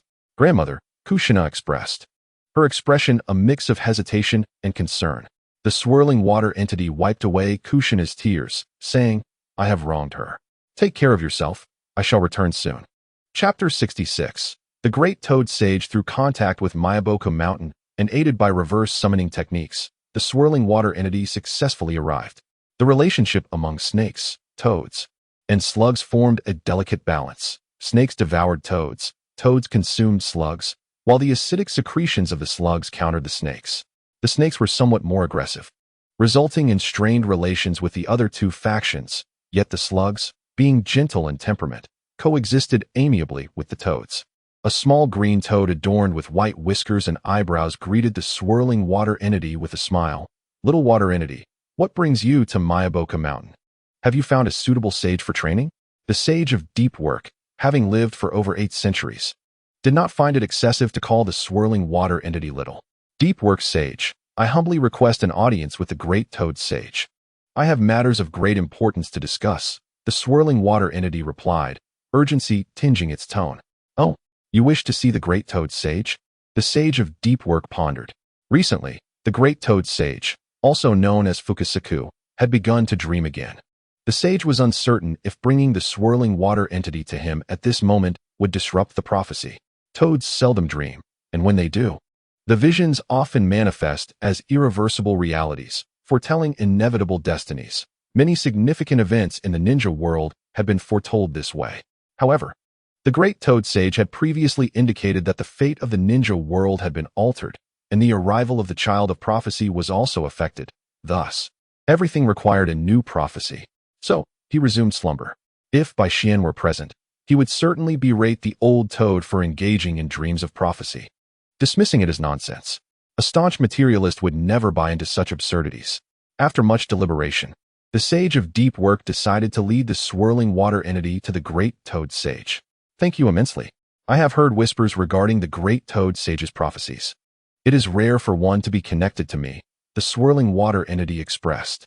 Following the sage, it soon stood before the Great Toad Sage, who slightly opened his eyes to regard the swirling water entity. "So you have indeed arrived?" The Great Toad Sage's posture was rather unrefined, bordering on grotesque. Yet the swirling water entity paid no heed to such trivialities. A significant event is about to unfold in the ninja world, one that pertains to those around you. The Great Toad Sage stated, leaving the swirling water entity momentarily stunned. "What event? Is it related to Kushina? Or perhaps that new child?" "You have come here because of the guidance of fate," the Great Toad Sage continued. "What is the reason?" The swirling water entity held no doubts regarding the sage's words, for he had lived for over 1,000 years, possessing the ability to foresee the future through dreams. This prophetic capability likely stemmed from his prolonged lifespan, unique physiology, and the distinct abilities of the Myaboku Toad clan, as he had been seeking a successor to walk the earth in place of Myaboku Mountain. That successor was none other than Jiraiya, who was currently executing the great Toad Sage's orders in search of the Child of Prophecy. Someone close to you will plunge the ninja world into chaos, disrupting the fates of all, leading events toward an uncontrollable outcome. The great Toad Sage's tone grew grave, his gaze sharpening. The swirling water entity began to contemplate who this individual might be. Will the ninja world be destroyed? It inquired. No. It will merely deviate from its original course, resulting in an uncertain outcome, the great Toad Sage replied, shaking his head. In his dreams, it appeared the ninja world was resisting someone, with all powers uniting against him. However, the sage could not discern his appearance. Yet, he had glimpsed the swirling water entity's shadow behind this matter. The swirling water entity's arrival today had also been anticipated. Return now. These matters are beyond your control, and there is no need for concern, the great Toad Sage concluded, effectively dismissing the swirling water entity, who had no choice but to depart. His summoning had merely served to ascertain whether this would alter anything. If Bai Xian were present, he would undoubtedly scold the old toad for its nonsensical ramblings about prophetic dreams. A resolute materialist would never entertain such nonsense. Lost in thought, the swirling water entity was escorted away by the sage of deep work, who, ever the hospitable host, extended an invitation to dine on a feast of insects before the swirling water entity politely declined, citing urgent matters. Upon returning to Konoha, the swirling water entity employed the reverse summoning technique to arrive at the wet-bone forest. At this moment, you lay pale and devoid of any semblance of life, surrounded by numerous slugs emanating a green glow, clearly indicating the slug sage was hard at work. Slug sage. The swirling water entity refrained from rushing forward to assess the situation. The slug nodded, then shook its head. She has relinquished hope for life. Even if I were to save her, she would not return to her former self. She might seek to end her own life once more. The destruction of her village and the death of her parents has placed an immense burden upon her, ultimately leading to her despair toward the world. Perhaps it would have been best had she never come to Konoha. At least she might have encountered that man who could redeem her, along with a lovely daughter. There are two options. One is to have her stay here while I attempt to help her, teaching her the sage arts of the wet-bone forest. The other is for you to guide her, rekindling her hope for life. However, I would prefer she remain in the wet-bone forest. This child's constitution may be well suited for learning our sage arts. I will ensure her safety. The slug sage contemplated training you to become an ambassador for the wet-bone forest, akin to Jiraiya of Myaboku Mountain. After all, once she learned their sage arts, she would be considered one of their own, which would also serve to enhance their power. The swirling water entity would heed the slug sage's guidance. Should you master the sage arts, her strength would significantly increase, an unparalleled opportunity that warranted no objections. Moreover, the slug sage had assured her safety, and thus, she held no doubts. With a heart full of conflicting emotions, the swirling water entity returned to Konoha. Chapter 67. Madara's personal instruction sneaking back into the room. Bai Xian whispered to the little cat, "You mustn't meow, do you understand?" He concealed the small feline within his clothing, feeling a twinge of concern as he reiterated his warning. The little cat, displaying an understanding beyond its years, nodded and nestled into Bai Xian's embrace, remaining perfectly still. Furthermore, if you disturb that old man, don't blame me if he turns you into soup, Bai Xian remarked, glancing at the little white dove perched upon his shoulder. He had no intention of bringing the pigeon back, yet once it came to life, it stubbornly clung to him. Even attempts to scare it away with a kitten proved futile, leaving Bai Xian with no choice but to return with it. Carefully, he made his way back to the base with the two little creatures, gently placing them into a room that had been meticulously repaired by the White Absolute. Although it was not an exact replica of before, it was nonetheless quite perfect. After preparing some food and water for the two small beings, Bai Xian decided to leave them be and set out to gather information on Ban. He could not ascertain whether the old man had lured him back to thrash him or if it was merely an accident. Knock, knock, knock. Ben slightly opened his eyes, and without needing to guess, he knew who was visiting. After all, the few white absolutes had emerged from underground. He nonchalantly uttered, "Come in." Regarding the pink blanket draped over him, Ben felt no inclination to delve into its significance. Comfort took precedence over color, as such preferences were merely societal biases. After all, this young lad had surely noticed it long ago. Why should he not indulge himself? Should laughter ensue, he would be inclined to deliver a few more blows. As anticipated, Bai Xian entered and wore an expression of as expected, which only served to irritate Ban further. If you have something to say it quickly. If not, get lost. He shot a glare at Bai Xian, who reluctantly averted his gaze. Fortunately, Bai Xian refrained from speaking, or he would have faced the consequences. You promised to teach me the sealing technique, yet it seems that has yet to happen. Also, considering you struck me quite harshly under the illusion, shouldn't there be some compensation? Bai Xian rubbed his hands together, looking eagerly at Ban. Ban's lips twitched upon seeing Bai Xian's demeanor. He felt he had not been harsh enough. Are you trying to negotiate with me? However, I am in a good mood today, so I shall spare you. His good mood stemmed from having discovered the true cause of his illusion-induced predicament. The mushrooms in the soup were toxic, directly attacking the mind without any relation to brainwaves. A ninja's unique physiology and normal metabolism could expel these toxins, a conclusion reached after extensive research. Though incredulous that such small mushrooms could affect him, the truth remained. However, since it was this young rascal who had provided the mushrooms, and he had already punished him, they could consider the matter settled. After all, which adult would truly lose their temper with a child? Ban retrieved a scroll from behind his stone chair and tossed it to Bai Xian. Transcription sealing. Take it and learn. Bai Xian caught it and looked at Ban with anticipation. Did you not say you would teach me personally? How long must I study on my own when your guidance would be far more efficient? Ban nodded. These ninjutsu techniques bore certain dangers, so it was prudent for him to supervise. You may begin your studies before me. With this, Bai Xian wasted no time, sitting cross-legged and channeling chakra as described in the scroll. Not like that, your chakra flow is incorrect. Ban observed Bai Xian's clumsiness, demonstrating the technique and applying the sealing technique onto Bai Xian himself.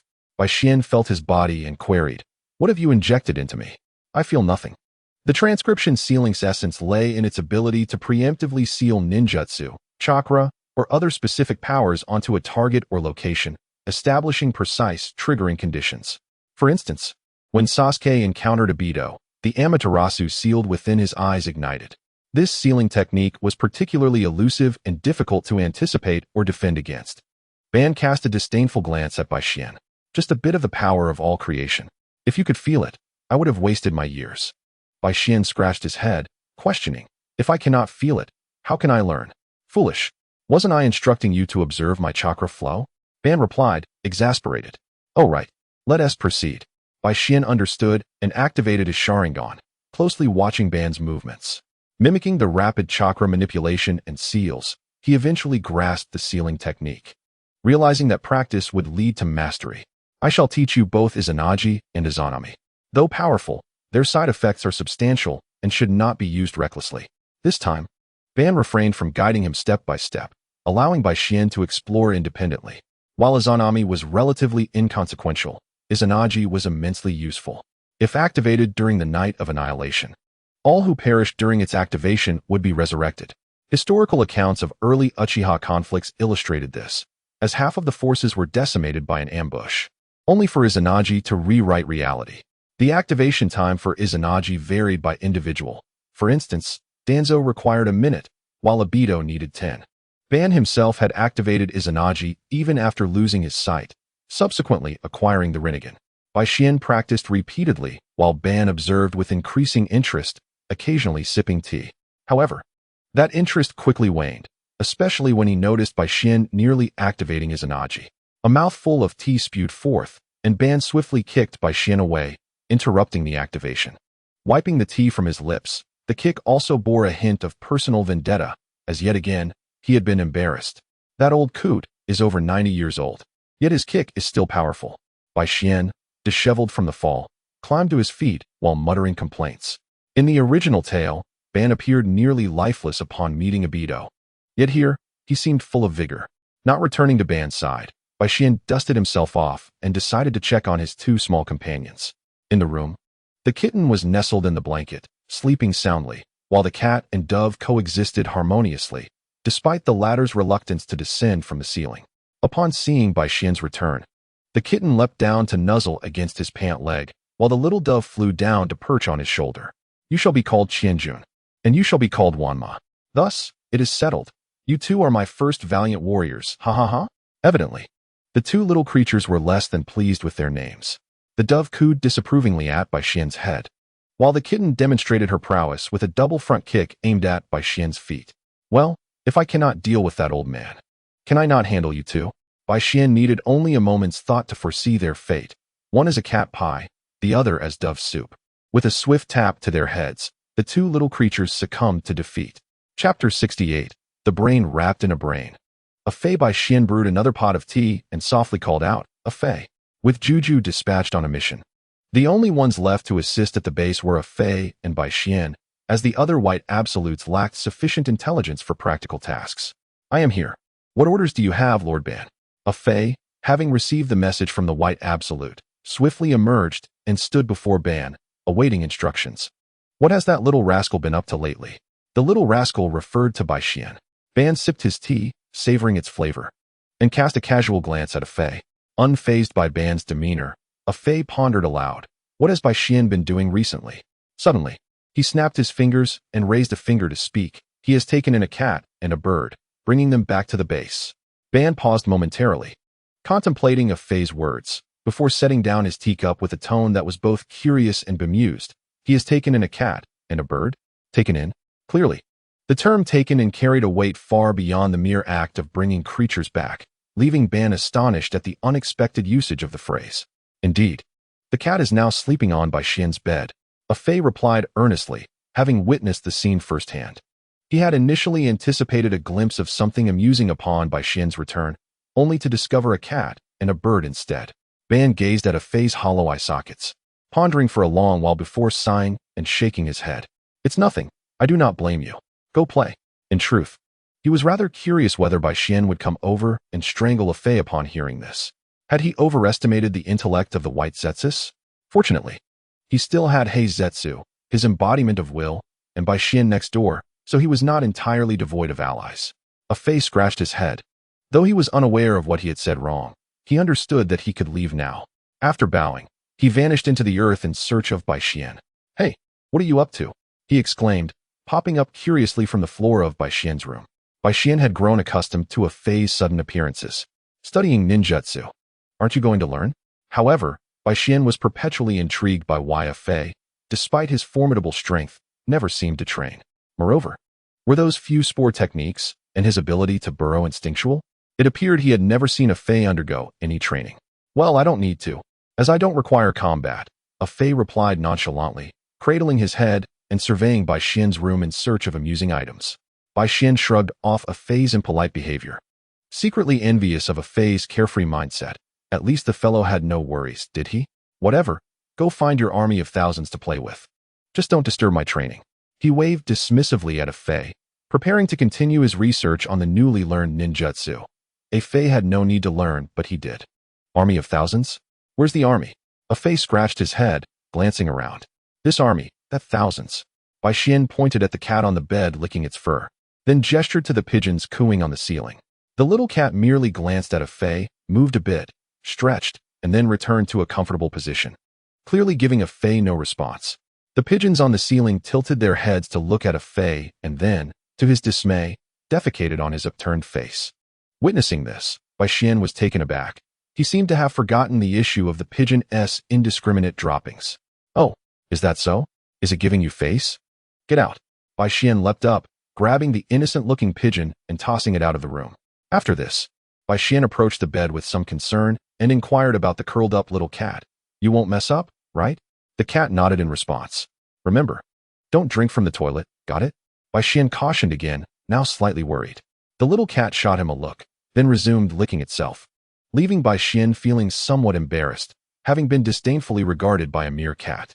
As a Fei rubbed his face where the pigeon had left its mark, he contemplated thoughtfully and even took some excrement on his hand to rub it. Just as Bai Xian was about to help a Fei clean up, his expression darkened. He felt an urge to pluck out his eyes and wash them under the faucet before reattaching them. "All right, is this how we're playing? You can leave too." Bai Xian was about to kick a Fei out of the room when a Fei suddenly spoke up. "Wait, I don't blame that bird if you don't want it. Can I keep it?" Bai Xian felt as though he saw anticipation and excitement on a Fei's face. This was unprecedented. He had never seen someone not only unperturbed after being shat on by a pigeon, but also wanting to adopt it. Get lost. If you want to keep it, then keep it. Bai Xian forcefully kicked Fei out and slammed the door shut. One loved to defecate indiscriminately, the other relished collecting droppings. This peculiar pair was utterly unbeatable. You said it. No takebacks. Fei shouted cheerfully at the closed door of Bai Xian.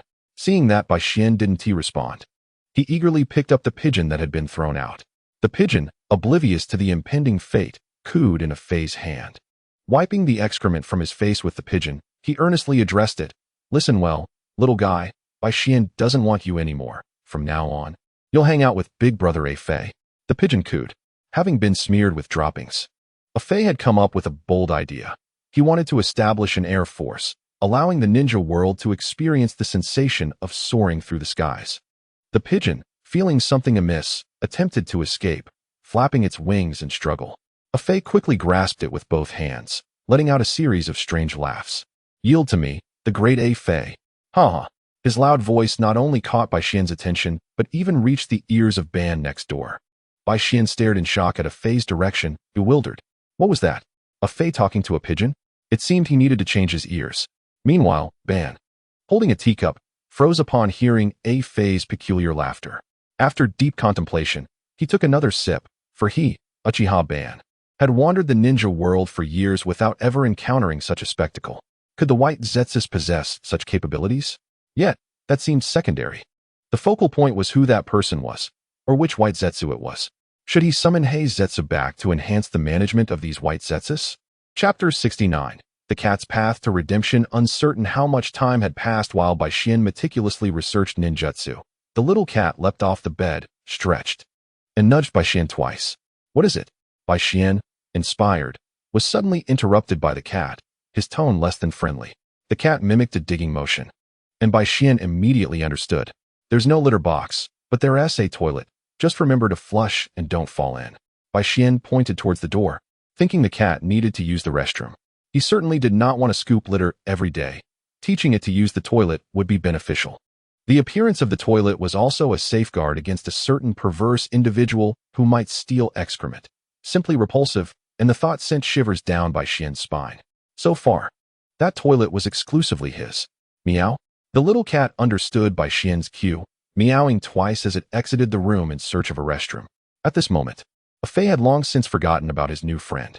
Following its nose, the cat found the toilet. Although it had never used one, it examined the apparatus and seemed to grasp its purpose. After much deliberation on how to flush, it finally succeeded. With feline grace, it prepared to return to the room for more sleep, but accidentally caught sight of the next room through a crack in the door. There, it observed an elderly man sitting quietly with his eyes closed, seemingly waiting for death. Is he dying?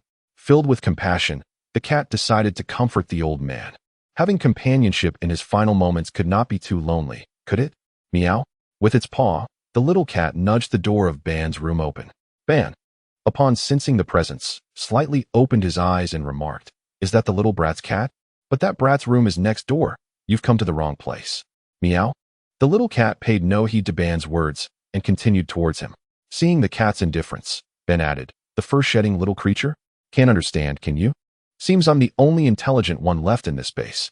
Ban assumed the little creature couldn't comprehend his speech and dismissed it, merely speaking his thoughts aloud. He never imagined that the cat felt it was coming to offer companionship in its perceived loneliness, but that was indeed the case. Well, who would argue with an animal? Ban, seeing the cat merely curiously surveying the room, decided to leave it be, as long as it didn't shed fur everywhere. The little cat examined its surroundings, and after a moment, approached Ban and rubbed against his pant leg. Ban opened his eyes once more to look at the little cat and couldn't help but exclaim, In my day, even the Nine-Tails didn't have your audacity, fur-shedding little creature. It is quite rare for a kitten not to shed fur, and there are no traces of cat hair on my pants. It seems that this little rascal has taken quite a liking to you. It's time to return, for this is not where you belong. Ban surmised that the kitten's lack of shedding was due to Bai Xian grooming it, but he had no leisure to care for a pet. The kitten, undeterred, leaped into Ban's embrace, believing his apparent indifference was merely a fade. After all, humans are peculiar beings, often reluctant to voice their fondness while enduring what they dislike. It is undoubtedly more comfortable being a cat. Ban raised an eyebrow. growing somewhat impatient. Little fur ball, don't push your luck. Was the instinct of animals to sense danger truly so diminished in these times? In days of yore, the nine-tails would flee at the mere whiff of its presence. Realizing that Ban did not harbor disdain, the kitten hopped down and nestled by his feet, unwilling to relinquish its plans. Not keen on leaving, are you? Quite an intriguing little creature, Ban mused, surprised by the kitten's refusal to depart. In his youth, he had frightened children to tears. Though handsome, his aura and perpetually stern visage made it difficult for others to approach him. Yet today, he found himself being approached by a kitten, prompting curiosity rather than dismissal. He had grown accustomed to solitude, although Bai Xian was often noisy. He typically only sought Ban out when necessary, keeping a distance otherwise. A Fei and Wan Wan dared not enter this room without orders, while He Ju was frequently away on missions. As Ban reminisced, he felt a trembling sensation at his feet. He looked down to find the kitten quaking. If you're cold, you should leave, little one. With all that fur, you shouldn't be afraid of the chill. Quite the amusing little creature. Ban shifted his foot, attempting to usher the kitten away once more. It merely let out a few weak mews, curling into a ball and gazing up at him with pleading eyes, showing no intent to depart. Why do you refuse to leave? Ban pondered. Perhaps Bai Xian had not treated it well, but he had no desire to engage in such troublesome affairs and did not believe he possessed the energy to care for a kitten. The kitten, sensing Ban's contemplation, intensified its efforts. All right, little fur ball, just this once. I fear for your well-being. Ban suspected Bai Xian had become so engrossed in his ninjutsu training that he had neglected the kitten and thus decided to temporarily take it under his wing. The underground base indeed had a somewhat chill atmosphere. Perhaps it was time to improve the environment. Previously, he had deemed it unnecessary, but now he had a free laborer at hand. When Bai Xian came looking for the cat, he could assign the task to him. The kitten, seeing this, jumped back into Ban's arms, attempting to affectionately nuzzle against his face, only to be evaded. Such audacity for a tiny creature. This is merely temporary care, do not overstep. Ban pressed a hand down on the kitten's head, ruffling its fur. Though the outcome was as such, the kitten was still quite pleased, feeling it had begun to soften the heart of this grumpy old man. It hoped to bring him warmth before he departed this world. No one could harbor malice towards such adorable creatures, and Ban was no exception. He, who was incredibly tolerant of children, could likewise extend his kindness to a small animal. After taking a sip of tea, he prepared to close his eyes for a moment of rest. However, he was taken aback to find the kitten still shivering in his embrace. What a troublesome little creature. Very well, I shall not go back on my word. He retrieved a blanket from beside him, covering both the kitten and himself, allowing only the kitten's head to peek out. As anticipated, the kitten ceased trembling and began kneading Ban's lap with its paws. Ban possessed both pride and gentleness, though the latter seemed to have dwindled. He was acutely aware that he had long since died, perishing on the night of the Valley of the End battle. What remained was merely the most loyal executor of the Moon Eye plan. In his mind, Hashirama had also perished. The true Hashirama had died the moment he sought to kill him for the sake of the village. The one who sought to end his life was not Hashirama, but rather the first Hokage of Konoha. Yet as long as he lived, change was inevitable. Humans could not remain unchanged, but the plan would persist, and everything would remain constant. Chapter 70. Explosive. Having been busy all day, Bai Shifu suddenly realized the sky had fallen, the cat was missing, and despite turning the bed upside down, Bai Xian could not find it. Kitten, where have you gone? Clearly, no one paid him any mind. The pigeon had been taken by a Fei, and the kitten was nowhere to be found. The grumpy old man next door naturally ignored him. Bai Xian searched high and low, but to no avail. He even wondered if the kitten had fallen into the toilet and lifted the seat, only to find nothing. Kitten, my dear kitten. Bai Xian knelt down, weeping in despair, regretting his moment of laziness. Had he known, he would have insured a litter box for it in the next life. While Ban was lost in contemplation, he heard Bai Xian's wailing. Although he could not make out the words, it irritated him nonetheless. With a flick of his wrist, a cane appeared in his hand, and he casually aimed in the direction of Bai Xian's voice, tossing it over. The cane was sturdy, piercing through the wall and landing before Bai Xian, who narrowly dodged it with a swift Uchiha retreat. What a close call, Bai Xian mused, regretting ever buying that cane for Ban. It seemed to target him daily. He had never seen an elder wield such impressive force, using a cane like a sniper. Consider yourself fortunate. Next time you wail like that, your luck may not hold. Ban remarked nonchalantly, unconcerned if Bai Xian heard. He adjusted the blanket, covering both himself and the kitten, returning to his rest. Bai Xian gasped, tiptoeing as he continued his gentle search for the kitten. He asked every white absolute he encountered and even fetched a Fei, who was training pigeons. A Fei, have you seen my cat? Cat, I haven't seen it, but would you like to see my training success? A Fei shook his head, indicating ignorance, but then excitedly boasted about his training accomplishment. Initially anxious, Bai Xian's curiosity was piqued upon seeing the emaciated pigeon. What happened to my magnificent steed? At that moment, the pigeon appeared on the verge of collapse, and Bai Xian could hardly fathom its ordeal. I've taught it to control its bowel movements, so now it can relieve itself anytime, anywhere. A Fei proclaimed proudly, eager for Bai Xian's praise. Unsurprisingly, Bai Xian pinched his nose, displaying his distaste. What use is that? Such a disgusting ability. Don't delay me in finding my cat. And it seems it might be on the verge of collapse. A Fei, however, wore an expression of someone who felt misunderstood. You don't get it, do you? This is the result of my hard work. With just a command, it can use its excrement to attack enemies. Bai Xian wore a contemplative expression before switching back to one of disdain. Still, that is utterly revolting. It seems more suited for psychological warfare. I'll have it demonstrate for you, a Fei said, rubbing his hands together with excitement. Bai Xian, however, clasped his head in dread, wanting to flee. This was too terrifying. He absolutely did not want to witness such a spectacle. Flying in the air, a Fei, seeing Bai Xian's attempt to escape, forcefully latched onto him, controlling his movements to prevent his escape. Bai Xian struggled a bit. It was futile, and fearing for a Fei's safety, he could only silently shout, "Damn it! A Fei, please let me go. I swear I won't run this time." Bai Xian tried to awaken the remnants of a Fei's conscience. Hee, this is my artistic creation. Want to escape? You shall graciously accept this artistic baptism. A Fei's tone was laden with distrust towards Bai Xian. This was the first time he showcased his self-developed art before others. How could it possibly end in failure? No. This was nothing but sheer light pollution. Why must I endure such torment? Hey, Wanma. Soar into the air and attack that scarecrow ahead. This is the final task of the day. A Fei shouted towards the trembling Wanma. As he yelled, he also orchestrated Bai Xian to perform an unknown dance in encouragement. A hint of relief flickered in Wanma's eyes. Its trembling legs grew strong, and its arms swung forward with vigor. It soared upwards, diving towards the scarecrow, and then Bai Xian witnessed a spectacular scene.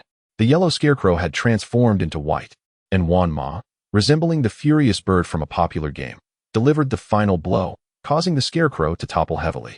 Wanma itself, legs flailing, plummeted from the sky. I'm crashing. A Fei, initially overjoyed, leapt in celebration, but upon seeing this spectacle, dove to catch the falling pigeon. However, the spot where the pigeon was set to land was already littered with white droppings, many of which were still fresh. Damn it! A Fei, let go of me. If I land in that, I swear I'll take you down. Bai Xian began to struggle, but a frantic A Fei disregarded Bai Xian's protest and swiftly disentangled himself. Just in time, he caught the pigeon a mere second before it hit the ground. Bai Xian sighed in relief, grateful to have escaped the disgrace, his teeth grinding in irritation. If it weren't for the ample droppings on a Fei, he would have certainly retaliated. To think he was dragged into this mess. Having seen many fiery pits, this was his first encounter with a dung pit, and to be pulled into it was truly absurd. A Fei, elated, cradled the fallen Wanma and approached Bai Xian with a grin, completely oblivious to Bai Xian's fiery glare. Breathe in, breathe out. One should not stoop to the level of a fool. Maintain a relaxed mindset. There will be ample opportunities. Now is not the time to strike. Bai Xian feared that if he retaliated against a Fei now, his hands might become sullied. It was better to keep that anger in reserve. Observing Wanma's state, Bai Xian felt a twinge of sympathy, but there was little he could do. After all, it was the one that chose to return with him. Setting aside the incident of being dragged to a dung pit, he pondered whether a Fei had fed Wanma properly. It seemed to be on the verge of death. At that moment, Bai Xian could almost feel Wanma's resentment coalescing into a tangible form. Upon hearing this, a Fei paused, scratching his head sheepishly. I accidentally forgot. My apologies. Bai Xian stared wide-eyed in disbelief. You didn't feed it anything? It's miraculous that it's still alive after expelling so much waste. And why are you apologizing to me? I'm not the one on the brink of death. A Fei, feeling reluctant, pulled out his gum, intending to shove it into Wanma's mouth. only to be intercepted by a visibly exasperated Bai Xian. That stuff 1T, save it. If you want to feed it, let me handle it. As he spoke, Bai Xian retrieved water and bread from his storage scroll, breaking the bread into small pieces to feed Wan Ma. At least out of kindness for having brought it back. Wan Ma moved its mouth and opened its eyes, but Bai Xian saw no desire for life. Only the pain of wanting to be free. Goodness, I truly wonder how a Fei trains it, making Wan Ma's existence seem worse than death. Sigh. A Fei. I personally think you should refrain from tormenting a single bird so much. Bai Xian felt helpless, only able to offer gentle advice. You make a valid point. I'll catch a few more so Wan Ma can have some little pigeons to raise. That way, my army will be complete. A Fei stroked his chin, completely misinterpreting Bai Xian's meaning. When Bai Xian glanced back at Wan Ma, he noticed tears glistening at the corners of its eyes. Live. Dear father, continue to advise. Perhaps I should seek out a cat first, Bai Xian remarked, preparing to leave. Oh, and remember to come witness the second art exhibition next time. A Fei waved at Bai Xian while holding Wan Ma. Bai Xian paused in his steps, turning back with gritted teeth to glare at a Fei. I've changed my mind. I'm going to borrow a couple of crutches from Elder Ban. Oh, what do you need crutches for? A Fei asked, puzzled. Just stay put. I'll use one and you'll use the other, Bai Xian replied with a smile, kindly explaining to a Fei. Anyone familiar with Bai Xian understood that when he wore that smile, the farther away one could get, the better. Oh, all right. Chapter 71. Reduced to stealing electricity. Although it was hard to believe, Bai Xian had explored every corner of the base except for the most critical areas. If he couldn't enter, he certainly didn't believe a cat could. Eliminating all impossibilities, what remained, no matter how improbable, must be the truth. He hoped that Elder Ban wouldn't do anything to his cat, for it seemed rather foolish. After adjusting his appearance, Bai Xian gently knocked on Ban's door. Ahem. Lord Ban, may I come in for a moment? Inside, Ban heard Bai Xian's voice and replied with a faint invitation to enter. Bai Xian pushed the door open and stepped inside. There he found his cat nestled in Ban's lap, with Ban thoughtfully exposing the cat's head from under the blanket. Seeing Bai Xian's bewildered expression, Ban tapped the stone chair. Speak. Bai Xian was genuinely astonished at the cat's boldness and Ban's tolerance. Allowing the cat to rest in his embrace. Lord Ban, I merely came to see you. If you have no plans, I'll take my leave. Bai Xian felt that it was quite good for the cat to keep the lonely elder company. At least it wouldn't be aimlessly bothering him. Stop. Since you're here, let me see the results of your training during this time, Ban said, glancing at the fidgeting Bai Xian, puzzled as to why he was so eager to leave. However, since he was already there, it was time to assess this fellow's research progress. Bai Xian scratched his head in confusion. What could he have possibly researched in a day? Yet, a Fei had managed to train a pigeon capable of shooting at any moment in just one day. He could only think of a single achievement, the engraving of the Flying Thunder God seal. After some contemplation, Bai Xian decided that was the only notable thing. Ban nodded. In that case, let us see your engraving. He held no great expectations, merely curious to see if Bai Xian had put in any effort. Having conducted considerable research on the Flying Thunder God himself, he was aware of its complexity. If Bai Xian lacked the aptitude for it, he would have advised him to abandon it and redirect his energy towards other pursuits. Bai Xian hesitated, knowing his version of the Flying Thunder God seal was somewhat peculiar. The seals of Tobirama and Minato were quite exquisite, while he had been too lazy to make an effort, and now felt embarrassed to show Ban his work. Ban's displeasure grew as he noticed Bai Xian stalling. Just so you know, if I show it to you, you can't hit me. Bai Xian still felt uneasy, realizing a simple doodle of a turtle as his Flying Thunder God seal was rather abstract. If the old man took offense, he would be in trouble. Enough of the chatter. Ban's gaze fixed intently on Bai Xian, making him feel uneasy.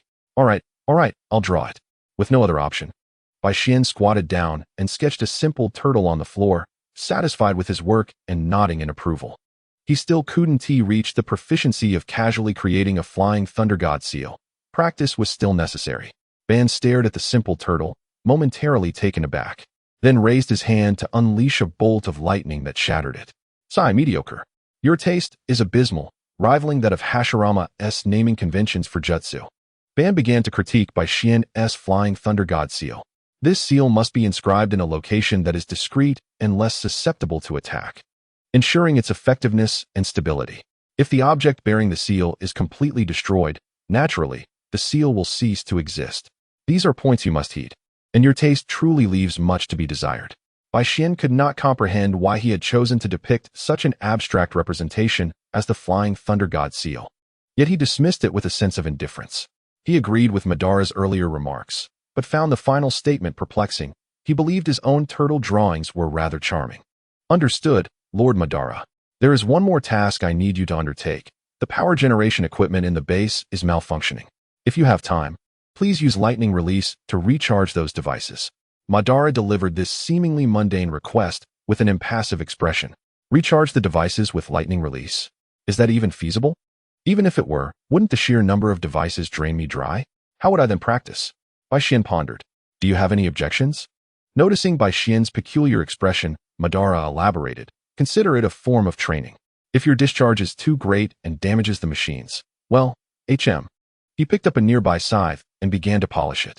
This old man was actually treating him as a laborer and had the audacity to romanticize the labor as a form of training. Fine, I will endure. One day, I shall have to remove this old man's oxygen supply. I understand, Lord Madara. Absolute. You shall take him. As you command, Lord Madara. The quarreling head emerged from the ground, responding respectfully to Madara. Follow me. The quarreling head led the way, and Bai Xian followed closely behind. The underground base was vast, filled with countless devices and white Zetsu, the majority of which were being cleaned and maintained by them. As Bai Xian accompanied white Zetsu, he encountered numerous instruments he had never seen before. Cultivation dishes and human experimentation were not particularly surprising, and he had observed several devices related to the study of the Sharingan. Many of the instruments were beyond his comprehension, but he took note of a few he might find useful, planning to request access from Madara one day. In a moment of unparalleled skill, Bai Xian inadvertently caused several instruments to explode, prompting Madara, observing from a distant room, to furrow his brow. He believed Bai Xian was above such errors. Oh dear, these instruments do not require recharging. The quarreling head cradled his head, a look of despair on his face. Why didn't you say so earlier? I nearly got blown away.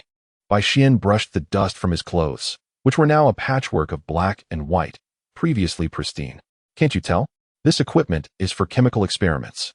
However, you are quite fortunate. I wonder if you can survive under Lord Madara's wrath later. The quarreling head cast a sympathetic glance at Bai Xian. Enough of this chatter. It won't kill me over two machines. Hurry up. I want to return to my training. Bai Xian, unperturbed, thought Madara would not go so far as to kill his own disciple over a couple of broken instruments. Well, if you are unconcerned, let us proceed. The responsibility lay with Bai Xian, and he was not worried that Madara would take his life. After all, he had devoted many years to this endeavor. As Bai Xian continued to recharge the machines, he felt himself nearing exhaustion. There is also a capacitor. Please maintain it until power is restored. Just when Bai Xian thought it was about to end, the quarreling head unexpectedly added this remark. All right. I was just pondering how power was supplied previously and when it would be repaired. Well, I suppose I can share. Our power supply relies on luck. Whichever village's power lines are nearby, we steal from them. The quarreling head's demeanor was nonchalant. White Zetsu had already begun digging into the power lines of the neighboring Kumogakure village, and he believed it would be completed soon. Goodness, have we fallen so low as to survive by stealing electricity? Yet, he still hoped they would acquire power soon, so he wouldn't have to generate it himself. Chapter 72. Ah Fei hatches eggs. You little rascal, you blew up my equipment, didn't you? Surely you haven't forgotten what I told you earlier? Madara coldly smirked while sharpening his scythe with a whetstone. Upon seeing Madara for the first time, Bai Xian had initially intended to flee, only to be caught as he opened the door to find Madara sitting on his bed with the scythe in hand. While he would not face a fatal beating, being struck by Madara's fist would still be painful, especially considering Madara's formidable prowess. Ahem, Lord Madara, it was merely an accident. Bai Xian slowly began to inch towards the door. Stop right there. Madara glared at the restless Bai Xian and then suddenly asked with keen interest, what are your thoughts on these experiments? Something felt amiss. It was a drastic change in attitude, raising concerns of a trap. While Bai Xian was physiologically repulsed by human experimentation, he had little to say about the other experiments, as he could not comprehend them. Nonetheless, Bai Xian voiced his opinion. Personally, I feel our act of stealing electricity is somewhat unethical. Madara regarded Bai Xian with mild confusion. Stealing electricity? What do you mean? Do I appear to be a thief? The quarreling head poked Bai Xian in the side, whispering, Lord Madara is unaware of the electricity theft. This was ordered by Black Zetsu. Ah, so it was Black Zetsu. That made sense. One could hardly expect Madara to engage in such disreputable acts. It was evident that Black Zetsu had quite a few cunning ideas. I am asking you what your thoughts are on these experiments. Madara sighed, rubbing his forehead. It seemed this young lad had a penchant for nonsensical chatter. Was his decision to select such a successor for the Moon Eye plan truly wise? He had lost count of how many times he questioned this choice. While he had never regretted his decisions, Bai Xian always seemed to provoke doubt within him. However, if Bai Xian showed interest, Madara intended to allow him to engage in some research that had reached an impasse. Perhaps the youth would offer a fresh perspective. If not, he had no intention of forcing the matter. Bai Xian stroked his chin thoughtfully. Though I do not understand it, I find it fascinating. Do you have any desire to experiment personally? Yet, it seemed Madara placed too much faith in Bai Xian. After all, he had just caused several explosions while recharging the machines. It would be a miracle if he were to conduct an experiment without destroying the base. Not at this time. You are knowledgeable about experiments, I presume?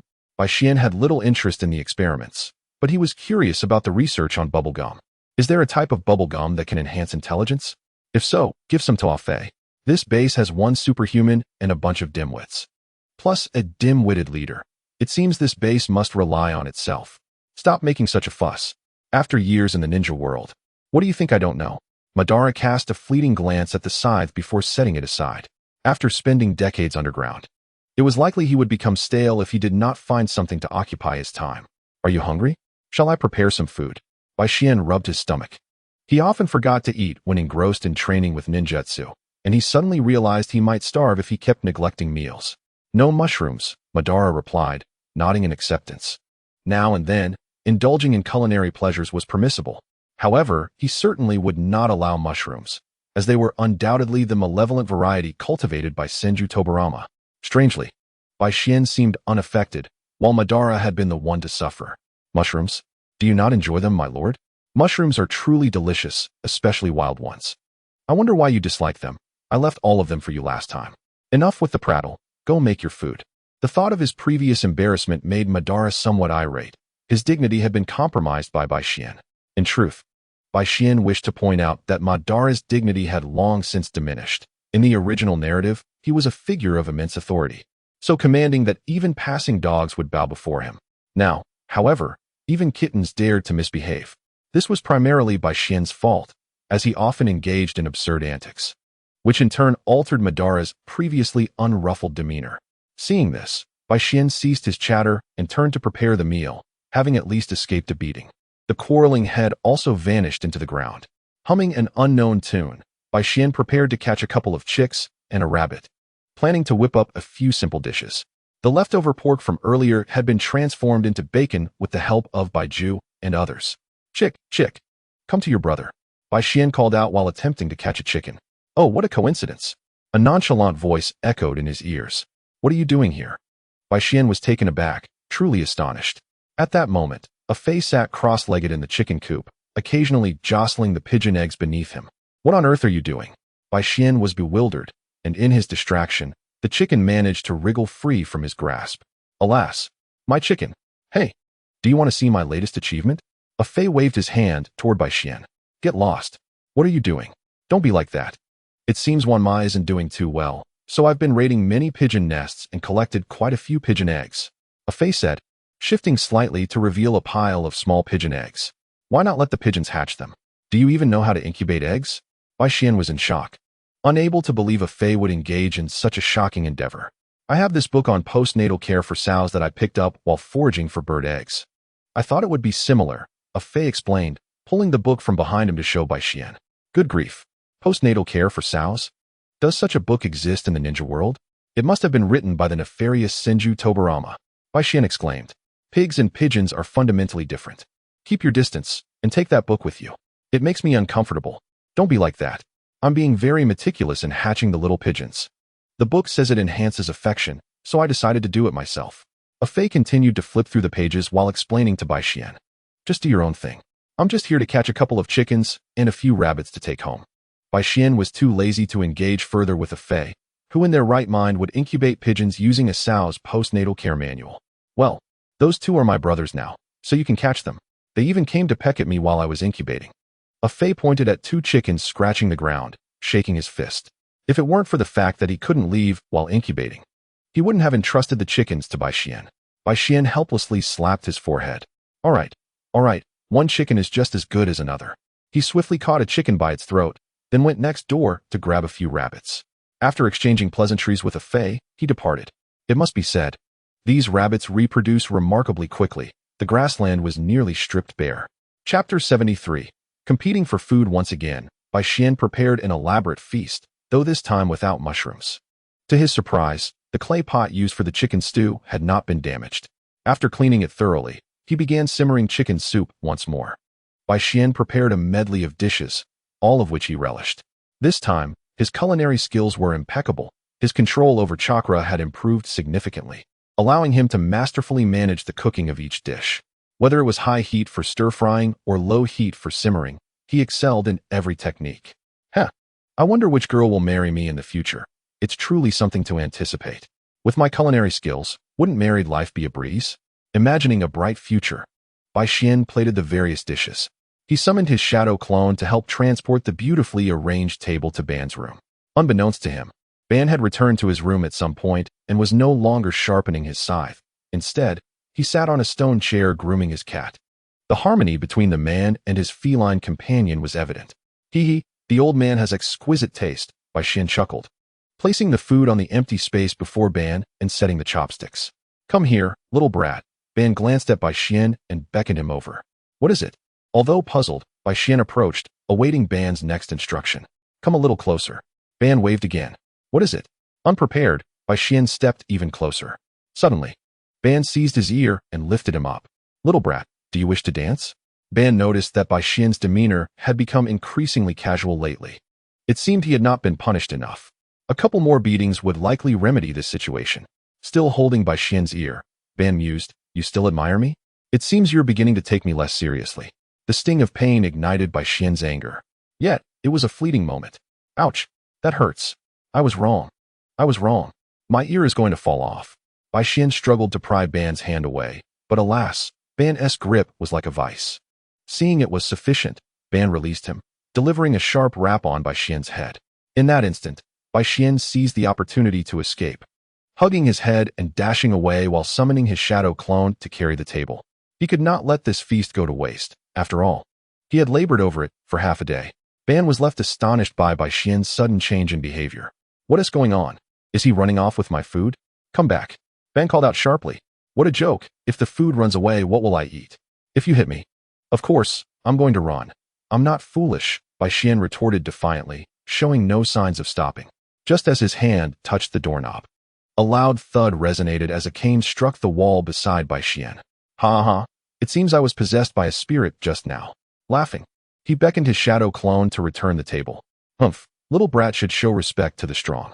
Ban huffed, and when Bai Xian's shadow clone set the table down, he used wood release to create a small cushion and sat down cross-legged. Fine.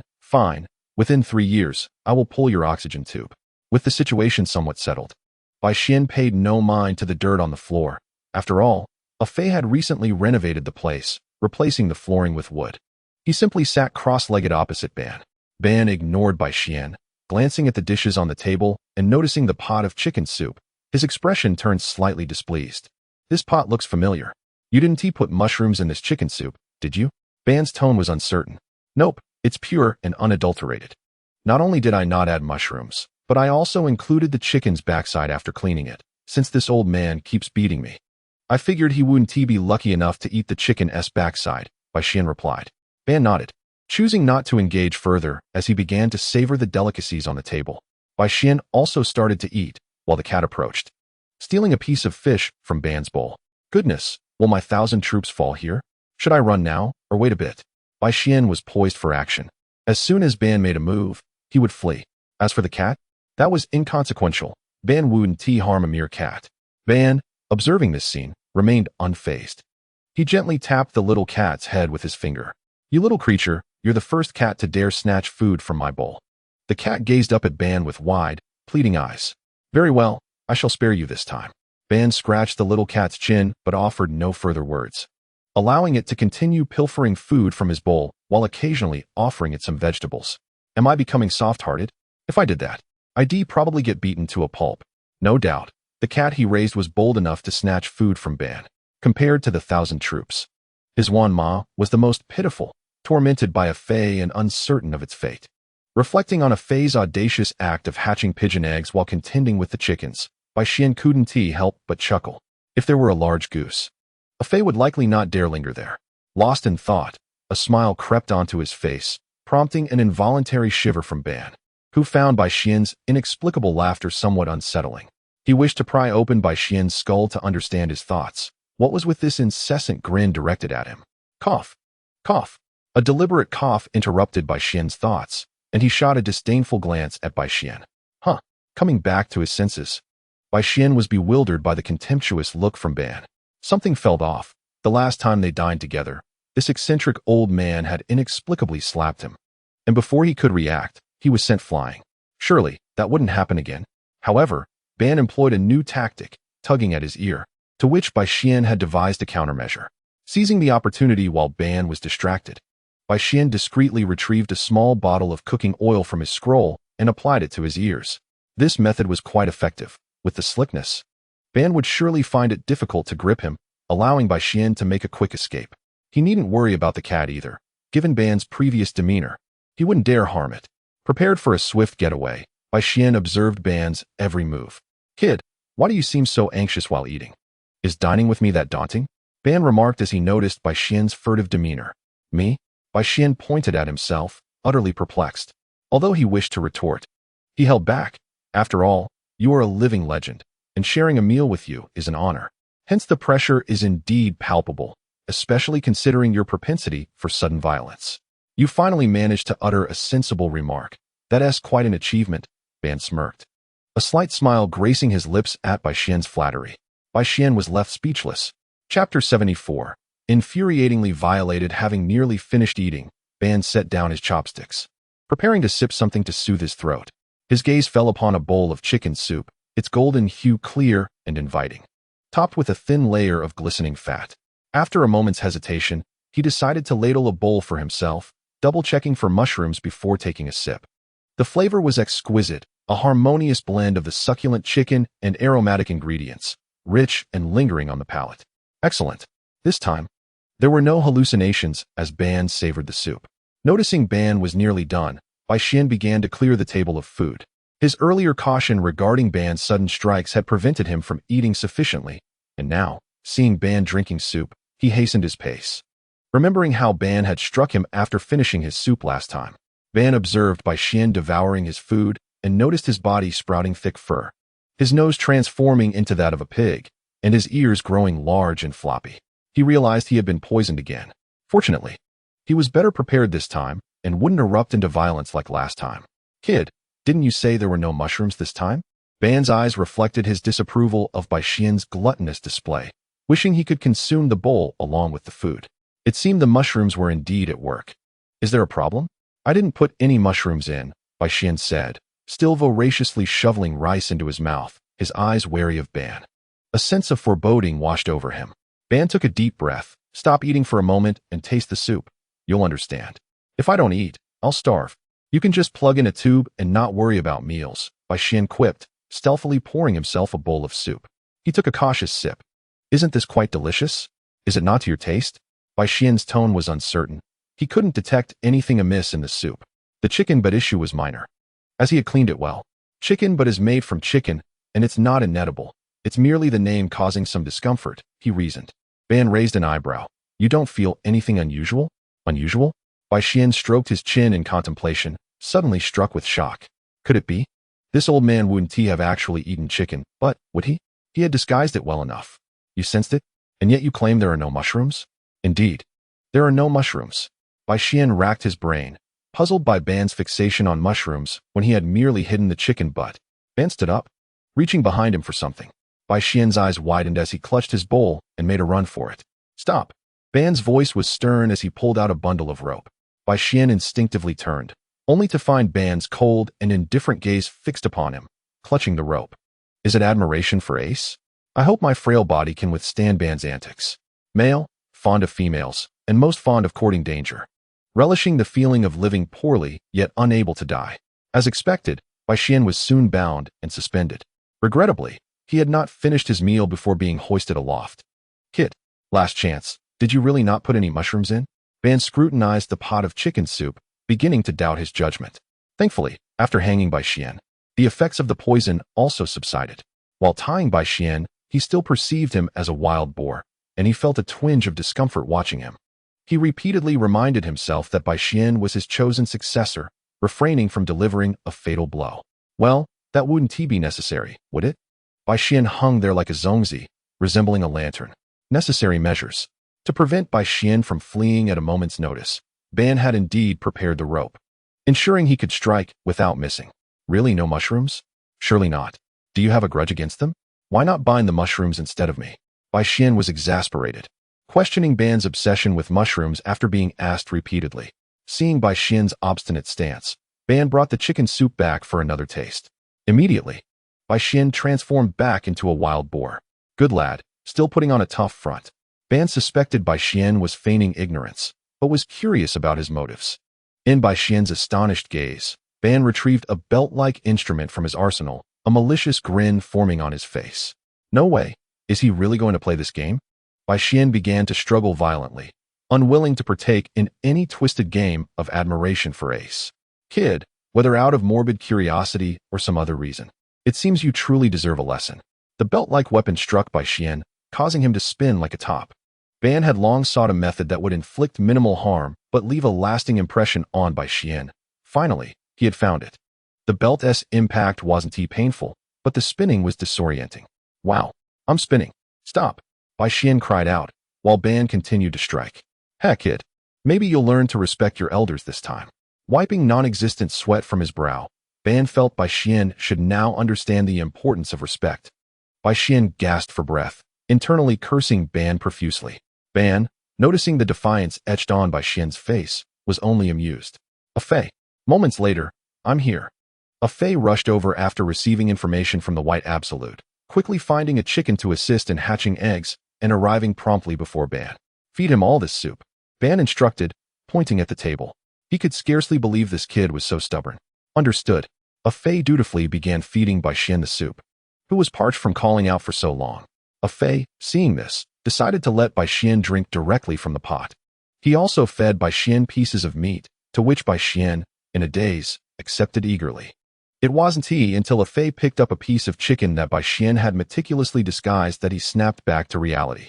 No, I absolutely want to eat that, he declared, promptly sealing his lips and shaking his head vigorously. Fei no longer insisted, while Ban pondered thoughtfully, stroking his chin. Something was amiss. Why did this boy experience no adverse effects after consumption, whereas he himself fell into hallucinations? Fei, finish this bowl of soup. Ban gestured toward the remaining half of his bowl. Fei did not hesitate, swallowing it eagerly. What do you feel? He inquired. As Fei rubbed his belly and replied, it tastes quite good. Ban fell into a deep silence. Could it be that he had unjustly accused this young lad? Observing Bai Xian's mournful expression, Ban picked up the clay pot and examined it closely. Could it be an issue with the pot, or perhaps a flaw in himself? This remained to be investigated. Fei, take some of those mushrooms this boy used to brew soup to the laboratory. Without waiting for Fei's response, Ban made his way towards the lab. Don't go. Put me down first. Bai Xian struggled, the top of the rope having become weak from incessant twisting. And with a thud, he fell to the ground. Watching Ban gradually distance himself, Fei finally released the writhing Bai Xian. Sighing, he patted Bai Xian's shoulder before embarking on Ban's task. Chapter 75. Too much from the old man, it no longer mattered. He was full and ready to train. During this period, Bai Xian diligently practiced the Flying Thunder God technique, significantly enhancing his reflexes. However, he occasionally faced surprise attacks from Ban's controlled minions, who he was told were meant to expedite his growth. Yet, these were not the most intolerable aspects. The most exasperating part was that Ban, having pilfered electricity from the grass-hidden village, insisted on making Bai Xian charge machines, claiming it was to train his chakra control. The moment Bai Xian faltered and overloaded a machine, he would be met with a harsh whipping from Ban. Such trials were bearable. But the ultimate indignity was when Ban seized the opportunity to send puppets to ambush him while he was in the restroom. Did he not realize that a person is most vulnerable at such moments? Perhaps he did, but still. This was harassment, blatant harassment. If there were a court, he would be the first to bring this old man to justice. Just as Bai Xian had begun to prepare himself, a ninja leaped from the ceiling, striking towards him with a blade. Again, is this never ending? Bai Xian was genuinely furious this time. Drawing his kunai, he activated his lightning chakra mode and swiftly severed the assailant's throat, leaving the body unattended as he hastily pulled up his pants and stormed off to confront Ban. He had devised a plan to vociferously rebuke the old man for his inappropriate behavior. Upon reaching Ban's door, Bai Xian hesitated for a moment before finally deciding to open it without knocking, his last act of defiance. Old man, this is too much. You control puppets to attack me while I'm trying to relieve myself. Is there no justice? Is there no law? Ban, unfazed by Bai Xian's arrival, remained calm, sipping his tea and glancing at Bai Xian. Enemies never refrain from attacking you when you are at your most inconvenient. Unhappy? Just go back and kill him.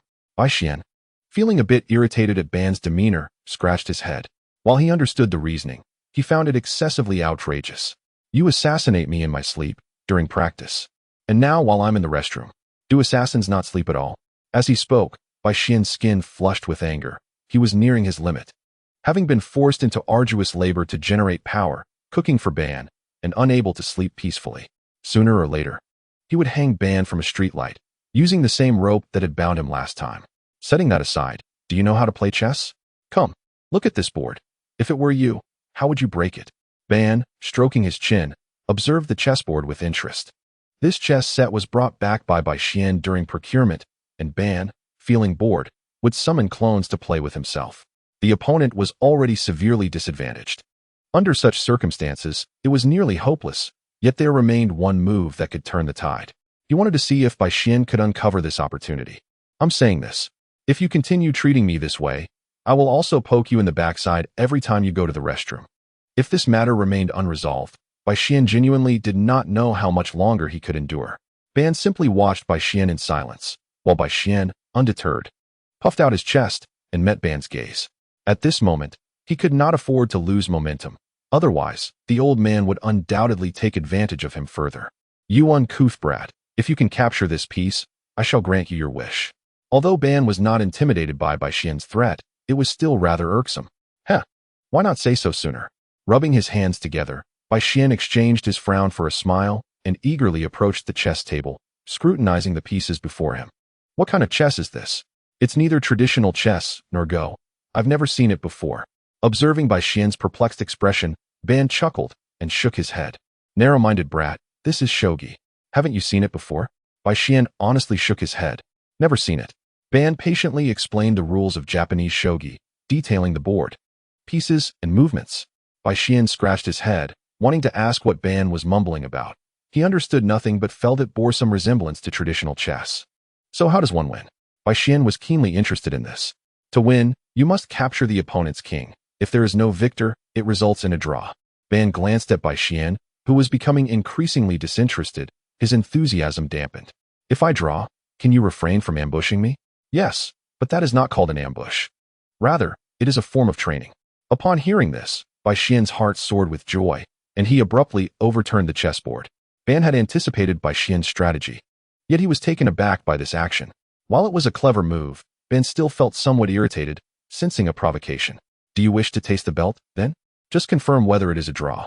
Bai Xian, appearing rather self-assured, insisted, it is indeed a draw. A clever little brat will not have a good ending. Ban sneered, rising to retrieve his belt from behind the stone chair. No way. You're going to hit me again? Bai Xian was taken aback, yet dared not flee, knowing that if he ran, he would face an even worse fate. Last time, he had angered Ban, resulting in Ban growing tired and having Ah Fei continue the punishment. Wait, don't be angry. I'll bring you something more entertaining. Bai Xian suddenly recalled that there seemed to be no traditional chess in the ninja world, and perhaps presenting it to Ban would spare him from beatings. Ban regarded Bai Xian with disdain, having witnessed countless things throughout his years in the ninja world. But he nonetheless decided to let Bai Xian try. You have one chance. If I am not satisfied, you know the consequences. Ban had barely risen from his chair before sitting back down, fixating his gaze on Bai Xian. No problem. Bai Xian understood the allure of chess and was confident it would not disappoint Ban. clapping his hands on the ground. He meticulously carved out a chessboard and pieces according to his design. Ban watched with interest as Bai Xian presented something he had never seen before, eagerly awaiting an explanation. "This is chess," Bai Xian enthusiastically explained, speaking until he was parched, then grabbing a nearby cup to quench his thirst, draining the teapot dry. Unbeknownst to him, this was Ban's usual tea cup, but fortunately, Ban's attention was captivated by the chess set. "This has a similar essence to shogi. Come, let us play a few rounds." Ban arranged the chess pieces and took a seat beside him. Bai Xian, rubbing his hands together, anticipated Ban's expression after being thoroughly outplayed. While he would not claim to be exceptionally skilled at chess, he felt confident in his ability to best the novice Ban. To understand how events unfold, stay tuned for the next chapter. Chapter 76. I take chess seriously. I'll simply move my elephant across the river. It's a joke. One stomp, and I'll declare checkmate. I've won. Initially, I intended to take advantage of Ban's ignorance of the rules to deceive him. However, Bai Xian feared that he might forget about this matter and, when playing chess against Ban again, be discovered, which would certainly lead to a severe reprimand. The offensive strategy was intriguing. Ban held the pieces and gestured over the board, contemplating Bai Xian's attacking approach. Haha, what a stroke of luck. Bai Xian's face was almost cramping from laughter, yet Ban remained unfazed, lost in thought over the board, treating victory and defeat as a mere part of the game. Without excessive concern. However, Bai Xian's nearly paralyzed laughter made Ban feel an urge to slap him a couple of times. One must learn to remain humble and composed. There is still much for you to grasp, young one. Ban merely uttered this with a hint of indifference before rearranging the pieces. Bai Xian's mentality was indeed lacking. Nevertheless, it must be said that Ban seemed proficient in nearly everything, though his strategic deployment was not as formidable. Bai Xian managed to seize a game from Ban, relying on Ban's unfamiliarity with the pieces. In the second round, Ban stroked his chin, reflecting on the reasons for his earlier defeat, and began to consider Bai Xian's tactics from his perspective. He had lost the first game due to inexperience, but he would not allow Bai Xian to win so easily this time. Let us go. Bai Xian was equally spirited, relishing the rare opportunity to gain an upper hand over Ban, and was determined to press his advantage. The second round proved more challenging for Bai Xian. Ban was evidently more adept at utilizing the pieces, spotting many of the traps Bai Xian had set with ease, even mocking him for their simplicity. Frustrated, Bai Xian rolled up his sleeves, carefully deliberating his moves before finally managing to secure a win against Ban. "Keep it up, old man. I must continue my training." Time was indeed getting late. Bai Xian estimated that soon, in the third round, Ban would fully master the intricacies of chess and the rhythm of his attacks, making victory nearly impossible. After all, Ban was an elder who had survived the Warring States period, while Bai Xian only had minimal skills in strategy and deployment, which paled in comparison. Ban's eyes, which had been fixed on the board, slowly lifted to gaze at Bai Xian with a somewhat ominous expression. Youngster, fearing battle is not a commendable habit. Only by daring to challenge oneself can one transcend limits. But chess doesn't seem to be a means for me to grow stronger, does it? I must go train. Bai Xian moved slowly to pack up the board. As expected, Ban swiftly seized his hand. "What do you think you're doing, boy? I'm leaving, and this board and these pieces are mine." "Oh, you were just getting into the groove, and now you want to run? Not a chance. One more game." Bai Xian, somewhat worried, replied, "But what about my training?" Ban cast a disdainful glance at Bai Xian, knowing well what he was up to. If he couldn't see through it, he wouldn't be Uchiha Ban. Defeat me, and I shall teach you. With this objective in mind, Bai Xian was no longer in a hurry to leave. He carefully set up the chessboard in pieces again, even thoughtfully preparing a pot of tea for Ban, sitting down opposite him. "This is what you said. You cannot go back on your word." Ban typically preferred to ignore Bai Xian, believing that while a mentor may guide one to the door, personal growth relies on the individual. Ban merely provided the materials for learning, and only when he was in a good mood would he offer a few pointers. Fortunately, Bai Xian's innate talent was commendable, along with his understanding of anime, which mitigated his shortcomings. However, he found himself helpless when it came to mastering high-level ninjutsu. Enough of this chatter. Ban shot a glare at Bai Xian, who was always fretting over trivial matters. "Very well, let us proceed." After stretching, Bai Xian ceased his idle talk and focused his energy on the chessboard. This time, he did not exhibit his previous aggressive tendencies, but instead adopted a stable defense, ensuring he left no obvious gaps or mistakes. Previously, he had pursued Ban aggressively because of Ban's inexperience. Now, he would be content with a draw. Ban, however, found Bai Xian's defensive strategy intriguing. In the first 2 matches, Bai Xian had shown a strong desire to attack, and this shift to a solid defense caught Ban off guard. Ban altered his previous approach, launching an extremely fierce offense. The two exchanged moves back and forth, sometimes pausing for lengthy contemplation before placing their pieces. The duration of Bai Xian's deliberation increased, while Ban leisurely sipped his tea. After all, he belonged to an esteemed family. Despite being new to chess, he recognized the similarities between chess and shogi. Having grasped the intricacies in the first 2 rounds, he found the third round quite manageable. Bai Xian, somewhat anxious, felt overwhelmed by Ban's relentless assault. After all, he was merely an amateur player, and facing off against such a formidable opponent as Ban proved to be quite a challenge. Have you given up on struggling, boy? If so, checkmate. Seeing Bai Xian's futile attempts to recover, Ban wasted no time, dropping his piece decisively for a kill move, leaving no chance for revival. What? No. You can't do that. Bai Xian hastily urged Ban to retract his move, returning the knight to its previous position. Why not? Ban paused, staring at Bai Xian in confusion, waiting for a reasonable explanation. If you make that move, I lose, Bai Xian stated with conviction. Ban fell into deep thought. In that moment, a multitude of memories flooded his mind. His first encounter with shogi, his initial meeting with Hashirama, and even thoughts of the nefarious Tobarama Senju. Yet, he could not fathom why Bai Xian could be so shameless. Wasn't he the purpose of playing chess to win? This was the first time he had encountered someone who helped another retract their move. Ban simply stared at Bai Xian in silence. While Bai Xian looked back at him expectantly, both of them locked in a mutual gaze. Uncertain of what Bai Xian was anticipating, Ban spoke as he retrieved a belt from behind the stone seat. Youngster, breaking the rules comes with consequences. But didn't you say you wouldn't hold it against a child? You are my chosen heir. What is wrong with disciplining you? Ban felt a hint of helplessness toward Bai Xian's audacious demeanor, which was excessively carefree. He hoped this would change in the future. How about we switch to another game? Bai Xian said, awkwardly scratching his head, realizing how much he needed the chance for guidance. He had hit a bottleneck in his training for the Flying Thunder God technique, and Ban's expertise in it far surpassed his own. Thus, Bai Xian sought this opportunity to have Ban help clarify his doubts. Ban usually couldn't be bothered to engage with him, and asking him for assistance with the Flying Thunder God technique was even less likely. Oh, do you have similar games? Upon hearing this, Ban silently returned the belt to its place, intrigued by the prospect of what new ideas Bai Xian might conjure up. Although Bai Xian's intelligence, emotional quotient, and strategic acumen fell short in Ban's eyes, he seemed to possess peculiar ideas in certain special areas. For instance, this game resembling shogi. Chapter 77. White buns still steaming. Wait for me a moment. Sensing Ban's change in attitude, Bai Xian felt a glimmer of hope and dashed into the kitchen to start making dough for steamed buns. These were not ordinary buns. They were divided into sweet buns and squid buns, each kneaded to the size of a fingernail and steamed over high heat. Soon, a steamer full of buns was ready. While the buns were steaming, Bai Xian also carved a chessboard from wood. Indeed, he was making a game of go-bang, the most time-efficient method.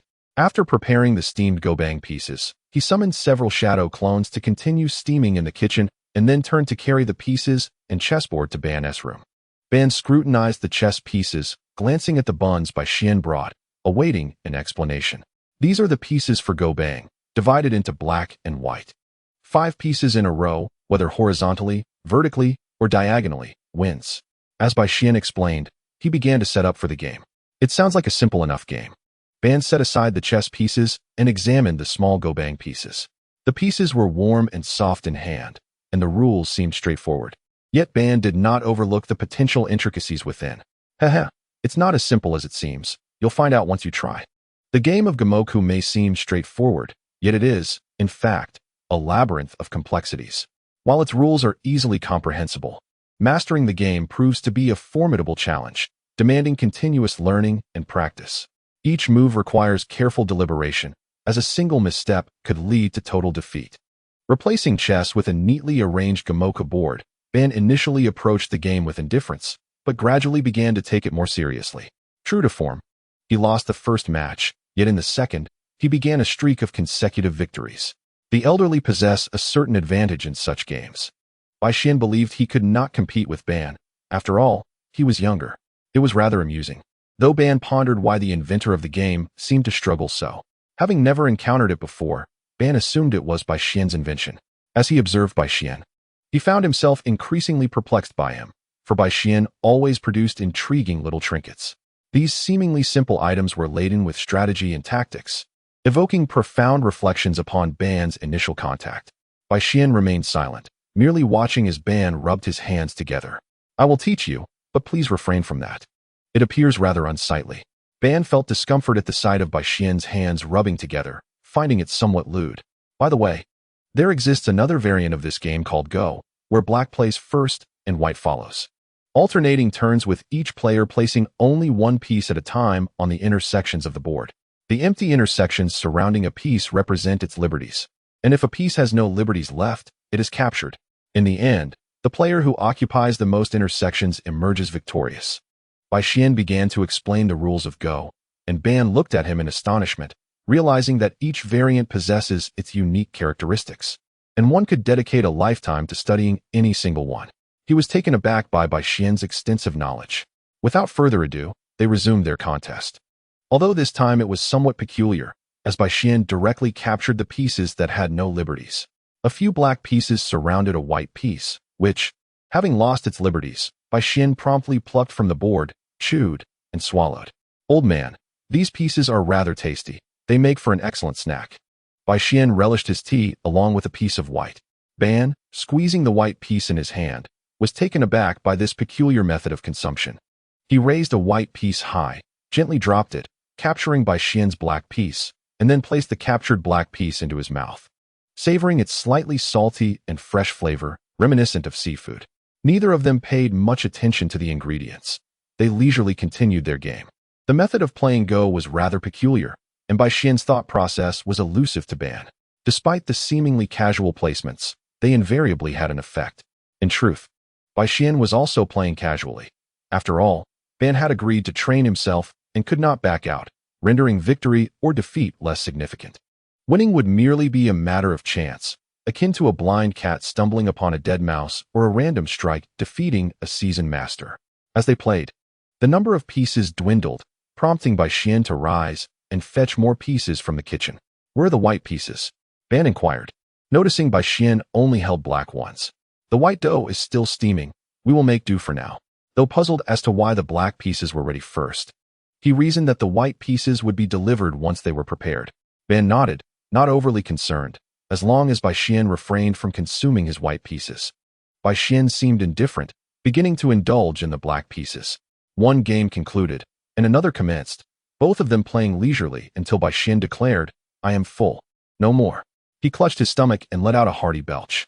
Ban, having only nibbled occasionally, was less affected, but Bai Xian had consumed relentlessly, devouring the black pieces as well. The steamed buns had been prepared in abundance, yet Bai Xian's appetite was insatiable.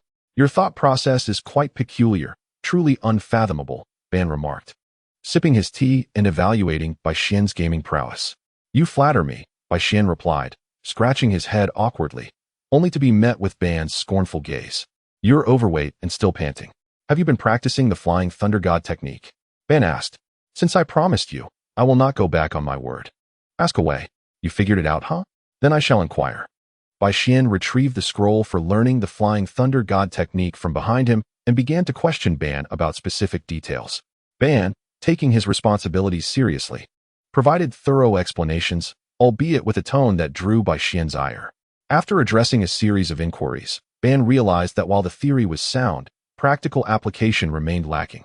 He believed his reflexes were insufficient, bluntly stating that his reactions were rather sluggish and his sensory perception imprecise. Moreover, the technique posed significant risks, leading him to refrain from attempting it for the time being. So, how does one train reflexes and sensory perception? Upon uttering this question, Bai Xian felt an unsettling premonition. Ban, wearing a mischievous smile, replied, Do you recall the assassination attempt from before? That serves as the best training method. Good heavens. So you admit it now. You previously claimed it was training, Bai Xian retorted. Had he endured such scolding and yet still found no peace even in the restroom? It seemed his efforts were in vain. Yet, he also felt he had not come entirely empty-handed. As his relationship with Ban had evolved into something akin to that of elder and junior, with Ban not minding their newfound equality. It matters not. You only need to understand that this training will benefit you. In truth, Bai Xian sensed that Ban's training was heavily infused with his personal emotions. Can you refrain from ambushing me while I am in the restroom? Bai Xian protested, still making a last-ditch effort. Being vulnerable at such a moment was simply too tormenting. Ban smirked coldly, not a chance. All right, you scheming rascal, Bai Xian conceded. Chapter 78. Assurance. A year passed in the blink of an eye. A year that could be likened to a living hell. The Flying Thunder God technique was nearly perfected, though the teleportation coordinates remained slightly off. While the discrepancies were minor, Bai Xian remained hesitant to use it recklessly. Ban's relentless antics had pushed him to his limits, and Bai Xian had attempted to ambush Ban several times, only to fail and receive a sound thrashing. This led Ban to escalate his use of puppets to attack Bai Xian, often employing lethal force, and on several occasions. He nearly succeeded.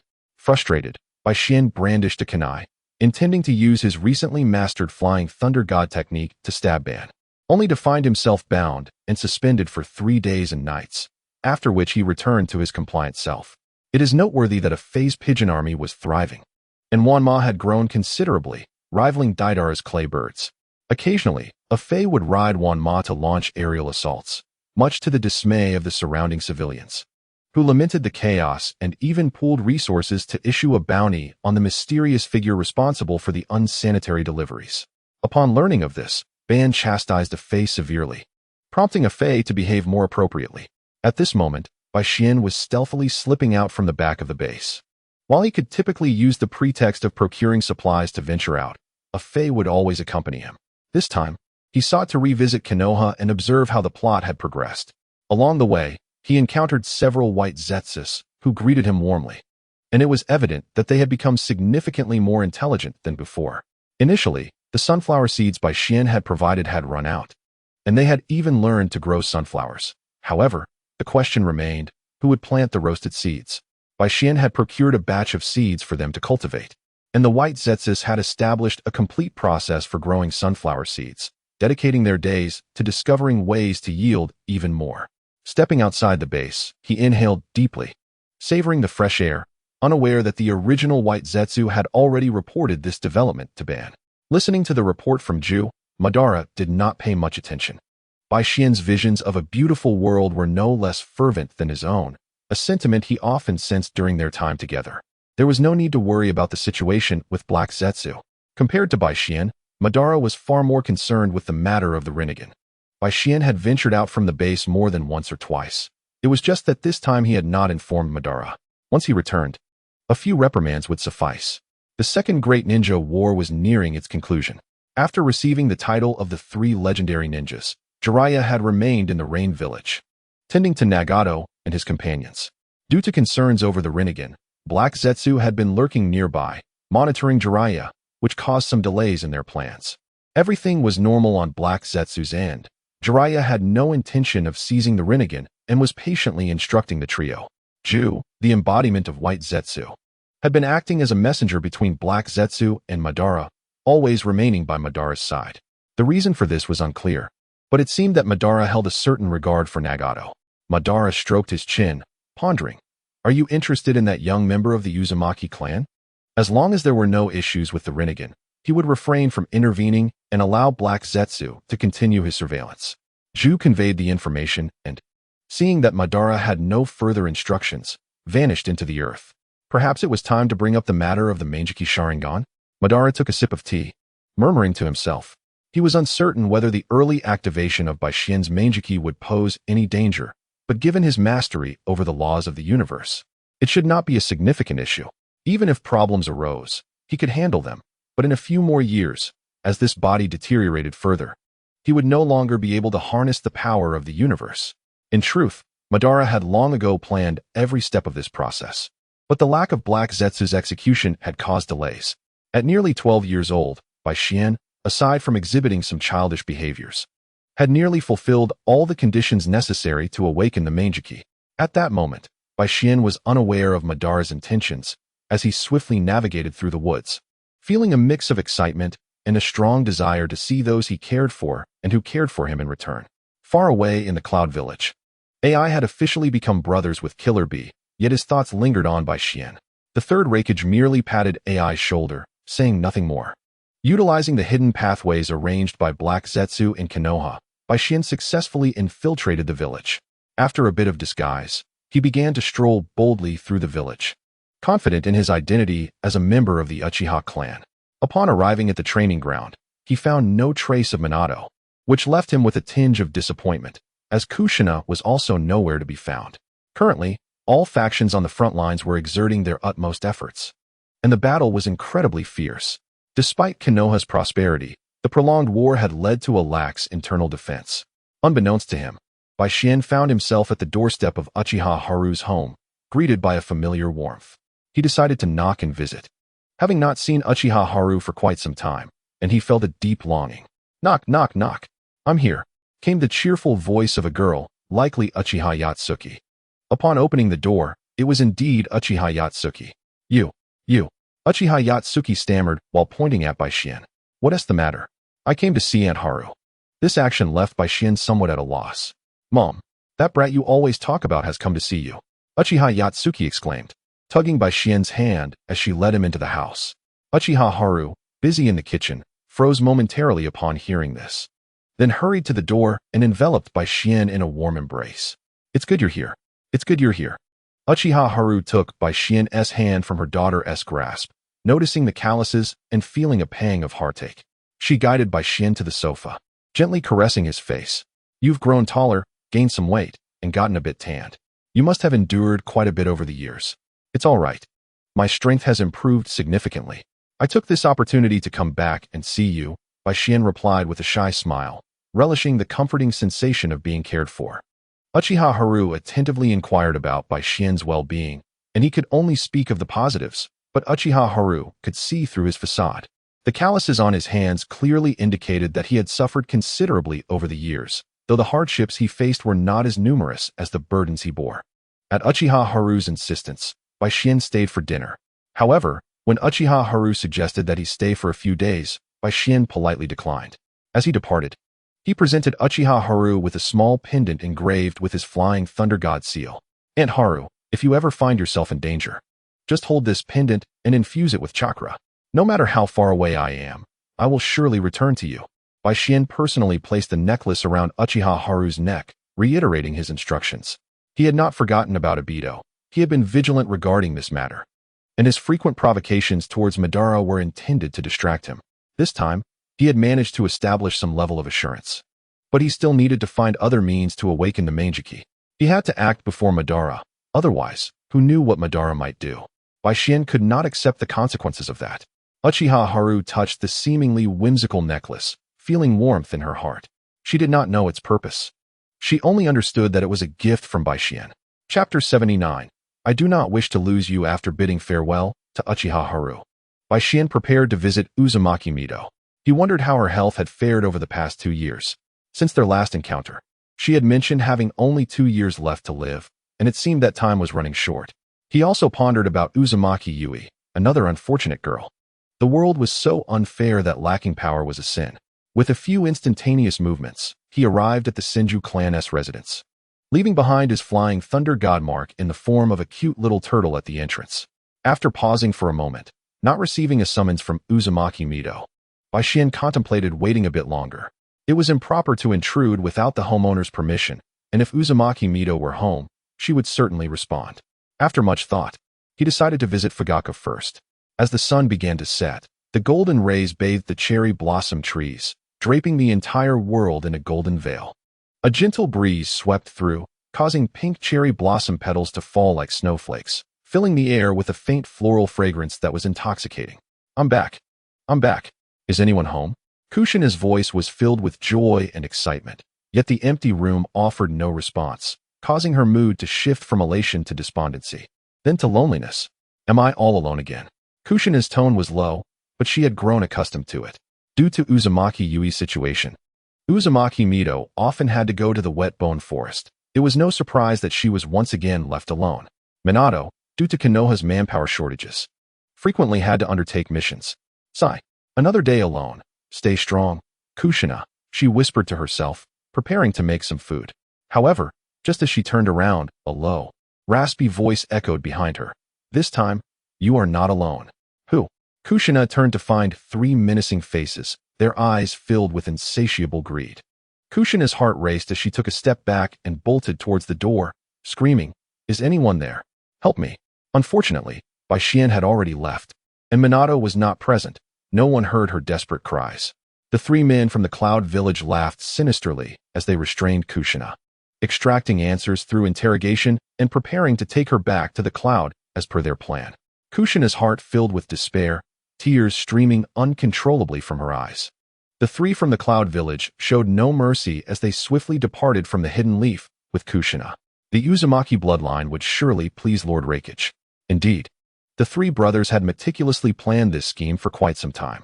It was astonishing how foolish the Leaf Village was, failing to protect a member of the Uzumaki clan, allowing them to abduct her so effortlessly. Kushina had harbored a flicker of hope in her heart, which was now rapidly waning. Was it because she was an outsider that no one cared for her?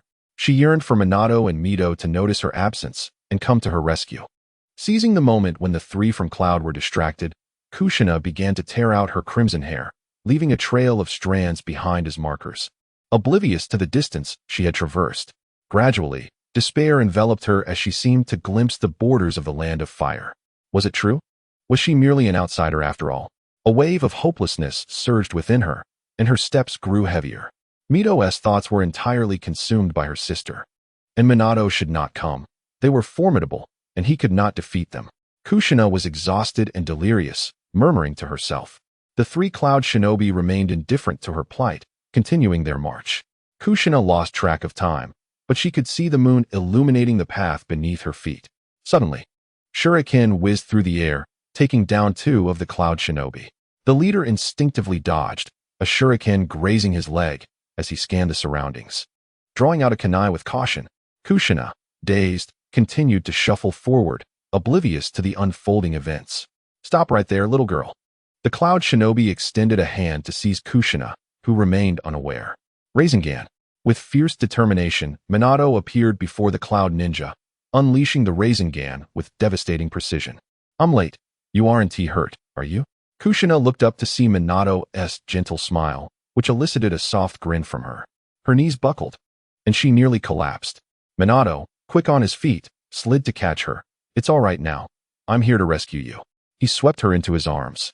Leaping into the air against the backdrop of a full moon, its light illuminating Minato's profile, etching his handsome and tender smile into Kushina's heart. "You have beautiful hair," he remarked. "I came to find you and discovered you were missing. There were signs of a struggle at the scene, and I followed the trail of your hair to find you." He held up the strands of her red hair, fluttering in the breeze. Kushina's cheeks flushed, leaving her momentarily speechless. "You are a strong girl, and you are my comrade.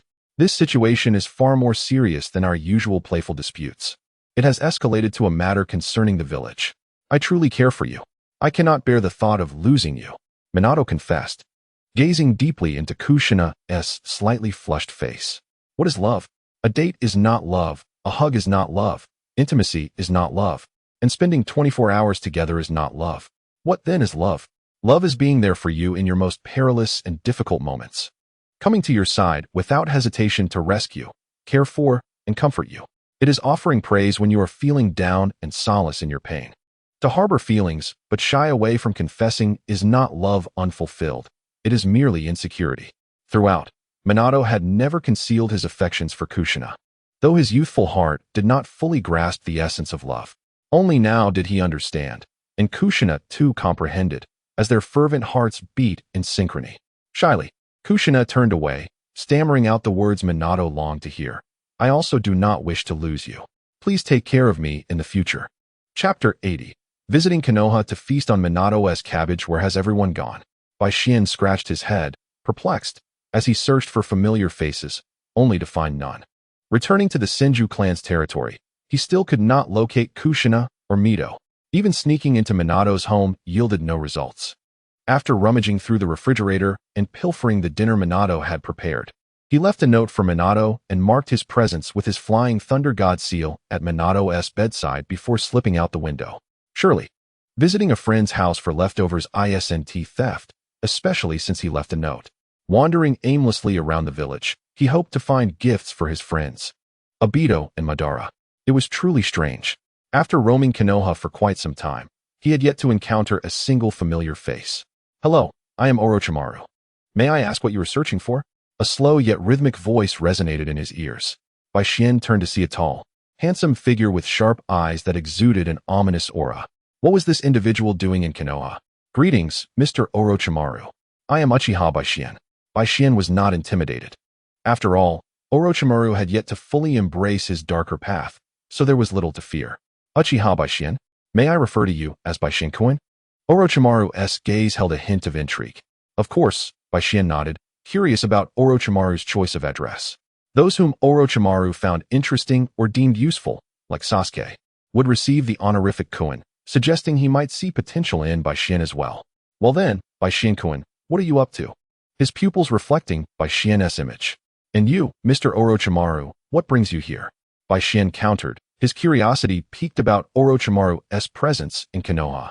"Just passing through. But now it's your turn to answer my question." Orochimaru replied dismissively, sensing something unique about Bai Xian, particularly his striking eyes. "I'm just a minor character. Wasting my life." Bai Xian shrugged, adopting a nonchalant demeanor. "You do not seem so simple to me," Orochimaru remarked with a chilling smile. "Tangible things will eventually perish. Only the intangible endures." With that, Orochimaru took one last look at Bai Xian before turning away. Bai Xian watched Orochimaru's retreating figure, lost in thought. What was he rambling about? However, in a certain sense, Orochimaru was still a good person at this time, at least from Konoha's perspective. The departure of the rope tree was merely the first step. Continuing his aimless exploration of Konoha, he encountered no one familiar. However, Bai Xian was not entirely unproductive. He left his flying thunder god seals in various obscure locations throughout Konoha. Even if discovered, onlookers would likely dismiss them as the antics of a child. Finding a grassy patch on the outskirts, he lay down to admire the beautiful moonlight. As Bai Xian reveled in the moon's beauty, he caught a fleeting glimpse of tomato and egg under the moon's glow. No, he couldn't be mistaken. Bai Xian rubbed his eyes in disbelief. So, the reason he couldn't find them was that they were on a date? Yet, he had no intention of interrupting, choosing instead to remain on the grass, savoring the moonlight. Even the Sage of Six Paths' mother retained her grace. After the trials of recent times, it was essential to unwind. The taut strings of his life needed some relief. Minato tightly held the slumbering Kushina in his arms, cautiously avoiding any jolts or vibrations. Finally, he returned to his humble abode, extending his hand to gently stroke her forehead. Given Kushina's thirst and fatigue, coupled with the fact that she was alone at home, Minato resolved to care for her first. He softly opened the door and entered the room, laying Kushina down on the bed. He quietly sat by her side, gazing at her pale visage, filled with concern, when his eyes caught sight of a drawing of a turtle on the bedside. Someone had been here. Minato's instincts sharpened, and he began to search for any clues within his home. However, after a thorough investigation, he found nothing amiss. Although puzzled, he knew that one could not be overly cautious forever. Returning to the kitchen, he intended to see what remained in the refrigerator, preparing to cook a meal to help Kushina regain her strength. Upon opening the fridge, he finally sensed something was off. The lack of vegetables was secondary to the note he discovered. He pulled out the note and read it word for word. "Minato, remember to cook more next time. How can you grow tall eating so little? Most importantly, I wasn't full, and if you miss me, just touch the turtle on your bedside." Had Bai Xian visited? He pondered where his friend had been all these years, showing up without a word, and whether the turtle was indeed his prank. It was typical of him, after all. Folding the note away, Minato began to contemplate what dishes to prepare. Gazing into the nearly empty fridge, he wiped the sweat from his forehead and retrieved a half-eaten cabbage. Goodness, he must have been starving, gnawing on a cabbage like that. He had no idea how long he had been hungry, which explained why he devoured an entire day's rations and still complained of hunger. With only a few eggs and 2 tomatoes left, and all the street vendors in Konoha already closed, he would have to make do for the night and plan better in the morning. After steaming a pot of rice, Minato proceeded to prepare the tomatoes and eggs. Soon, fragrant scrambled eggs and tomato stir-fry were ready.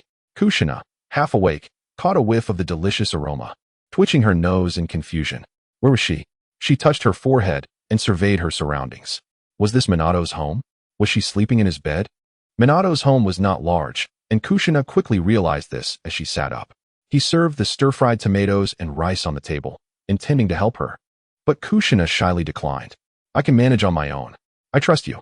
Given the sparse selection of food, they would have to make do for dinner. Minato, slightly embarrassed, arranged the bowls and chopsticks for Kushina. Kushina, unfazed by the limited fare, picked up her chopsticks and sampled the stir-fried tomatoes, mentally praising Minato's culinary skills. Minato sat opposite her, eating his rice, feeling a sense of joy at seeing Kushina enjoy his cooking, concerned that there wasn't enough food. He refrained from taking any for himself. Observing his restraint, Kushina blushed and proactively offered him some of her stir-fry. The meaning behind this gesture significantly different from their previous barbecue meal. Thus, the two enjoyed their meal in silence. Shall I escort you home? Minato asked, wiping the plates and turning to Kushina. I don't want to go back, she replied, shaking her head. Her home was spacious yet lonely, whereas Minato's abode, though small, radiated warmth. Minato paused, not pressing the matter. After finishing the dishes, he laid out a mat beside Kushina's bed for himself. As there were no other rooms in the modest home. Are you not curious as to why I don't wish to return? Kushina asked, inhaling the scent of Minato's presence on the blanket. I trust you have your reasons. You should rest. You must be exhausted, Minato replied gently. Kushina smiled sweetly, embracing the blanket and drifting into a deep slumber. Chapter 81. The implantation of Hashirama cells. Achoo. Achoo. Goodness, it's freezing. How did I fall asleep? The night before sunrise was particularly frigid, causing Baishien to shiver uncontrollably. Am I not strong enough to withstand the cold? How strange. He retrieved 2 garments from his scroll and donned them, preparing to return to base. This outing yielded little. His greatest find was gnawing on half a cabbage from Minato's fridge. Focusing his energy, he sensed the flying thunder god mark he had left at the base. The mark had no defined distance limit, primarily influenced by the user's chakra and perception. Due to Madara's constant assassination attempts, Baishien's reflexes and sensory abilities had significantly improved, and he had never worried about his chakra. Upon sensing the mark at his base, Baishien mobilized his chakra and teleported there. As he closed his eyes in meditation, he suddenly found himself crashing down towards Madara, who was gazing up at the ceiling. Although puzzled, Madara quickly grabbed a nearby fan and sent Baishien flying. Baishien swiftly adjusted his position and landed gracefully. Indeed, long-distance teleportation could lead to inaccuracies, and the chakra consumption was immense. This attempt had drained half of his chakra, quite terrifying. Short-distance teleportation required little chakra, but this was Baishien's first attempt at such a long-range jump. Kid, what are you up to now? Madara regarded Baishien with a glint of suspicion. Unexpected. I never anticipated teleporting into your room, and I nearly crashed into you. Baishien stammered, searching for an excuse. Boring excuse. It seems you still haven't mastered the evil little ghost jutsu, Madara remarked, somewhat surprised that Baishien had learned the flying thunder god technique in just about a year. Madara regarded Baishien seriously, stating, I plan to subject you to 2 years of hellish training. Without seeking Baishien's consent, he made a decision. Baishien stroked his chin, not opposed to training. But the usual regimen was already quite grueling. He could hardly fathom what kind of hellish training Madara had in mind. This special training will differ from the usual, and I will implant Hashirama cells into you. This carries risks, and the decision to proceed is yours, Madara continued, observing Baishien's reaction. What benefits come from implanting Hashirama cells? Baishien was somewhat reluctant. The notion felt peculiar. Noticing Baishien's hesitance, Madara sipped his tea and patiently explained. The powerful regenerative abilities can accelerate wound healing, even from severe injuries. It enhances physical endurance and resilience, improves sustained combat capabilities, increases chakra volume, and may grant access to wood-release techniques. It can extend your lifespan, help you surpass your physical and ability limitations, awaken potential, and bestow greater strength. Having listed the advantages, Madara took another sip of tea before discussing the drawbacks. However, implanting Hashirama cells is not without risks. There may be rejection responses, which could even be life-threatening. Yet, if successful, the benefits are substantial. The choice is yours. Madara, surprisingly considerate, asked for Baishien's opinion. Baishien pondered. Considering his dual bloodlines of Uchiha and Uzumaki, the latter being distant relatives of the Senju clan, theoretically, his chances of successful implantation were quite high. Imagining Madara's impressive use of wood release, Bai Xian felt a surge of excitement. I've made my decision. I will proceed with the implantation. Very well, Madara replied. Unsurprised by Bai Xian's agreement, the allure of Hashirama was hard to resist. Soon, Bai Xian was escorted into the laboratory, surrounded by various devices and syringes that made him uneasy. Can the old man administer full anesthesia? He inquired, noticing Madara seemed unyielding in this regard. If you wish to die, I have no objection, Madara replied, his hands continuing their work with indifference. Then perhaps I'll pass. A life of insignificance is merely to be endured. Bai Xian could hardly believe that with both the Uchiha and Uzumaki bloodlines coursing through his veins, he could fall victim to the cells of Hashirama. Madara began the implantation process gradually, carefully increasing the dosage of Hashirama's cells, allowing Bai Xian's body the necessary time to acclimate to the new cells, rather than overwhelming him with a large quantity all at once. A slight itch arose. Bai Xian felt the urge to scratch the area where the Hashirama cells were implanted, but Madara swiftly reprimanded him, tying him down for good measure. Do not move, kid.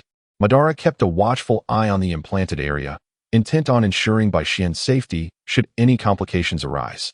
Yet the itch persisted. Bai Xian began to squirm restlessly.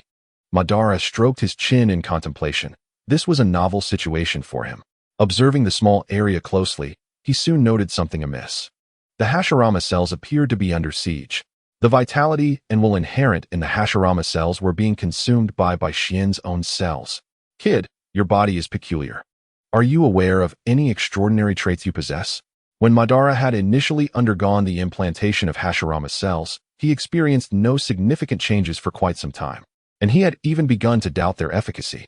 However, as time progressed and his life force dwindled, he unexpectedly awakened the Rinnegan, a pivotal transformation brought forth by the Hashirama cells. Does eating more count? Bai Xian recalled that whenever he was injured, his appetite surged dramatically, a realization he had made during his time in the Hidden Cloud Village. Afterward, due to a lack of injuries, he had forgotten about it until Madara's inquiry jogged his memory. When did you eat more? I eat quite a bit normally. A gluttonous physique? Madara mused, observing the Hashirama cell's vitality being nearly depleted, pondering that, in some respects, this trait was indeed remarkable.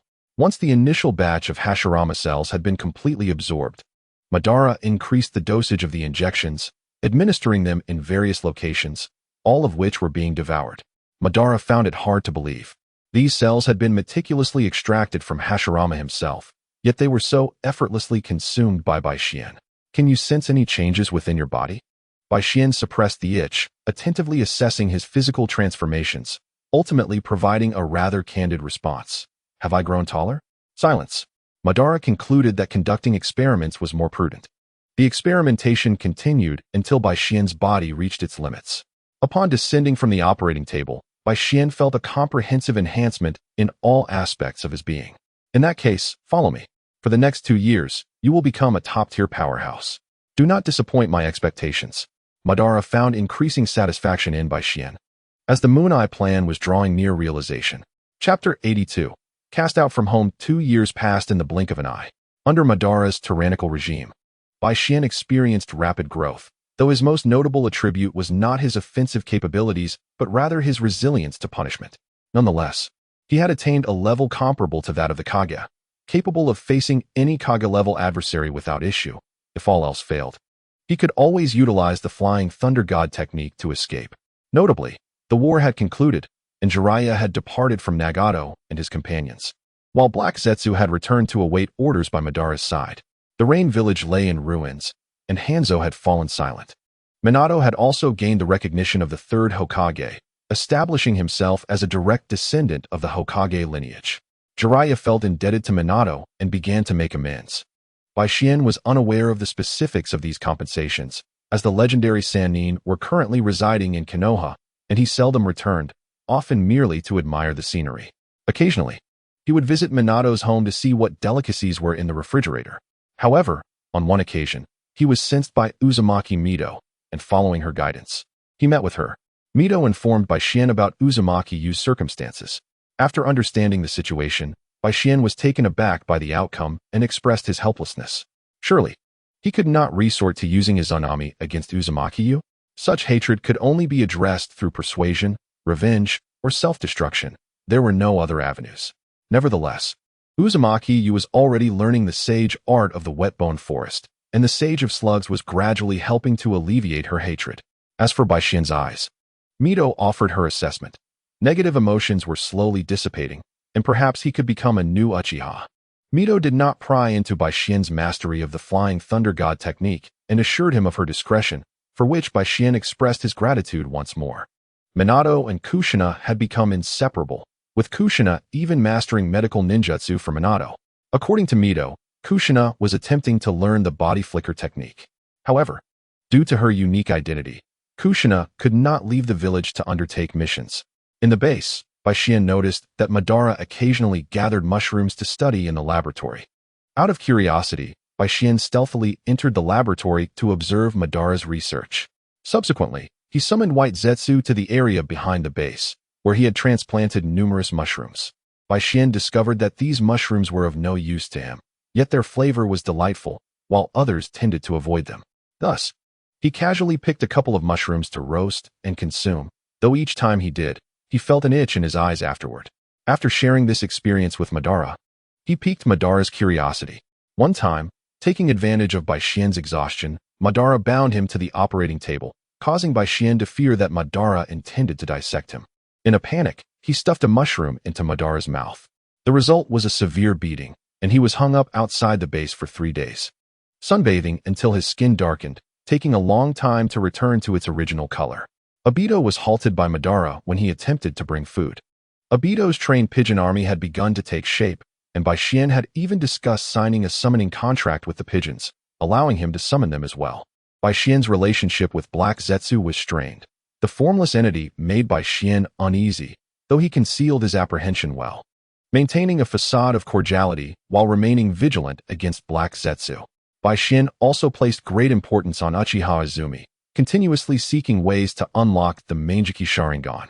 Given his relationship with Obito, he wondered if he could awaken it by inflicting harm on him.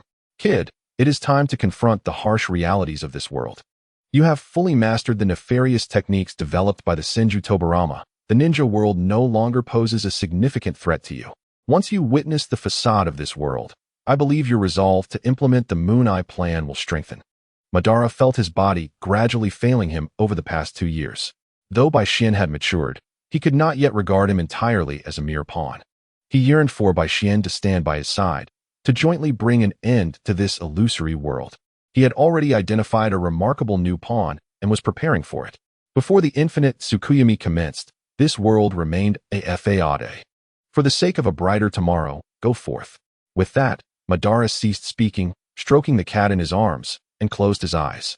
Baishien's blood surged with fervor. To fight for a better tomorrow? How noble! I will, Lord Madara. I shall inherit your will and fight in your name for a glorious future, Baishien declared, bowing deeply, preparing to activate the Flying Thunder God technique to depart. Wait, use your own name. Do not employ mine. Madara's tone was calm, yet left no room for dissent. Huh, surely not. Do I appear to be someone who would tarnish another's name? Return my fervor and emotion. You scoundrel! Did you not initially instruct me to fight under your name in the ninja world? Baishien had eagerly anticipated this, only to find Madara had unexpectedly reversed his stance at the last moment. Ban shook his head, unable to fathom the abstract endeavors that Baishien might undertake under his name. A sense of unease enveloped him. Noticing Ban's reluctance to speak, Baishien refrained from pressing further, contemplating a name change to embark on his own adventures. However, what identity would he assume in engaging with Nagato? The original plan was to approach the 3 young ones under Ban's auspices. It matters not, as long as you can keep that vortex rascal in check. I will not pry into your other affairs. Ban intended to intervene minimally in Baishien's actions. Other matters would be handled by Kuro. Very well, then. I shall take my leave, Baishien said, preparing to depart upon finding no further directives from Ban. After all, he would return eventually. Ban nodded slightly, choosing not to elaborate. Upon reaching the back of the base, Baishien picked some mushrooms and exchanged greetings with Afe before leaving. Lord Ban, when do you plan to unlock his Manjiki? Kuro inquired respectfully. The plan was set, and its execution would be left to him. However, the timing would adhere to Ban's preference. Once his journey in the Rain Village concludes and the opportunity arises, I will arrange it, Ban replied.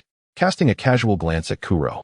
Although Kuro was efficient, he remained a mere product of Ban's will, ultimately just a pawn. Does Kuro desire to execute the Eye of the Moon plan more than I do? Is this merely my illusion? Ban pondered. I have positioned a white Zetsu to monitor Uchiha by Shien, allowing me to keep track of his every movement through the information relayed by White, Kuro continued. Ban nodded. Commence arrangements concerning Uchiha Obito as well. Time is of the essence. Ultimately, Ban refrained from inscribing a curse on by Shin's heart. Yet he still kept a watchful eye on Obito. Kuro, though puzzled, proceeded with the preparations. Chapter 83. Return to Konoha. Haha. You didn't notice us hiding on you, did you? For White Zetsus chuckled as they descended from Bai Xian's form. Bai Xian was not at all surprised. He had been contemplating how to address this situation when the White Zetsus revealed themselves. Do you wish to accompany me to explore the world? Bai Xian asked. Intrigued by the four individuals before him, he was aware of their intentions, though he kept his thoughts to himself, eager to discern their true motives. Simultaneously, the four produced sunflower seeds and began to crack them open. No, actually, we were sent by Kuro to monitor you, one of them stated bluntly. Catching Bai Xian off guard, it felt oddly familiar. Was it true that all white Zetsus were alike? If you expose yourselves like this, do you not fear Kuro's wrath? Bai Xian mused, astonished that his unintentional actions led to such a chain reaction. Was this the true power of a sunflower seed? What would happen if he produced bubblegum? Not to worry. Kuro cannot access our memories, and we white Zetsus can only exchange information among ourselves. One of them explained nonchalantly. Moreover, if we do not wish to disclose something, there is no way for him to know unless he forces it from us. Indeed, as long as we remain silent, no one will be the wiser, others chimed in. We will regularly relay inconsequential information back, so you need not concern yourself with us.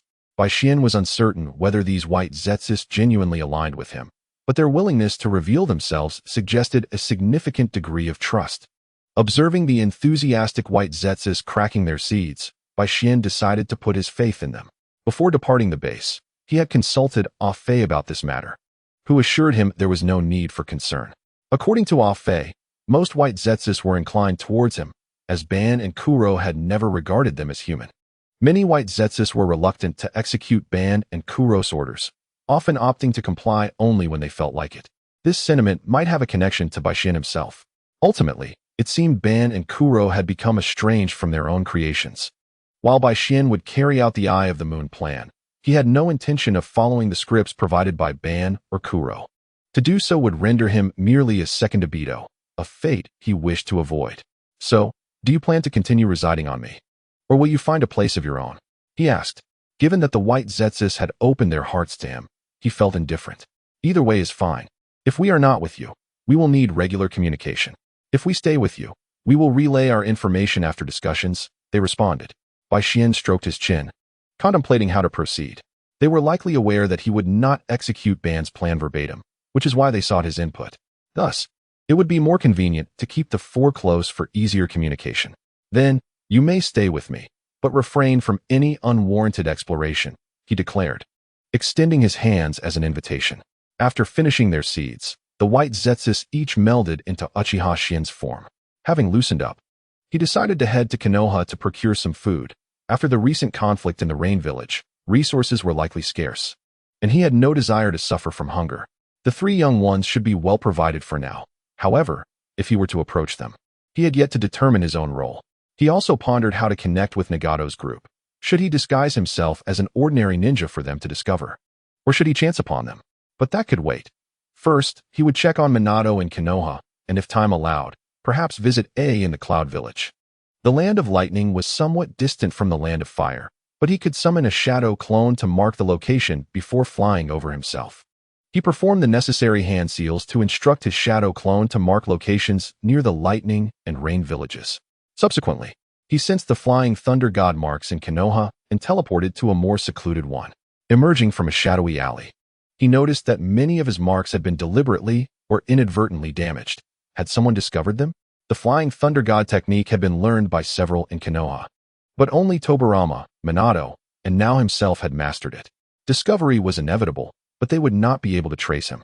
Assessing his surroundings, he located a few cleaner shops and stocked up on non-perishable food items. He also purchased some gifts to visit Uchiha Hikari, who seemed to be doing well. though he noticed a few more white hairs at her temples. "Vendor, are these melons ripe?" he inquired at a watermelon stand, expertly tapping one.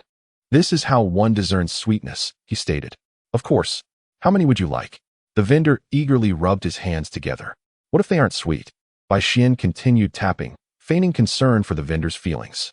"If they aren't tea sweet, you 1 tea pay a dime." The vendor replied, growing displeased. "Interesting. Then I'll have a few that aren't tea sweet. How could I sell you unripe melons? I run a fruit stand." The vendor protested. Bai Xian continued tapping, and with a resounding crack, one watermelon burst open, revealing its juicy red flesh. "I'll take this one. Give me a few more like it. These that burst with a tap are definitely sweet." The vendor, smiling broadly, filled a large bag for Bai Xian, who remained unconcerned. Money was in abundance, thanks to A's generosity and Ban's frequent financial support. Before leaving, he and his shadow clone had even raided Ban's small treasury. "Would you like some watermelon?" Bai Xian mused aloud, though he was actually conversing with the white Zetsus inhabiting him. "Can watermelon seeds be eaten?" One queried. "Oh, you might say, you could have the white Zetsus in the base plant some watermelons. Those seeds can be dried and consumed," another replied, revealing their surprising fixation on seeds. "The area surrounding the base has been transformed into a veritable plantation by the white absolutes. Fortunately, Ban's base is rather secluded, and the white absolutes have been exceedingly cautious. So, up until now, no one has discovered it." After a brief silence, Bai Xian began to enjoy a watermelon, savoring it as he walked. Occasionally, he would mimic a pea shooter, making his way toward the Watergate family's direction. Chapter 84. I don't know, but the mushrooms will reveal the answer. It's truly not easy to find you.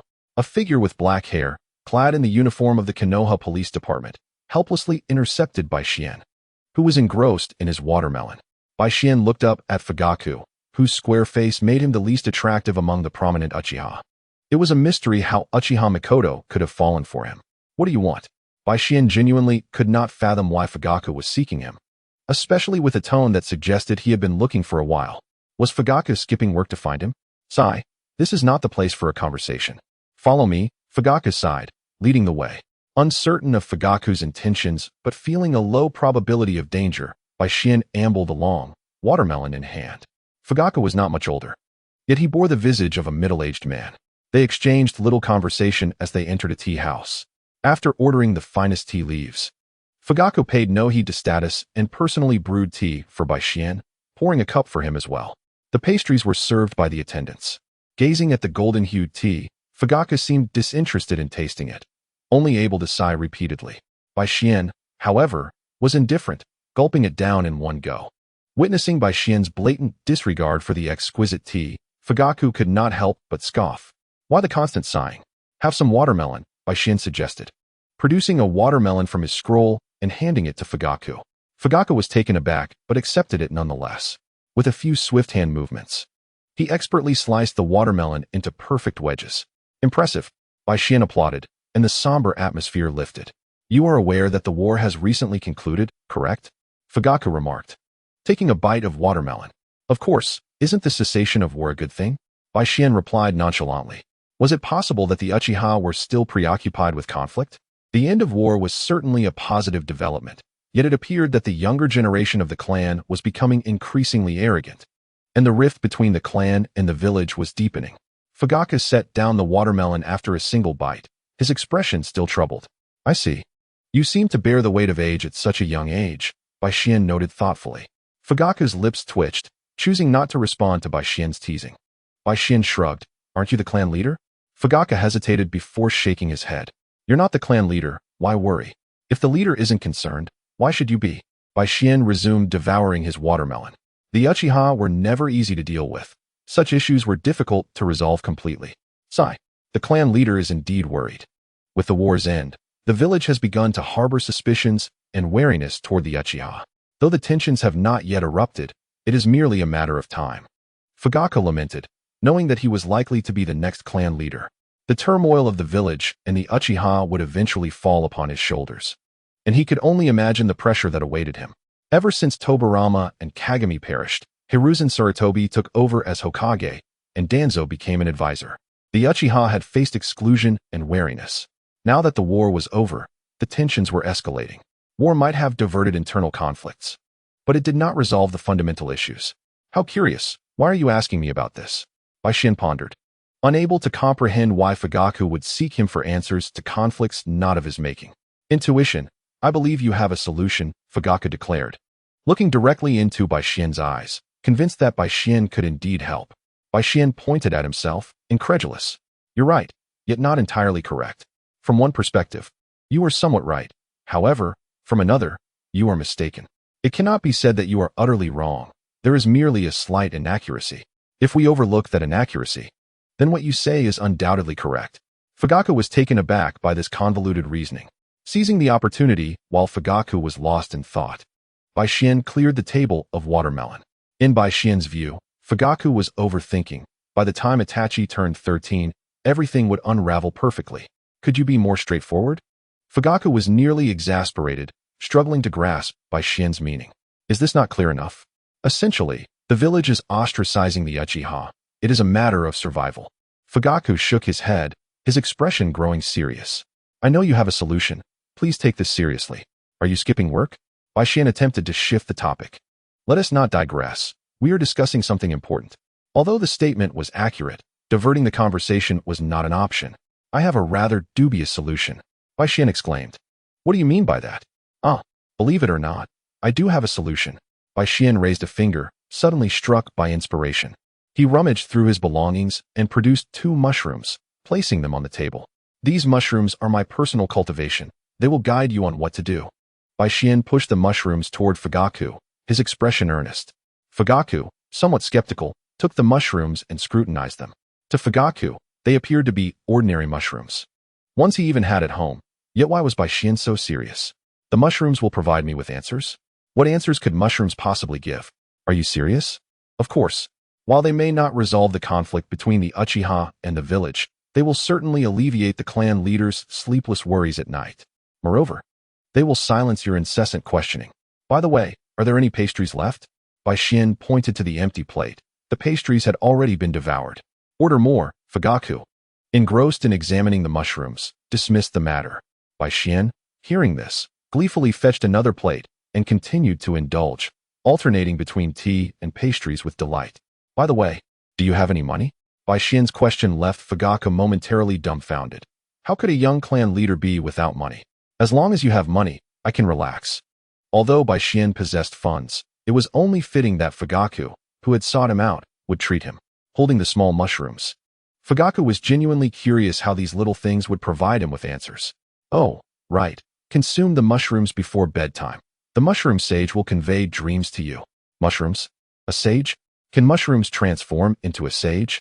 With that, Baishin announced he had other matters to attend to, wiped his mouth, and departed the tea house, leaving Fugaku alone to ponder over the mushrooms.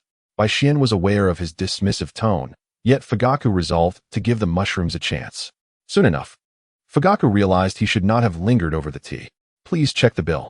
The youth who accompanied you took 2 jars of fine tea leaves and said he would cover the cost. Upon hearing this, Fugaku felt a chill. The weight of the world seemed to crash down upon him as he settled the bill. Goodness, he had indulged in both food and drink, only to find his pockets empty. His only gain from the outing was the 2 mushrooms in hand, hoping they would prove useful. Chapter 85, Nurturing Watergate. Delightedly sealing the 2 jars of tea into a scroll, he took little for himself. After all, a mushroom for a jar of tea was a fair trade. This mushroom was so well regarded that even Madara praised it, surely worth the price. Presumably, Fugaku would refrain from seeking him out for a while. Baishin decided it was time to visit his good friend, Watergate. He couldn't fathom why the culinary offerings at the Watergate residence were so erratic, sometimes delightful, other times dreadful. Could it be that Watergate was experiencing some form of mental disarray? It was essential to check in on him. Watergate, open up. It's me. Knocking rhythmically on the door of the Namikaze residence, silence met him in return. With practiced ease, he retrieved the key hidden beneath the doormat and unlocked the door, an unspoken understanding between him and Minato. Previously, he often left notes for Minato, who would respond in kind. Minato had never turned down an invitation for dinner, and out of concern that Baishin might resort to climbing through windows, he had even given him a spare key. What culinary delights had Minato prepared for today? Opening the refrigerator, Baishin was met with disappointment. It seemed no dishes had been made. However, He had not noticed the addition of a pair of pink slippers by the shoe cabinet. Occasionally, Bai Xian would also contribute by cooking in Minato's kitchen, preparing a meal for both, leaving Minato a portion while he kept the rest for himself. Turnip?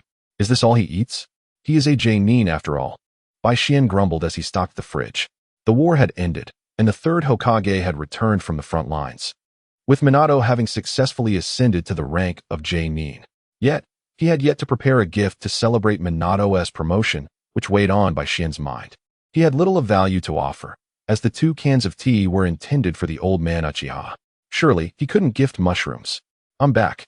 Back. The voice sounded off, prompting Bai Xian to peek at the newcomer. Kushina, what brings you to Minato's house? Bai Xian queried, bewildered. This was unexpected. Minato had not mentioned her visit. Shouldn't I be asking you that? What are you doing here at Minato's? Kushina retorted, hands on her hips. Moreover, how had she entered when he had brought the key inside? What a twist. This is my brother's home. We are half-brothers, Bai Xian declared, thumping his chest with conviction, looking at Kushina as if it were obvious. Huh, what nonsense are you spouting? Kushina, now in her slippers, prepared to store her newly purchased groceries, but found the refrigerator already brimming. Are those your groceries? Kushina gazed at Bai Xian with confusion. Who else would they belong to? If I don't buy food, what will Minato eat? More importantly, what will I eat? But why did you buy groceries for Minato? Bai Xian stroked his chin, sizing up the overly familiar Kushina, feeling an odd sensation. Why are there your slippers at Minato's home? The more he thought about it, the more unsettling it felt, as if he had intruded upon someone's private space. Why are you so chatty? Humph. Kushina was flustered by the questioning and considered ignoring Bai Xian. Oh, where is Minato right now? Noting her silence, Bai Xian chose not to press the matter further. In a sense, perhaps it was not entirely a good thing. Early romances could be problematic. Wasn't he there someone who instigated the fourth great ninja war due to young love? He should return tonight, Kushina replied, her tone uncertain. If you don't know when Minato is coming back, why are you preparing dinner for him? Bai Xian was perplexed. Is this the kind of relationship normal friends have? Sometimes Minato comes home for dinner after missions, and Grandma Mizuho is often away, so I thought I would join him, Kushina explained as she washed vegetables. Interesting. Bai Xian mused inwardly. No wonder the fridge's meals vary in taste. Yet, he realized he had partaken in both their culinary offerings, uncertain whether it was Kushina's or Minato's cooking that he preferred. Given Kushina's demeanor, it seemed Minato's dishes would be more delectable. Kushina's cooking could only be described as edible. Not in a hurry to leave, Bai Xian stepped into the kitchen to assist Kushina. How has Grandma Mizuho been? Bai Xian guessed the plot direction, sensing that Kushina might soon become the Jinchuriki of the Nine Tails. He wondered if Mizuho had discussed this matter with her. Kushina's expression turned somber. Grandma Mizuho is well, but she seldom comes home anymore, spending most of her time in the wet-bone forest. She only returns occasionally to check on me. I see. I suppose Mizuho can hold on for a few more years. With me around, the Nine Tails turmoil shouldn't occur. I'm back. Minato entered, donning his J-nin vest and carrying a bag of groceries. Welcome back. You bought groceries too? Is there a problem? Minato scratched his face awkwardly. Don't worry, come with me, Bai Xian said, drying his hands and wrapping an arm around Minato's shoulders as he led him outside. Minato offered no resistance. How did Kushina end up at your house? You never mentioned it to me. Is there a problem? With Grandma Mizuho away. Kushina is just staying with me for a while. Wait, you two are living together? Bai Xian was shocked, realizing his good friend had kept quite a few secrets from him. No, what are you thinking? Minato hastily explained, playfully punching Bai Xian in the chest. By the way, what do you want for your J-nin gift? The mood shifted abruptly as Bai Xian resumed the conversation about serious matters. Minato merely shook his head. I appreciate the sentiment, but I haven't given you anything as a gift. As he spoke, Minato produced a specially crafted kunai, elegantly wrapped, though Bai Xian recognized it as the Flying Thunder God kunai. How could I accept such a gift? Though he said this, Bai Xian extended his hand to receive it. However, I have also prepared your gift for your promotion to J-nin. Bai Xian retrieved 2 scrolls he had long prepared. This is the Flying Thunder God technique, and this contains my insights. Do take a look when you have time. Minato did not reach for them. This is too extravagant. Don't worry about the origins of this technique. Once you achieve merit, you can exchange it for your accomplishments. You must have accumulated quite a bit by now. Bai Xian clapped Minato on the shoulder, forcefully pushing the scrolls into his arms. Minato was already aware of the Flying Thunder God technique, and even Kushina knew about it. But they had kept it a secret from Baishien. This visit was a perfect opportunity to present it to Minato, as he did not know when he would return next. Take your time to learn it. After all, it took me over a year to master. Baishien enjoyed this nurturing feeling, akin to gifting an old man a charm. Don't let me interrupt your romantic dinner with Kushina. If you miss me, just touch the turtle on your bedside. His clone had already marked the rain village. It was time to meet Nagato. Want to you stay for dinner? Minato attempted to keep him. Next time, Baishien smiled at Minato, activating the flying thunder god and departing from Konoha. Chapter 86. First encounter with the three little ones. The land of rain, aptly named, was characterized by perpetual rainfall, with the rainy season dominating much of the year. The village was unlike others, predominantly constructed of steel, resembling a series of upright pipes, a design necessitated by the need for drainage. Water flowed from the village, forming a semblance of a moat. Rain Village was indeed unfortunate, situated in a battleground between several nations. Had it not been for Hanzo, it likely would have perished long ago. Shielding his eyes from the rain, Baishien gazed at the village's iconic structure, the tallest central tower, which would one day be known as Pain's Tower. Where was he to find Nagato? The villagers were bundled up tightly, resembling dumplings, clad in a raincoat. Baishien felt utterly lost.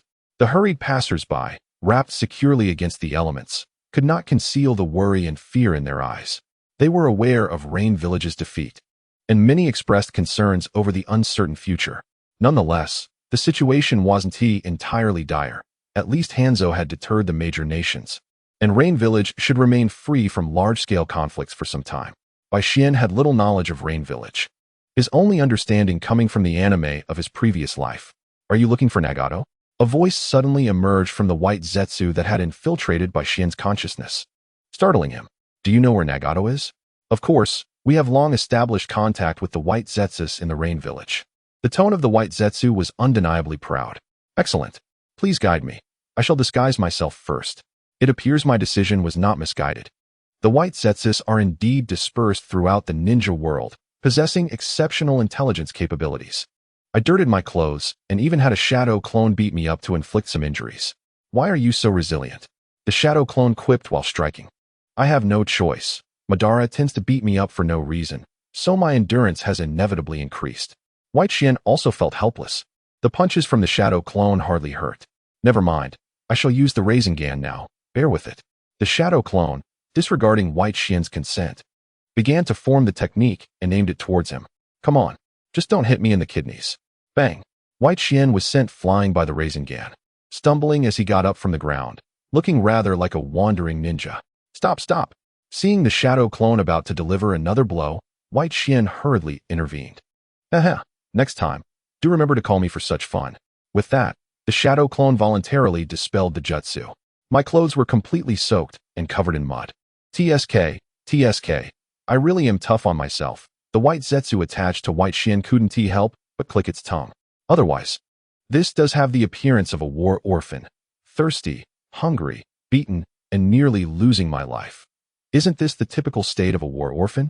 I adjusted my attire and handed a scroll containing daily necessities and food to another shadow clone, instructing it to hide it away. After all, it bore the flying thunder god seal, allowing for retrieval at any time. I also gave the miscellaneous weapons to the shadow clone, keeping only the kunai gifted by Minato. Aside from the Cloud Village, the other villages' war orphans were quite unfortunate. The orphans from Konoha were captured by Danzo and Orochimaru for human experimentation. The Earth Village merely trained theirs to send them to the battlefield as cannon fodder. The Sand Village could hardly afford to support war orphans, to the point where they could barely support their own ninjas, continually facing reductions in military provisions due to the daimyo's decrees, and suffering losses from wars that limited the number of ninjas. The Mist Village had long been isolated, and later, the Blood Mist was rendered ineffective. Although the Cloud Village was known for abducting children, they at least nurtured them properly, ensuring they did not perish prematurely. They genuinely valued talent. Konoha's attitude toward its geniuses was rather callous. If one perished, it was no great loss, for there were plenty of geniuses. Those who survived were expected to serve the village leader. Perhaps you should starve for a couple of days before heading over. That would better suit your identity as a war orphan, suggested one of the white Zetsus. So be it. I already appear quite disheveled. Casual observation revealed a beautiful stick. which I picked up and toyed with, following the guidance of the white Zetsus toward the vicinity of Nagato's base. While it was termed a base, it resembled nothing more than an abandoned warehouse, the surroundings desolate, clearly distanced from the core area of the Cloud Village. It could hardly be considered within the village, merely situated in the land of rain. By the way, I haven't seen those 3 little ones. Was your intelligence faulty? White Xian glanced around, but saw no sign of the trio. Don't worry about that. Just lie down on the ground, and they will come over shortly. But I get dirt in my mouth lying down. I prefer to lie down, White Xian replied, stretching out on the ground, allowing the rain to drench him. Gazing up at the sunless sky of the rain village, White Xian felt the hardships faced by the villagers of this nation. He wondered how long he would have to lie there before the trio discovered him. If a passing villager buried him, it would be disastrous. Yahiko, Nagato. There's someone passed out here. A sweet, melodic voice broke through, and White Xian, on the verge of slumber, opened his eyes to see Conan rushing toward him with a worried expression. Truly an angel. I did not expect Conan to be the first to notice me. Don't get too close to him, Conan. Nagato, wielding a kunai, positioned himself protectively in front of Conan. He could sense the ninja aura emanating from White Xian. That kunai was no ordinary one, though he felt a flicker of familiarity. He had resolved to protect the two of them and would ensure any potential danger was quashed in its infancy. Yahiko, though conflicted, decided to assist White Xian. First, he took away the kunai and bound White Xian's hands with rope before commencing his treatment. Conan joined him in the effort. Nagato remained vigilant, his gaze fixed firmly on White Xian. Even with his eyes closed, he could feel the oppressive aura of the Rinnegan. If he were to prepare Nagato for the Rinnegan and summon the outer path, would it sever the oxygen supply to Madara? Apologies, but this is necessary. Yahiko solemnly apologized to White Xian. White Xian feigned weakness, slightly parting his lips to thank Yahiko and Conan before tilting his head and passing out. Huh. He is not dead, is he? Yahiko, startled by White Xian's sudden tilt, almost dropped him again. Thank you, White Xian murmured. No, he still has a faint breath. We must take him back to the base. Conan shot Yahiko a reproachful glance. Yahiko, feeling a bit embarrassed, scratched his head. White Xian found the situation amusing. How intriguing. Nagato interjected firmly. No, I do not agree. We cannot bring someone of unknown origins back to the base. It is indeed inadvisable to take him back to the base. However, we must assist him, so let us first bring him back to that cave where we stayed before. Yahiko concurred with Nagato, making a new decision. This time, Nagato did not oppose, and Conan nodded in agreement, wanting to help White Xian up. Yahiko took White Xian on his back, exerting strength to hoist him securely. This guy is rather heavy, he remarked, complaining while steadily carrying White Xian in the opposite direction. Conan and Nagato followed closely behind, remaining alert to any lurking dangers. My stick. White Xian realized they were neglecting his stick and quickly reminded them. This was a sturdy and straight stick he had fortuitously discovered. Conan, somewhat reluctantly, picked up the stick and casually patted White Xian on the head, signaling that she would carry it. Chapter 87. Vigilant Nagato. The journey proceeded without incident, and the trio soon arrived at the abandoned base, although all the items within had long been cleared out. Conan, is he dead? Yahiko laid White Xian flat on a stone and wiped the rain from his face. White Xian. 6. Nagato scrutinized the kunai he had taken from White Xian, concluding that he was certainly no ordinary individual. The craftsmanship of the kunai was exquisite, far beyond what a small village could produce. His focus remained sharply on White Xian, ensuring that Yahiko and Conan would not fall victim to an ambush. He seems merely unconscious. Let us start a fire and provide him with some food and water. Conan removed the raincoat draped over White Xian and began to examine his injuries. Yahiko gathered some drier wood, while Nagato ignited the fire using fire release. What severe injuries. Upon removing White Xian's shirt, the marks left by the Rasengan were glaringly evident, causing Conan to gasp in shock, pretending to be unconscious. White Xian felt an urge to laugh. Little did they know how difficult it was to suppress his cellular regeneration to maintain the appearance of these wounds. The absorption of Hashirama cells had significantly enhanced White Xian's healing and resilience, yet he had yet to fully understand the wood release technique. Currently, he could manage a basic form, but enhancing its power would require dedicated training in that area. Is he still alive? Yahiko, observing White Xian's wounds, found it hard to believe. A normal person would have perished by now. At that moment, White Xian wished he could sit up and asked Yahiko why he seemed so eager for his demise. But for the sake of future interactions, he chose to endure. Mayahiko, please assist me in cleaning him up, so I may apply the medicine. As Xiaonan directed Mayahiko, she retrieved the medical kit she always carried to tend to Baishin's wounds. Oh, certainly, Mayahiko replied, demonstrating a practiced ease in his assistance, suggesting that the two had collaborated on such matters numerous times before. As they busied themselves with Baishin, Nagato remained vigilantly observant nearby. Just before Xiaonan wrapped Baishin up like a zongzi, he could no longer maintain his fade. Gently touching the bandage on his chest, he grimaced slightly, then sat up unsteadily, offering a faint smile as he expressed his gratitude to the trio. Thank you for saving me. My name is Baishin, an orphan and a wandering ninja. No need for thanks, I am Xiaonan. This is Mayahiko with the orange hair, and the one with red hair is Nagato. Xiaonan introduced her companions with a sweet smile. You claim to be a wandering ninja, yet your weapons are of remarkable quality. Nagato approached Baishin, wielding the kunai gifted by Minato, pressing it against Baishin's throat. Is there an issue? Baishin inquired curiously, offering no resistance. Is it forbidden for a wandering ninja to possess fine weapons? You are not from our village, are you? Why deceive us? Nagato pressed the kunai harder against Baishin's neck, the sharp blade barely grazing his skin. Minato truly had a thoughtful heart. This kunai is quite sharp, but I wonder if it can pierce Susanoo. I am not deceiving you. The weapons were merely a parting gift from a dear friend, Baishin replied with utmost sincerity. Yet, Nagato remained unyielding. Nagato, lower the weapon, Xiaonan interjected, somewhat timidly. I apologize, Xiaonan, Nagato conceded, sheathing the kunai. Until I ascertain your intentions are not malevolent, I shall keep your weapons in my possession. That is acceptable, Baishin nodded, as Xiaonan quickly pressed down on his head to staunch the bleeding. Baishin felt a tinge of helplessness. However, he understood Nagato's caution was warranted. In this vast world, one's life must be prioritized, and it is wise to remain wary of strangers. How can you prove you are a wandering ninja? Mayahiko, who had been silent until now, finally spoke up.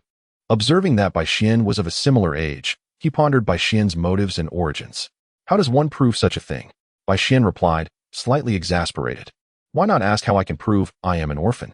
Are these 3 children so difficult to deceive? What is your purpose in approaching us? Mayahiko reconsidered and asked again. Did you not find me when you stumbled upon me? Baishin summarized, deducing a hint of intelligence, but not much else. That may be true, but when do you intend to leave? Mayahiko inquired without embarrassment. Once my injuries are healed, I will depart. I will not be a burden. If there is anything you require of me in the meantime, I am willing to assist. Although he said this, Baishin felt confident he could win them over in those few days. At 13, one is still naively innocent. Despite the ravages of war, one still possesses that purity. Xiaonan and Nagato exchanged glances, awaiting Mayahiko's decision, as he had naturally assumed the role of leader among the 3. Mayahiko stroked his chin, analyzing the situation. It seemed reasonable to shelter Baishin for a while, considering they were all war orphans. Nagato, Xiaonan, shall we take him in for a time? Mayahiko sought their opinions. Xiaonan had no objections, nor did Nagato, who had once been rescued by Xiaonan in a similar fashion. However, he had one more question for Baishin. Why do I feel an inexplicable sense of familiarity with you? This feeling was subtle. Even Nagato could not articulate it. My mother was also from the Uzumaki clan, Baishin stated, leaving the rest for Nagato to speculate. As anticipated, Nagato began to conjecture, though what he was imagining remained unclear. His expression revealed that he was already feeling guilty. Reflecting on his own parents, Baishin pondered whether he could revive them with the Rinnegan, yet in this chaotic era. What would be the outcome of such a revival? Perhaps it would be best to wait until he truly dominated the ninja world before attempting it. It is all right, Nagato. I have endured the same suffering you have, so I can empathize with your actions, Baishin said, offering a reassuring smile. Xiaonan and Mayahiko recognized that Baishin was indeed akin to them. I am truly sorry, Nagato mumbled, lowering his head into silence. Observing this, Xiaonan moved closer to Nagato, grasping his hand in silent support. Let us eat something, Mayahiko suggested, untying Baishin's bonds and handing him a piece of bread from his backpack. Baishin expressed his gratitude and devoured it voraciously, which eased Mayahiko's concerns. Come, let us return to the base together. We have many more questions for you, Mayahiko decided, leading Baishin back. Certainly, Baishin agreed, as this was precisely what he desired. Xiaonan had no objections, trusting Mayahiko and Nagato in matters that did not compromise morality. Nagato too had no objections, suggesting that he would take responsibility for Baishien's care. Chapter 88. Infiltrating the trio's team. The red hair serves as proof of being a descendant of the Uzumaki clan. It seems Nagato has yet to master the Rinnegan. Indeed. My hair color is a gift from my mother, Nagato remarked, supporting Baishien as they engaged in light conversation. Do you believe peace will truly arrive? He asked, reminiscing about the times he had been alone, on the brink of starvation. His parents had been slain by Konoha ninjas, and in a moment of desperation, he had unconsciously activated the Rinnegan, which had allowed him to survive. It was Mayahiko and Xiaonan who had saved him from imminent death, granting him a second chance at life. It will come. What matters more than the method is the strength of conviction. I believe in you. Baishien smiled encouragingly at Nagato. Really? You think so too? Nagato exclaimed, exhilarated. Baishien's words mirrored those he had once shared with Jiraiya. And perhaps Baishien could become their fourth companion. In his excitement, Nagato inadvertently revealed his Rinnegan, hidden beneath his bangs, only to quickly cover it again upon realizing. Believe in yourself, Baishien advised, choosing not to elaborate further. Clearly, Nagato still harbored fears regarding the Rinnegan, and Baishien wondered why Jiraiya had not guided him better. This, however, worked to Baishien's advantage. Soon, the four arrived at a dilapidated warehouse-like structure. Shedding their raincoats, they gathered around a table. Nagato ignited the fireplace with fire release, warming the space and dispelling the chill. Xiaonan turned the trio's markers to the red side, while Jiraiya remained the small toad. What is that? Baishien inquired, pointing at Xiaonan's flipped red marker, feigning ignorance. Ah, that is something Master Jiraiya taught us, Mayahiko replied, a sudden melancholy taking hold of him. Jiraiya's little toad might never again reflect upon his past mistakes. I will go out to catch some fish. Wait for me a moment, Mayahiko said, easing his emotions with a warm-up by the fire before donning a raincoat and stepping outside. Be careful on your way. Nagato and Xiaonan replied in unison. The Rain Village experiences constant rainfall, rendering agriculture nearly impossible. Thus, food must be imported from other nations. However, seafood is abundant, and merchants from various countries come to trade. Additionally, there are occasional missions, ensuring that ninjas do not face starvation, though the same cannot be said for the common folk. The three children had yet to register as ninjas in the Rain Village, but with Jiraiya around, sustenance was not a concern. However, with Jiraiya now gone, they would need to seek their own paths. I'll help you change your bandages. The previous ones seem to have gotten wet in the rain, Xiaonan said, retrieving the medical kit from another cabinet to replace Baishien's bandages. All right, thank you, Xiaonan, Baishien replied, as the damp bandages clung uncomfortably to his skin, clearly noticed by Xiaonan. While assisting Conan in changing the bandages, I surveyed the room's layout. Baishien, have you been wandering all these years? Your strength must be formidable. Nagato inquired with a hint of anticipation. Not exactly a wanderer, and my strength is decent, Baishien replied, somewhat perplexed by Nagato's meaning. Planning to take things as they come. I could certainly handle all three of you. Jiraiya had managed to teach Nagato and his companions to the level of Nin over the past 3 years. As for Nagato, he might even exhibit the prowess of an elite Nin. This was not to say that Jiraiya's teaching abilities were lacking. The trio had a solid foundation. 3 orphans surviving by thievery, often caught and beaten by villagers, had little in terms of skills, perhaps only a high tolerance for pain. Nagato's status as an elite Nin was bolstered by the power of the Rinnegan. What are your plans moving forward? Nagato, feeling a sense of kinship, seemed more talkative today. Not much for now. I'll decide once I've healed. Baishien contemplated whether to use the Flying Thunder God technique to find a secluded spot for a couple more pills if the injury didn't heal quickly. What is your dream? Nagato asked, his curiosity piqued. Perhaps world peace. I hope for the unification of the ninja world, where people no longer wage war over resources. Although Baishien had no grand dreams, he simply wished for a warm home, to explore the world, and to make a multitude of friends. He eagerly anticipated whether his arrival would alter the destinies of the characters present, hoping to prevent some inevitable tragedies. This ninja world is rife with unresolved grievances and regrets. Do you feel the same? Conan, not overly surprised, appeared pleased, as it seemed they had found a like-minded companion. Of course, Baishien replied, offering a warm smile to Conan and Nagato. Yahiko and Conan had taken Nagato in primarily because they were all war orphans, sharing similar tragic backgrounds and yearning for peace. Thus, The template was familiar. All that remained was to win over Yahiko. Do you wish to stay? Our aspirations align. Konan expressed her hopeful eagerness, believing that an additional ally would strengthen their cause. Bai Xian nodded, though he wondered if they truly had no sense of caution. Such naivety could lead to severe hardships in the ninja world. The three discussed their envisioned peaceful future, imagining a world devoid of war. I'm back, Yahiko announced, proudly clutching a large fish, his grin stretching from ear to ear, clearly thrilled by his bountiful catch. Yahiko, you did wonderfully. I'll take care of the rest. Konan applauded, taking the fish from Yahiko's hands to prepare it. Hee, you're a real gem, Konan, Yahiko replied, clearly in high spirits. I'll lend a hand, Nagato offered, showcasing his fire release abilities. Konan accepted his help, and together they began to process the fish. You've worked hard. Have some water. Bai Xian poured a glass of water for Yahiko and handed it to him. Thank you, Yahiko said, quenching his thirst in one gulp. Can you tell me why you fainted? Yahiko asked, his gaze fixed intently on Bai Xian. Oh, it's nothing much. Just nearly starving and got beaten after attempting to steal, Bai Xian replied, weaving a subtle lie. Though he had never been one to tell falsehoods, he enjoyed spinning little tales. But you're clearly taller than us. How could you possibly go hungry? Yahiko questioned, puzzled. Don't let my height fool you. It's just good genes. I'm only 14, after all. Indeed, his genetic advantages were evident. He could absorb Hashirama's cells, quite the boon. You're only 14? Does that mean I could grow as tall as you? Yahiko looked at Bai Xian with envy. Don't worry, you'll grow taller.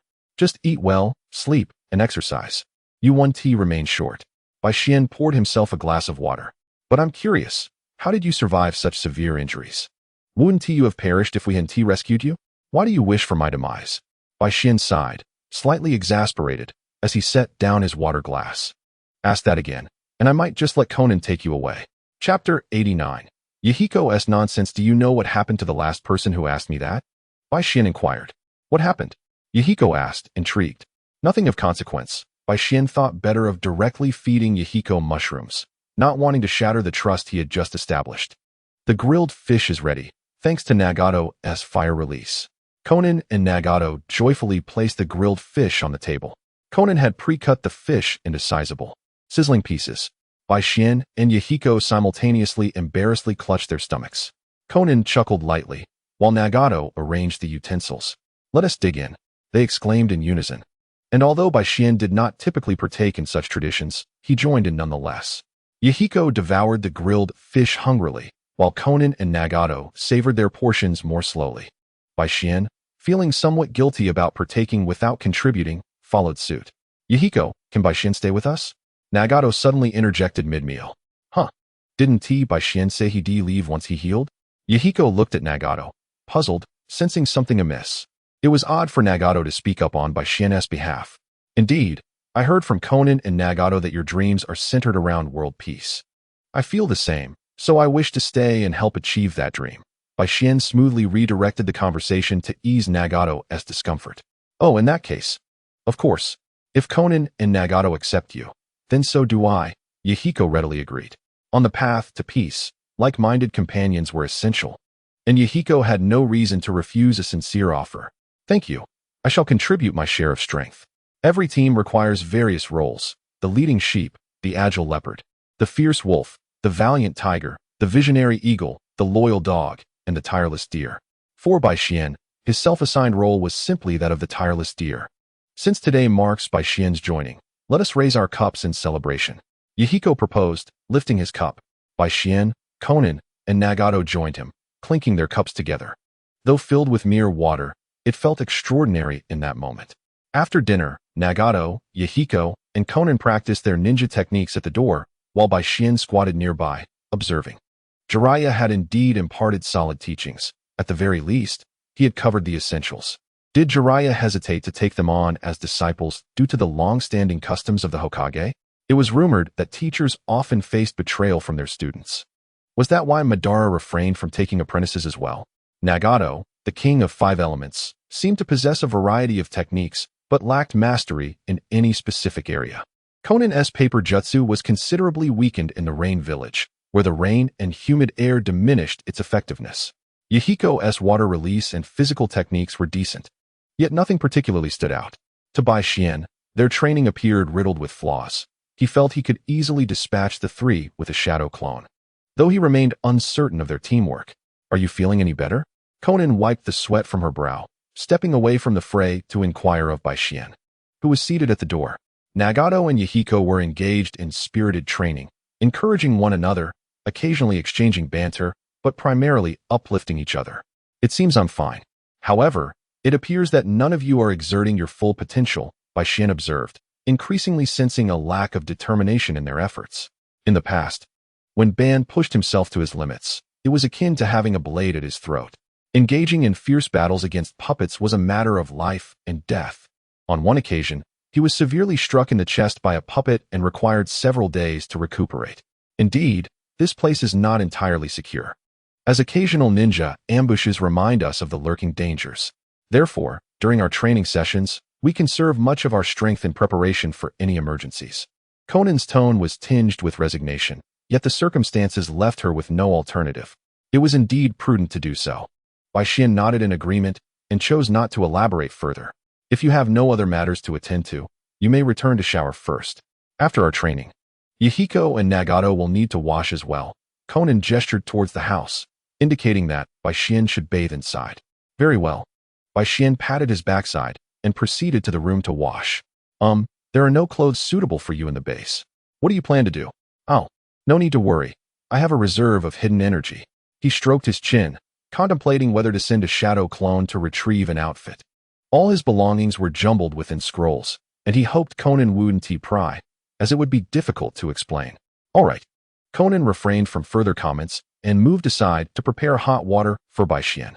As he undressed and stepped under the warm water, Baishien found the experience quite pleasant, the warmth washing away his fatigue.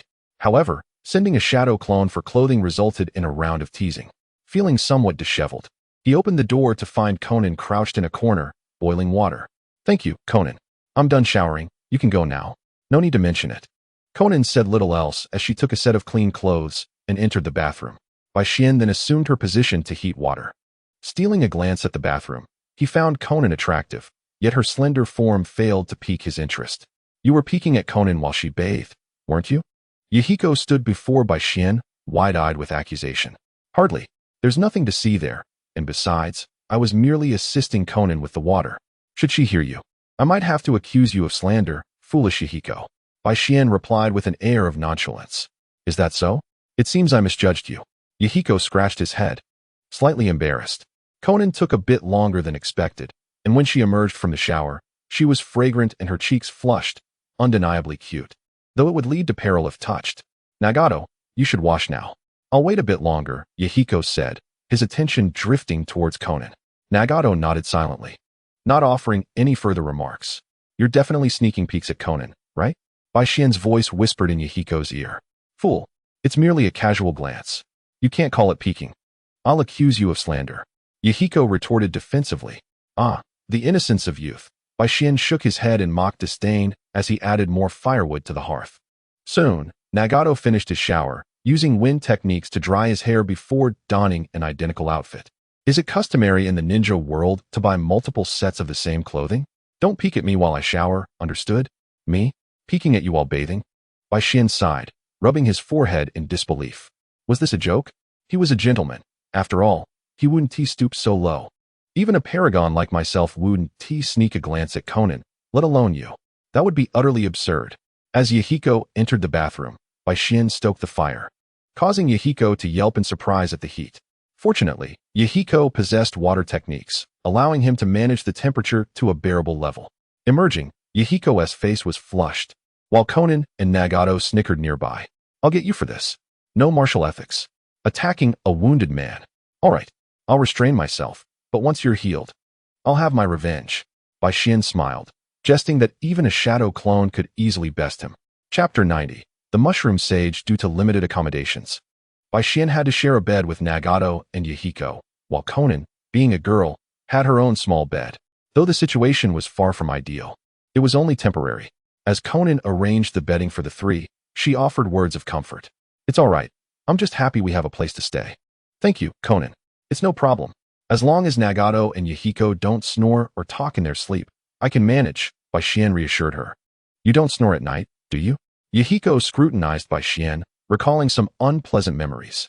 For instance, Jiraiya would mumble in his sleep, clutching at him as if attempting to kiss, leaving him terrified and sleepless. Such a straightforward expression. It seems you truly are Yahiko, by Shien remarked. Not at all. I'll take the first half of the night for watch duty. Nagato suddenly interjected quietly. Right. The living conditions here are exceedingly rudimentary, lacking in safety and comfort. Always at risk from the ravages of war. Though the conflict may have subsided, there are still those desperate enough to target the three of us. Albeit the odds are slim. Then I shall take the latter half. Konan and Yahiko have worked hard today. Bai Xian felt it inappropriate to indulge without contributing. He could use a shadow clone for watch duty and take the opportunity to return to Konoha to rest alongside Minato and strengthen their bond. No. I'll take it. You're still injured and need your rest, Yahiko quickly countered. After all, I want to be able to pay you back once you're healed. For a brief moment, Bai Xian felt touched, realizing that Yahiko was genuinely concerned. Very well, it's acceptable. Bai Xian did not press the matter further. Don't underestimate me. We are a team, and I share part of the responsibility for watch duty. Konan chimed in cheerfully. After much debate, they ultimately decided against letting Konan take the watch. Bai Xian, unable to find sleep, lay in bed lost in thought, while Yahiko slept soundly, occasionally chuckling in his dreams. Konan appeared adorable, curled up in her little bed. Just as Bai Xian felt a hint of drowsiness, Yahiko rolled over, his arm landing heavily on Bai Xian's chest. With an exasperated sigh, Bai Xian removed Yahiko's arm, finding any chance of sleep vanished. He donned his raincoat and decided to check on Nagato. Upon opening the door, he was surprised to find that it was a rare night without rain. Scanning the surroundings, he failed to spot Nagato. Bai Xian can't sleep? Nagato's voice came from the rooftop. So you're up there. Bai Xian leaped onto the roof, settling beside Nagato. I'm sorry for hurting you today. Nagato's voice held a note of guilt. It's all right. Your actions were justified. Had I been in your position, I might have been even harsher, Bai Xian said, reclining under the moonlight with an indifferent demeanor. Is that so? Indeed. In this ninja world, one cannot afford to be soft-hearted. It is a predatory era, where one must either consume or be consumed. Jiraiya may speak of a time when mutual understanding prevails, yet he fights amidst the chaos, fully aware that he cannot escape the brutality of war. This world is a facade. If Yahiko had not perished as a war orphan, he bore no grievances against fate, remaining positive and encouraging his companions to endure, all while maintaining independent thought and discernment of right and wrong. He never forgot his allies, being proactive, aligning thought with action, grounded and humble, leading by example, and willing to sacrifice himself when necessary. With these attributes, perhaps Amigakure, under Yahiko's guidance, could indeed flourish, avoiding the desolation that would later ensue. Bai Xian and Nagato engaged in deep conversation, discussing dreams, futures, and Amigakure, with Bai Xian's insights and philosophies leaving Nagato astonished. With your presence, Yahiko will surely realize his dreams, Nagato exclaimed, unable to contain his admiration. It is our dream. We are a collective, Bai Xian clarified, having no intention of exploiting their aspirations. He could never emulate the coldness of Madara or Obito. Indeed, it is we. Nagato relaxed, lying back as the two gazed at the rarely seen moon above. Cackling ominously, the voice of Kurojitsu echoed, contemplating the acquisition of trust. How intriguing. Everything seemed to unfold in a positive direction. After observing Bai Xian, Kurojitsu retreated back into the depths of the earth. Bai Xian had long been aware of Kurojitsu's presence, but chose to ignore it. He awaited the day when he could eliminate Kurojitsu once the kaleidoscope opened.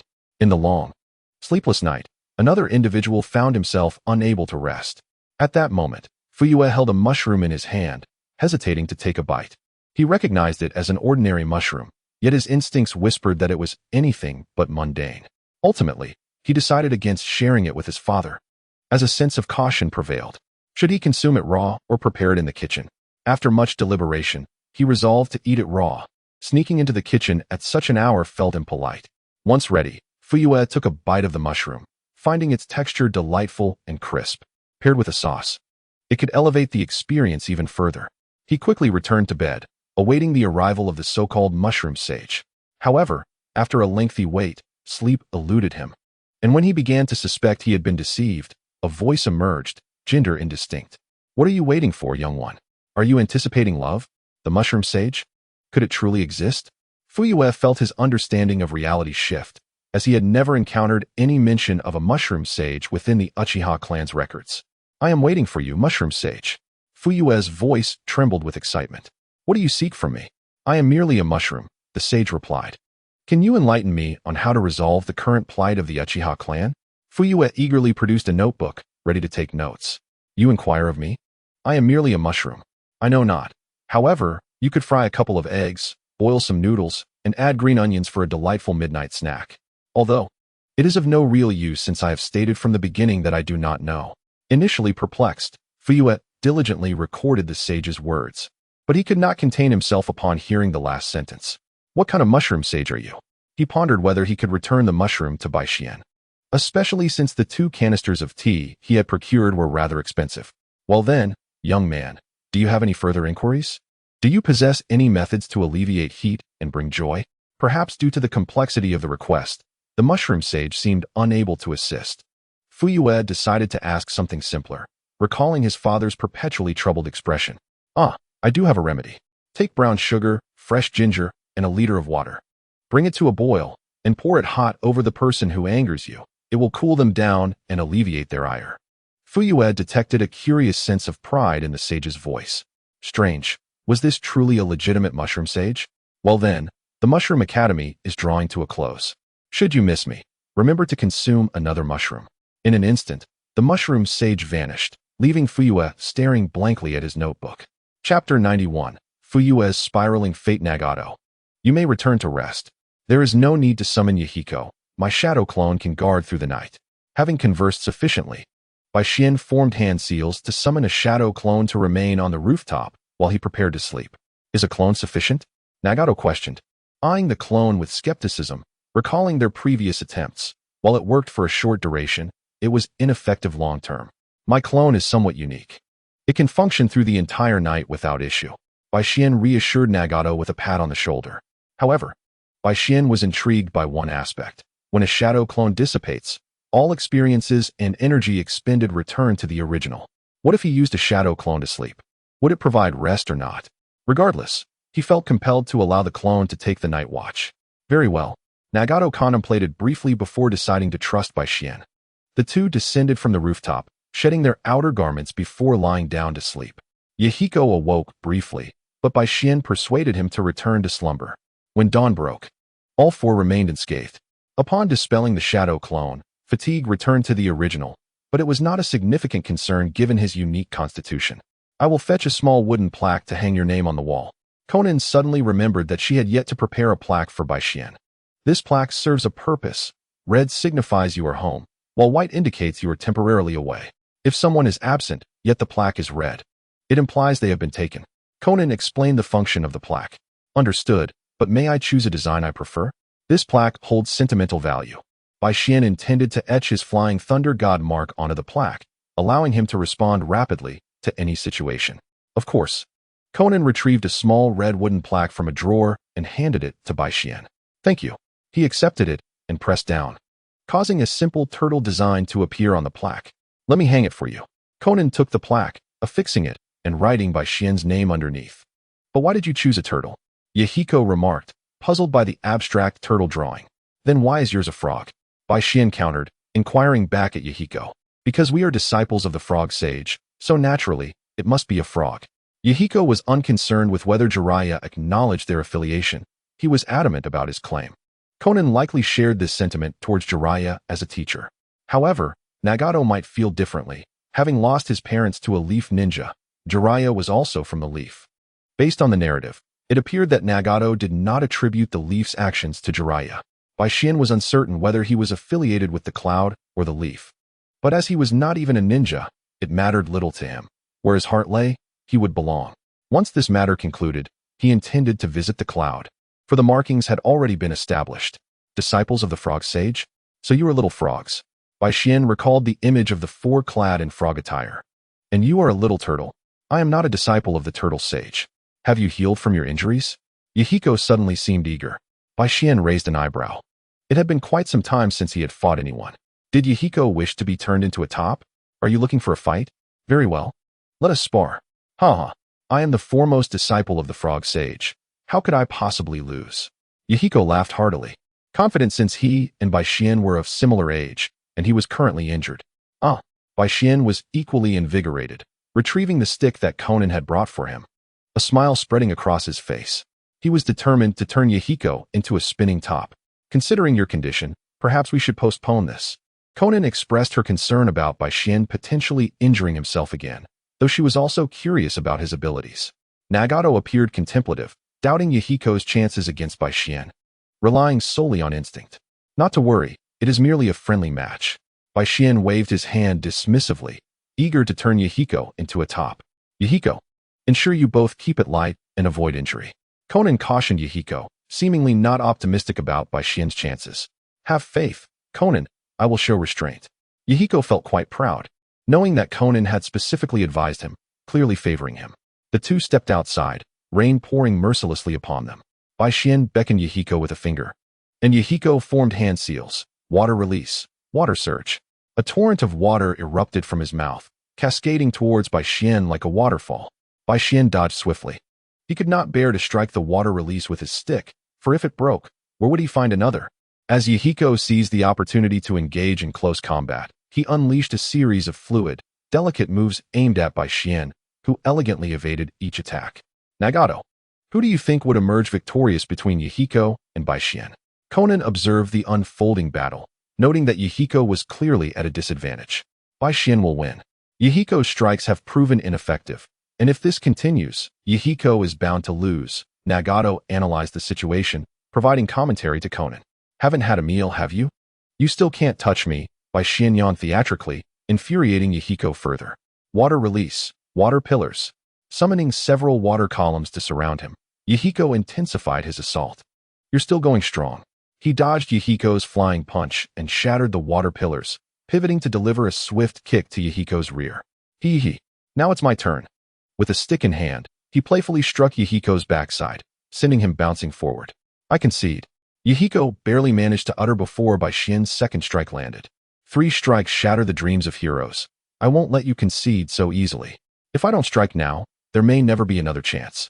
Conan and Nagato stifled their laughter as they watched Yahiko leap around in a comical fashion, evading Bai Xian's playful blows. Stop. I surrender. Yahiko vowed never to engage Bai Xian in a one-on-one match again, promising to bring Nagato and Conan along next time. Oh no, I haven't finished having my fun yet. Let me hit you a couple more times, Bai Xian chuckled, relishing the chase of the future leader of the Akatsuki, a secret the three would cherish for a lifetime. I saw the 3 of you in your frog costumes yesterday, and I want to see you wear them, including Nagato and Conan. If you don't agree, I'll keep hitting you. What does that have to do with Conan and Nagato? Yahiko questioned while running. That's not my concern. I just want to see it. You'll have to figure it out yourself, Bai Xian replied, halting his stick, dipping it in water, and smiling at Yahiko. Had I known you were this strong, I wouldn't have fought you. Yahiko lamented. Not far away, Nagato and Conan approached, unaware of what awaited them. Chapter 92. I want to use you as a spinning top. Conan, Nagato, please, let's wear the frog costumes together one more time. Yahiko pleaded, feeling quite wronged. The blows had been too harsh. What's wrong? Why the sudden desire to wear frog costumes? Conan asked, puzzled by Yahiko's change of heart, recalling his initial reluctance. I miss Jiraiya-sensei. Yahiko fabricated an excuse. I see. I have no objections. Conan nodded in agreement. By the way, Bai Xian, would you like to join us in the frog costume? She worried that Bai Xian might feel left out. No, you all wear them. I'm fine. Bai Xian waved his hand dismissively. Come on, that frog outfit is hideous. It's only cute because Conan wears it. Yahiko, seeing Nagato's lack of reaction, rushed in front of him, grasping Nagato's hands with utmost sincerity. Nagato, this is a lifelong request. Please grant it. Oh, all right, I just zoned out for a moment. My apologies, Yahiko. Nagato, caught off guard, had been lost in thought about Yahiko and Bai Xian's battle. Judging from Bai Xian's recent performance, he felt the trio still had much to learn. In time, they planned to take the exam to obtain the Rain Village headband, hoping to become Jonin in one fell swoop. However, they still had a long way to go. It was evident that aside from the 5 great hidden villages, the ranks of Jonin in other villages held significantly less prestige. If the 3 truly attempted to take the exam, they might succeed. especially now that the Rain village was nearly decimated and desperately in need of laborers. Thank you so much. Yahiko felt a wave of relief as Baishin put away his stick. The three quickly returned to their quarters, changing into their frog outfits and gathering around the table for warmth. The surroundings were rigged with traps and alarms, and given that it was daytime, there was no need for excessive vigilance. Observing Konan in her frog costume was undeniably adorable. In comparison, Yahiko appeared somewhat silly, while Nagato looked quite charming as well. As Konan stood to prepare a meal, Nagato joined her, leaving Baishin and Yahiko staring at each other. How did you become this strong? Yahiko inquired, genuinely curious as to why someone of a similar age to him surpassed him so greatly. You'll understand when you're spun like a top, Baishin replied matter-of-factly, recalling how he had nearly been killed by Madara in the past. Not only being spun like a top, but knowing that my peculiar physique can absorb Hashirama's cells made me want to dissect myself. So how can I become strong like you? Yahiko asked again. Being spun like a top would suffice, Baishin stated, acknowledging that enduring punishment often led to heightened insight, although his training was more akin to spider sense. Can you guide the three of us in our training? Yahiko hesitated for a moment before posing the question. Are you willing to be spun like a top by me? Baishin countered, refusing to answer directly. Why do you insist on using others as spinning tops? Yahiko scratched his head, puzzled by Baishin's fixation on this notion. Because my training instructor treated me the same way. Reflecting on the days he had spent being whipped, Baishin felt a sense of nostalgia. Unsure how he had persevered through it all, the old man was notoriously ruthless, claiming that as long as one didn't die from the training, they should train as hard as possible, leading to rapid progress during that period. In truth, what you three lack most is practical combat experience. What would you do if your opponent fought desperately against you? Baishin gazed at Yahiko, awaiting his response. I would risk my life to protect Nagato and Konan. Yahiko replied with unwavering conviction. Baishin did not oppose this. He believed Yahiko would indeed act that way. But what if Konan were kidnapped by the enemy, and they demanded that you and Nagato fight each other? I would do everything in my power to rescue Konan. You'd accomplish nothing. Hanzo orchestrated Konan's capture to compel Nagato to kill you. If you charged in, you would be met with a kunai before you could say 2 words. Is this what they call being love-struck, or is it a genuine lack of options? Baishin shook his head. The truth remains unchanged by your fervor. You can't even defeat an injured me, so how can you talk about world peace? Yahiko fell silent, and Konan and Nagato, busy nearby, also refrained from speaking. Baishin, steady as a rock, felt a slight concern that he might have discouraged Yahiko. However, his worries were quickly dispelled. I want to grow stronger. I want to eradicate war from this world. Please train me. I can endure any hardship. Yahiko's voice was resolute, his gaze sharp. Hearing the conversation, Konan and Nagato nodded in unison, declaring, Me too. I want to become strong. Really? Even if it means being spun like a top by me? Of course. The three were filled with determination. At that moment, Baishin's lips could not help but curve upward. Wonderful. Finally, I've succeeded. After so long. This was the moment he had been waiting for. Watch as I refrain from using the copper-headed belt to launch you into the stratosphere. Yahiko suddenly felt a sense of foreboding. Surely he wouldn't actually use the belt on him, would he? Clearing his throat, he reassured himself. No worries. Let's eat first. No need to rush. Rubbing his stiff face, he realized that he had smiled too broadly, causing his facial muscles to cramp. Konan and Nagato continued to focus on preparing the meal, while Yahiko felt somewhat uneasy, while Baishin remained calm, sipping his tea. He instructed his shadow clone to retrieve the special ointment from the scroll, applying it to himself when no one was watching. This unique ointment had been given to him by Madara. After every training session, when his muscles ached, Baishin would apply this ointment and sleep soundly, waking up the next day feeling rejuvenated. While it may have been related to his constitution, the ointment proved to be incredibly effective. Soon, grilled fish were served on the table. In the rain-hidden village, an abundance of fish and aquatic products made fish the most common dish. Each of you should share your strengths, and I will assist in analyzing them. Baishin had a general plan, yet it required more meticulous detailing. My expertise lies in water release and physical techniques. Although I possess the abilities of fire, wind, and water chakra transformations, my true prowess remains in water release ninjutsu.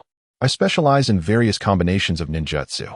As for the Rinnegan, I am not yet able to master it, nor do I wish to use it, fearing it may harm Konan and Yahiko. Baishin nodded. He understood that with the power of the 5 elements and the chakra of the Uzumaki clan, Nagato could become a formidable ninja. I am skilled in paper jutsu and paper shuriken. Konan eagerly anticipated the training regimen Bai Xian would devise for her. Regarding Nagato and his companions, Bai Xian did not believe his teaching abilities surpassed Jiraiya's. However, he entertained different ideas. Jiraiya would teach them methodically, but Bai Xian intended to instill discipline with a firmer hand. After listening to their strengths, Bai Xian also discerned their weaknesses. Yahiko was rather straightforward, often stubborn. Nagato, a true genius, sometimes lost his sense of self, and his Rinnegan became more of a burden. Konan had several weaknesses as well. I understand. Let us eat first before we train outside together.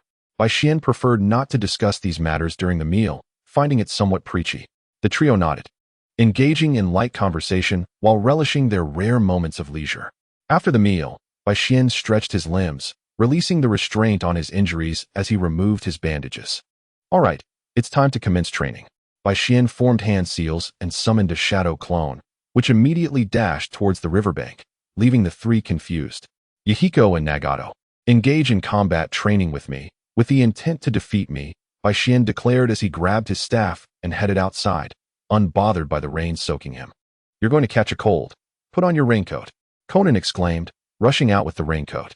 Bai Xian accepted it with a resigned smile, draping it over himself. Indeed, Konan was the most adorable. Yahiko and Nagato donned their raincoats and followed suit. What about me? What should I do? Konan asked Bai Xian, uncertain of her role. The shadow clone is catching fish. You will soon understand what to do. For now, return to your room and rest, he suggested, ruffling her hair to indicate she needn't worry. He found it difficult to reprimand a girl, especially one as sweet as Konan. However, he had fewer qualms about Yahiko and Nagato. Come on, remember what I first said? Approach me with the intent to defeat me. The two exchanged a glance and coordinated their attack on Bai Xian. Their teamwork was commendable, yet it lacked a certain ferocity. It puzzled Bai Xian why Jiraiya did not emphasize this aspect during training. Madara placed great importance on such matters. It's either you or me. And he never showed mercy when commanding his puppets. Bai Xian chose to engage Yahiko in close combat, allowing him to deepen his understanding of physical techniques. Speaking of physical techniques, aside from the 8 gates, another ninjutsu could rival it, the 7 days breathing technique. One targets the heart, the other the lungs. Currently, only 3 levels of this technique have been revealed, and one who unlocks the 3rd level can spar evenly with Lee, who has opened the 5th gate. Moreover, unlike the 8 gates, the 7 days breathing technique does not impose excessive strain on the body. It merely enhances the user's lung capacity. Somewhat akin to the neighboring breathing techniques, but superior. Perhaps I could experiment and teach the breathing technique to Yahiko. It isn't particularly difficult. And given the unique attributes of ninjas, learning it should not pose a challenge. For Nagato, Bai Xian opted for a contrasting ninjutsu to suppress him before engaging in close combat. After all, ninjas typically possess high offense and low defense. Nagato, being a hybrid of the Senju and Uzumaki clans, is the closest to Hashirama, which is why Madara implanted the Rinnegan into him.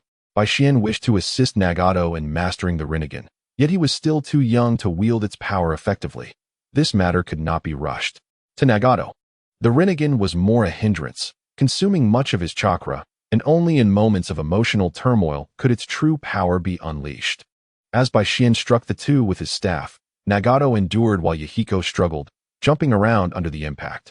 Meanwhile, in the room, things were less brutal. Konan, first, take a look at this healing technique. The shadow clone handed her the scroll containing the healing technique, noting that among their trio, most had a healer. While it remained unclear whether Konan lacked aptitude or simply had not encountered it. All right, Konan responded, studying the scroll intently. Bai Xian was uncertain if she could master the healing technique since he had never seen her use it. Outside, the two were having a rough time. Repeatedly knocked to the ground by Bai Xian, only to rise again. Their kunai were not aimed at vital points, leaving Bai Xian bewildered. Are you wielding lollipops? Aim for the vital spots. Strike the kidneys, the neck, the eyes. Do you truly believe you can defeat me? Bai Xian's philosophy was that any means capable of defeating an enemy is a good method, and there was no room for negotiations with foes. I understand, but I simply can't bring myself to do it. In Yahiko's view, Bai Xian had become a comrade. He couldn't bear to harm a friend. Nagato nodded in agreement. What a hassle. Bai Xian raised his hand and performed the transformation technique, morphing into Danzo. Look closely. The person I now embody is the infamous Shimura Danzo, a man of countless misdeeds responsible for attacking the Rain Village. Your enemy is now him. So can you strike? Yahiko and Nagato nodded simultaneously. Even though they did not recognize this face, it evoked a strong sense of animosity in them. This time, their attack was significantly more ferocious than before. Though the intent to kill was still mild, to Bai Xian, it felt like child's play. He was not in a rush. Some things cannot be changed overnight. Swinging his staff at the two was a mere exercise, with the true aim of revealing their shortcomings. Nagato's close combat ability was somewhat lacking, while Yahiko could take a beating, absorbing the brunt of the blows. Inside, Conan finally finished reading the description and usage of the healing technique. Have you finished? Shall we practice? The shadow clone inquired. But what will we use for practice? Conan felt a surge of anticipation. If she could master it, the pressure on Yahiko and Nagato would significantly lessen. The shadow clone remained silent, retrieving a fish from the bucket and placing it on the table, gesturing for her to begin. So that's how the fish was caught earlier. She had thought Bai Xian was preparing lunch. Placing her hands together, she gently laid them on the fish, a faint green glow enveloping her palms, and soon the lively fish lay gasping for breath. It's all right. We can save it for lunch. If you succeed on the first try, you'd truly be a genius, Bai Xian remarked nonchalantly. The healing technique was inherently challenging, which is why medical ninjas were so rare. Conan nodded, seizing a second fish to continue her practice. The fish in the bucket gradually diminished, while the shadow clone prepared a considerable amount of fish meat. Bai Xian, do you think I lack talent in this area? Conan expressed her frustration, lamenting that all the fish had died without her succeeding even once. Medical ninjutsu is inherently difficult to master. However, perseverance will yield rewards. Perhaps you should take a moment to rest and observe Yahiko and Nagato. Conan curiously opened the door, witnessing Yahiko and Nagato being thrashed about by sticks, which caused a slight twitch at the corner of her mouth. Do I have to train like that too?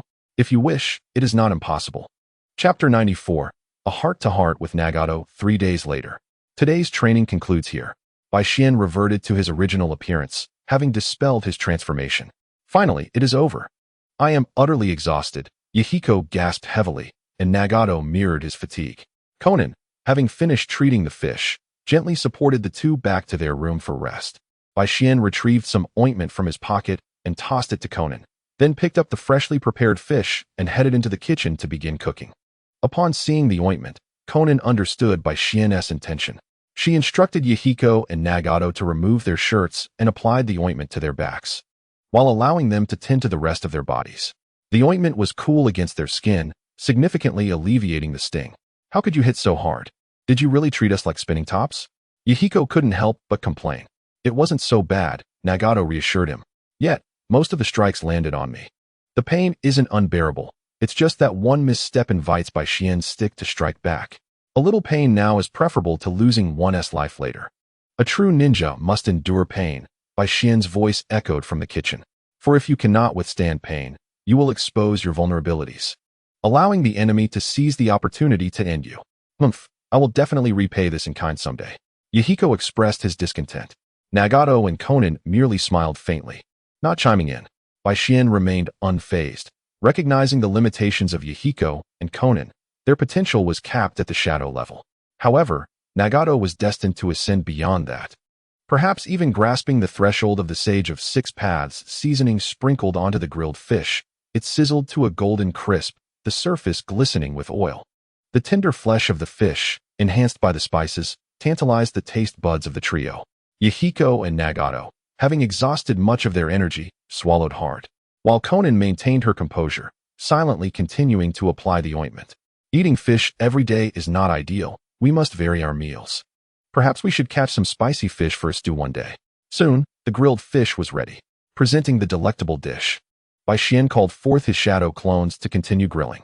With the clones doing the labor, the fatigue dissipated, akin to having accomplished the work oneself. The grilled fish smells divine.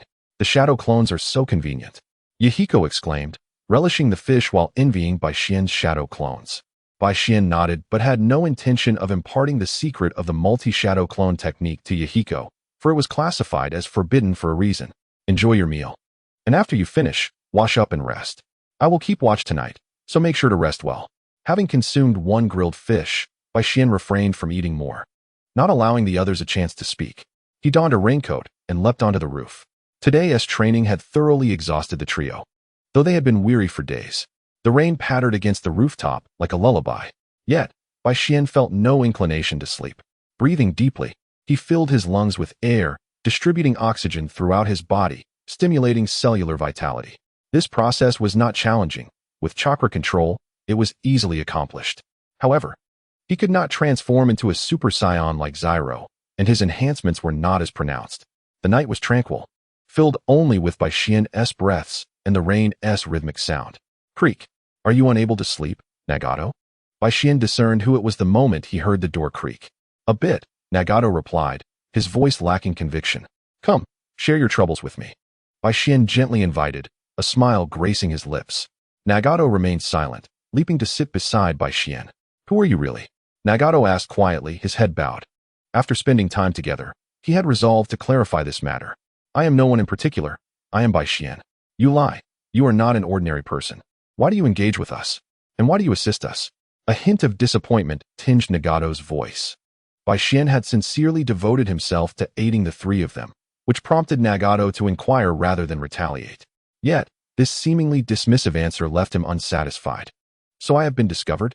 It seems you truly are someone of great insight, as expected of someone favored by Madara. Indeed, as you surmised, I have intentionally approached you. Yet I harbor no malice towards you. Bai Xian confessed, understanding that sincerity was the most effective means of persuasion. He was taking a gamble. I can sense that. But why? Nagato was not surprised by this revelation. Is it because of my eyes? Yes and no. I have no particular thoughts about your eyes. But I have a keen interest in the three of you. It seems my gamble has paid off. Sincerity is indeed a formidable weapon. I came to you not only due to Madara's plan, but also because I wish to alter your fates. The original conclusions of your stories are far too tragic. Nagato hugged his knees, feeling somewhat bewildered. Why would you be interested in us? When did you realize? Bai Xian was curious, sensing he had not revealed anything. Your eyes. You showed no reaction when you observed my eyes.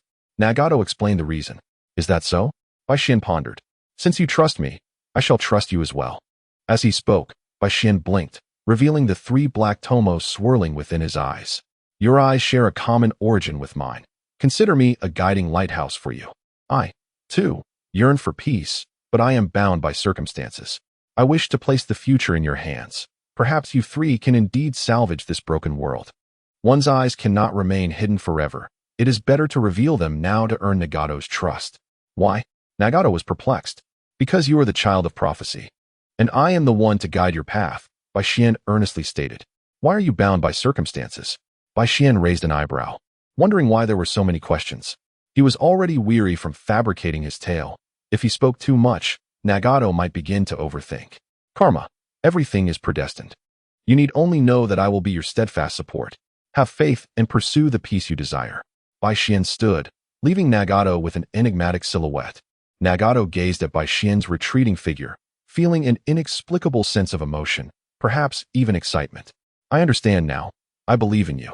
Nagato ceased to speak further. Their time together, coupled with the resonance from their bloodlines, led him to decide to trust Bai Xian. Furthermore, there was nothing about the three of them that would warrant Bai Xian's concern, aside from his eyes. Yet, after revealing his secret, Bai Xian exhibited no particular interest in them, which Nagato sensed in his demeanor. Perhaps, as he said, he genuinely came to aid us. Jiraiya-sensei also mentioned that I am the child of prophecy and that I will lead the world towards peace. I have my own selfish motives. Your growth will aid me as well. Sincerity is indeed a powerful weapon, but remaining sincere forever could prove perilous. Nagato merely nodded and leapt from the roof back to the room. Rubbing his chin, Bai Xian mused that matters were becoming intriguing. Did Nagato truly trust him? Or was it merely a stalling tactic? This young man was indeed difficult to read. Chapter 95, Shopping All Right, Children, Rise and Shine. Bai Xian, clad in an apron and wielding a spatula, called for the three to awaken. As they rubbed their eyes, the three simultaneously sat up in bed. It smells so good. What's for breakfast today? As Mayahiko, still with his eyes closed, fumbled out of bed without even putting on his shoes. He was drawn towards the source of a delightful aroma. However, halfway there, he was gently redirected by Bai Xian, who insisted he first wash up, reminding him that breakfast would soon be ready. With a resigned pat on Mayahiko's head, Bai Xian urged him to freshen up. All right, came the reluctant reply from Mayahiko. Good morning, Bai Xian, chimed in Xiao Nan, her voice sweet and soft, devoid of her usual aloof demeanor. Good morning, thank you for your efforts, Bai Xian, added Nagato, who had just finished putting on his shoes and was ready to wash up as well. Good morning, Nagato and Xiao Nan, please wash up first. Breakfast will be ready shortly, Bai Xian greeted them while flipping a frying egg in the pan. The ingredients and cookware had been procured by his shadow clone the night before, along with a small refrigerator. The technology in the Naruto world was rather peculiar and somewhat skewed. Today's breakfast consisted of fried egg sandwiches and milk. Bai Xian introduced the meal as he set the food on the table, then removed his apron and sat down, waiting for the others to finish their morning routines.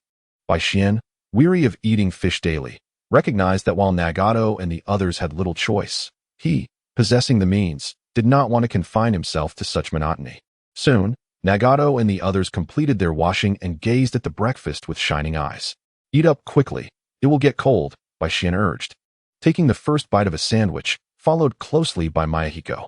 Nagato and Xiao Nan, however, engaged in a mysterious ritual before they began to eat. Bai Xian had warmed the milk specially. As they were still growing, it was beneficial for them to consume more. Where did all this come from? It's absolutely delicious, Mayahiko exclaimed, devouring his food with gusto. The ingredients were bought by my clone last night. It's not a person, just let it handle everything. And I end up doing the hard work anyway, Bai Xian replied. Do you actually have money? Mayahiko asked, surprised, as the three of them were practically destitute, surviving mainly on the fish from the river.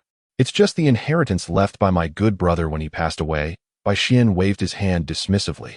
Noting he had never counted the money given by AI, he always spent but never noticed a decrease. Eat up. Today I'll take you all out to procure some items, he added, intending to buy them some weapons. Is that really appropriate? We can buy things once we become ninjas, Xiaonan hesitated. We are a team, or do you not recognize me, Xiaonan? Bai Xian's tone turned slightly disheartened. No, that's not it. It's just that you have always been the one giving. We want to do something for you too, Xiaonan hurriedly explained, with Mayahiko and Nagato nodding in agreement. It's all right. Once you become ninjas, you can repay me then, Bai Xian reassured, suppressing his disappointment and smiling again. All right, time to accelerate. Are you ready, children? Let us depart, Bai Xian declared, stepping through the door first. Cut it out, you're not that much older than us, Mayahiko scoffed, following Bai Xian. Nagato stood at the door, waiting for Xiao Nan, who smiled as she faced the wall with Mayahiko's little frog and Bai Xian's little turtle in a light-hearted manner. I'm coming. By the way, do you know the way? Mayahiko asked, tilting his head in curiosity at Bai Xian. The members of the Akatsuki had thoroughly mapped out the internal structure of Amigakure and conveyed all the information to Bai Xian, who had already planned the route. Just follow me, Bai Xian replied confidently. With haste, the four arrived at the heart of Amigakure, where various trades were bustling, a chaotic blend of commerce. As they strolled through the center, it was evident that Nagato, Mayahiko, and Xiaonan had never visited this area before. Their previous escapades had been limited to the outskirts. The vibrant array of clothing, forging, and dining options dazzled them. Not bad. It seems Hanzo manages this place quite well, perhaps due to the temporary cessation of war, Bai Xian mused.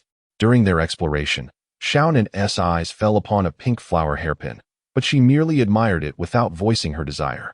Bai Xian, noticing her interest, purchased it and placed it in her hair, making her look even cuter with the white paper flower complementing the pink pin. Hey, little brother, come here for a moment. A dissonant voice interrupted as Bai Xian was admiring Xiaonan's adorableness. Facing a lewd-looking middle-aged man, Bai Xian felt a surge of displeasure but approached nonetheless. Are your three little friends considering making a move? I'm offering a handsome price, the man whispered conspiratorially. Bai Xian raised an eyebrow, suppressing his disgust. How much? The man, sensing an opportunity, gestured a figure with his fingers. Sounds good. Pay first, and those three kids will be yours, Bai Xian smirked, intrigued to discover how valuable these three little ones were. Of course, but you must help me take them to the alley over there, the man insisted, handing Bai Xian a thick wad of cash. Bai Xian discreetly nodded, pocketed the money, and turned to Nagato and the others. Ahem, let us continue our stroll, he said, leading them towards the alley. The trio nodded eagerly, following Bai Xian closely. The man wore a sneer as he ordered his henchmen, Go, soon. Several ruffians emerged from the buildings behind, trailing the middle-aged man towards the fore. Nagato sensed something amiss first, but refrained from making a move. While Mayahiko and Xiao Nin were still distracted. What are we doing here? Mayahiko questioned, bewildered as they entered the dimly lit alley. Yeah, weren't we supposed to be shopping? Xiao Nin echoed, clearly unaware of the impending danger. Little ones, soon you will belong to me. Attack! The middle-aged man commanded, blocking the alleyway and directing his companions to charge. What? Mayahiko and Xiao Nin gaped at Bai Xian in shock, ignoring their expressions. Bai Xian began counting the cash in his hand. Meanwhile, Nagato had already begun forming hand signs, ready to unleash a jutsu. Nagato, don't use ninjutsu. We're in a bustling area, and too much noise will trap us all, Bai Xian advised, casting an appreciative glance at Nagato. Understood, Nagato replied, halting his jutsu and lunging towards the thugs. Wait, these are the enemies. We need to take them down, or we'll end up dead, Bai Xian shouted, his hands still counting the bills. If these mere thugs required his intervention, it seemed the trio was a bit underprepared for the task at hand. Mayahiko and Xiao Nin snapped back to reality, joining Nagato in their assault. Chapter 96. You three are quite valuable. The adversaries were merely a band of desperate rogues, and they stood no chance against the ninjas. The farce quickly concluded beneath the trio's fists. The thugs fell to the ground, and Nagato and Mayahiko bound them with ropes, using scraps of cloth to gag them as well. Once secured, the three turned to Bai Xian, awaiting his command. Bai Xian stroked his chin, bemused by how he had suddenly become the leader of this little group, though in his heart, he still felt like a fledgling deer. No ninjutsu. Take them down in close combat and draw blood, he declared, his gaze unfaltering from the downed thugs. The rogues began to writhe in panic upon hearing his words. Nagato and the others hesitated, exchanging glances of confusion. Didn't you hear? I said to kill them. Use your hands or shurikens, whatever it takes, Bai Xian continued, his hands still counting the money, though he raised his gaze slightly towards them. This is a fundamental lesson for ninjas. The world is cruel. If you don't eliminate others, they will eliminate you. I don't want you three suffering because of your unwillingness to take lives, Bai Xian cautioned. Moreover, the tasks undertaken by ninjas are not inherently bound by notions of right or wrong. Even the indiscriminate slaughter of innocents can be romanticized. This time, Nagato, resolute and unwavering, drew forth a kunai and severed the throat of one individual. As he prepared to strike the second, he was halted by Bai Xian. For if Nagato were to finish off all the targets, how could he train Konan and Yahiko? One for each. It is indeed commendable that Nagato possesses such unwavering faith. Yahiko, without hesitation, accepted the kunai from Nagato and likewise dispatched another assailant. Only Konan remained, struggling with her conscience. If it were you three who had been captured, Konan, how do you believe they would treat you? Bai Xian counseled while taking the kunai from Yahiko and handing it to Konan. There is a saying that in chaotic times, one must first eliminate the virtuous. However, the virtuous often possess substantial background and strength, standing at a moral high ground to condemn others. Their true nature is often ambiguous. Konan's excessive kindness must be tempered. Gazing at the fallen human trafficker, Konan accepted the kunai from Bai Xian and, with a determined bite of her lip, plunged it into one man's heart. Well done. This is the first step toward becoming a ninja. Bai Xian ruffled Konan's hair, noticing she remained in a daze, and was baffled as to why Jiraiya had not instructed them on such matters. Initially, it seemed Jiraiya had no intention of teaching them ninjutsu, but his interest was piqued upon witnessing Nagato's Rinnegan. There exists a profound difference between witnessing death and taking a life. Bai Xian handed the kunai back to Nagato, allowing him to deal with the remaining individuals. Just as Nagato was about to act, Bai Xian called out to him to stop. Wait. He reached out, grasped the hair of the leading middle-aged man, and lifted him up, removing the rag from his mouth. You seem to owe me some money, do you not? This price is incorrect, is it not? Bai Xian brandished his kunai menacingly against the man's throat. No, I still have some money in my pocket. I realize my error. Spare me this once. The man's pupils widened, his eyes filled with desperation. Bai Xian remained silent, disdainfully taking Yahiko's hand and reaching into the middle-aged man's pocket. Yahiko asked, what is this called? This is known as extracting the last vestiges of value, maximizing profit. After taking the money from Yahiko, Bai Xian began counting once more. Who will take the next step? One must eradicate the roots of the weeds. I never claimed I would spare him. I shall do it, came Konan's voice, surprising Bai Xian, who had anticipated Yahiko or Nagato would speak up. If they were to live, many more children would be sold into trafficking. Conan glanced at the money in Bai Xian's hand as she spoke. Bai Xian looked up at the dark clouds, feigning ignorance of Conan's peculiar gaze. Accepting the kunai from Nagato, he severed the throats of the remaining individuals. As he watched them exhale their last breaths, he returned the kunai to Nagato, exhaling deeply. Bai Xian grasped Yahiko's hand, rummaging through the corpses in search of valuables, and surprisingly found a few items, albeit of little worth. After taking the money from Yahiko, he began counting again. Yahiko, with a look of disdain, wiped his hands and turned to Bai Xian. So, are you selling us? Otherwise, do you not see the money in my hand? Bai Xian unabashedly counted the cash, asserting, I am openly selling. Why should I refuse to accept payment? Both Nagato and Conan stared at Bai Xian in shock. Did he just say that so nonchalantly? Without any attempt to conceal it? You know, you three are rather valuable. Each one is worth approximately 40,000 ryo, Bai Xian stated, counting on his fingers. Am I only worth 40,000 ryo? Yahiko exclaimed in disbelief, pointing at himself. Otherwise, however, when recalculated, you are only worth about 30,000 ryo. As part of the money came from searching their bodies and was not included in the transaction, Bai Xian explained earnestly to Yahiko. What? I do not believe it. Yahiko, still unconvinced, began to search the corpses. Oh no, Yahiko, do not go rummaging around. It's filthy. Conan hurriedly attempted to stop him. Blood was already spilling everywhere. And Conan did not want Yahiko to end up covered in grime. Otherwise, they would attract unwanted attention. Nagato leaned closer to Bai Xian and asked in a curious tone, How can you so brazenly sell us to others? Initially, Nagato assumed Bai Xian was allied with them. He found it utterly perplexing that Bai Xian would sell them out. Nonsense. You all seem perfectly fine. Did they not merely come to deliver money to us? Bai Xian replied, wide-eyed as if wronged.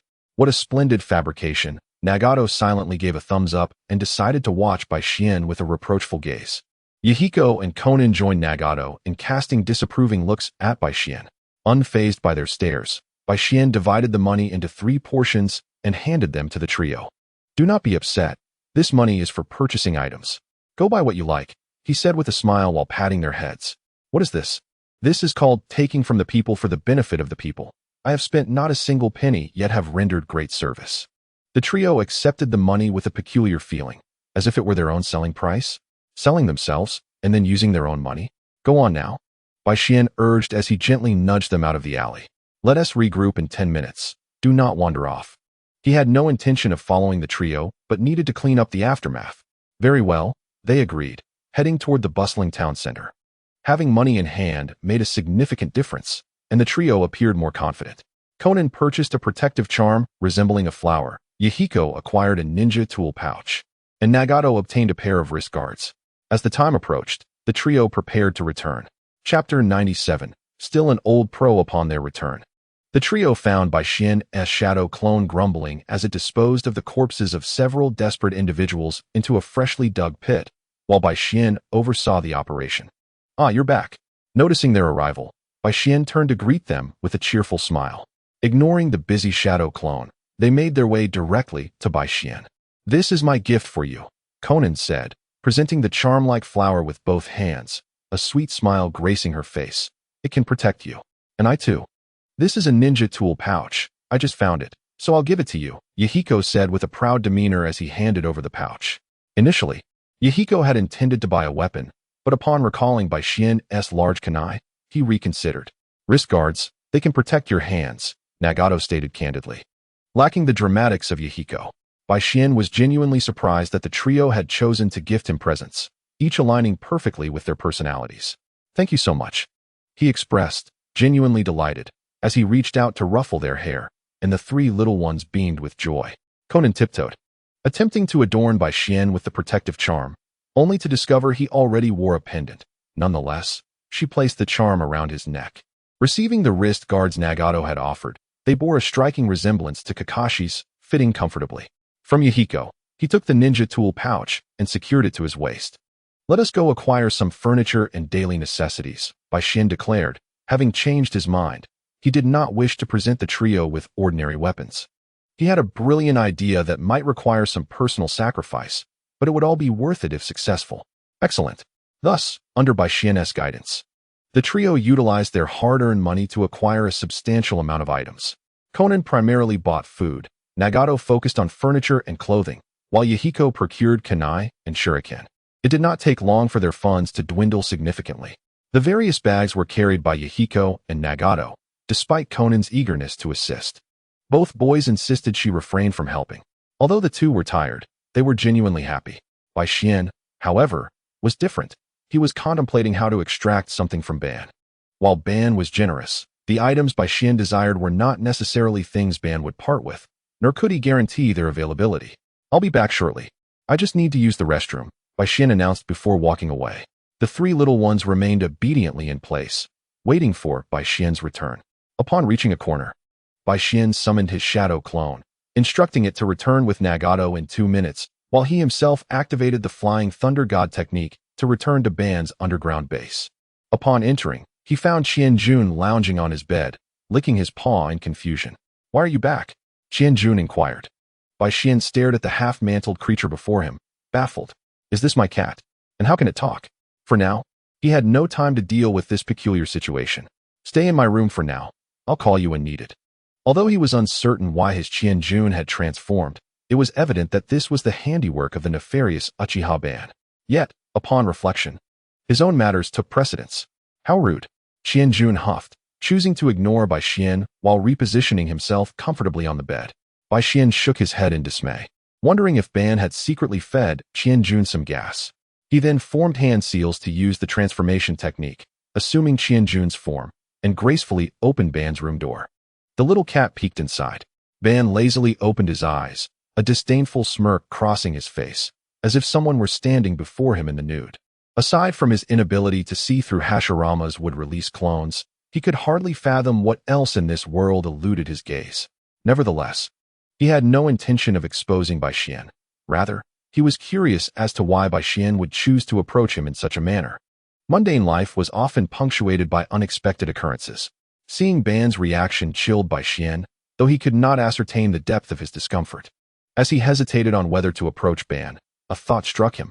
He realized he had little knowledge of how Qianjun typically interacted with Ban. However, he recalled that Ban seemed quite tolerant of Qianjun, prompting him to proceed cautiously. "Meow, meow," Bai Xian attempted to call out.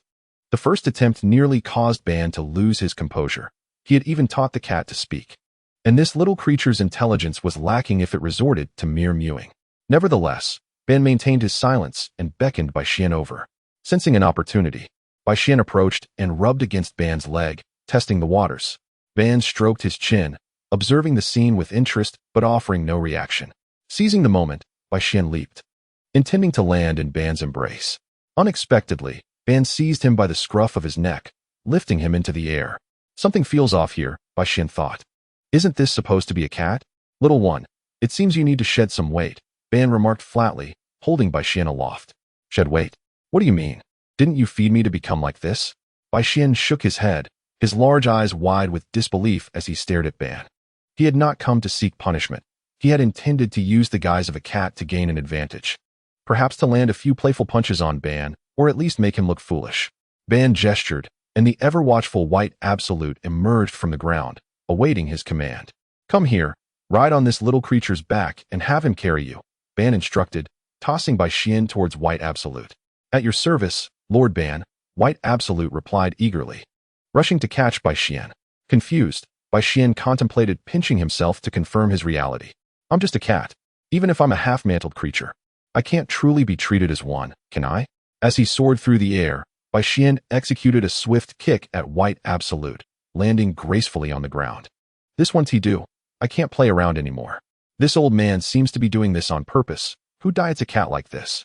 He realized he might have been exposed. Enough playing, he thought, preparing to revert from his transformation. Ban, seemingly reading Bai Xian's intent, smirked disdainfully. "If you don't run, I will pluck all your fur and throw you outside." Bai Xian understood now.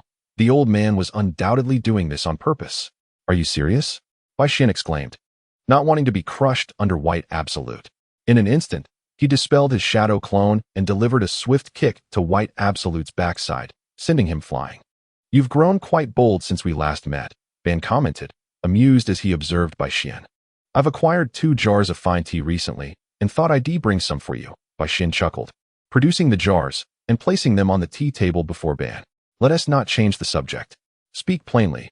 Why did you come to see me in this form? If I'm dissatisfied, well.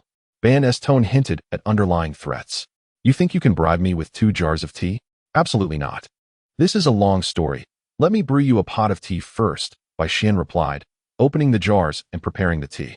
He went through the motions, pouring a cup for Ban and one for himself. Ban glanced at the tea and shook his head, but still accepted the cup, taking a sip. Exceptional tea leaves. But poor craftsmanship. What a waste.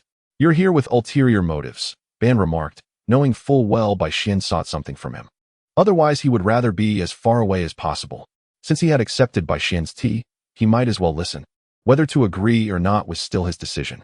Since you brought it up, I want tea hold back. I'm aware of your inclination to bestow gold coins upon me. Bai Xian's eyes gleamed with anticipation. Are you familiar with chakra metal? He rubbed his hands together, eager to share. This metal was remarkable, akin to a Suma's chakra blade, which could effortlessly absorb and release chakra, wielding incredible power. If we're to use it, we ought to use the finest. I've always had my eye on those divine artifacts adorning your walls. Chakra metal is indeed rare, but not surprising, Ban responded, his tone indifferent. For ordinary people, chakra metal was invaluable, but for him, it was merely commonplace. The Uchiha clan had been a prominent family during the Warring States period, and now their wealth was even greater. When he departed, he took with him many weapons, many of which were forged from chakra metal. But how did you learn about chakra metal? Ban scrutinized Bai Xian. What are you planning? Since it's not surprising, may I borrow some? Bai Xian replied eagerly. Ban's smile suggested he was not inclined to part with it. You want my weapons forged from chakra metal? Yes. Bai Xian nodded enthusiastically. Not happening.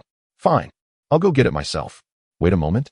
Bai Xian was momentarily stunned by Ban's refusal, realizing he had inadvertently agreed before fully processing it. How can you say such a chilling thing with a smile? Is your mouth an ice machine? Indeed. Not happening, Ban reiterated, nodding. Is it because you've grown wealthy, leaving me to deceive children alone? You want to even grant me a small favor?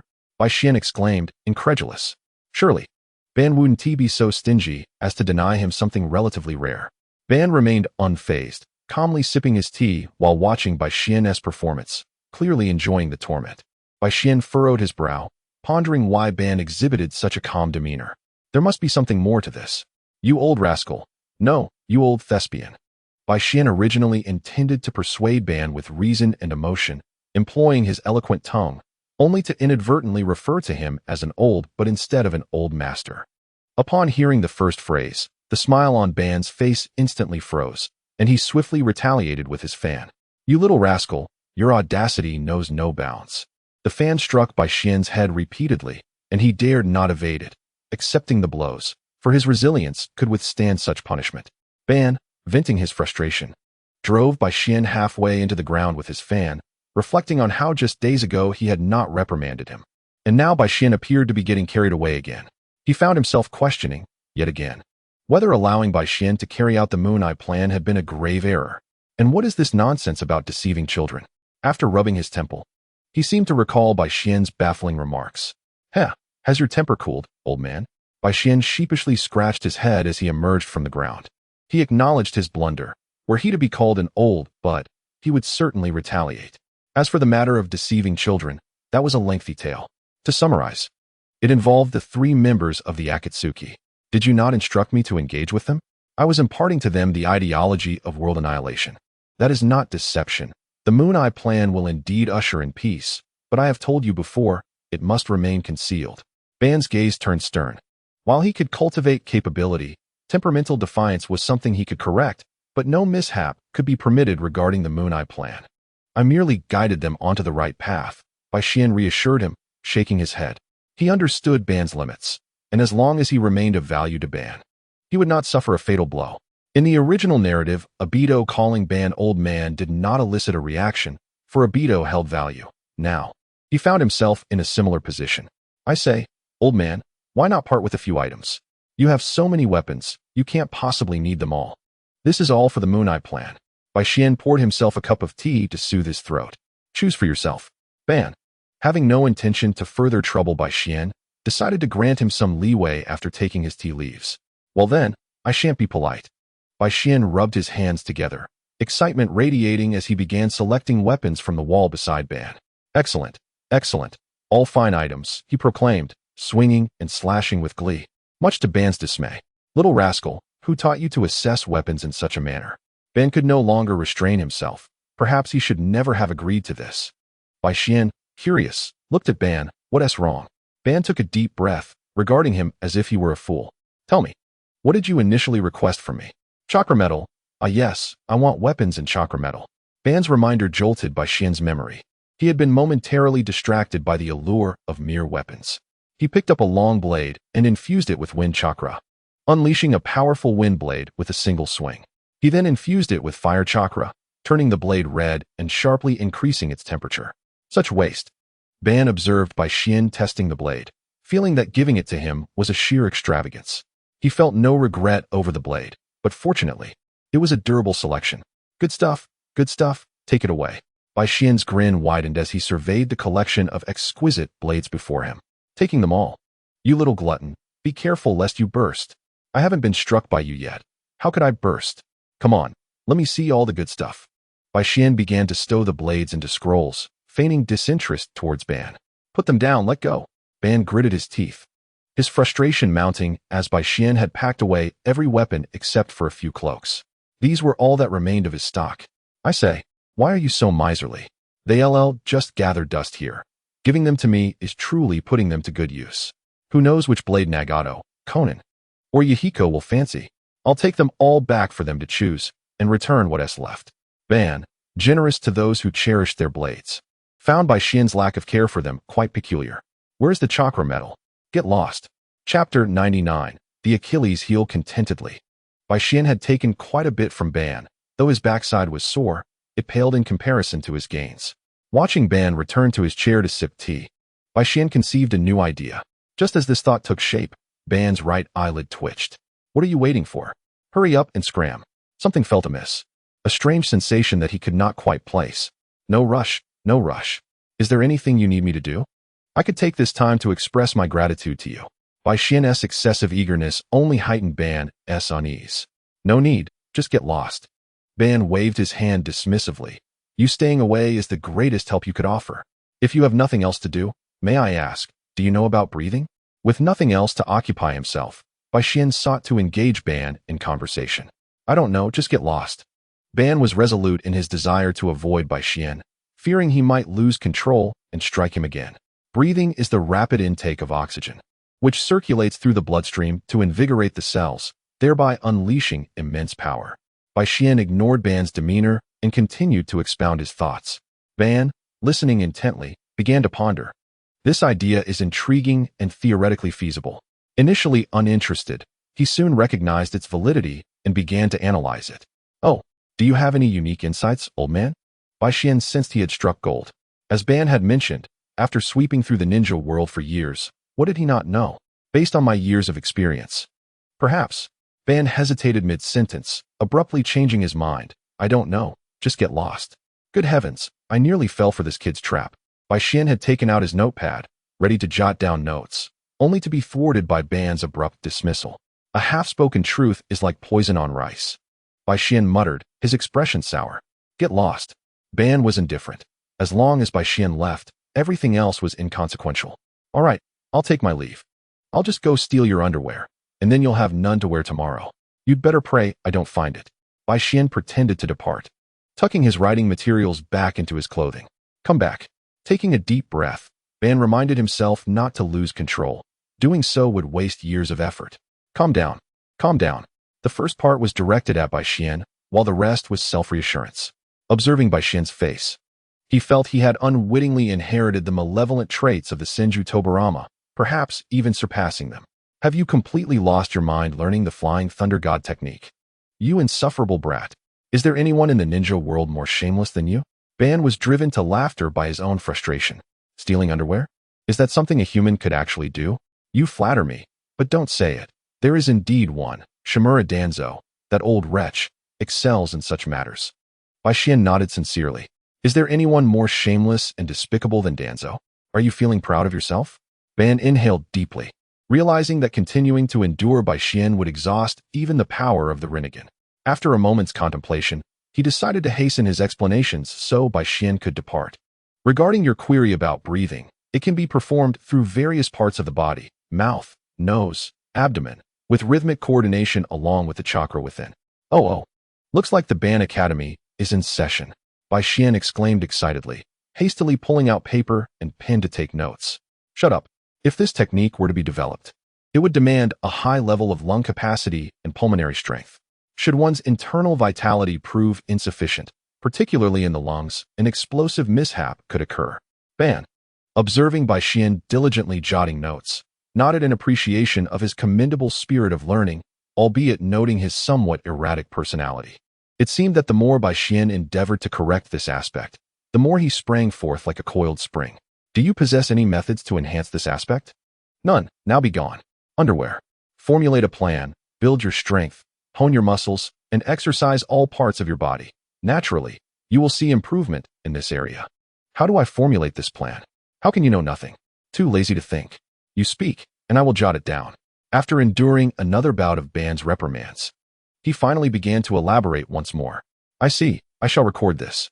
Bai Xian, sporting dark circles under his eyes, marveled at Ban's extensive knowledge while diligently taking notes. In truth, Bai Xian was already quite knowledgeable about lung capacity, and Ban's comprehensive explanation of the plan and training saved him considerable effort. Truly, as a member of an esteemed lineage, Ban could precisely extract the limits of the body without leaving behind hidden ailments. May I attempt to develop this here? No. Be gone. Then I shall leave. Bai Xian had no intention of lingering. Wherever he went to develop this was inconsequential. At worst, he could return to Ban should any issues arise. Wait, come back. Ban felt it necessary to prevent Bai Xian from departing entirely unscathed. What is it? I have already asked all my questions. White Absolute, emerge.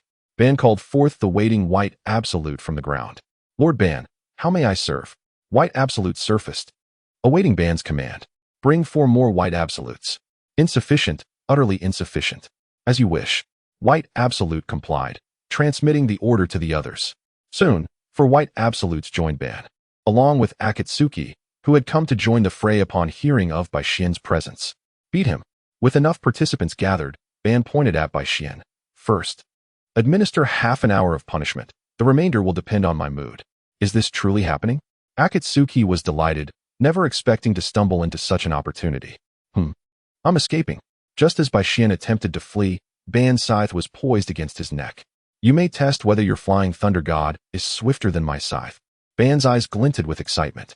Oh no, I shall not run anymore. Could you go easy on me? Bai Xian dared not gamble with Ban's expression. No, hit me. With that, Ban withdrew his scythe, giving the signal for Akatsuki to unleash a punch.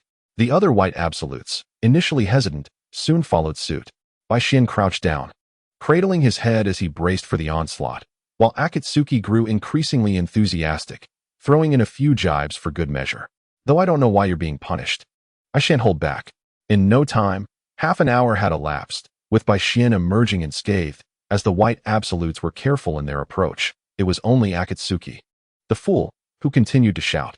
The psychological toll on Bai Xian was immense. Unmindful of the elders and young alike, be gone. This time, I shall let you off easy. Next time, it shall not be so lenient. Ban observed Bai Xian's panda eyes, his ire significantly diminished, and with a wave of his hand, he allowed Bai Xian to leave. Thank you, you thunderstruck old man Ban. Bai Xian uttered this parting remark before hastily departing, leaving behind a bewildered gathering of White Absolutes. Chapter 100. Bai Xian's panda eyes. Upon teleporting near his home, Bai Xian adjusted his attire, touched his panda eyes, and after some contemplation, donned a pair of sunglasses before pushing open the door. I am back. Naturally, he entered, swapped his shoes, and made his way into the room. The shadow clone, engaged in lively conversation with Xiao Nan and the others, dispelled the jutsu upon his return. Ah, it was a shadow clone all along. I didn't even realize. Xiao Nan exclaimed in surprise. Nagato remained unfazed, maintaining a calm smile. Bai Xian was uncertain whether Nagato had recognized the clone or simply did not care. Lacking the Rinnegan, he was unsure if it could discern his shadow clone. Well, I went to retrieve some items. I was worried about you, so I sent a shadow clone to protect your return. He plopped down in the seat occupied by the clone and took a sip from a cup. Even if recognized, it mattered little. After all, Ben would know without needing to look. TCH, I had already figured it out. Yahiko said, crossing his arms in a haughty manner. But why are you wearing sunglasses? Nagato's attention shifted from the shadow clone. About that, it's nothing much, just changing my image, Bai Xian casually replied, and seeing Bai Xian's reluctance to elaborate, Nagato chose not to press further. By the way, I stumbled upon quite a few good items. Feel free to see if there's anything you fancy. He then produced a scroll and laid out various weapons on the table for the three to peruse. Nagato and Yahiko were immediately captivated by the weapons. While Xiaonan furrowed her delicate brow, her gaze fixed intently on Bai Xian's eyes. She discerned something amiss and stepped forward to remove his sunglasses. So it is true. How could you have gotten injured? Gently caressing Bai Xian's darkened eye sockets, she expressed her concern. Yahiko and Nagato, who had been examining the blades, set them down and approached. Nagato paused momentarily, while Yahiko burst into laughter, clutching his stomach. Haha, this is too funny. Yahiko pointed at Bai Xian's eyes, laughing unabashedly. While Nagato, noticing Bai Xian's sour expression, tugged at Yahiko's sleeve in exasperation. What's wrong, Nagato? Look at his eyes, ha ha ha. Yahiko, oblivious to the gravity of the situation, continued to chuckle. Seizing the opportunity while Xiaonan rummaged through the medicine box, Bai Xian firmly pressed down on Yahiko's head, vigorously ruffling his hair. Is it truly that amusing? Well, not really, do you believe me? Yahiko awkwardly rubbed his nose. Do you think I should? Bai Xian shot him a look of exasperation. His eyes were swollen, not blind.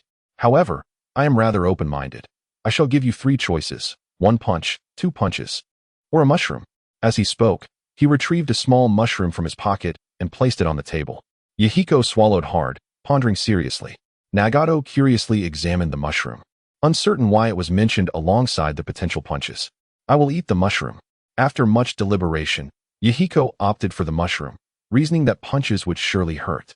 And surely the mushroom couldn't be poisonous with Xiaonan and Nagato present, right? Brave choice, go ahead. Bai Xian gave Yahiko a thumbs up. This mushroom was effective even against Ban, so it would surely be overwhelming for Yahiko. Just as Yahiko was about to eat it, Bai Xian's comment made him retract his hand, and after a moment's hesitation, he changed his mind. I shall take the punches instead. A gentleman's word is his bond.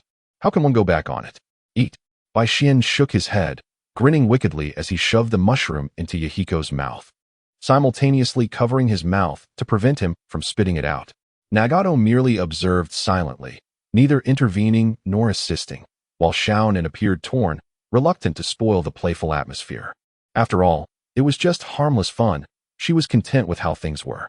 Reflecting on mushrooms, Bai Xian suddenly recalled the previous incident of trading mushrooms for tea. He wondered if Fugaku had given them to his father and what he might have seen after eating them. Once Yahiko swallowed the mushroom, Bai Xian released his hold and turned to find Xiaonan for medicine.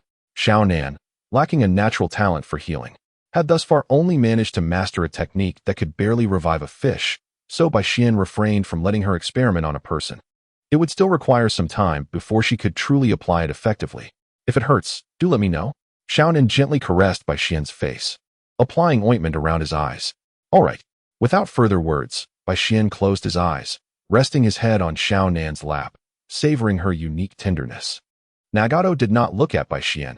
Instead, he observed Yahiko's reaction after consuming the small mushroom. Yahiko patted his stomach and then his head, ensuring he had not been poisoned, which finally put his mind at ease. Yahiko, how do you feel? Nagato inquired, sensing that something was amiss. Given Bai Xian's character, the mushroom undoubtedly possessed some peculiar quality. Otherwise, he would not have so easily let Yahiko consume it. If I were to describe my feelings, I would say the mushroom tastes delightful. If possible, I would like to have another, Yahiko replied, licking his lips. Bai Xian, who had been enjoying the moment with his eyes closed, suddenly chuckled, causing Yahiko to feel a pang of insecurity. Nagato, it would be wise to tie Yahiko up right now. Otherwise, do not be surprised by whatever antics this fellow might engage in later, Bai Xian kindly advised Nagato. Without hesitation, Nagato rose to fetch some rope to bind Yahiko, confirming his earlier suspicion that the mushroom indeed posed a problem. Why? What is wrong with this mushroom? Yahiko asked, his forehead beaded with sweat. It's nothing serious, it induces illusions. So, when you see something, do not be startled, and certainly do not strike anyone, understood? Nagato replied, uncertain of the mushroom's effects but relieved that he himself had not suffered any consequences. Just an illusion, Yahiko reassured himself, feeling more at ease upon hearing this. As Nagato retrieved the rope and prepared to tie Yahiko, the latter suddenly leaped up with a cry. What? What is it? Nagato asked, bewildered, holding the rope. You. Nagato, what are you doing with that snake? Stay away. Stay away. Yahiko scrambled to the corner of the room. The illusion had taken effect, and currently, it could not be undone. When will it end? I cannot say, Baishin explained. Since Madara had not managed to break it, that indicated there was no hope at the moment. Perhaps they could seek Orochimaru to see if he could devise an antidote, but it seemed unnecessary. Yahiko covered his head and closed his eyes, too frightened to look at the world around him. Surprisingly, closing his eyes only heightened the experience. The entire world transformed into a vibrant kaleidoscope. Do you think Yahiko will be okay? Conan asked, her expression filled with concern as she glanced at Yahiko. He will be fine. It will wear off shortly. Nagato, just keep an eye on him and ensure he doesn't wander off, Baishin reassured, feeling quite confident. Consuming a small amount should not pose any significant danger, though he was uncertain about larger quantities. After all, he himself had experienced no adverse effects. Chapter 101. Training. It was not until the following morning that Yahiko returned to normal, albeit after a night of stomach troubles. Throughout the night, Baishin remained awake, diligently researching breathing techniques, and finally had some insights just before dawn. However, it was taxing on the shadow clones, who had to keep watch and look after Yahiko, only to later run errands for gourds when everyone awoke. Even after breakfast, Yahiko glared at Baishin with an expression filled with resentment. All right, stop looking at me like that. This was your decision, Baishin said, feigning innocence as he spread his hands. Yahiko turned his head away, ignoring Baishin. The previous night, he felt as if he might perish. He never wished to experience that surreal sensation again. Do not be upset. Please bring me the weapons I gathered yesterday. You can each select a few that suit you, Baishin said, patting Yahiko's head, encouraging him to get to work. The mention of weapons ignited a spark in Yahiko's eyes, dispelling his earlier complaints and revealing a smile brighter than flowers. In no time, Yahiko returned with a large bundle of weapons, placing them on the table for selection. Baishin sipped his water, observing the group's naive excitement. Choose wisely. These weapons are forged from chakra-infused metal. Once you have selected, you may infuse them with chakra to test their capabilities. I will also be teaching you a new ninjutsu shortly. This breathing technique is somewhat unique, developed based on my understanding of the 7-day breathing method. The only potential side effect is that it places a significant demand on your body and oxygen intake. The trio nodded eagerly, ready to select their weapons. Both Yahiko and Nagato chose long swords, while Conan hesitated, uncertain of her preferred weapon. Ultimately, with Baishin's encouragement, she settled on a short dagger for self-defense. Baishin ensured that each of them had a spare set of weapons, allowing for better selection and exchange. After all, they were provided by Madara, so there was no sense in feeling remorse. With that settled, you three will follow this training schedule.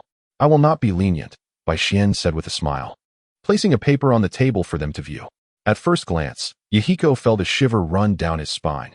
Is this intense training really safe? Nagato and Conan wore equally serious expressions. Rest assured, I will give you time to adjust, and I have yet to teach you the ninjutsu. Once you learn this technique, it will greatly enhance your endurance. The 7-day breathing method is known for its restorative properties, and what I have developed is a high imitation of it. Unless perfected later, it will not reach the same heights. So what ninjutsu is it? The curious Conan asked. It is a technique related to breathing. Do you understand the principle? Baishin spoke, his throat dry, as he took a sip from a cup. Yahiko scratched his head. I did not quite grasp it. Could you explain again? That calls for a punishment. Baishin raised his hand and playfully tapped Yahiko on the head. In any case, this is the situation. The principle is as stated. And now we will focus on training your lung capacity. As he spoke, Baishin glanced at the door. Why is that clone taking so long? Has it not returned with the gourds yet? Just as he pondered this, the clone kicked the door open, slamming a scroll into Baishin's face before vanishing. In an instant, a flood of information and fatigue surged through Baishin, causing him to sway as if about to fall. Fortunately, the trio quickly caught him. I will fetch the medical kit. Conan began to turn, but Baishin stopped her, waving his hand. Rubbing his temples, he reflected on the dangers of forbidden techniques. It's all right, just a side effect of the clone technique. This time, Bai Xian sat opposite the trio, beginning to distribute the gourds. Each would receive 3 gourds, small, medium, and large, and they were to blow into them until they burst, without using ninjutsu. As he spoke, Bai Xian focused specifically on Yahiko. Begin now. He said no more, allowing them to start. The trio easily burst the small and medium gourds, but the large one proved more challenging. As expected, all the small gourds were destroyed without exception. Bai Xian was not surprised, as they were merely ordinary gourds. The sequence of bursting the medium gourds went Yahiko, Nagato, and then Konan. It was evident that Nagato possessed the best talent, while Konan, being female, faced some disadvantages in this regard. However, they struggled with the large gourd. And just as Bai Xian prepared to call for them to stop, a loud pop signaled that Nagato had burst his large gourd. Yahiko, feeling indignant and red-faced from effort, failed to do the same, prompting Bai Xian to intervene for his safety. Impressive, you all show great potential. I will demonstrate this ninjutsu. Observe closely my breathing. Bai Xian settled his breath, ready to show them the technique. Bring oxygen to every muscle in your body. Do you understand? Noticing that the trio seemed to be getting the hang of it, Bai Xian began guiding them. The principle involved significantly increasing oxygen intake through the lungs, strengthening the heart and lungs, and enhancing bodily functions instantaneously. However, Bai Xian's knowledge was limited. The rest would depend on their own exploration.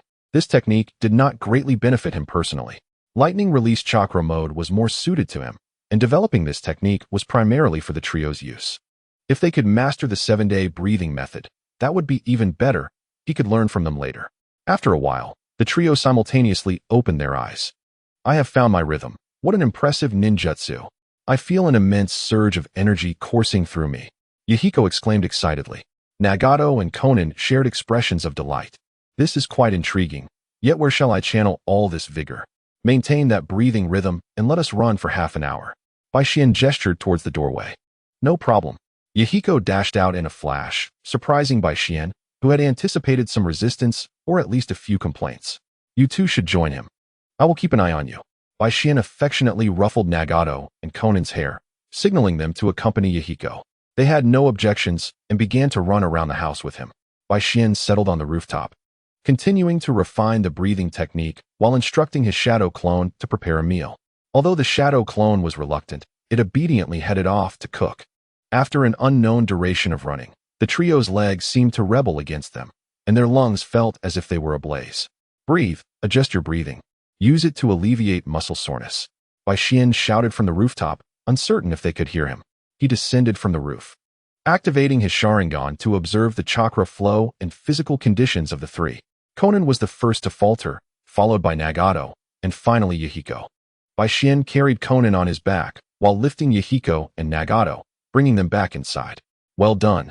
The end of this conflict rests in your hands. Chapter 102. A Second Bloom. Bonus for the Great Ones. Time flew by, and in the blink of an eye, 3 days had passed. The trio had become proficient in the breathing technique. Take this. Yahiko's long sword danced in the air, and under his control, the water release became exceedingly aggressive. Konan employed shurikens to secure the area above Bai Xian. Without uttering a word, Nagato stealthily approached from behind, and just as the blade was about to strike Bai Xian, he spoke. This is what you taught us, to eliminate our enemies by any means necessary. Indeed, you are not mistaken. However, it seems you have underestimated me. Bai Xian grinned, unleashing his lightning chakra to evade Nagato's ambush, and playfully kicked Yahiko. The swiftest technique triumphs over all. He then flicked Konan's forehead. Konan pouted, irritated, while Bai Xian teased, You are as adorable as a little pufferfish. I am not a pufferfish, Konan retorted, sticking out her tongue. To have pushed me to this extent. The 3 of you, as long as you do not face an opponent of shadow-level strength, should have no issue. Ruffling Konan's bun, he encouraged the trio. You truly are impressive. Yahiko marveled. Of course, but you are about to take the ninja exam, right? Securing the title of Jonin should pose no difficulty. Considering the time, it seemed appropriate. Once the 3 of you became ninjas, the next step would be forming the Akatsuki organization. It is time to become ninjas. This is the first step towards my conquest of the world. Yahiko gazed towards the heart of Amigakure, brimming with ambition. Bai Xian, will you join us in becoming Amigakure ninjas? Konan inquired, her tone filled with anticipation. Upon hearing Konan's invitation, Bai Xian shook his head.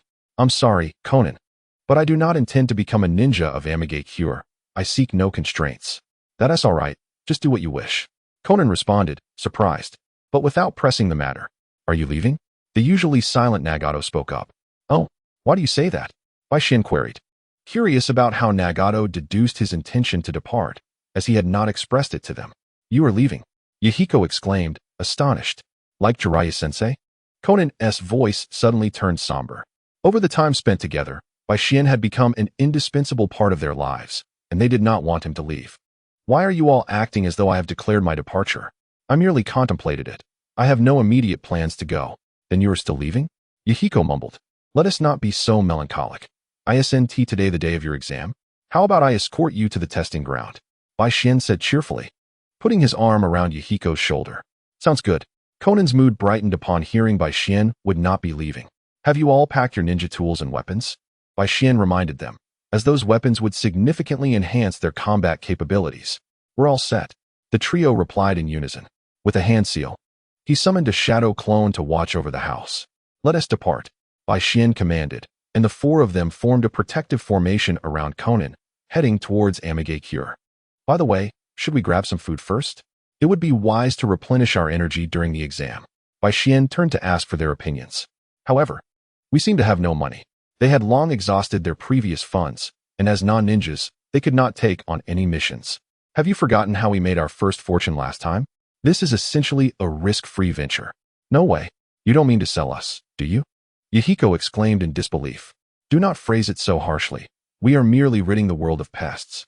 Human trafficking is an abhorrent act. We are only receiving compensation while eliminating these threats. Wouldn't you agree, Conan? However, we should not overdo it. If word gets out, it could backfire. Indeed, it is for the greater good. I am fully aware of the tragic plight of war orphans, which is why I am willing to assist. She herself was a war orphan, as were Yahiko and Nagato, so she did not oppose such actions, even if the methods were not entirely clean. If possible, she would prefer to handle these pests personally. You have a commendable resolve. Baishin gave Conan a thumbs up and turned to Yahiko and Nagato. What about you two? If Conan is willing, you wouldn't object, would you? I have no objections. Nagato nodded. Neither do I, Yahiko echoed in agreement. Very well, then, hand over your weapons. And after we finish our little endeavor, I'll return them to you. Let us not miscommunicate here. The three handed over their various weapons, and Baishin organized them before sealing everything into a scroll. This scroll is truly useful, albeit quite expensive, fortunately. The old man Madara is wealthy enough not to care about such trifles. What he leaves behind will undoubtedly be of high quality. All right, let us set off. Ruffling Yahiko and Nagato's hair into a mess, Baishin took the lead. Soon, they arrived at a familiar place, where Baishin began to saunter around with the trio. Before long, someone approached to strike up a conversation. Hey there, are those three little ones behind you for sale? This time it was another middle-aged man who resembled the last one, but appeared younger. Of course, but they are my beloved friends, so the price will be higher. Baishin rubbed his hands together, waiting for the man to make the first offer. How much? 300,000. You must be robbing me. The middle-aged man was clearly taken aback by Baishin's exorbitant demand. You cannot say it like that. These three are excellent prospects. 10,000 each is quite generous. And if you don't want to buy them, then be on your way. If I am correct, this man is likely the younger brother of the previous middle-aged man, probably seeking revenge. Numerous ninja gazes were upon him, solidifying his judgment, so he deliberately quoted a high price to ensure the man would not agree. Fine, cash on delivery. The middle-aged man gritted his teeth, appearing to be at a loss.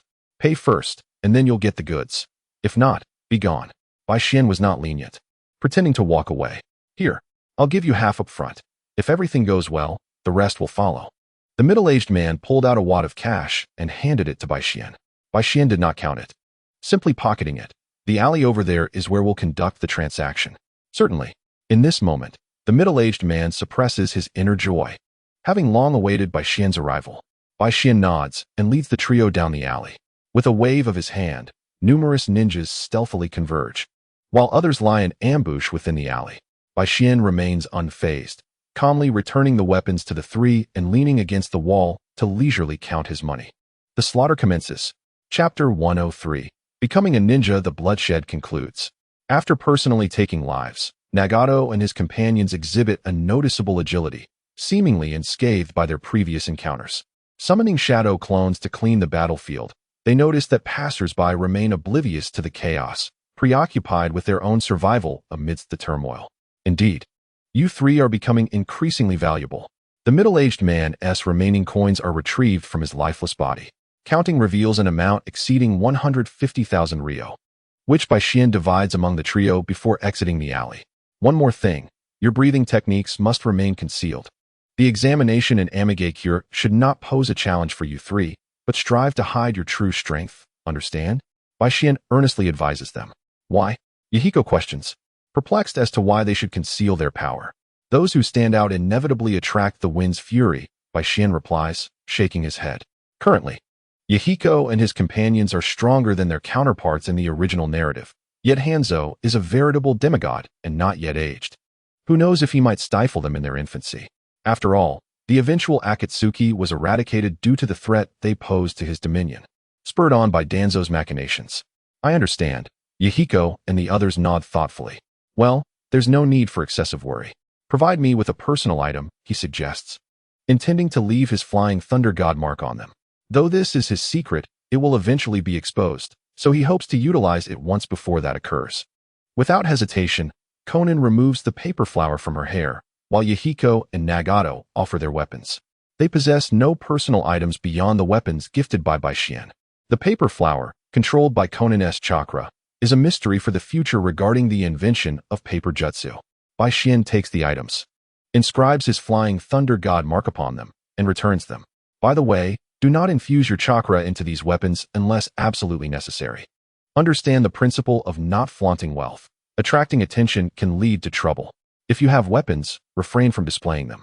A demigod would not covet the possessions of mere children, but others may not be so discerning. Though Konan does not grasp the reason for a turtle drawn on the flower, she refrains from questioning further and places it back on her head. Yahiko looks at the turtle with disdain. Your drawing is quite ugly. Nagato remains silent, awaiting Bai Xian's explanation. With a smile, Bai Xian playfully punches Yahiko. In times of danger, infuse your chakra within. I will come to your side. Really? Konan removes the flower again, inspecting the turtle, a smile gracing her face. Of course, whenever you are in peril, no matter where I am, I will be there for you, he reassures, gently ruffling Konan's hair. This serves as a safeguard for them. It is inevitable that Hanzo will target the trio, as the tides of power are difficult to alter. Those in high positions are reluctant to relinquish their authority. Only through bloodshed can Hanzo be toppled. Bai Xian does not wish for them to repeat past mistakes, though allowing Hanzo to survive as a subordinate could be advantageous. Once they awaken their Mangeki Sharingan, he might issue a warning to Hanzo. In warfare, Hanzo's salamander possesses formidable power, yet in confined spaces, his strength diminishes significantly. If they can counteract the toxins of the salamander, eliminating Hanzo should not prove overly difficult. Danzo, that persistent old man, is indeed a nuisance, his presence pervasive.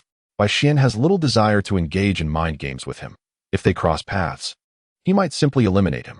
Currently, Danzo has likely not yet transplanted the Sharingan, which should occur after Minato's ascension. By the way, do you know what the Amigakure ninja exam entails? The original narrative provides no insights into the examination, leaving Bai Xian uncertain. However, since the original trio successfully passed, he assumes they will manage now as well. We have a rough understanding. It primarily assesses combat prowess, with the Jonin evaluation conducted personally by Hanzo the Salamander. Nagato states solemnly, indeed, the Nin and Genin assessments are not particularly difficult, but the Jonin candidates must also demonstrate leadership and command abilities, Konan adds. Hanzo himself conducts the evaluations. That is somewhat reminiscent of Konoha, where the Hokage personally oversees the Jonin exams. However, the caliber of Amigakure ninjas cannot possibly rival that of the 5 great nations. So, is your ambition to become Jonin? Absolutely. We are confident in our ability to achieve Jonin status. Yahiko declares with conviction. Are you aware of what becoming a Jonin entails? Will you be at the beck and call of Hanzo, or will you function as ordinary ninjas completing missions for pay? This must be clarified.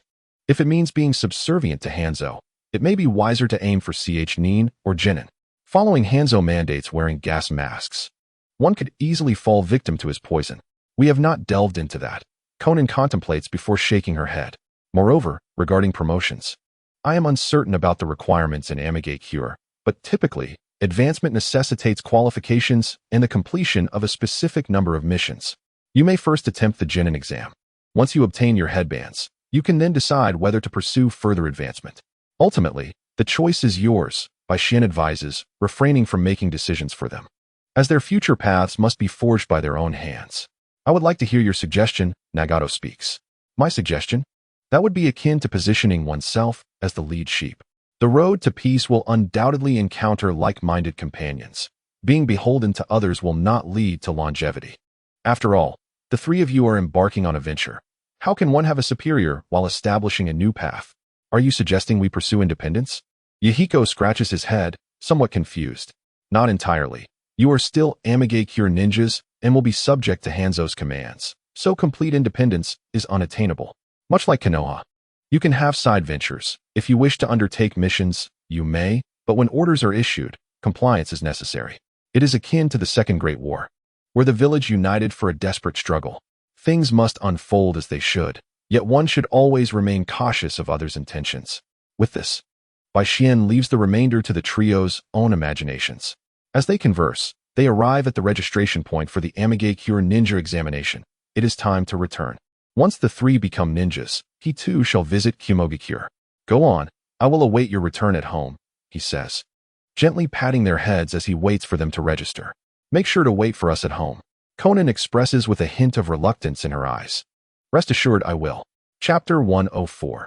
Jiraiya and Minato as he watches the trio being escorted into the inner city. Baishin turns to leave. Upon reaching a secluded spot, he utilizes the Flying Thunder God technique to return home. As he lands, his shadow clone turns to him, and they share a moment of mutual astonishment. What are you staring at? The shadow clone speaks first. What is it to you? You little shadow clone, are you planning a rebellion? Baishin retorts, amused by the clone's defiance. Ignoring the clone further, Baishin flips over his turtle insignia, sits by the table, and pours himself a glass of water. The phenomenon of shadow clones is quite peculiar, akin to a form of dissociative identity disorder, as each clone possesses a unique persona and distinct traits, be it anger, timidity, shamelessness, or cheerfulness. The one before me appears to be dutiful and selfless. However, Baishin's development of shadow clones remains insufficient. Even the third Hokage could utilize them to perform the Reaper Death Seal, binding the first and second Hokages. Furthermore, excessive use of shadow clones may lead to mental fragmentation, which is why Baishin predominantly summons only one, fearing the consequences of such an occurrence. You're in charge here. I must journey to the Cloud Village. Please inform me when the three little ones return. After finishing his drink, Baishin stretched lazily, preparing to activate the Flying Thunder God technique. Due to the considerable distance, he would need to teleport in intervals, lest he exhaust his chakra reserves. It had been a while since he last visited Minato, and he was curious about his well-being. By now, Minato should have attained the rank of Jonin. Without hesitation, he decided to check on Minato, seizing the opportunity to replenish his chakra before making his way to the borders of the Land of Lightning. As Baishin activated the Flying Thunder God, he emerged from a shadowy corner of the Hidden Leaf Village, noticing that many of his Flying Thunder God marks had faded. It seemed he would need to place more in the future. While the marks do not vanish entirely, they are susceptible to degradation, whether intentionally or unintentionally. Baishin did not approach Minato immediately, for he spotted a familiar figure, tall, adorned with a forehead protector inscribed with the character for oil, long white hair cascading to his waist, and red markings beneath his eyes. Was that not Jiraiya? The last time he visited the Leaf Village, he encountered Orochimaru. Now, it appeared he might be graced with Jiraiya's presence. Perhaps next, he would meet Tsunade. At that moment, Jiraiya seemed to be waiting for something. This man from the Oil Village appeared somewhat out of place. Was he here to experience the charms of the Leaf Village? Baishin approached with a friendly smile. Jiraiya turned, a look of confusion crossing his face as he scrutinized Baishin. Who are you? Do you not recognize the illustrious Jiraiya, one of the legendary three ninjas? His fame had surged following his battle with Hanzo the Salamander, so it was surprising that a Leaf Ninja would not know him. Yet, this boy was not even wearing a forehead protector. Oh, you are the great Jiraiya. It is an honor to meet you, Baishin exclaimed, adopting the demeanor of an enthusiastic fan. Though Jiraiya possessed his own charismatic allure, Bai Xian found certain aspects of his personal life rather hard to digest. Ah, so you are my fan, huh? Ha ha. Jiraiya laughed heartily, clearly pleased. But why are you wearing the forehead protector with the oil character? It is unusual to wear such a thing in the Leaf Village. I can understand it during missions outside. Well, of course, it's for a special mission. You seem a bit slow on the uptake. Jiraiya playfully patted Bai Xian's shoulder. Are you set to embark on a mission now? Bai Xian inquired. No. I just completed one and am waiting for my disciple Minato. Jiraiya spoke candidly, pride evident in his tone regarding Minato. Minato has mentioned you to me, Bai Xian noted. Feeling the situation had taken an intriguing turn, delaying his visit to EI. Oh, you know Minato? What did he say about me? Jiraiya asked eagerly. Curious about Minato's impression of his mentor. He said you are a good teacher, yet due to the war, you are resolutely engaged on the front lines. Although you have not taught him much, he still holds you in great respect. Bai Xian fabricated a response. Jiraiya beamed at the first half of Bai Xian's statement. But his expression soured at the latter part, scratching his head awkwardly. Well, that's beyond my control. Now that the war has ended, I will devote myself to teaching Minato properly. Minato believes the same. You must be a bit stricter with him. After all, a strict teacher produces exceptional students. Surely, as an outstanding teacher, you must be quite rigorous. Bai Xian gazed at Jiraiya with admiration. Jiraiya appeared somewhat bashful, scratching the back of his neck. Well, it's not as if I'm that great, ha ha ha ha. Oh, is that Minato approaching? Bai Xian remarked, noticing the blonde youth running towards them. Is that so? Jiraiya shielded his eyes from the sun, scanning the vicinity. Apologies, Jiraiya-sensei, for my tardiness. Bai Xian, what brings you here? Minato panted as he reached them. Not a problem. I just arrived myself, Jiraiya replied, observing Minato closely before glancing back at Bai Xian, lost in thought. Bai Xian cheerfully addressed Minato. I was passing by when I saw Jiraiya-sama. Upon hearing you would come, I decided to wait here for you. Jiraiya nodded in agreement. What are your plans next? Is it convenient for me to join? Bai Xian inquired, looking at Jiraiya, anticipating his response. Of course. We are about to engage in special training with Minato. If you wish to observe, I have no objections, Jiraiya confirmed. Bai Xian's smile grew wider, causing Minato to feel a sense of unease. I have objections. Minato felt an ominous premonition, knowing that whenever it involved Bai Xian, his instincts were rarely wrong. No way. I intend to watch. Bai Xian dismissed Minato's protests outright. Very well, then let us proceed, Jiraiya said, observing the playful banter between the two before stepping forward. How dare you try to leave me behind? Bai Xian exclaimed, wrapping an arm around Minato's shoulders and following closely behind Jiraiya. What have you been eating to grow so tall? Minato marveled at Bai Xian, who now towered over him. Elbow strikes, want to try? Bai Xian playfully nudged the air with his elbow, his eyes sparkling with excitement. Never mind. Minato wiped the sweat from his brow. Realizing Bai Xian had not changed one bit, still fixated on his elbow strikes. Come now, no need to be so formal. We are brothers, after all. Bai Xian beamed at Minato. Minato wore a look of despair, while Jiraiya occasionally stole glances at the two, perplexed by their dynamic.